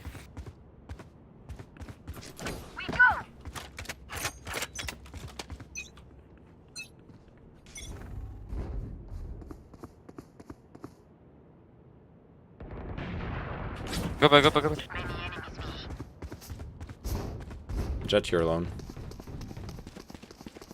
I'm sorry. I love you, okay? Garden. Scanning One ahead. garden. Hold on. We're smoked off, CT. The hunt begins. Take flight. Enemy spotted B. Two garden, put it. One hookah. Reloading. Wow, how did that miss? Enemy down. Cypher 120 hookah. Omen long. Going back. Try to go A. And probably economical situation going to shit with basically all of the Western world against you, no matter your position and actions before war, does not help either. Yeah. Yeah, go in A. Out short. That's something that pisses me off. Seeing the Russophobic. No. Seeing like the Russophobic behavior. One enemy Eyes remaining. down. Well played.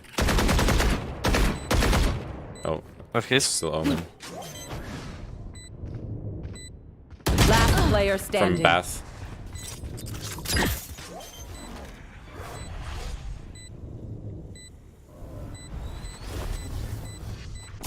Good job. Well played.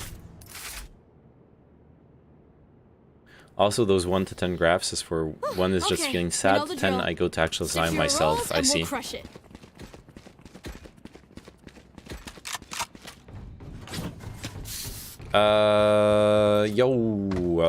Viper. Who has can you organic drop? skin? What skin? Okay. Can you drop for like Sage or something? Come. Also, no one. I'm alone on A. Revealing area. Again, hookah come in. I got someone short A. It's big again.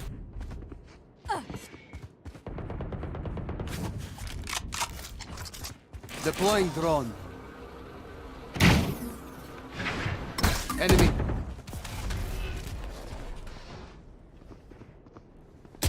We're in a close hook.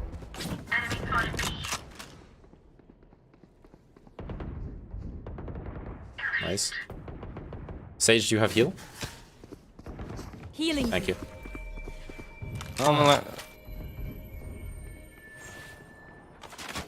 Omen, safe hook. Scanning ahead. One short, two short. They have sight. Let's see. Shot dash. 20. Spike planted.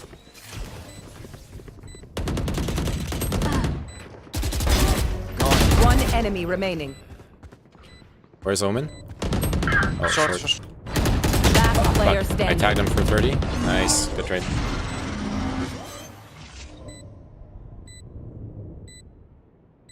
Also, I found unexpected Nazi in my actual friends. He was a Russian who wanted to kill Ukrainians and said dumb shit about Ukrainian language is not language, which was crazy to me. Last He was very round pro-Western. in the We half. played games. He grew up on the internet. We lose it anyway. Damn, that is crazy. Need a drop. That he would Need a like drop. completely flip around. Thanks. Can oh, never mind. Go like this. I'll ult this. hookah now.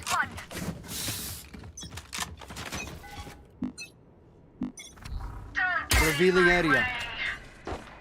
One short A. Step B. Oh, Shock dart. It's A. one. Okay, one house. I'm backed up. Down. Wall raised. Spike down A. One short. She backed off to market. Watch out, the Viper.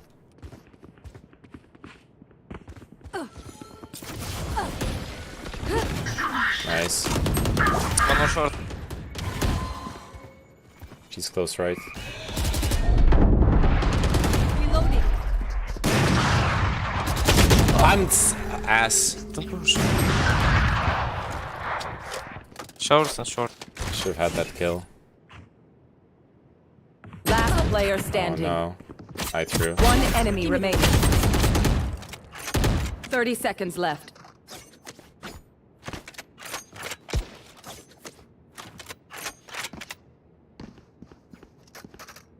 Lower. Why? God damn it. I threw that round so hard. Switching sides. Nobody's a hero when they're crying. Air. I think I stay friends with him and try to argue him out of that position. He was not like a Zeke Heil neo-Nazi, but was pretty damn close with dehumanization and exclusion on arbitrary points. I hope I can drag him out of this. I've known him for 10 plus years. He visited me when I was down bad in asylums. Damn. I hope you can help him too. That's a hard situation to be in. If I had any advice, it would be maybe to try to understand why he, why does he need to hate other people? And not like asking him that way, but like maybe listening to him and rather than right away debating him, like listening to him and seeing one lamps, Reina, seeing what it is, what is it that he. Deploying drone. Enemy mark. What is it that he's Hold on. what is it that makes him City 2. hate Ukrainians? In the sense that it's very likely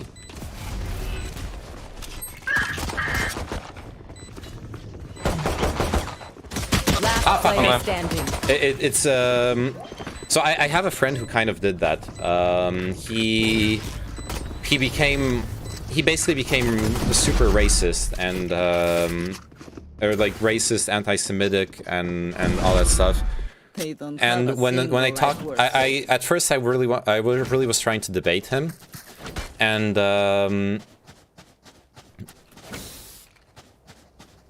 no, I never managed to change his mind because I myself was not in a good position. I was not doing good, and I chose to cut him out of my life instead. So maybe this might not be the best advice. In any case, what I ended up realizing when I was trying to argue with him was that he was, once we finished yelling at each other. Okay. Once we finished yelling at each other, he actually had he started telling me about how shitty his life was. He started explaining how he hated where he lived, how he hated what he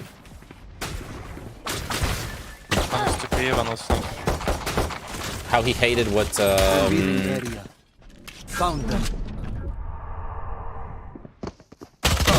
what was happening in his life. Flawless.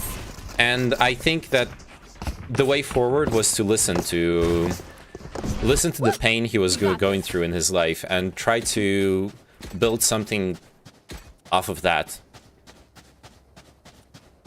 Yeah, you don't end up in that position because of arguments. So in my friend's case, it was because he was he felt lonely.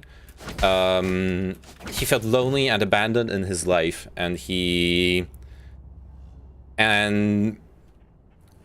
his life circumstances were also that he was living in a part of Paris where white people are the minority, and so his hate fell back on black people, basically. I'm on the meet.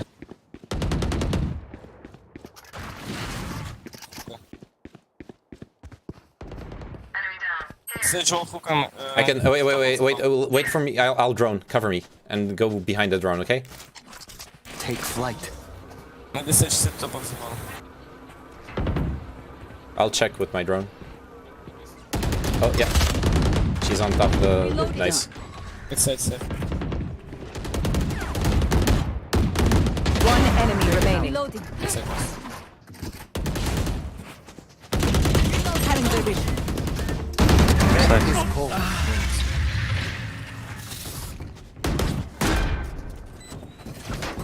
So I guess, yeah, I guess the goal would be to understand understand what he's going through in his life, that he needs to hate Ukrainians. I thought if you spend more time with different ethnicities, it's more likely that you'll not be racist against them. But circumstances matter a lot. Yeah, circumstances matter a lot. His life became worse basically when he moved there.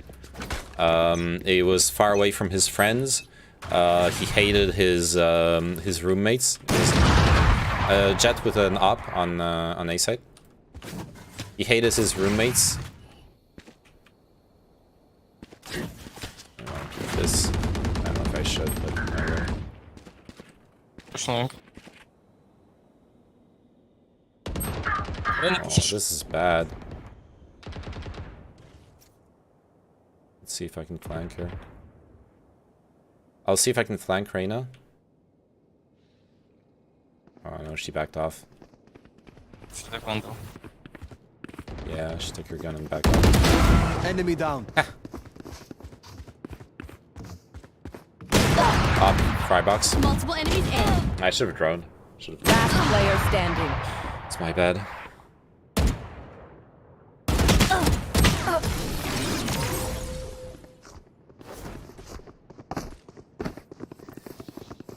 Look them in the eyes when you kill them. I think we force. I'm sorry, Jet. Yeah. Just maybe wait for one of us to die and pick up the gun.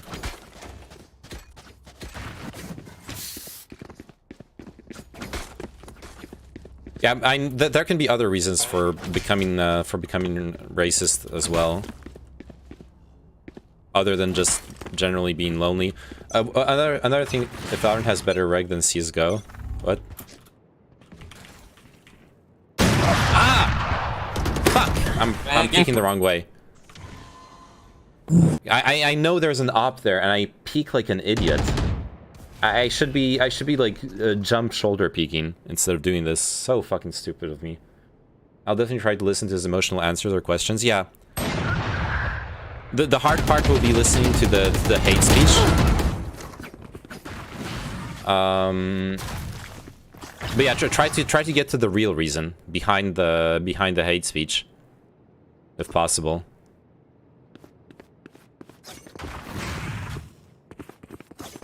But it won't be easy. One thing I would say is that it's a sad thing to say, but if you need to make sure to protect yourself as well.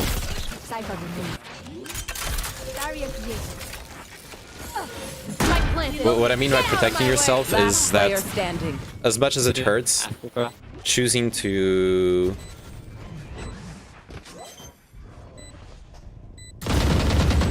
have your own choosing to protect yourself from the racism is also viable. If you can help your friend, that's good, but we are Valorant. We are fighters. at least that's the justification I give myself for giving up on the friend I had. I did not have the I did not find the words, and I did not have the energy to try to help him. So reloading. This is where we go. So I chose to protect myself and not hang out with him anymore. Watch this.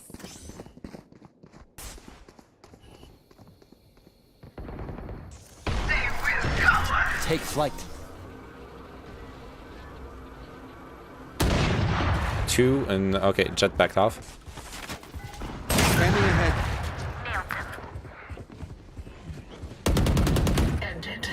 Nice. I can ult the bomb.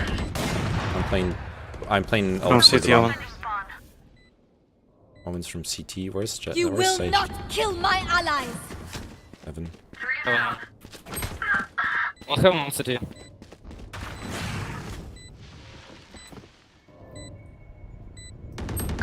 No. Oh.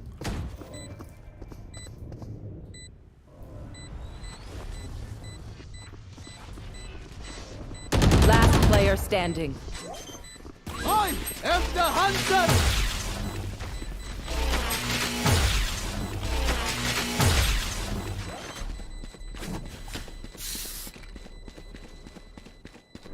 Clutch. What? Oh yeah, it worked. I thought we lost. I think I owe him a little more than helping until it gets very uncomfortable for me. That's fair. Yeah, from what you described, I can drop you, Reyna. Need a drop. Thank you. Wait, no, sell it. I can give you full real gun. Need a drop. Thank you. Danke. Kein Problem. I did that to some of my friends, which I knew from 5th grade, and did drop them from my life for different reasons. Yeah. As long as you know what you're getting into, then no. Scanning ahead. Okay. That up. Nice.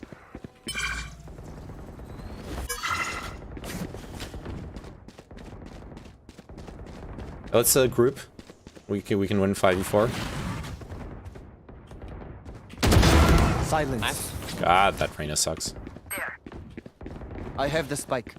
Enemy spotted me. Enemy spotted me. Ay, corazón. Wall raised. One enemy remaining.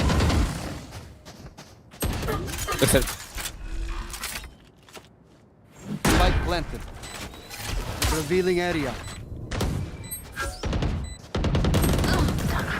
Nice, well played. I did start talking to at least one of them after 8 years. I see. Prepare yourselves. We fight one. Yeah, and maybe I'll get back into contact with that friend of mine at some point. Just out of nowhere, like, hey, Happy New Year, this is funny meme on Tatar language, and I did not know any Tatars beside that one from past, so let's try it. Nice. That's pretty wholesome, honestly.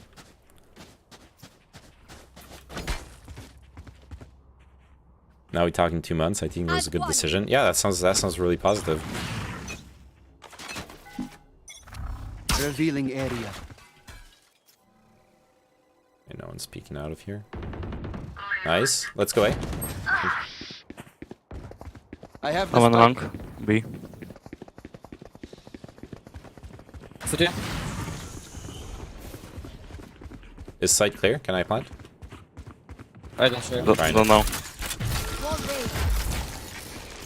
Planted. Nice. Cypher buried.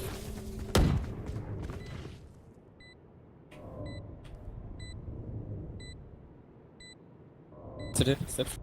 Here. Probably they hold on. Scanning ahead. I'm coming. Here.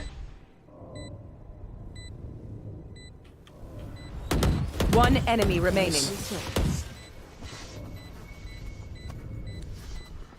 City. Okay. Reloading. I think I remember him being very liberal, but now he's very much traditional conservative values, but not racist. Yeah, Reloading. I see. Definitely something some people don't realize. You can be conservative without being racist. What do you say, drone? Ready to stretch your wings? But in some cases, far right. In what sense? Is it like... Oh, like in favor of restricting voting for some citizens due to their knowledge about politics? Oh. Oh, so like having to pass like a test to be able to vote or something?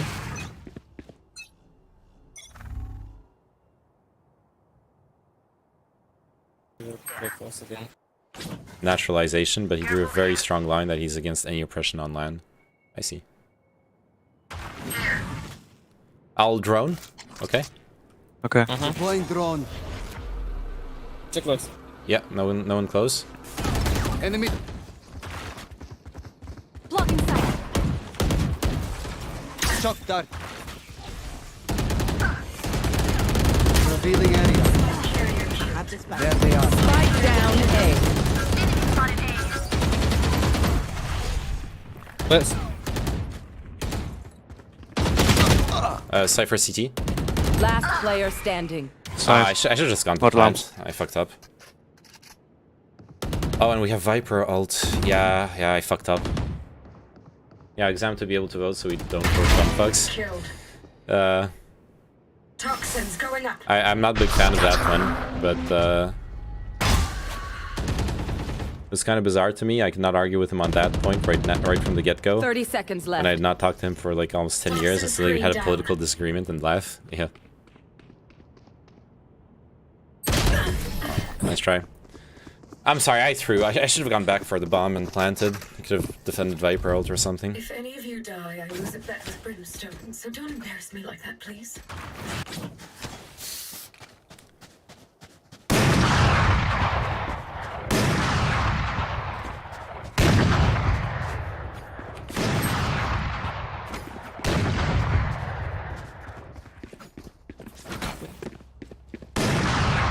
Can you have op? No, they're not gonna have an op.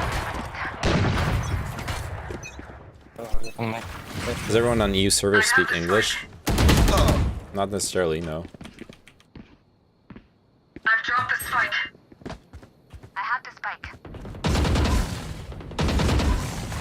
Oh, someone's bathroom.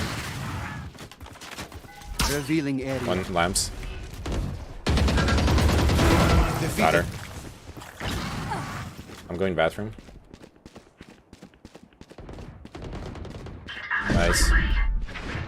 Oh, that was you. No, should be. Hold on. Ah, I suck. One bathroom. I was. Like, is this some universal gamer language? I'm watching here. Yes. shots. Yes. Three ults. Nice. English is the world's not the world's, but it is the universal language. Yes. One enemy remaining. Nice. Kind of started thinking about it, which was very inspiring to me, that people do actually come to their conclusions based on argument. Yeah, it is nice when people actually do that. It's always surprising though, but it happens. Gunplay in this game seems weird for some reason, and movement. Yeah, if I recall correctly, compared to CSGO, the movement is slower. The gunplay is fine. The gunplay is very similar to CSGO. Oh, and one thing that's very different from CSGO, you know how you have to counter-strafe? So like... Need a drop. Like, if I AD, I actually go the other direction. Thanks. Or, a little bit. Fuck, what are we doing here? I guess we're doing this. The movement's a little bit different. As far as the gunplay is concerned, I'm droning. As far as the gunplay is concerned... One lamps. Lamps fell back. Scanning ahead.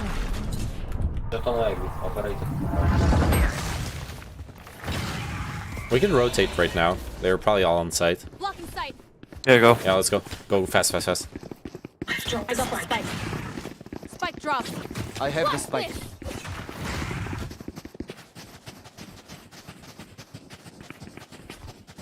Blocking sight. Enemy spotted B.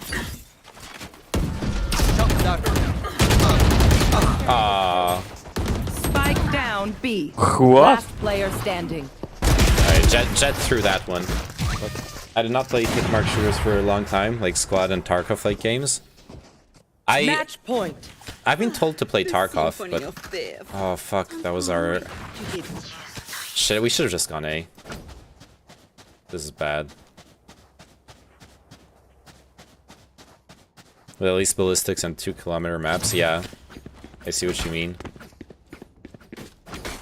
Yeah, no, there's no ballistics in this game. It's, like you said, it's hit marker. We go. Okay, I'm droning and then I'll try to ult someone. Deploying drone. Oh, up on the tank. Scanning ahead. I am the hunter!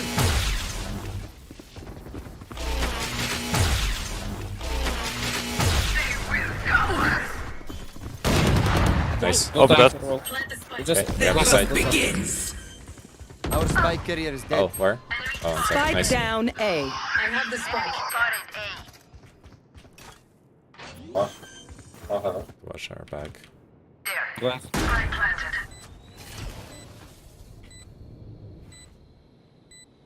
I get killed from the left side, I'm gonna be so mad. Enemy spotted A.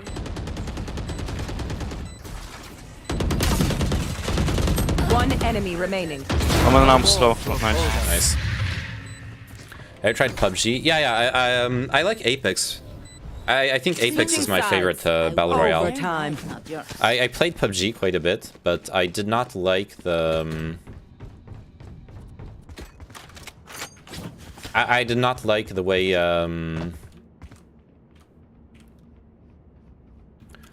I did not like the jankiness of PUBG. It's very, very hard to have like good movement in PUBG. You can go A, okay?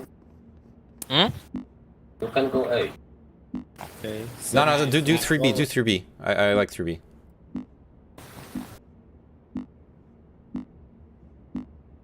We can hold A. Is ballistics important in Apex? It actually is, yeah. Revealing area. There are no hit marker weapons in Apex.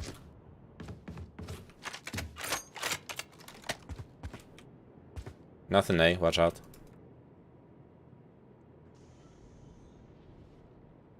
Yeah, I do not like PUBG for that reason too, and mainly bots. Yeah. I'm rotating. Or maybe not, maybe I don't need to rotate. Nice. Never mind, I'm not rotating. I love this skin. Look at it. One enemy remaining. Nice.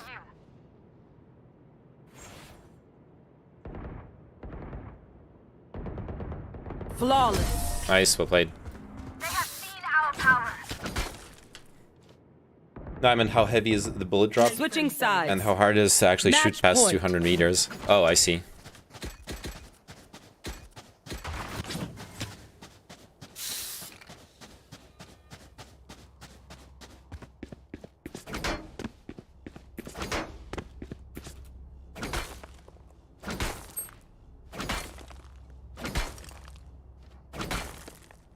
Come into the unknown.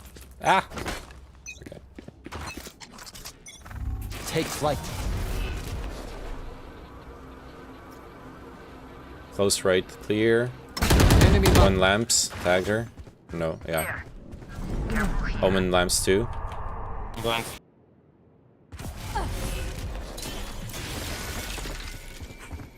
It's going out.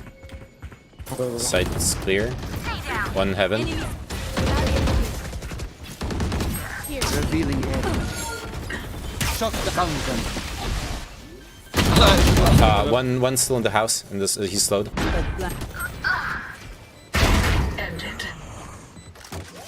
Why did you plant here? Last player standing. Why did you plant here? Why did the bomb go there? Yeah, what the fuck? I remember seeing clips where people laser each other in insane distances because of tracers and so on. Yeah. Switching sides. Never mind. Overtime. Even with numbers, anything Overtime. can still happen. Remember that.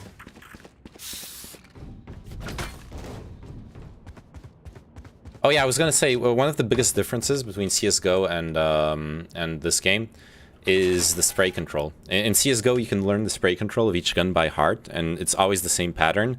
Here, there is a different pattern for each gun, but there's a lot more randomness to it. And if you want to spray correctly, you need to actually react to the way your gun's moving. Found them.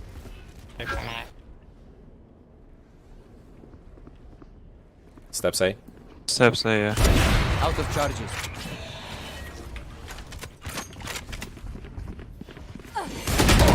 One hand.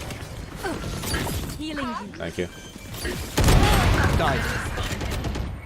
Spike planted. One enemy remaining. Nice. Nice. Well played. Blocking sight.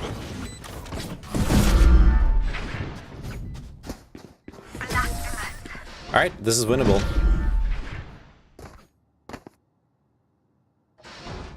Switching sides. Match point.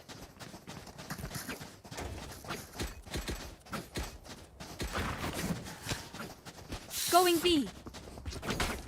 You wanna go B? I can try to do okay.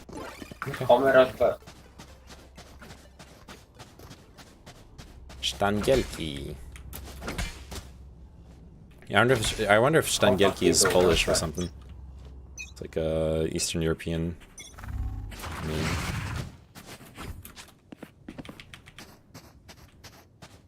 Essentially.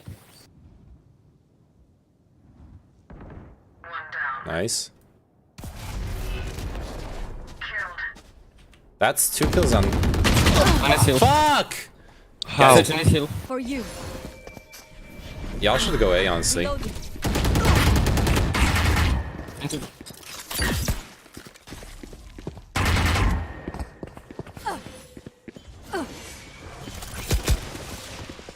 Omen TP. Not sure where. Here, go. Just go back, yeah. Poison's off. So in squad, if you shoot down.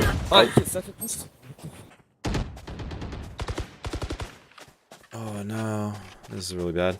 So in squad, if you shoot down a heli from 600 plus meters from even tracer anti-air gun.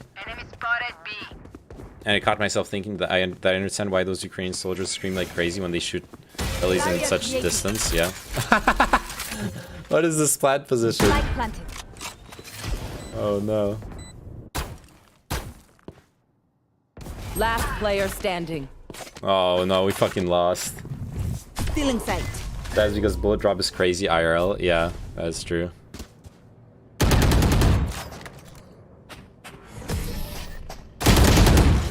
Oh man. Switching sides.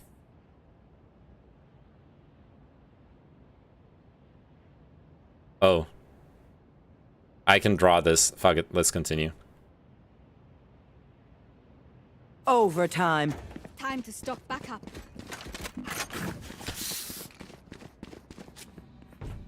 Oops, I just clicked outside of the game.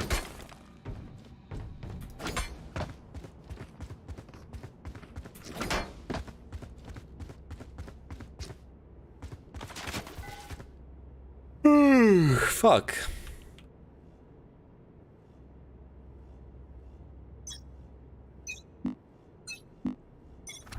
Scanning ahead. They coming.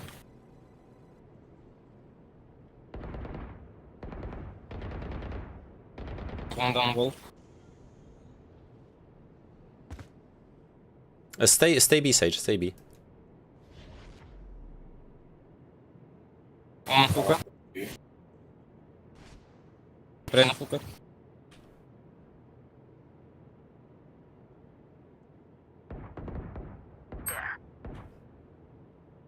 Hold on.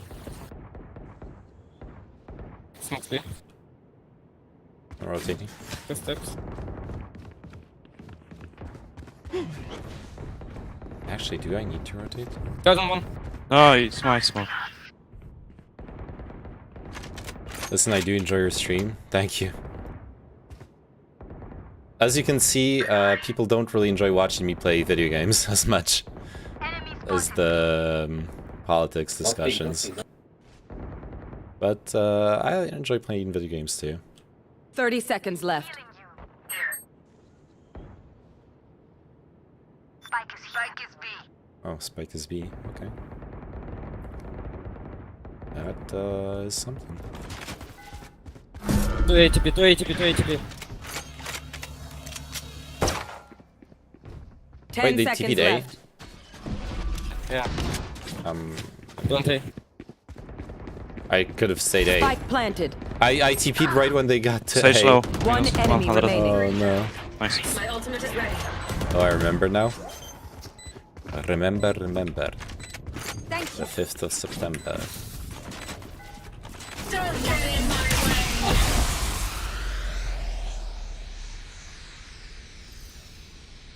I Switching know sides. what must be Match done. point. Dude.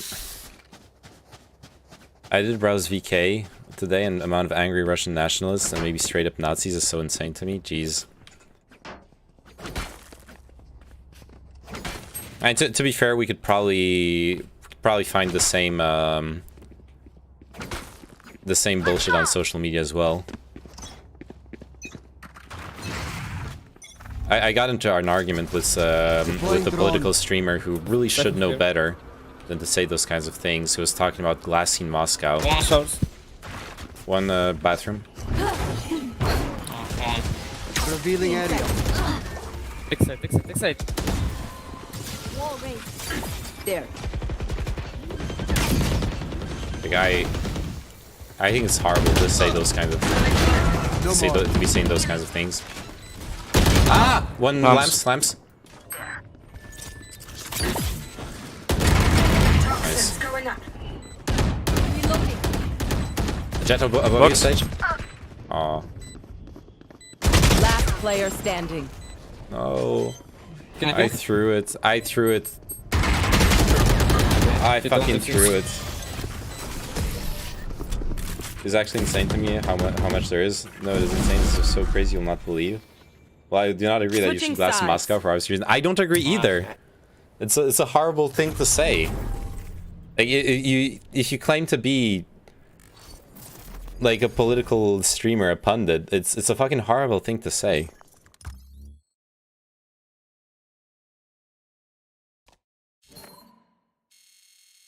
I feel like at a certain level you need to, especially if you oppose things on a moral basis, if you give moral arguments against what Russia is doing, you have to try to be better. Oh shit, we had a Diamond 1 in our team. And I was... Oh, yeah. This team was unbalanced as heck. Look at this.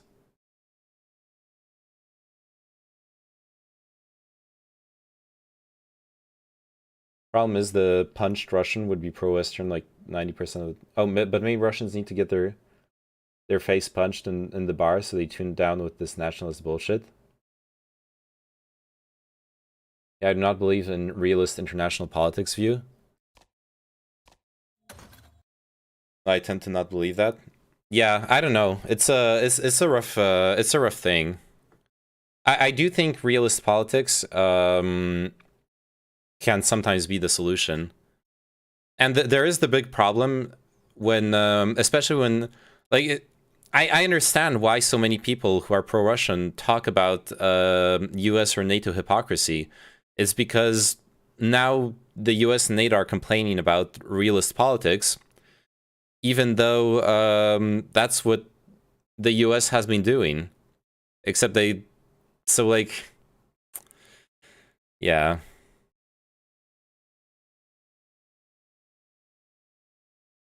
Yeah, if you think in terms of realist politics, it does make sense, yeah.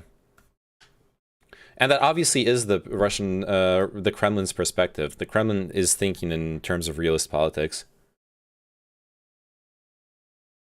And I think they're wrong. I still think the Kremlin is wrong, but I understand why where that perspective is coming from.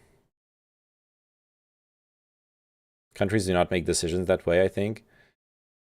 I could be wrong, but I think that's how Putin's government is making their decisions.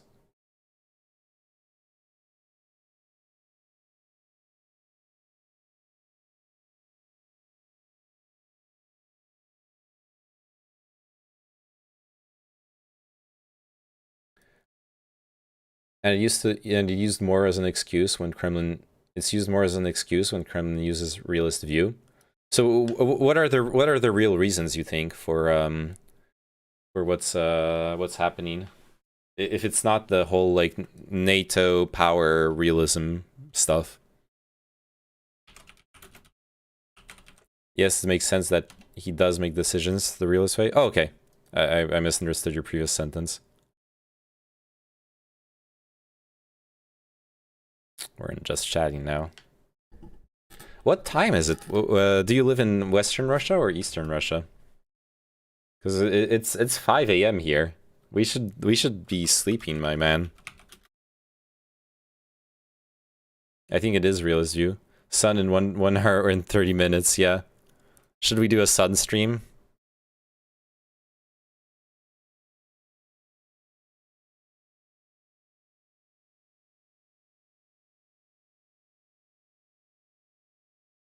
And he just miscalculated. Yeah. Definitely did miscalculate. I'm in Moscow, and I repeat, I do not agree that should be glassed. Me neither, man. I don't want you. I don't want you getting glassed. Okay. I'm just enjoying a beer and barbecuing some chicken. Nice, dude. I would love to. I would love to eat some of your chicken. Okay. Get some barbecued chicken. Knock back a beer. That would be really nice right now. Mostly the barbecued chicken. Let's be real. Alright, let's watch some food porn while we're chatting. I can't sleep. I lost it. Oh no. Oh my god, you can hear the cats. Matcha? I love matcha. Slam it, Moot!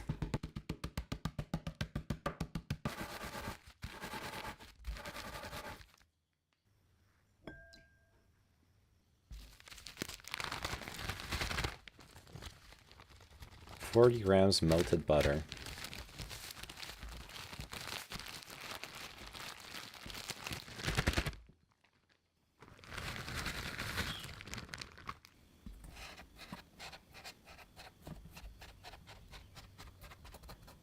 I love cheesecake. Cheesecake is my favorite. Is like one of my favorite desserts ever.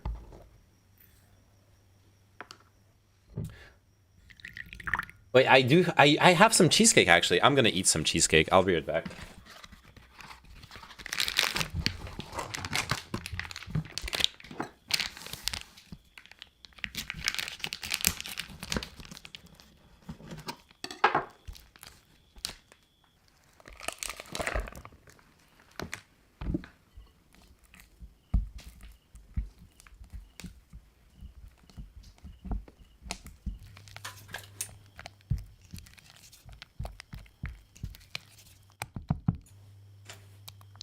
So here's real question. Uh-oh. Shit, I missed the... It's okay. Here, look. How do you teach a nation off its nationalism? Man. When that nation has nukes. I don't know. Look at this. I got one of those goo cheesecakes in the little pot. I love them.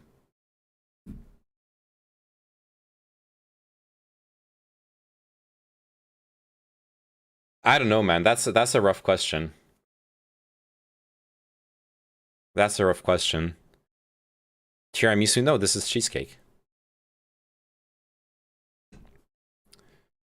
How do you get rid of nationalism? So I think education plays a big part in it, but that goes both ways. If you have strong nationalism, then people are going to be taught that nationalism. You need to somehow have a strong anti-nationalism movement and it being powerful and like teaching people, and then the next generation will be more open to other nations, stuff like that. I don't know.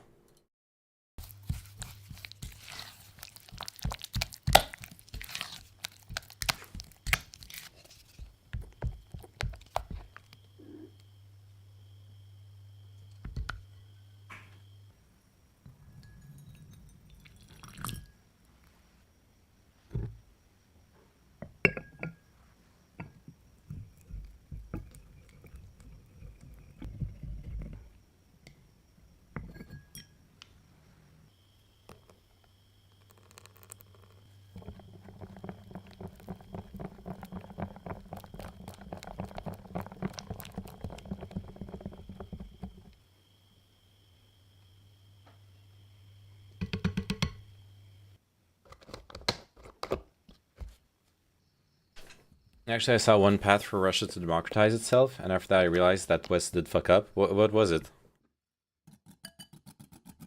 And in the past, yeah. If you look back at the past, there were some chances for it.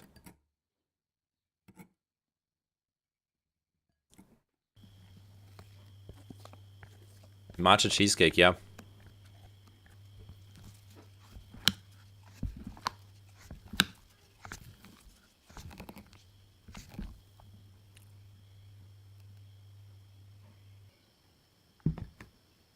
Oh no, in the present? Alright. I'm all ears.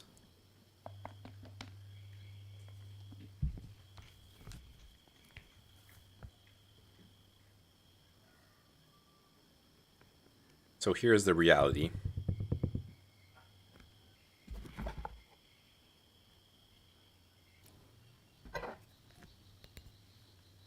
Yeah, there are protests in Russia. Oh, use milk with the matcha. Okay. But they just get beaten up every time, yeah. So what the protest needs? Guns. They need nukes.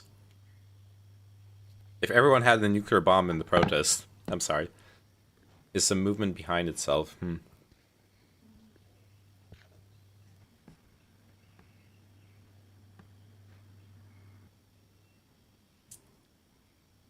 Like strikes?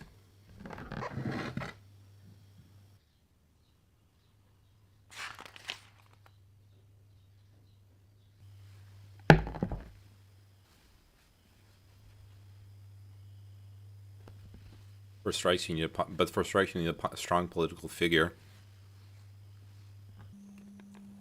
Yeah. And strikes can end badly. In the sense that strikes can...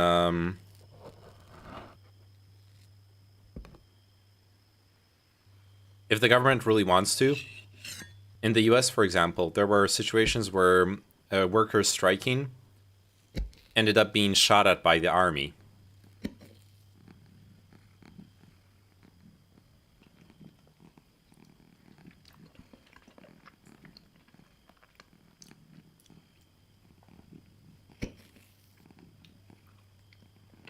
I mean, strong with power oligarchs, and West almost gave Russia oligarchs who would do that. Maybe. But what if the government sends the army against the strikes?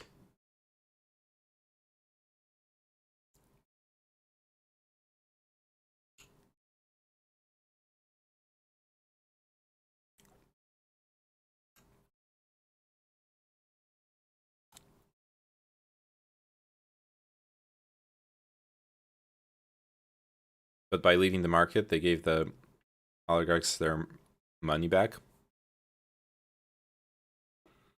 Yeah, I'm just worried if a government doesn't care about the people, it can do horrible things to people striking as well.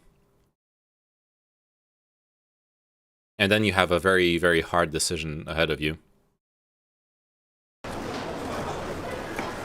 If you're striking or organizing strikes.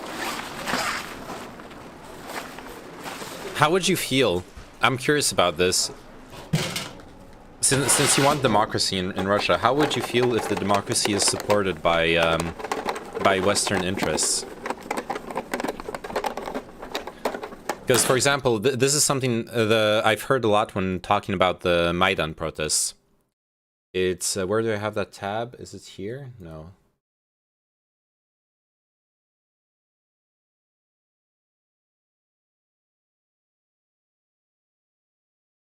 So I have like two articles with different perspectives on it. So this is kind of like the pro-Russian perspective of it was a coup, it was fucking up another government. And then I have this other article that is like, yes, it was the West was involved with it.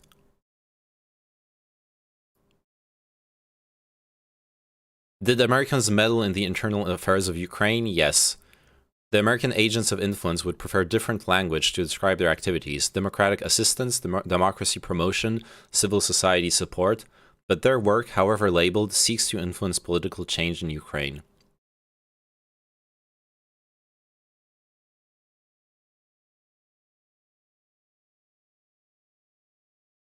So there is actually, for once, a good thing about Russian geography that plays in the hands of Russia. I'm not sure.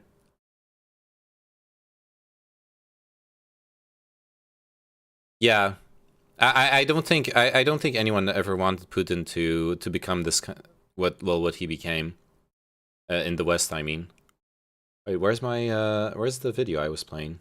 I lost it.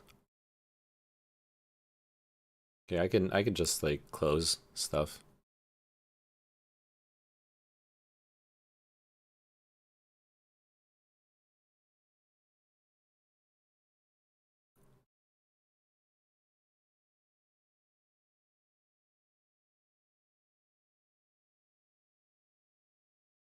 Fighting taking place in the streets of Sumy. Russian airstrike targeted Zalutino.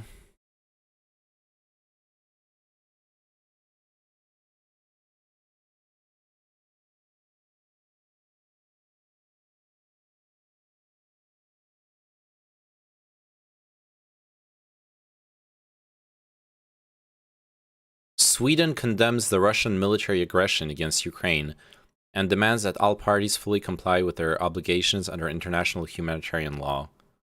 Sweden condemning the Russian military is, yeah, Sweden is definitely abandoning their neutrality.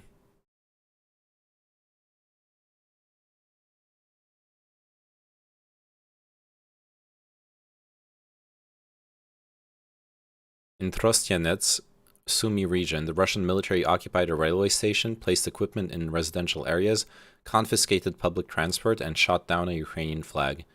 You cannot leave the city, and no humanitarian goods there. Damn.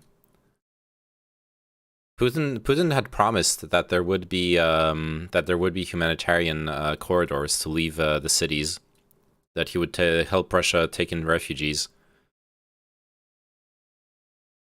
Yeah, I saw that they closed Facebook down. Yeah.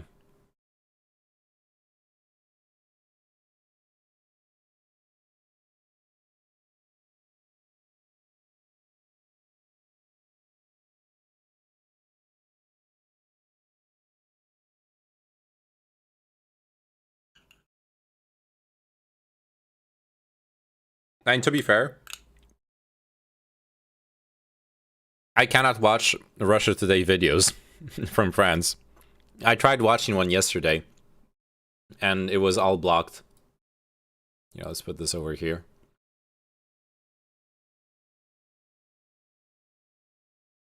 I should have sold my fucking Bitcoin.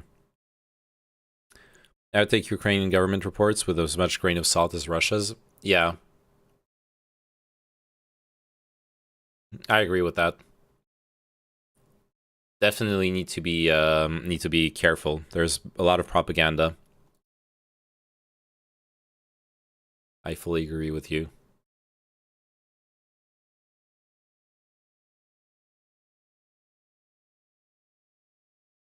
Yeah, I still wonder if the Gihoteras leak is real or not. Really changes things, whether it is whether it is true or not.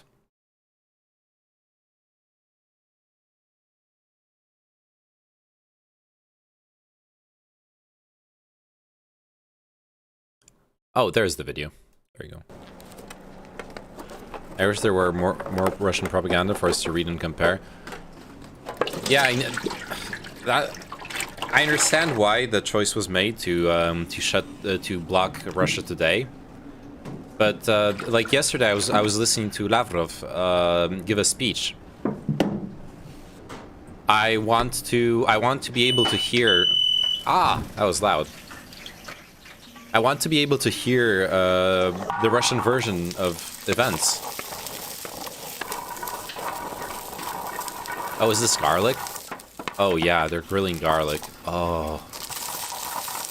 That is so nice. Look at that. That is beautiful.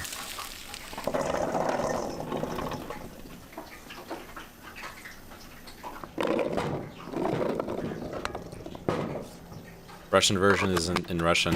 Yeah, but I'm saying it's also blocked now in France.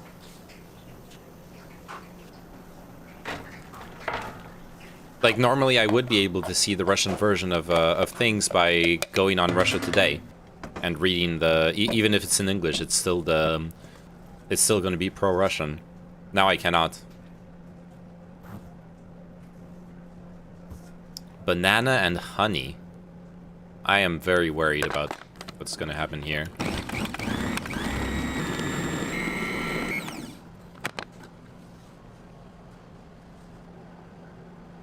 Banana, honey, and garlic? What am I looking at? Oh, welcome to VPNs, I guess. Yeah, I need to buy myself a VPN subscription. I've been putting that off for a while. What is this sauce? And oil. Oh my god, look at how much oil he's pouring in. This is crazy.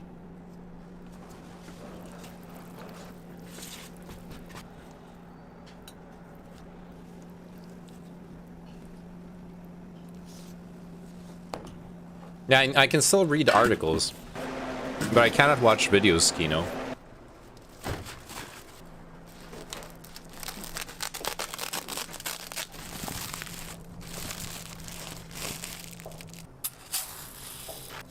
Someone sanctioned that amount of oil, Jesus, yeah.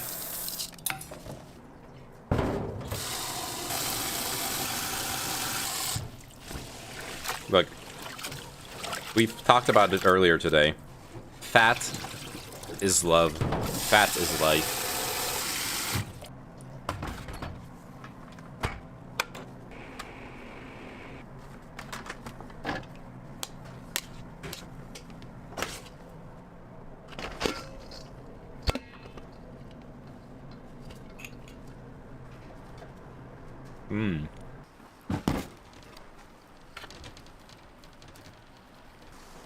This rice looks good, man.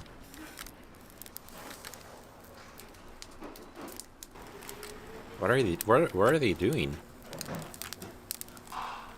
There's talks of closing internet. Damn, that would suck.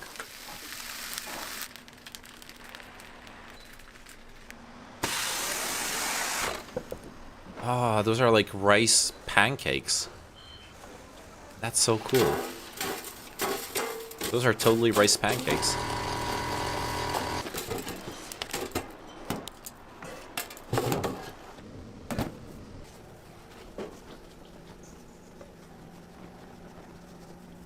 Flour? Water?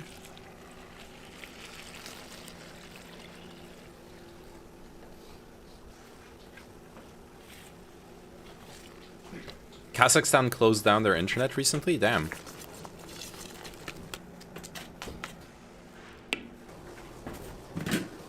Man, that sucks. Like earlier, you were talking about what do we do to go back from to stop nationalism. In the end, it didn't work out that way. But for me, I've always felt like the internet connecting all of us together was a huge potential for has a huge potential for helping us to understand each other and to communicate with each other. If all that becomes closed off, then we lose that. It would be very sad. Have you followed the attempted coup in Kazakhstan? Not at all. I guess I know what I'll be researching next stream. Oh no, did I miss lip praxis? You know you missed lip praxis. You came in after lip. Wait, what do you mean? There was no lip praxis today. What the fuck?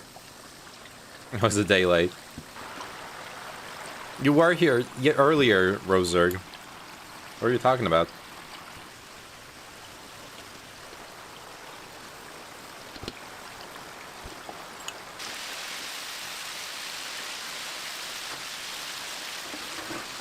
I actually think Russia did good there. Actual good. In Kazakhstan, you mean? Yeah, I don't know much about that country.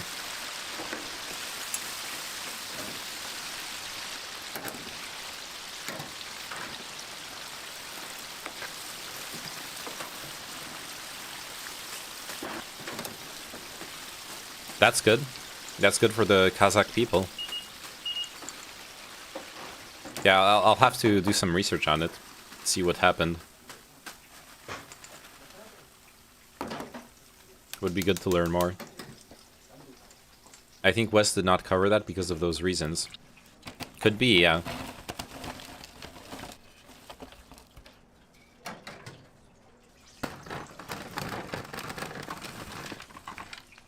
To be fair, the West also tends to care less about anything that's far away, which is not necessarily not a very good thing, but would also explain why they haven't covered it.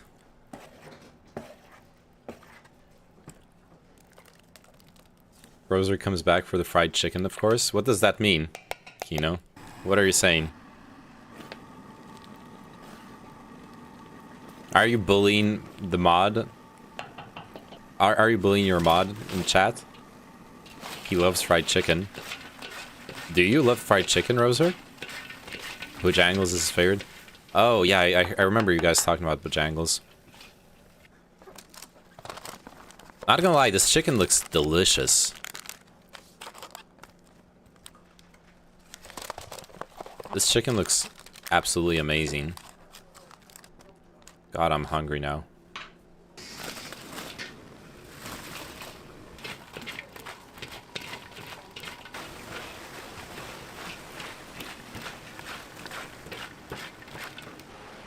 There was an actual regime change supported by Putin in favor of its people, as far as 2 months went and policy set up.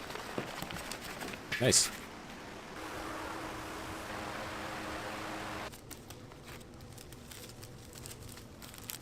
Like, not just president, but regime. Yeah, my understanding is that when it comes to Central Asia, Russia is very, very involved in the politics. And I could definitely see that not being a bad thing.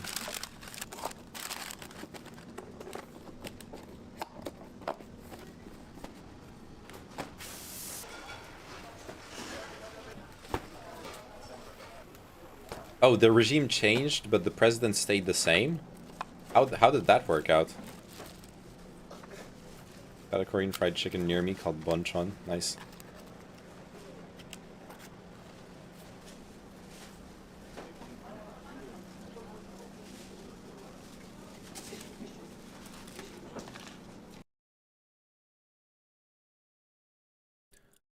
Okay, let's get up. Kazakhstan coup. A coup, a counter coup, and a Russian victory. An Al Jazeera article.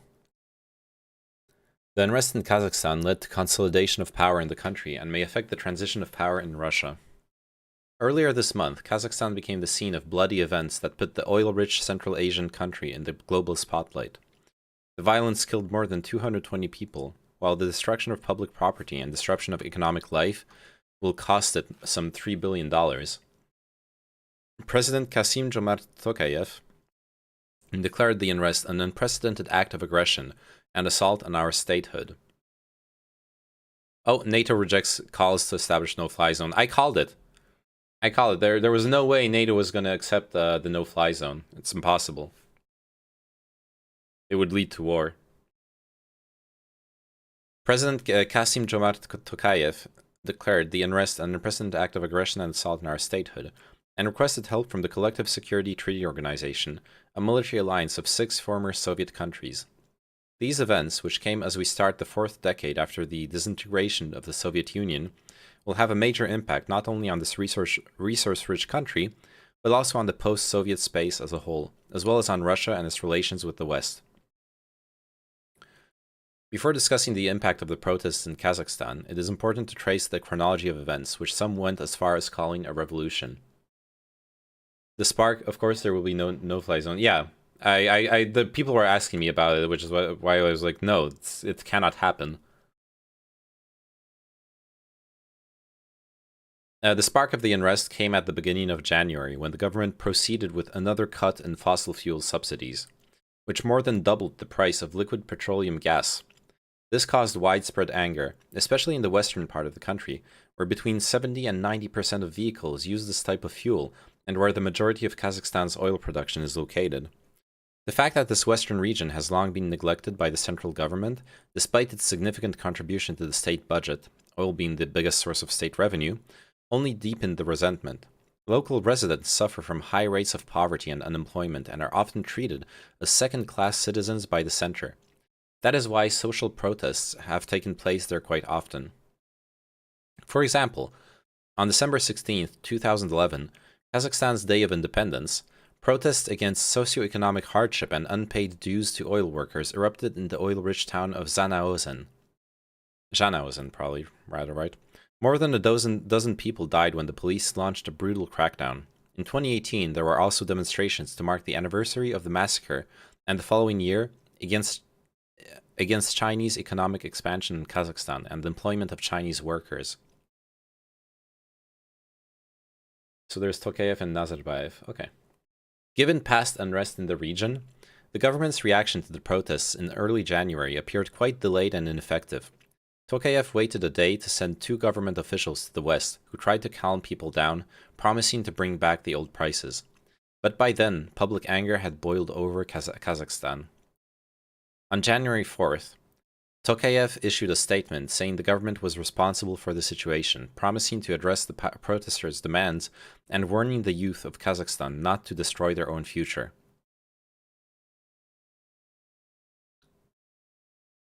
But the threatening note in his speech turned out to be a mistake. It showed that Tokayev had no grasp on the reality in the country, where the average age is 31. Damn, that's horrible. And the standard of living has been rapidly deteriorating. A significant part of the population lives in poverty, despite the fact that the gross domestic product per capita stands at $9,000. That's terrible, yeah. Unsurprisingly, Tokayev's statement fueled public anger even more and encouraged the shift from socioeconomic grievances to political demands. The protesters started calling for the resignation of the government, direct elections of the regional governors, and freedom of political association. In the south, Almaty, the former capital of the Soviet Republic of Kazakhstan and a major economic and political center, also became engulfed by unrest, and news of the first victims of the violence started emerging. The local authorities responded by shutting down the internet, but that too turned out to be a strategic mistake, as it sent people to the streets to try to find out what was going on. As the situation worsened, why are they not talking about the Nazarbayev clan? I don't know. They're talking about it in here. They're taking their time. They're, painting the whole story step by step. As the situation worsened, it was clear that the government was struggling to make quick and effective decisions to resolve it. One of the reasons for that was that Tokayev's hands were tied due to the presence of two centers of power in the country: the residence of Kazakhstan's first president Nursultan Nazarbayev, known as the Library, and the residence of the current president Tokayev, known as Akorda. This has been the case since Nazarbayev stepped down from his post in 2019 and designated Tokayev, who came to be seen as his puppet, as his successor. During the first days of the unrest, Nazarbayev, who has the honorary title Elbasi, head of the nation, was nowhere to be seen. His press secretary, Aidos Ukibay, kept assuring the public that he was in the capital, but was not presenting any evidence to that effect. According to sources of this author, Elbasi was in the Chinese resort of Hainan, his favorite place for relaxation and medical treatment. If this is where I think it is, Hainan, I've been there too. There's some really nice hot springs there. Not puppet, incorrect.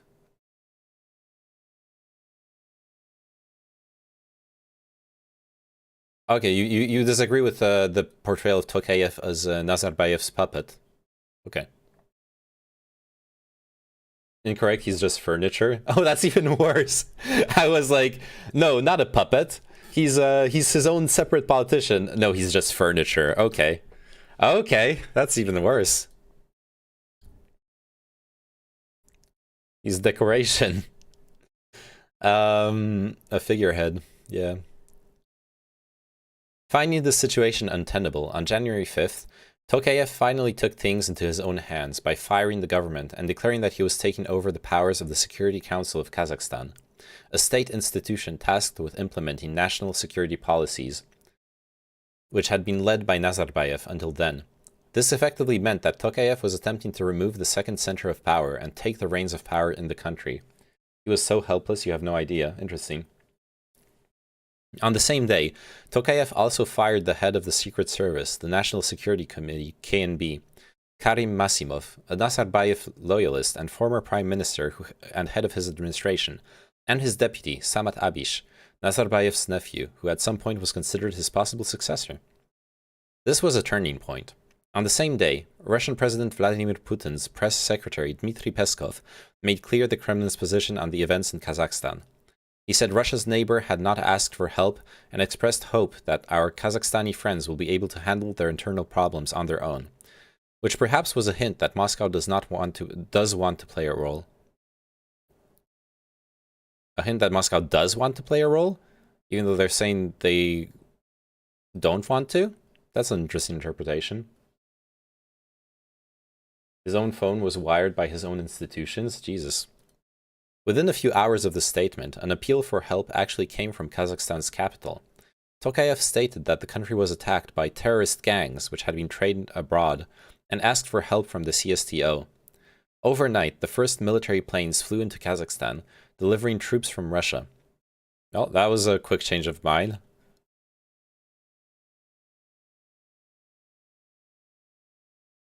Afterwards, small contingents from Armenia, Tajikistan, Kyrgyzstan, and Belarus also arrived. So what happened on January 5th that precipitated this sudden decision by Tokayev? During that day, the first vestiges of a counter-coup emerged, as Nazarbayev's clan quickly mobilized to block Tokayev's power takeover. Well-organized and trained fighters, facing almost no resistance, were able to take control of the KNB building, the presidential palace, and the airport in Almaty. To many Kazakhs, it was clear who was behind these actions. Tokayev himself hinted at this when he accused the KNB of ignoring a critical threat and allowing their offices to be attacked without putting up a fight. The storming of the state institutions and infrastructure gave Tokayev the opportunity to present what was going on in the country as foreign interference and aggression, and use it as a reason to request CSTO intervention. And if Nazarbayev was in Hainan in China, I think that technically counts as foreign intervention, right?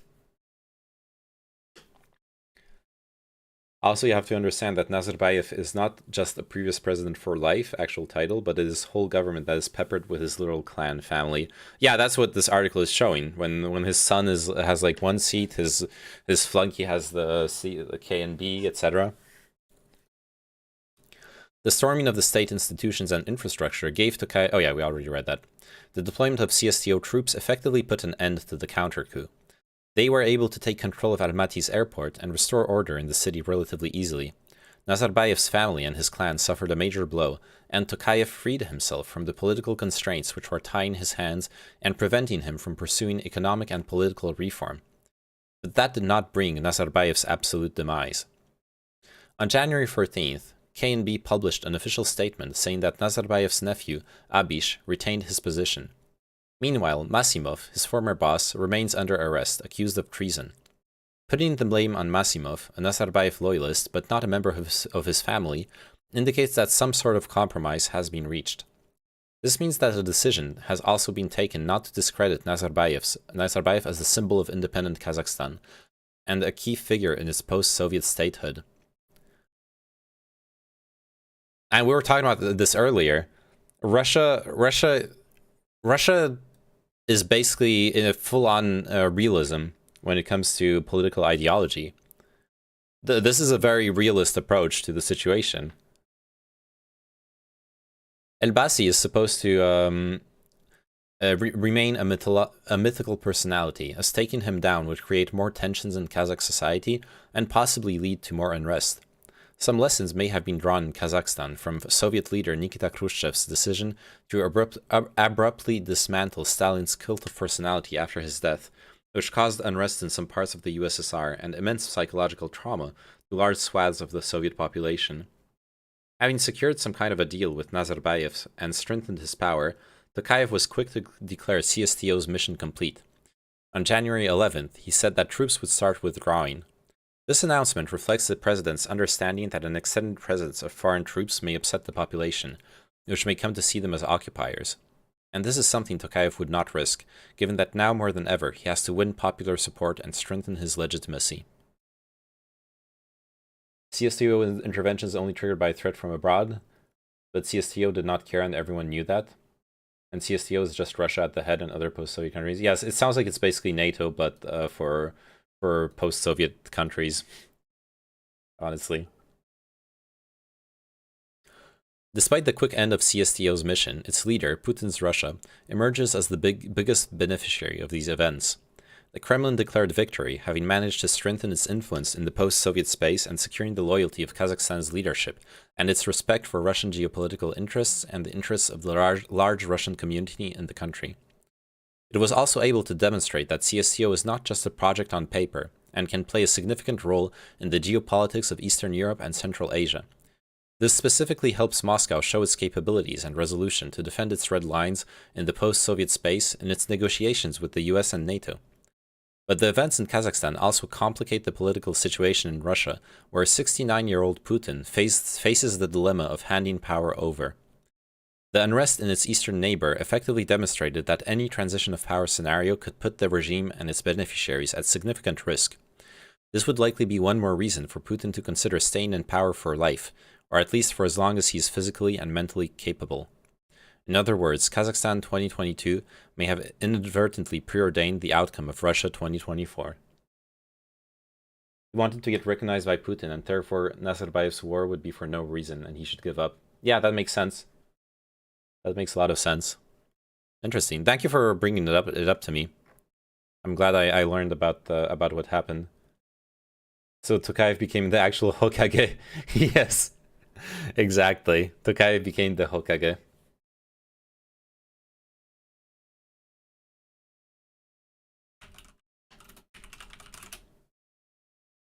Let's see if someone made that meme.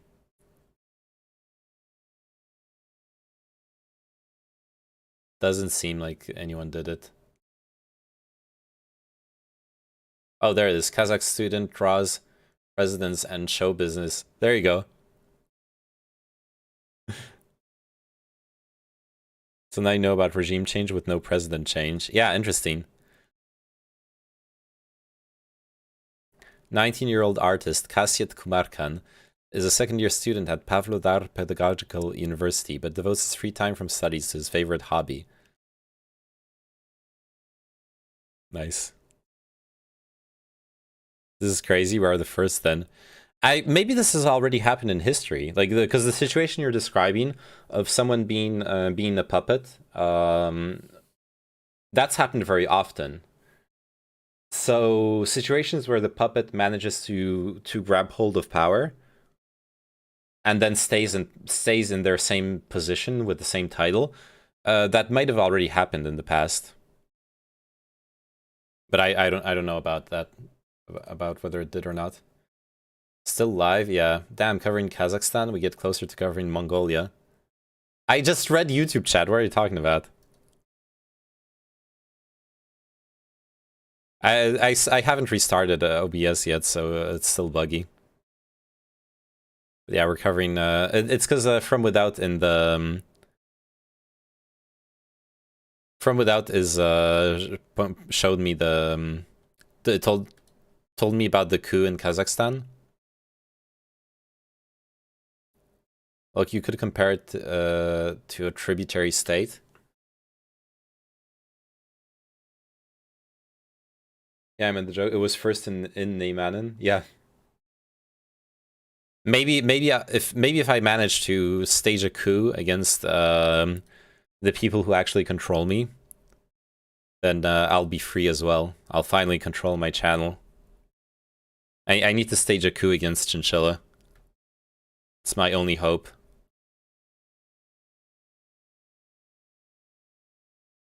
Oh god, what is this?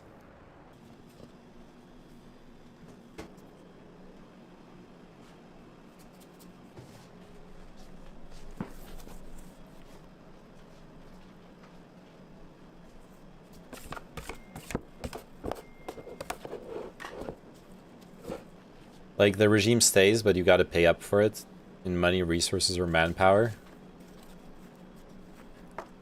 Oh, yeah, I see what you mean. Yeah, that's a fair comparison. So this is what Putin was afraid of when he did the transition of power to Medvedev. Yeah.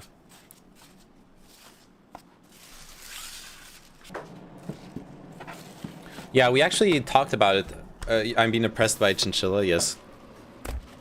Well, we actually talked about it, what was it? Yeah, 2 days ago now?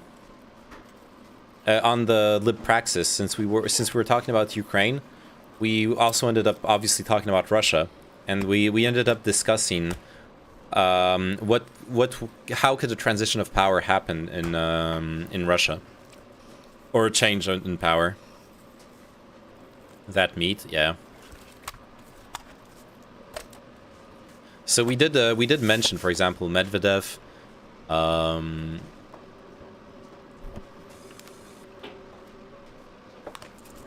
I made my own bacon once. Similar process so far. Nice. Ooh, look at this. Making some nice sauce here. I think he just changed his constitution for now. Yeah, that seems what's gonna happen for sure.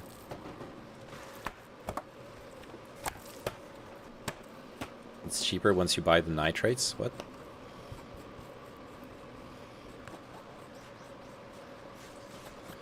What a backstab, and here I provide you with all these networking opportunities. I'll keep this in mind. Once Destiny comes on, I just say we cancelled the Praxis, but we'll message Chao and Elysium.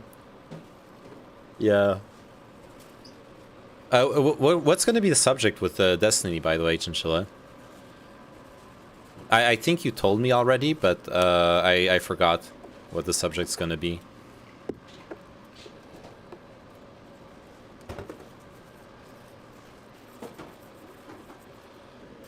Man, this sauce looks so good. Oh god.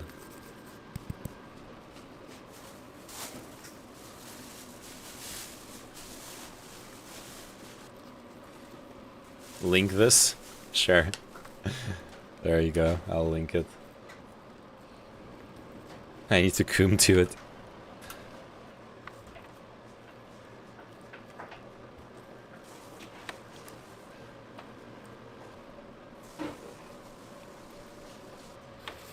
Oh man, plop this in the oven? Yeah.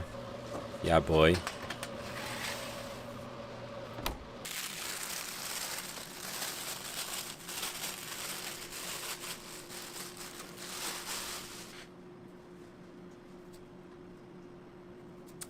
And you know what I fucked up? I haven't fixed my Facebook stream this whole week.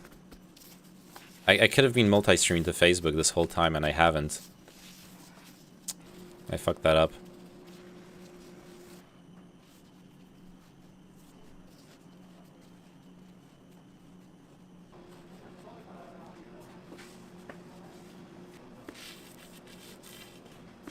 Making their own bread?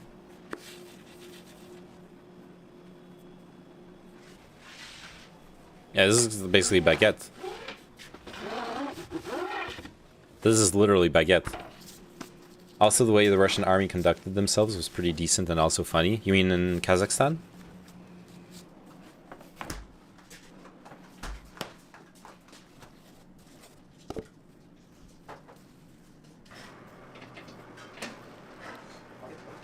Because they took the most Slavic of Russian Ivans they could find in whole fucking Russia.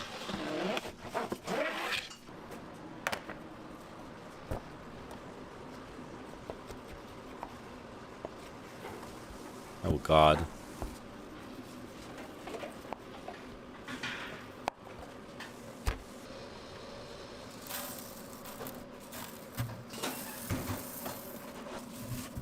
Nice, some spice mix. Ooh, and garlic. Ooh, yeah, this is gonna be nice sauce.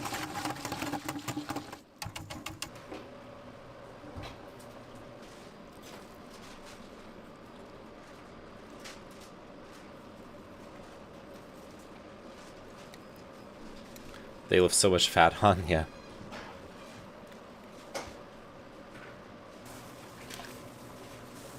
Injection complete. Man, this is amazing. Oh, the marinade.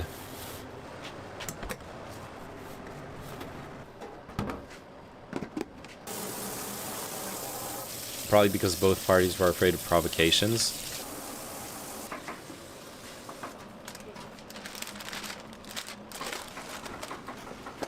Oh, sous vide? Oh yeah. They're gonna sous vide it? Nice.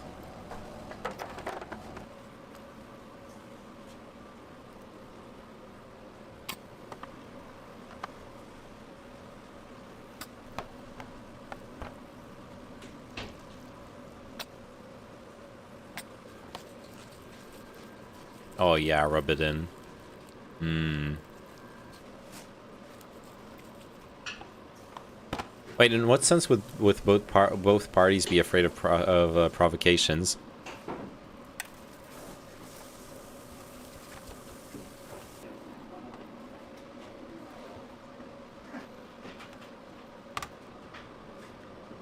Oh wait, I think I understand what you meant. In the sense that, like, if they look Slavic, then it's hard to pretend to be them if you're Kazakh. Is that what you're saying? Neither Tokayev wanted more ethnic tensions if Russians start shooting. Yeah. Okay, yeah. I understand.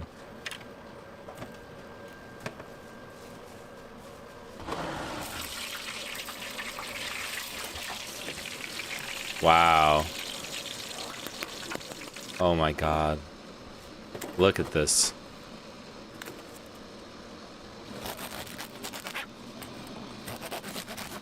That's insane. I'm in love. I'm sorry, Sophie. This is... Food is my true love, okay? I love you too, but some things are more important.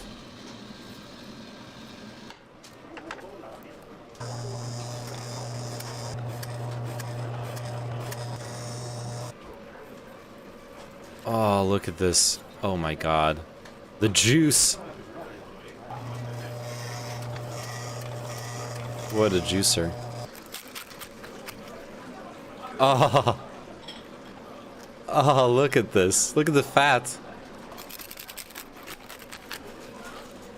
Sophie watching. Look at the crusty... Dude, look at the crunchy and crusty exterior. Oh my god, this is amazing.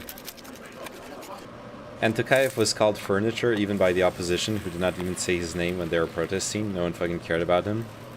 Sad.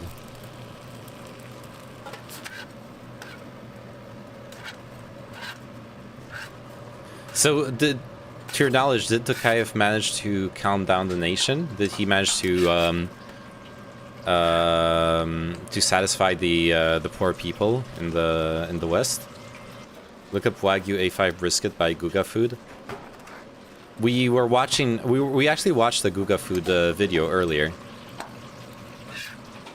which had Wagyu in it, but it wasn't the brisket video. Well, now he's winning popular support. Okay, nice. Oh, and mozzarella cheese on top. Toasted. Oh my god. I love this place, dude.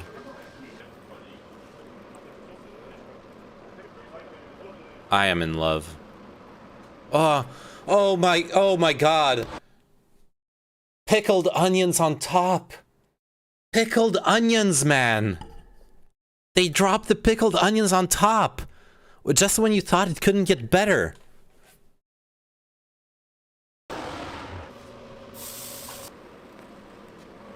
He is on the way there. It's too early to say concretely. I see.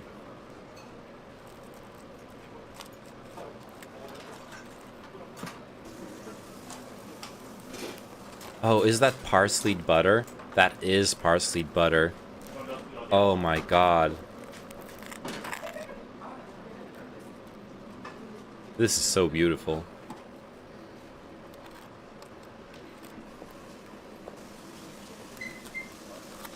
And I haven't commented on it, but like the fresh arugula on top. I also love the style here. Putting the butter on both sides of the sandwich. But I hope Kazakhs will not let him get to a dictatorship. And I'm also half Kazakh ethnically, but lived in Russia my whole life, so I'll probably go there if shit goes down too hard. I see. Yeah, I know. Hopefully Tokayev is gonna isn't gonna try to do a dictatorship. Pesto. Yeah, oh yeah, the green sauce is pesto, yeah. Though it might not be pesto, but it probably is pesto, you're right.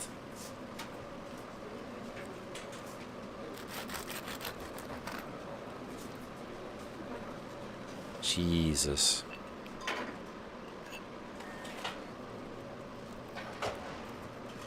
He will probably try. Well, then the issue is if he is if he has Russian support and he supports Russia and the CSTO, then oh, and the pickle, then he probably will stay in power, right? No one in post-USSR have those naive thoughts that you are not constantly at war with the government. I see that. So what you're saying is the ideology of realism is not just the post-Soviet governments, but also the post-Soviet people. They follow the realist ideology in their daily lives.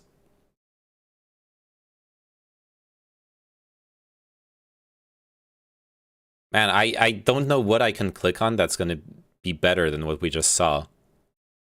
This has to be one of the best food videos I've seen in my entire life.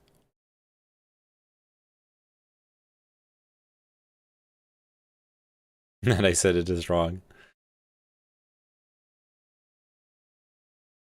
But it is really ironic. It is ironic, yeah. The revelation of the pyramids. Didn't we watch this video already? No, it was a different pyramid meme video. Okay, anyways, I've been killing my Guga Food A5 brisket. All right, let's watch that one. I've been killing my after working so hard all week to boost my average viewership. Like this stream, I've destroyed everything I've accomplished this this whole week for my viewership. Wagyu A5 brisket. It is one of those things that even if you have the money to buy it, it is almost impossible to find. And as you can see, it is huge. It does not even fit my cutting board. To give you a better perspective of the monstrosity of this thing, check this out. Is it heavy? No. This large piece of meat is actually quite light. That's what you thought I was gonna say? It's heavy, bro. It's heavy. This thing weighs more than me. I can feel like when I hold it, that it feels like almost like it's melting. It's melting already. What else? Yeah, the fat I guess is melting. It's cold and it's heavy. As you can see, I was not kidding about the size. To say By that playing game, yeah. This up is an understatement. Because I didn't do any politics today. I did do like 1 hour of Ukraine news, and then I did a podcast with some friends about kinks and sexuality, which was a lot of fun. I thought it was a really good podcast, but obviously I had like 20 viewers, not 40, and then after that I played video games and I lost all of the viewers. Meat like if you look this at the openly ground, up you'll even find gives the me answers. goosebumps. Okay. Trust me, I have cooked quite a few briskets in my life, and most of them came out fantastic. To say that I like a juicy brisket is an understatement. And after cooking so many of them, I went to the next level, which is to dry age one. As I did that, the results were incredible, and most importantly, an explosion of juice. But now going back to our Japanese Wagyu A5 brisket, once I was done removing the packaging, this is what it looks like. I love see, juicy a good amount of briskets, like juicy I was meats extremely too. careful not to cut the meat. And to my luck, my very first slice, I got a little bit of it. But as I moved out, then the fat started showing. But if you are thinking that I'm going to be throwing this away, you are out of your mind. Take a look at this marbling. If you are unfamiliar with a brisket, this is not normal. And because this piece of meat is so well marbled, I would say that it's fair to say to remove all of the external fat. So I went ahead and started trimming until I got to meat. And that was a lot of trimming. I've gotten many Wagyus previously, but nothing like... One thing that's amazing if you're doing this, you're going to have so much tallow that you can use in your cooking. You're going to have so much fat, you can just store it in the fridge and cook everything in like the highest quality beef fat. That's amazing. You can make some amazing food with just with the fat from this, not even touching the meat.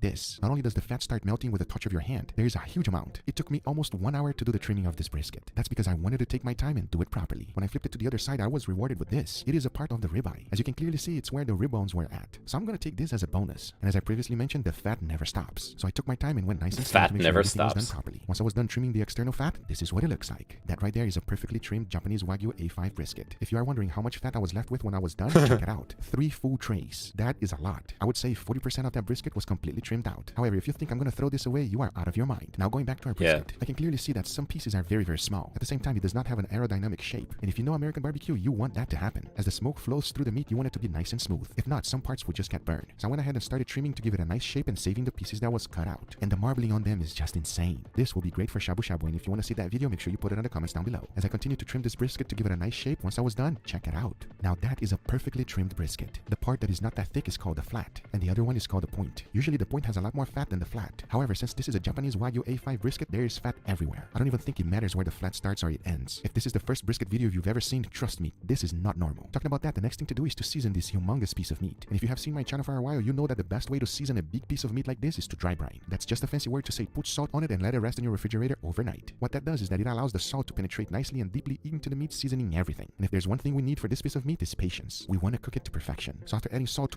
So yeah, so Guga said, everyone that comes to me, get their toast toasted and smeared with Wagyu Wagyu fat.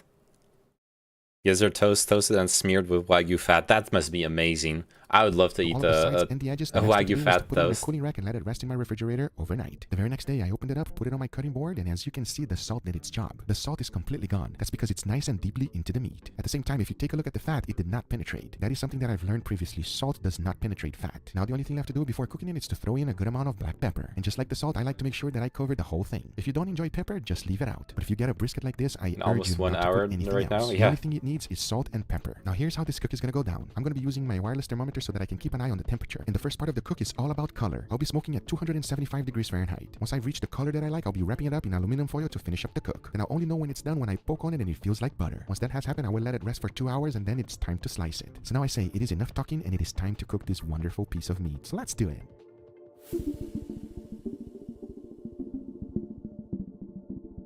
Smoke for 5 hours. Damn. This is looking beautiful. It's not even done.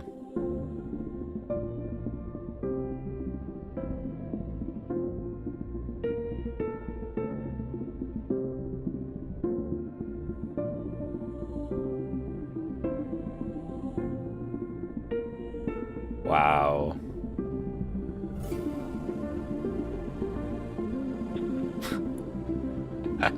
Look at all the fat. I don't like fat. Oh, then you're gonna... Yeah, this is not what you want to be eating. Look at all this fat. Also, what's wrong with the music? Is it... Oh, playback speed. My bad. It was in 1.5 speed. Am I in the minority here? My girlfriend would agree with you. She doesn't like fat either. She doesn't like this kind of food. Though there is such a thing as bad fat and good fat. Like it.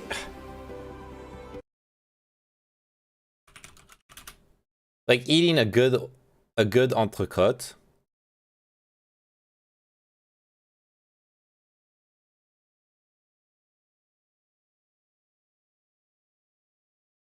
Like a good entrecôte with like this.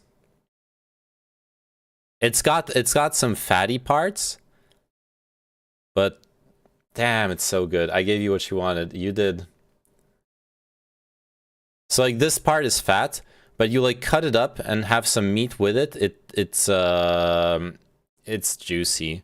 What I see on screen I consider bad fat. Yeah, you would not like this if you don't like fat. That's for sure. I would like to try it. Everybody, here we have our beautiful brisket. Are you ready, Angel? You saw that glisten. He was right there next to me, everybody. This is like the Super Bowl of all briskets. This is the finals, people. Yeah, honestly, once in a life opportunity. All right. What, After this, bro? all other briskets. Good morning. Good morning to you too. Yeah. This is the god of briskets, right here. Basically, what it is. Obviously, we Do not have judge the lean me. part, and we have the fatty part. The lean part has so much fat in it. It's The crazy. lean part. Let's go with the lean part. Look how thick I cut this brisket. Your catchphrase? Let's do it. Let's do it. Cheers, everybody. Cheers. I can't judge you. I have to stay awake myself. Oh my god. Wow. Thank you. That's all I can say. I have to say thank you to the brisket. How do you put this in words? You don't need teeth for this. You can just swallow it whole. It is extremely tender. The flavor is amazing. The piece I put in my mouth? Yes. I was breaking it with my tongue. Exactly. Like I was literally Wow. poking my tongue If through you the ha- little like cracks You know- of the muscle fibers. Exactly. If something happened to your teeth and you lost all of them, everybody, and you're ready to eat some It's meat. the only thing you can eat, bro. Sorry. Honestly, everybody, this is a tremendous privilege. We are very grateful that we are able to give this a try and experience something like this with you. I am in disbelief. That's all I can say. How do you describe it? Dude, you've made some really good brisket before. Yeah, nothing compared to this. How hard did you really try on this one? No, not really. Not that hard, right? No. It's not fair, bro. This isn't fair. This is not fair. And the other ones I've tried, you guys seen it. I tried to dry age it. I tried to do everything. Nothing will ever come close. I even went to Franklin's barbecue. I'm sorry, Franklin. Listen, you want to amaze your customer? give them this. You will see what will happen to What's your the price though? This is amazing. Like this is some of the most expensive meat in the world. Yeah, exactly, right? What drive? What drive? You already finished that entire slice. Yeah, I'm not gonna lie. It's really good. Okay, let's go for the juicy part. Oh, and it's still dripping. Yes, of course, and look how hot it is. It's smoking hot, and I did rest it for more than 2 hours. That's insane. I mean. I have no clue, so let me do a random guess, like 1,200 per kilogram. Let's see. I'm sounding stupid. Let's look it up. It's too good. Enough. I want to try this. Are you ready, Angel? Cheers. I don't have words, everybody. Cheers. A5 Wagyu brisket cost $100-$200 per pound. There's no way in the world. But what the fuck are describe pounds? To you how this tastes. You don't want to swallow. I can see you keep chewing it. Look at that. You're like, no, don't go in. Don't go in. Stay back. This is it. Yeah, I think this is it. Yeah, we don't go higher up. No, this is it. This is it, everybody. That was in my head as soon as I bit that. Hey, this is not Wagyu, come on. And it's pretty good marbling, but still. The flat or the point? The fatty part or 27 euros. 27.50 euros a kilogram? No way.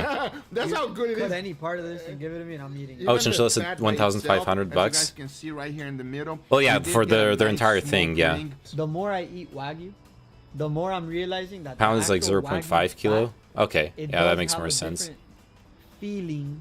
Oh in your yeah, mouth when that's you- a fact. No, but I'm saying like after you eat it, like after it's all Crowd said and Cow done, like, I currently don't has a have anything 12-pound left in my A5 mouth. Wagyu brisket But it flat leaves for like a $750. I want to say like a buttery coating in your mouth. To the older generation like me, guys, this is phenomenal. To the Oh, what's your younger guess for generation, sorry, this too late. is fire, beyond fire. What else, Angel? What else? This is gas. This got fire. This got everything that you guys can think about.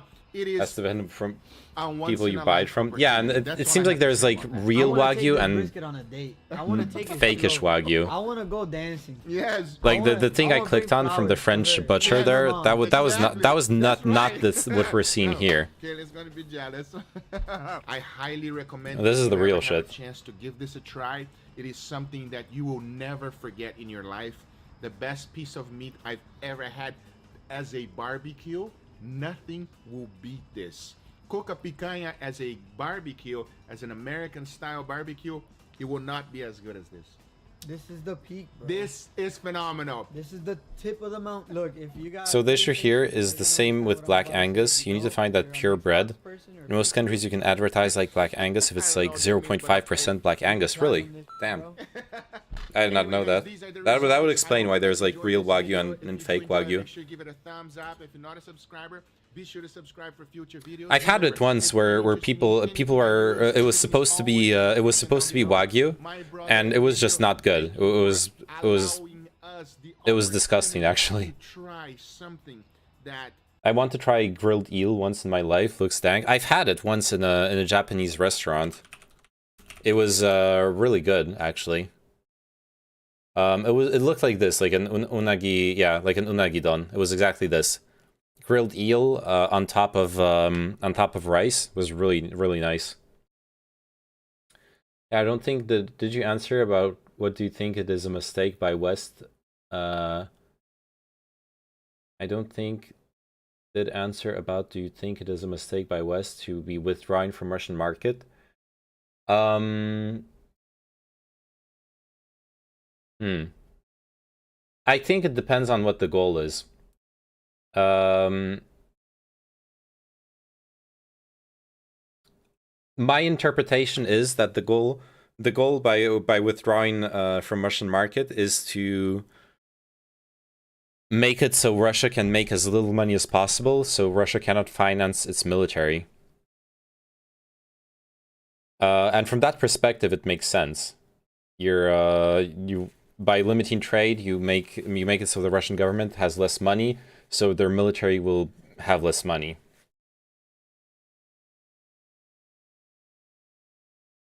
It's a huge scam within our supermarkets. Yeah, and it explains a lot. But yeah, so this is one thing to keep in mind. At least when I tried it, the eel meat was actually like very fatty. It's a particular texture. Is eel good? I thought it was really good, yeah. I thought it was tasty. But it's special. It's not that weird, but it's particular. Do you think it is good for regime change? I don't know, man. The only 2 times that I can recall where sanctions worked for regime change was in South Africa and in South Sudan. And maybe you can think of another example, Chinchilla or something, but those are the only 2 that I can think of. And in both cases, they mostly worked because everyone participated in the sanction. Like, apartheid South Africa did not have China still trading with them. Whereas Russia still has China. So I don't think... I don't know. It's hard to predict, but I feel like Russia is not actually going to... is going to ignore the sanctions as much as possible and just trade with China and the CSTO.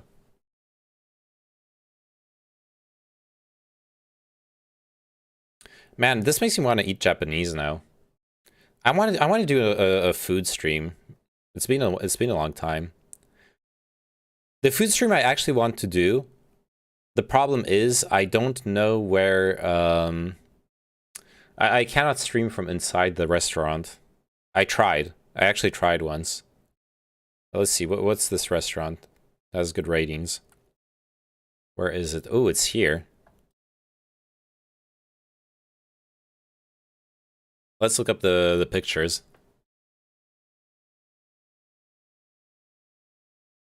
It can help in regime change once Putin dies or retires for some reason. Russia is shifting its economy to China also takes like 15 to 25 years.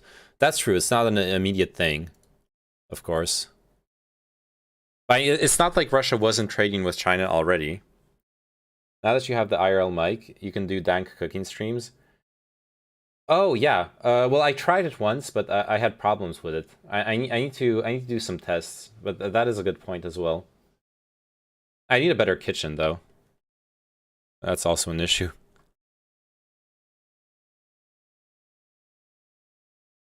I want to see pictures of the restaurant. God damn it.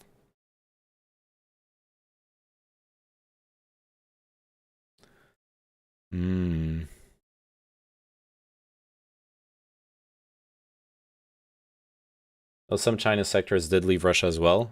Oh, did they? I thought China was completely ignoring the sanctions. Oh, there we go. This is the pictures I was looking for. Okay, so they do have a terrace. Nice. Yeah, okay, guys. You know what we're doing?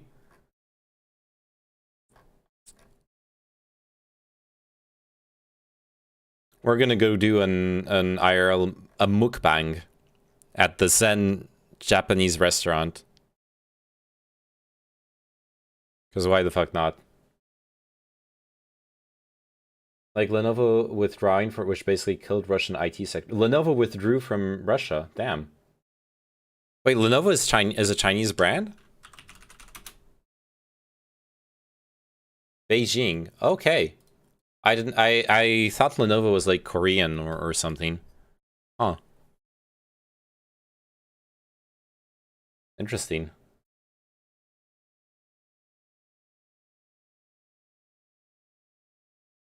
Wait, what is this meat?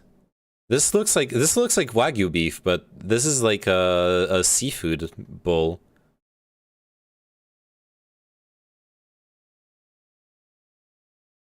So like this is salmon. This is obviously shrimp.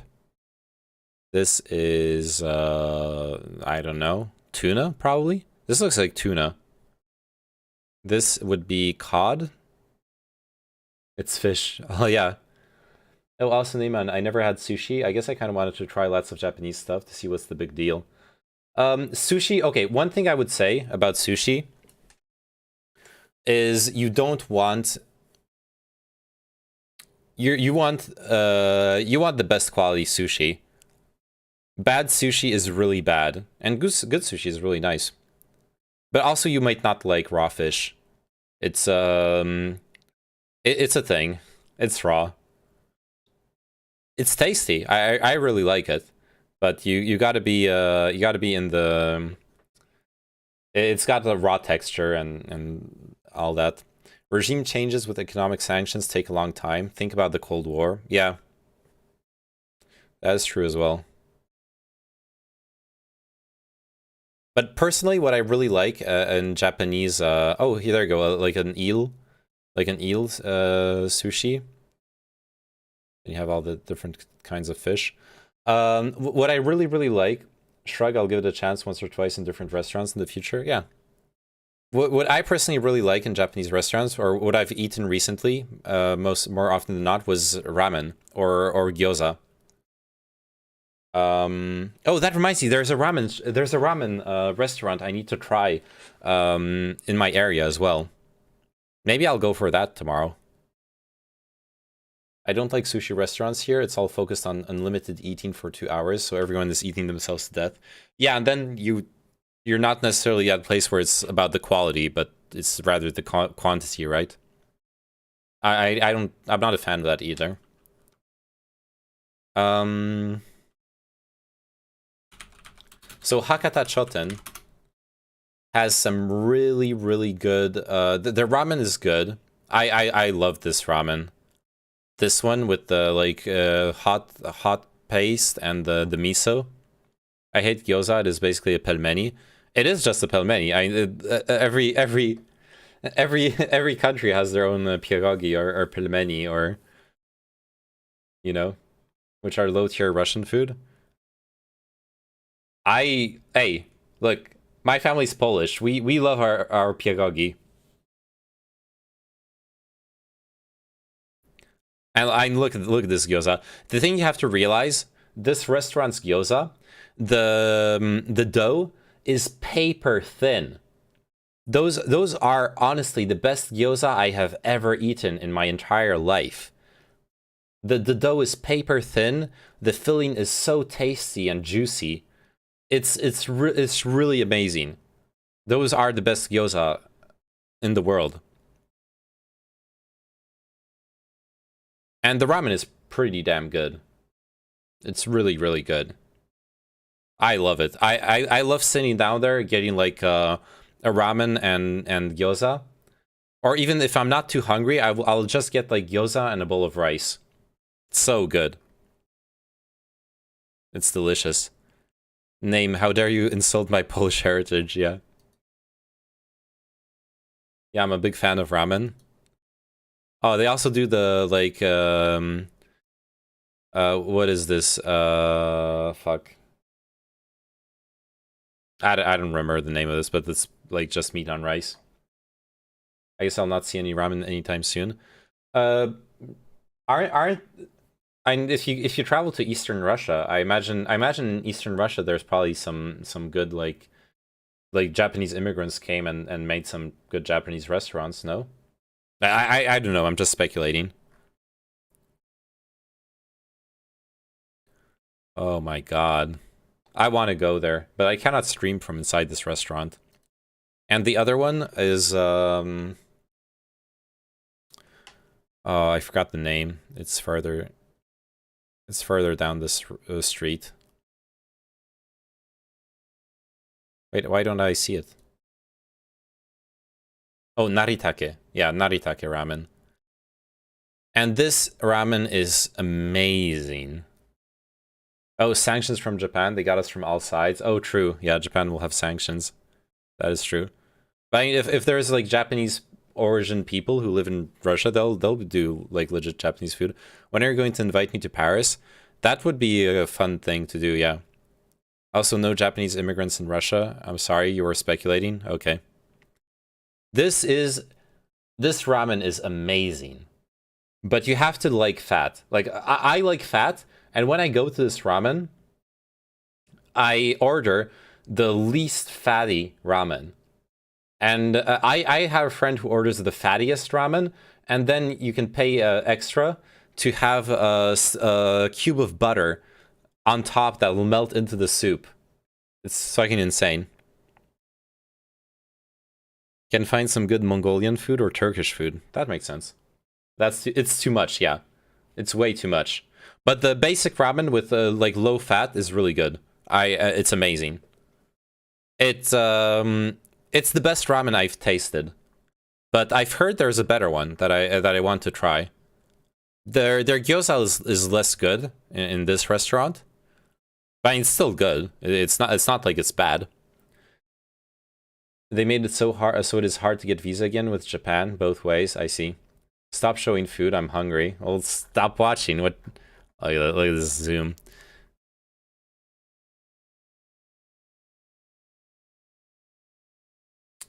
So this was the old layout of the restaurant, and one thing they had back then, which they no longer have, is they had like garlic available to crush into your soup. What about Vietnamese pho?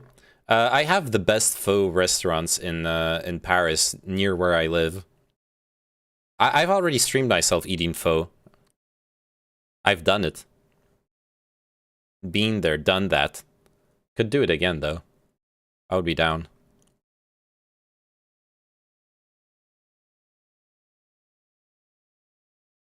So like the place I go to regular, I've been to several times, is let's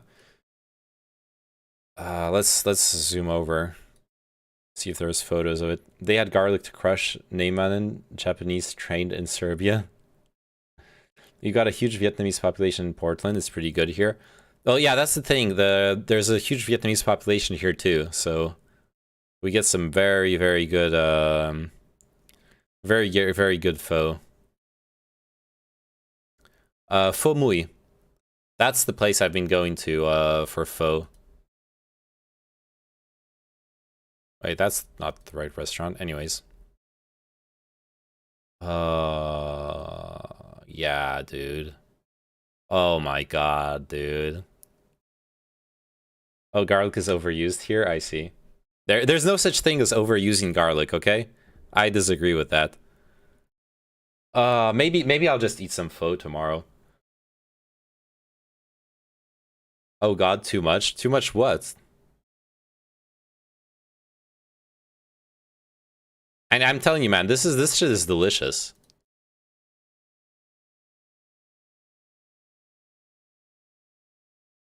The meat is raw.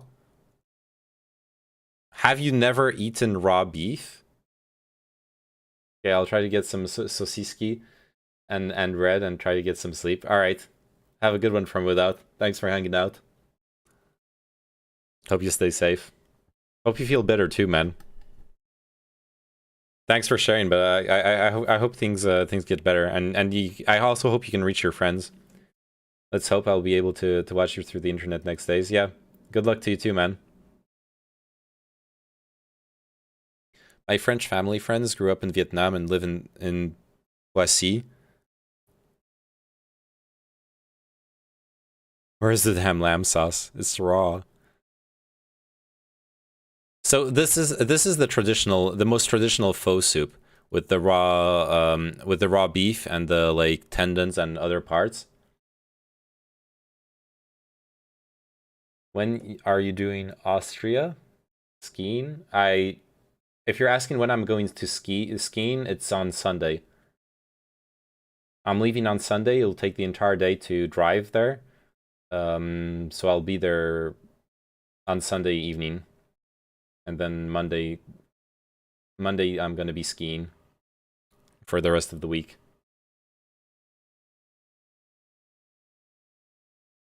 I can't wait. Skiing is going to be so much fun, dude.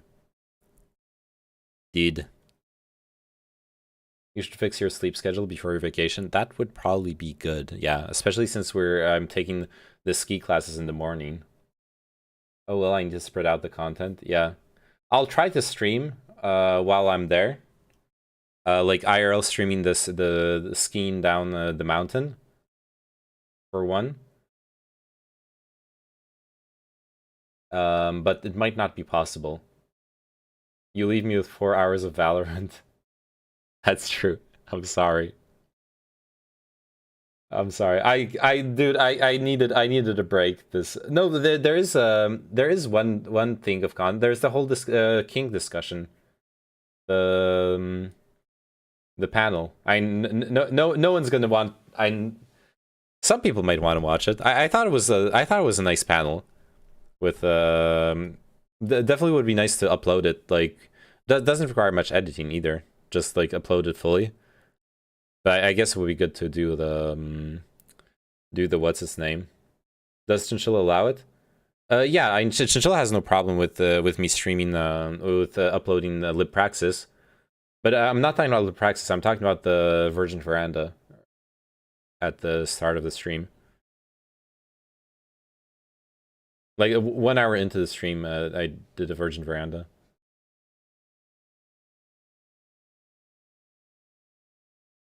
But yeah, I'm allowed to upload LibPraxis, absolutely. Imagine uploading panels, yeah. IRL Ukraine stream. I'll try to also stream from once or twice at least from the house, and do like a maybe like a Ukraine recap whatever stream. But we'll see. Anyways, I need to wrap it up. I need to like go. Fuck it, panel goes out tomorrow. All right. I need to go sleep. Honestly, I'll like set an alarm so I don't sleep the entire day. But I need to go sleep and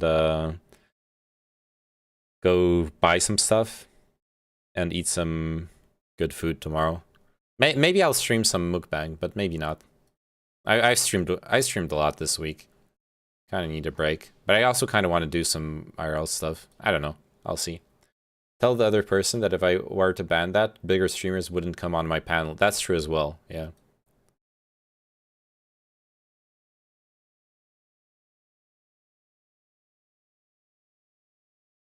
All right.